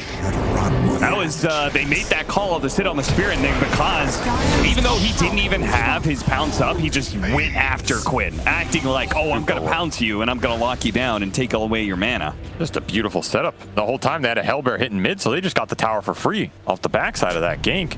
Now you have the room to operate with the monkey based on the Riki vision. He's just already going to work. Well, you might have track vision of him, but the mobility of C-Smile still catches that kill because does not have the pounce to stop him. Still on cooldown, but I mean, the trade-off was they did get Whisper, but Evil Genius is obviously going to be very happy with that trade-off. They collect top tier 1 during that trade for Whisper as well. So now the map is really open. You're talking about that tier 1 damage? They got the payoff. They're just going to run Duraccio down. I think he's dead. Yes, he is. This map is collapsing very fast for Gaming. Not expecting this sleeper lineup from EG. Catch Matthew here. He can jump over C-Smile. It's going to be able to help him out. Wukong's command. They get the static storm, but he actually doesn't keep the heroes inside. If a cause comes through, cleans up the disruptor. Now the Riki does eventually fall. C-Smile gets a little bit low, but now full heal thanks to Boundless Strike. They're going to get a couple of kills here, and they're probably going to get that Ancient stack too. Evil Geniuses. This was a fantastic fight for them. The right place at the right time. Wukong around that Ancient. Secure it for Pakaz. Yeah, you can track them up, but if you can't get the track gold, this is where Bounty really suffers. Yeah. When you're behind going into this mid game and you can see everybody, but you can't do anything about it, your net worth just drops off a cliff. Dire's bottom tower. So these fights they're getting into not desperation territory, but a point where Gaming got to make something happen to get back in this game. Because these defusals are shredding them, and they do not have an answer anytime soon. Your Ember's too far behind. He's your big tempo creator that you're used to playing around. Back inside the game, Duraccio is dead again. These stuns and silences from out of vision are absolutely debilitating. You just can't farm on 900 HP like you normally would with Morphling. Matthews put in work and more. This is kind of what I wanted to see out of him as opposed to that courier snipe. That's why I said a low number. Because I think this is a game you can just run around and fight with Riki, and you have really good jump targets. How many couriers have that? Disruptor is dead. Gaimin Gladiators are going to try and fight this one. They see C-Smile is really low, but he doesn't have any Jingu stacks, so he's going to die as Quinn chases after him. A break, an opportunity for Gaimin Gladiators. Want to be able to find more. Kinetic Field holding in Whisper as they go for the support. Then turn back for this. And they even want Matthew Ricky as well. 3 dead. Can they make it 4? Whisper being run down. And he's going to fall as well. All of a sudden, Gaimin Gladiators strike back in a big way as they get a whole bunch of track kill gold. That's the fight they've been looking for all game. End up in a rundown scenario with Bounty Disruptor. We've seen this do work before in those types of situations. Can't escape. And then that's 4 track kills going your way. So much extra gold. Radiant's middle tower has fallen. 1,000 gold for Quinn off of that. 760 for the Bounty Hunter himself. Dyrachyo showed up in that. He hit a massive waveform on, I think, 4 heroes. Yeah. Into stealing Ricky and getting blink strikes off, so even more chase coming out from Morphling when he doesn't even have a single item yet, really. Now, there is going to be this really big power spike once you have the Aghanim Scepter done on the Slark, because then you've got really good lockdown against both Ember and Morphling. It's going to help a lot. Also, just a lot more damage coming through faster. Whisper does finish Greaves here. Will not finish Tofu, however. Dyrachyo waves on through another hero. Starting to get some punish in this game. Just with the group up. Playing the numbers game. Those pickoffs are not as free as they once were. Upside is you're continuing to farm Slark, who's pushing towards that Ags at a very fast pace here. Then it's going to be a question of what happens when Pakaz joins those fights. Because he is not that easy of a burstable target here for Gaming. Maybe you catch him in a big static storm. But outside of that, your control's not reliable. I'll take that. And Quinn is going to have a long time getting to BKB. So he's very susceptible to the Smoke Cloud, to the Dart, getting pounced on. Don't even have the early 4 stabs to bail him out of those pounces because your supports are too far behind. It's going to be go time here for EG in the next minute.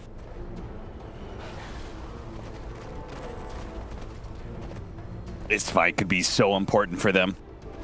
BG are set up correctly. They can defend their safe lane tower and get a really good fight out of this Aghanim Scepter. Or it could be Gaimin Gladiators keeping EG on tilt. Alright, catching Tofu, slam him down with the Boundless Strike, jump on him, finish him off. And they actually choose to roar him out of everybody. Wukong's command goes out, and Gaimin Gladiators have to respect the edge. Nice slight chains on 2, but the Sleeping Dart catches him. Now the pounce, the silence is there as well. If he could get to the other edge of the kinetic field, maybe he could have lived. Dyrachyo goes in, but he gets beaten back pretty quickly. Do get the cause. A worthy sacrifice, I guess. There's a lot of gold for that kill. He was on a 5x streak. They're losing all 3 of their cores for that one. Yeah, and you're not getting that tower push of the fight you wanted. No. So that Slark Ags pays off at the right time. You do catch him in the Static Storm, you get the punish. But EG's still going to be very happy with that fight as Monkey and Lesh can continue to scale in this game. These are good cores for the rest of the game too. You're going to have to worry about. Should also note, Panda went for that Little Friends. Something else you're going to have to think about in these fights with all the creeps that Ace is bringing to the engagement. Yep. Like that Golem started chasing after him. Double damage.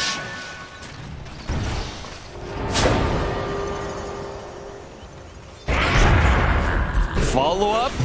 Monkey King is on his way, but he can't do the damage. He gets glimpsed back. Seems like Matthew's been tracking Bounty more than the other way around this game. Yeah, really. Guess that's what happens when you're ahead. You've got the extra resources to play more sentries. Do you happen to know anything about the Jasper Circle? A bandit guild that Meepo once spurned so much. They have sworn to assassinate Meepo at all costs and hunt him day and night to have him repay the debt that they now want in blood. All right, there is 3 different assassin heroes in this game. That's why I bring it up. Bounty Hunter, Riki, and Slark. Which one of them was part of the Jasper Circle? It's a good question for chat. We'll see if you guys know it. You're not reading the chat, though. I'll check later. I'll check on your notes later, chat. Yeah. We'll see who passes and who fails. Get your homework in. It's 7:30 p.m. right now, so it needs to be by Little 9 Friends. PM. Don't like it. It's both Ace as well as Celery. Maybe not. Celery trying to juke his way. He's going to be found eventually, surely. Somebody's going to catch him after he finds him. So, 2 dead, but they do manage to get that Aegis. First, I mean, Roche is okay. It's not amazing, though. I don't think it's going to stop EG doing what they want to do, but it's a very nice sneak from Gaming. You'll definitely take that for the 2 deaths. And it's something that EG really would have wanted in this game. Put the Aegis on Slark. Yeah, I was going to say, it's better to take it away from that's the better thing. Because he has Gem as well, and because finishes up that Mage Slayer. So he's really tanky. He can go in, get the vision, start dewarding the map. Dire's top tower is under attack. You're going to lose your tier 2, which means you're going to lose outpost control. That tier 1 tower is still up bottom. In a Beastmaster game, that is deadly. Do not have the deep silence to push in and create space for your other cores. Which means EG have an easier time of just grouping up, killing your vision, and choking out the map here.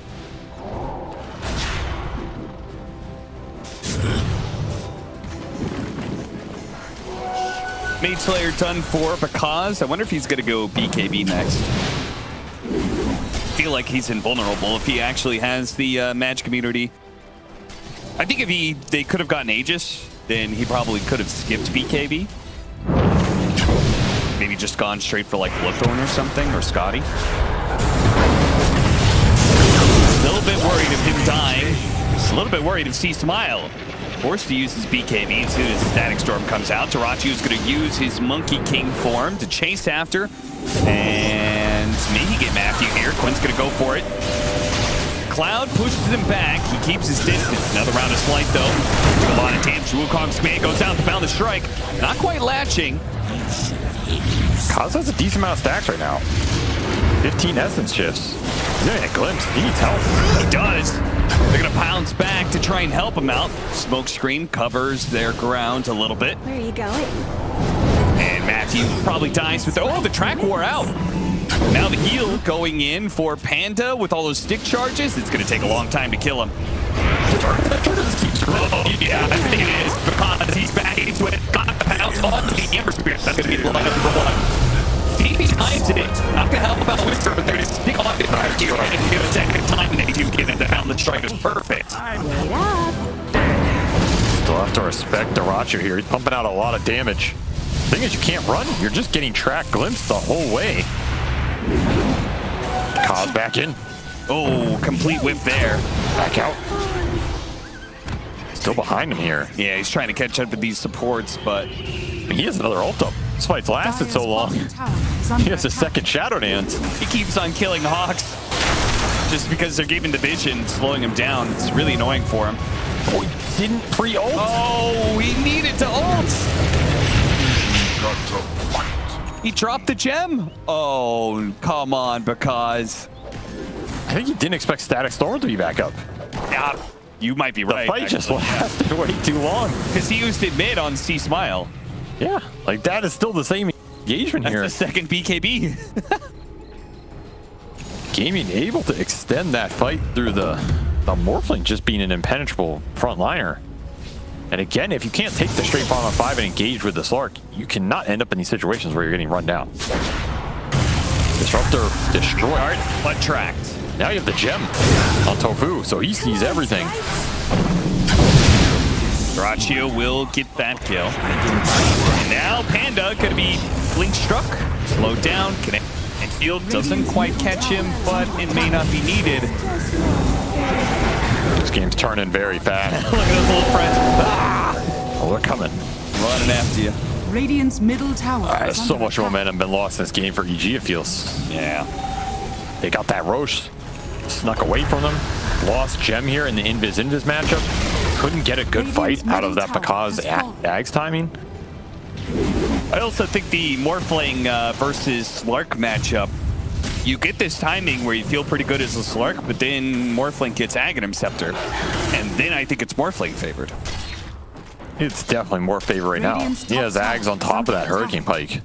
He's just going to start kiting you and pouncing on whoever he wants. Yeah. You're going to lose a crap ton of attack speed and Agi right off the bat. Destroys this hero in the early part of the engagements. Top tower has fallen. He's going to put more emphasis on C-Smile to start carrying these engagements with big Wukongs if they can find him. Under attack. Might just need to dart somebody, set up for a Wukong, and take that big core kill. Something like this, and instead of letting Pakaz go in first. Because I don't think he's going to like what he finds. Yeah, EG have really struggled to get a clean initiation, and it's even harder now that they gave up the gem. That was what that gem was designed to do? Yeah. Comforting rune of regeneration. Radiant's top tower is under attack.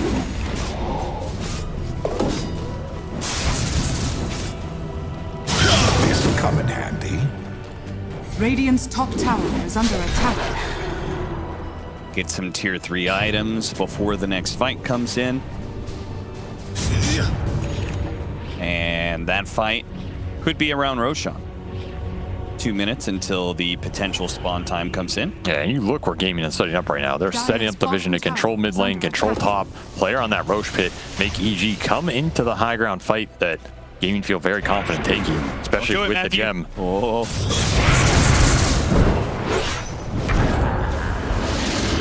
They got dust on him. He's in trouble. Yeah, he's dead. All that for a range creep. Is under attack. Peekaboo. Now BKB for Quinn, so just going high ground? Dire's bottom tower is under attack. Radiant's top tower. This team's pretty greedy, but damage. I guess EG don't have much outspam outside of Wukong, so as long as you don't get caught in that. Just gonna throw it. He's no control though. Yeah, as you said, no control. Like Pakaz is there and hits a pounce and they're stuck inside the Wukong's command. Could have been really good. Pakaz with his double damage would have been lovely. I mean, now you definitely go high ground. I think that was the only spell dissuading you from this engagement. Just got casually thrown out for nothing. Dire's middle tower is under attack. Radiant's do not have a way of dealing with Dirachi right now. Despite his early game being rough, he has bounced back 11-5 off of that 0-4 start. I am so confused. Befuddled, even. Oh, that's normal. Why don't they want to fight with Pakaz? All right, now they're going to show up. It's in the cloud. And he's going to get the kill on Dirachi. Oh, no, he's healing up a little bit, but finally the damage to the rest of the team comes in. Quinn's going to TP out. No bashes. No basher, rather. Oh, if they can find Tofu here, yes, gem. Get that gem. Big find. Ooh. Those are probably the two biggest kills in the fight, honestly. To get the gem and to get that Morphling. Yeah. It's going to reopen the space for Matthew in the engagements, and that is the issue with going high ground in this meta cap. If that fight somehow goes bad for you, you lose so much of your control around the vision, around the pit. Say Roshan spawned right now, you'd be in trouble. It's a pretty short spawn, actually. They might get punished off this. I mean, especially with a fresh BKB on Pakaz, I think you are very confident. That's what he was farming that whole time, trying to get back in this fight. Didn't even need it, though. Dirachi was just up far enough that the Ricky Cloud did a lot of work despite the 4-staff attempts. Now he's level 20. It's a big talent, big timing for Slark. Is under attack. He's like, all right, guys, good work. If we had lost that fight, I would have been sniping couriers right now. Thank God I don't have to go snipe couriers for another 30 minutes.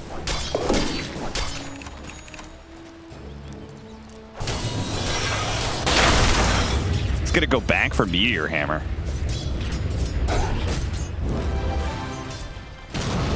We'll see about that one. I don't know if I trust that intelligence. We'll see. I like the Eagles pickup. More dispels for the bounty. Yeah. Reset the track in fights. You can also buy a lot of time off of a Morph Initiation or an Ember Chains. Considering all the utility items that could be useful, 4-staff and Lotus Orb particularly. Yeah, Lotus Orbs are really good versus bounty. Yeah, actually went Meteor Hammer. He hasn't gone it yet. We'll see. Halberd or Whisper. Oh. This is not a Roche you want to give up when you have the Wukong. Yeah, seriously. Boundless Strike goes out, but it's too late. The Wukong's command similarly inside of an empty pit. Little friends on celery. Dragon's going to start smacking him. Because does not want to let them get out here. Just going to commit without the Wukong anyway. Static Storm, but BKB on both of these cores. They just walk right through it. Trying to go for another hero. Ace forced to use his own BKB defensively. They get the lockdown onto the Ember Spirit. The Pound needs to be able to land and they get it. Burn through the mana. Make sure he can't jump away.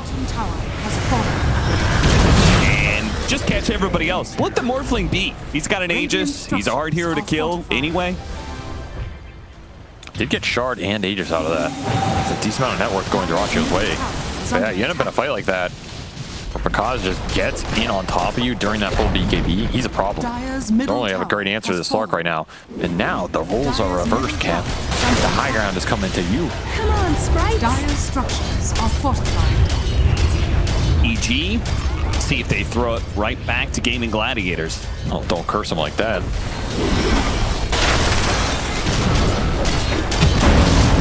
Dire's middle Get the tier 3. Can you get out? Yeah. He tried to man the dodge and didn't get it.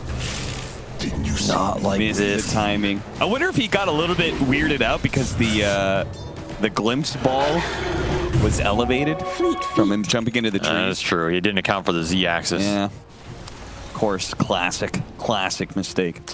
I mean, that was like, they did that for a tier 3 tower. Yeah, it's not worth. It's not worth at all. Like you are fighting into a disruptor. He's going to glimpse you when you try and run away. Yeah, if you sacrifice a support, if you sacrifice Panda there, I'm okay with it. But anybody else, I don't feel like that trade is worth. You gave a huge kill streak away too. That was an 1100 gold kill. Going straight to Duracio. Yeah, he had a 5x streak. Radiant's middle tower is under attack. I mean, I guess they have a huge net worth lead, so. All right, then the roles are reversed. Now EG's getting their base pushed as we swing it straight across the map. Round 3 of the boomerang for the rubber band. Just like the wild axes. And well, they come right back. Just like that earlier fight. It's a really good sleeping dart. Duraccio almost lost his Aegis there. He's going to lose a lot of stats to Because, and he will happily use that and turn that around on some other heroes, but he's got to be careful. His ultimate's going to run out. There goes the Aegis. Wukong's command really well placed. They can lock him down. To lock down the Morphling, the stun miss, and he gets off the BKB. He jumps away. Quinn joining his team. Oh, stuck on the high ground there. Only got one more remnant to work with. A little dicey. That's a fresh Lincoln's for Oh, they got the glimpse on Smile. Those Manta dodges have not been there. Right now, though. 2 minutes done. Still into BKB, but the Prowl Roar is going to lock him down. The physical damage is coming. Can he lifesteal out of it? No, that life Quinn gets low. He has to wait for him to finish him off, but Quinn also dies, and Ace doesn't have a BKB, so he is just going to get ripped apart by Because. House of 2. They got the stun on Duraccio on the high ground. He goes down to the low ground to chase after Panda. But I think he knows he's been caught. There's no way to get away from this Slark. Ultra kill for Because. 240 agility to work with. An extra 20 stolen. So he's got 260 bonus agility as a hero right now. Damn, what a fight from EG. Just taking it long versus a lineup that's hard to win those long fights on when Morphling's just hitting you the whole time. But Lincoln Sphere for Because gave him the extra survivability and that engagement on top of Ult, on top of Depth Shroud, able to hold his BKB for forever. We even see C Smile holding his for so long as well. That paid off in the end when the Quinn re-engaged there. Did not like what he found. And now the roles have been reversed yet again, Cap. As Because is pushing your base with all that stolen agi as it slowly runs out. Dire's top tower. Call it a multicast. Oh, it's going in. Yeah, he wanted to kill Celery because Celery's the one who stopped them from hitting the high ground. Dire's top tower. Now without a glimpse to worry about. Much agi. Oh my god. That's the rack's gone. Radiant's bottom tower has fallen. Yeah, who said Slark isn't a good building hitter? He gets this much agility, it looks pretty good. He's a good anything hitter if you give him plus 240. Half of it is gone by now, but C Smile's back. C Smile stuck inside the base. Missed him on the pounce, missed him on the second pounce. And now it's a question of, are you gonna get glimpse punished again? You said it's worth it if it's just Panda. Yeah, that's how it works. That's the guy you want. Actually, he took the gem. Why does he have the gem? Why does he have the gem indeed? The reason I said it last time is because if Matthew has the gem, you don't want to sacrifice him. You sacrifice the support without the gem. Not like this. Still, that is a lot more worth it. You got 3 barracks, a celery buyback, a 1-team fight. That's a good 7 A.K.A gold.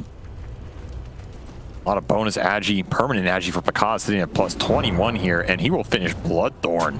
Just buying out for it. These pounces are going to hurt a lot more. Second Lincoln's finished for C-Smile as well. Suddenly that control, the tracks, the roar, not as easy. And of course you can guarantee BKB the Static Storm. So these cores are jumping on you, and they don't really care about what you have right now. And the problem is, Dyrachyo, sure he has that ag, sure he can pounce around, get some agi of his own up, but the actual man fight into Monkey and Slark is very tough for Morphling when it comes down to it.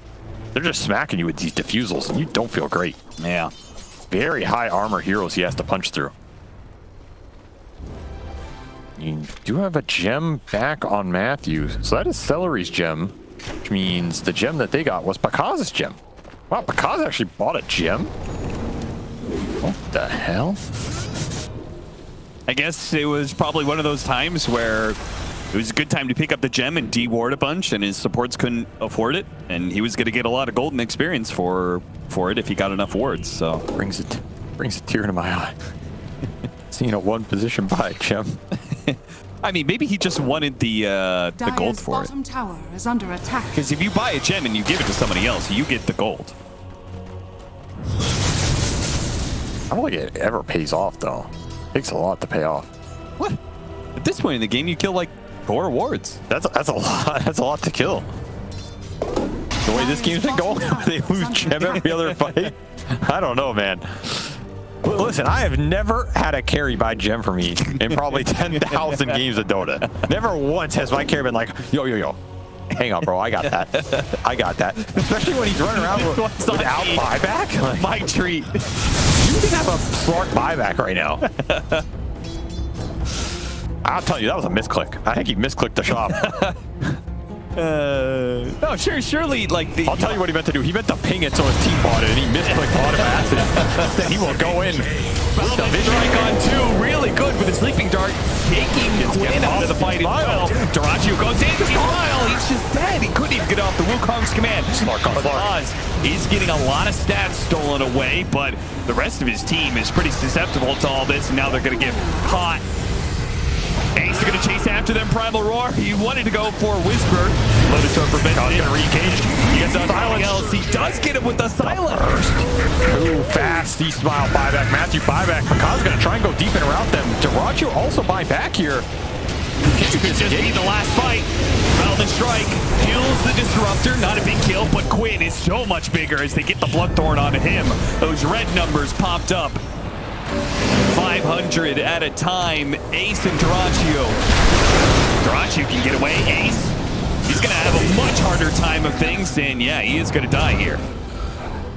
Oh, this Slark's coming for you. Oh, and Quinn. Fast. He's got one more remnant. Fly back the Bloodthorn. He's dead as well. This Bloodthorn did so much work in this fight. The timing on this, the sleeping dart into Wukong's command, the pounce. 4 stabs. Oh, he baited it. He's got another 4 stab. Oh, he's still caught. This game? That's GG. All right, Evil Geniuses will force it to a game 3. They want to make sure they get that illustrious 5th place. They want that money. A.K.A may be giving it away in game in the form of gem, but he wants it back in his bank account. Because I ain't going down in 2. It's going to take 3. Take me out of this tournament that I'm already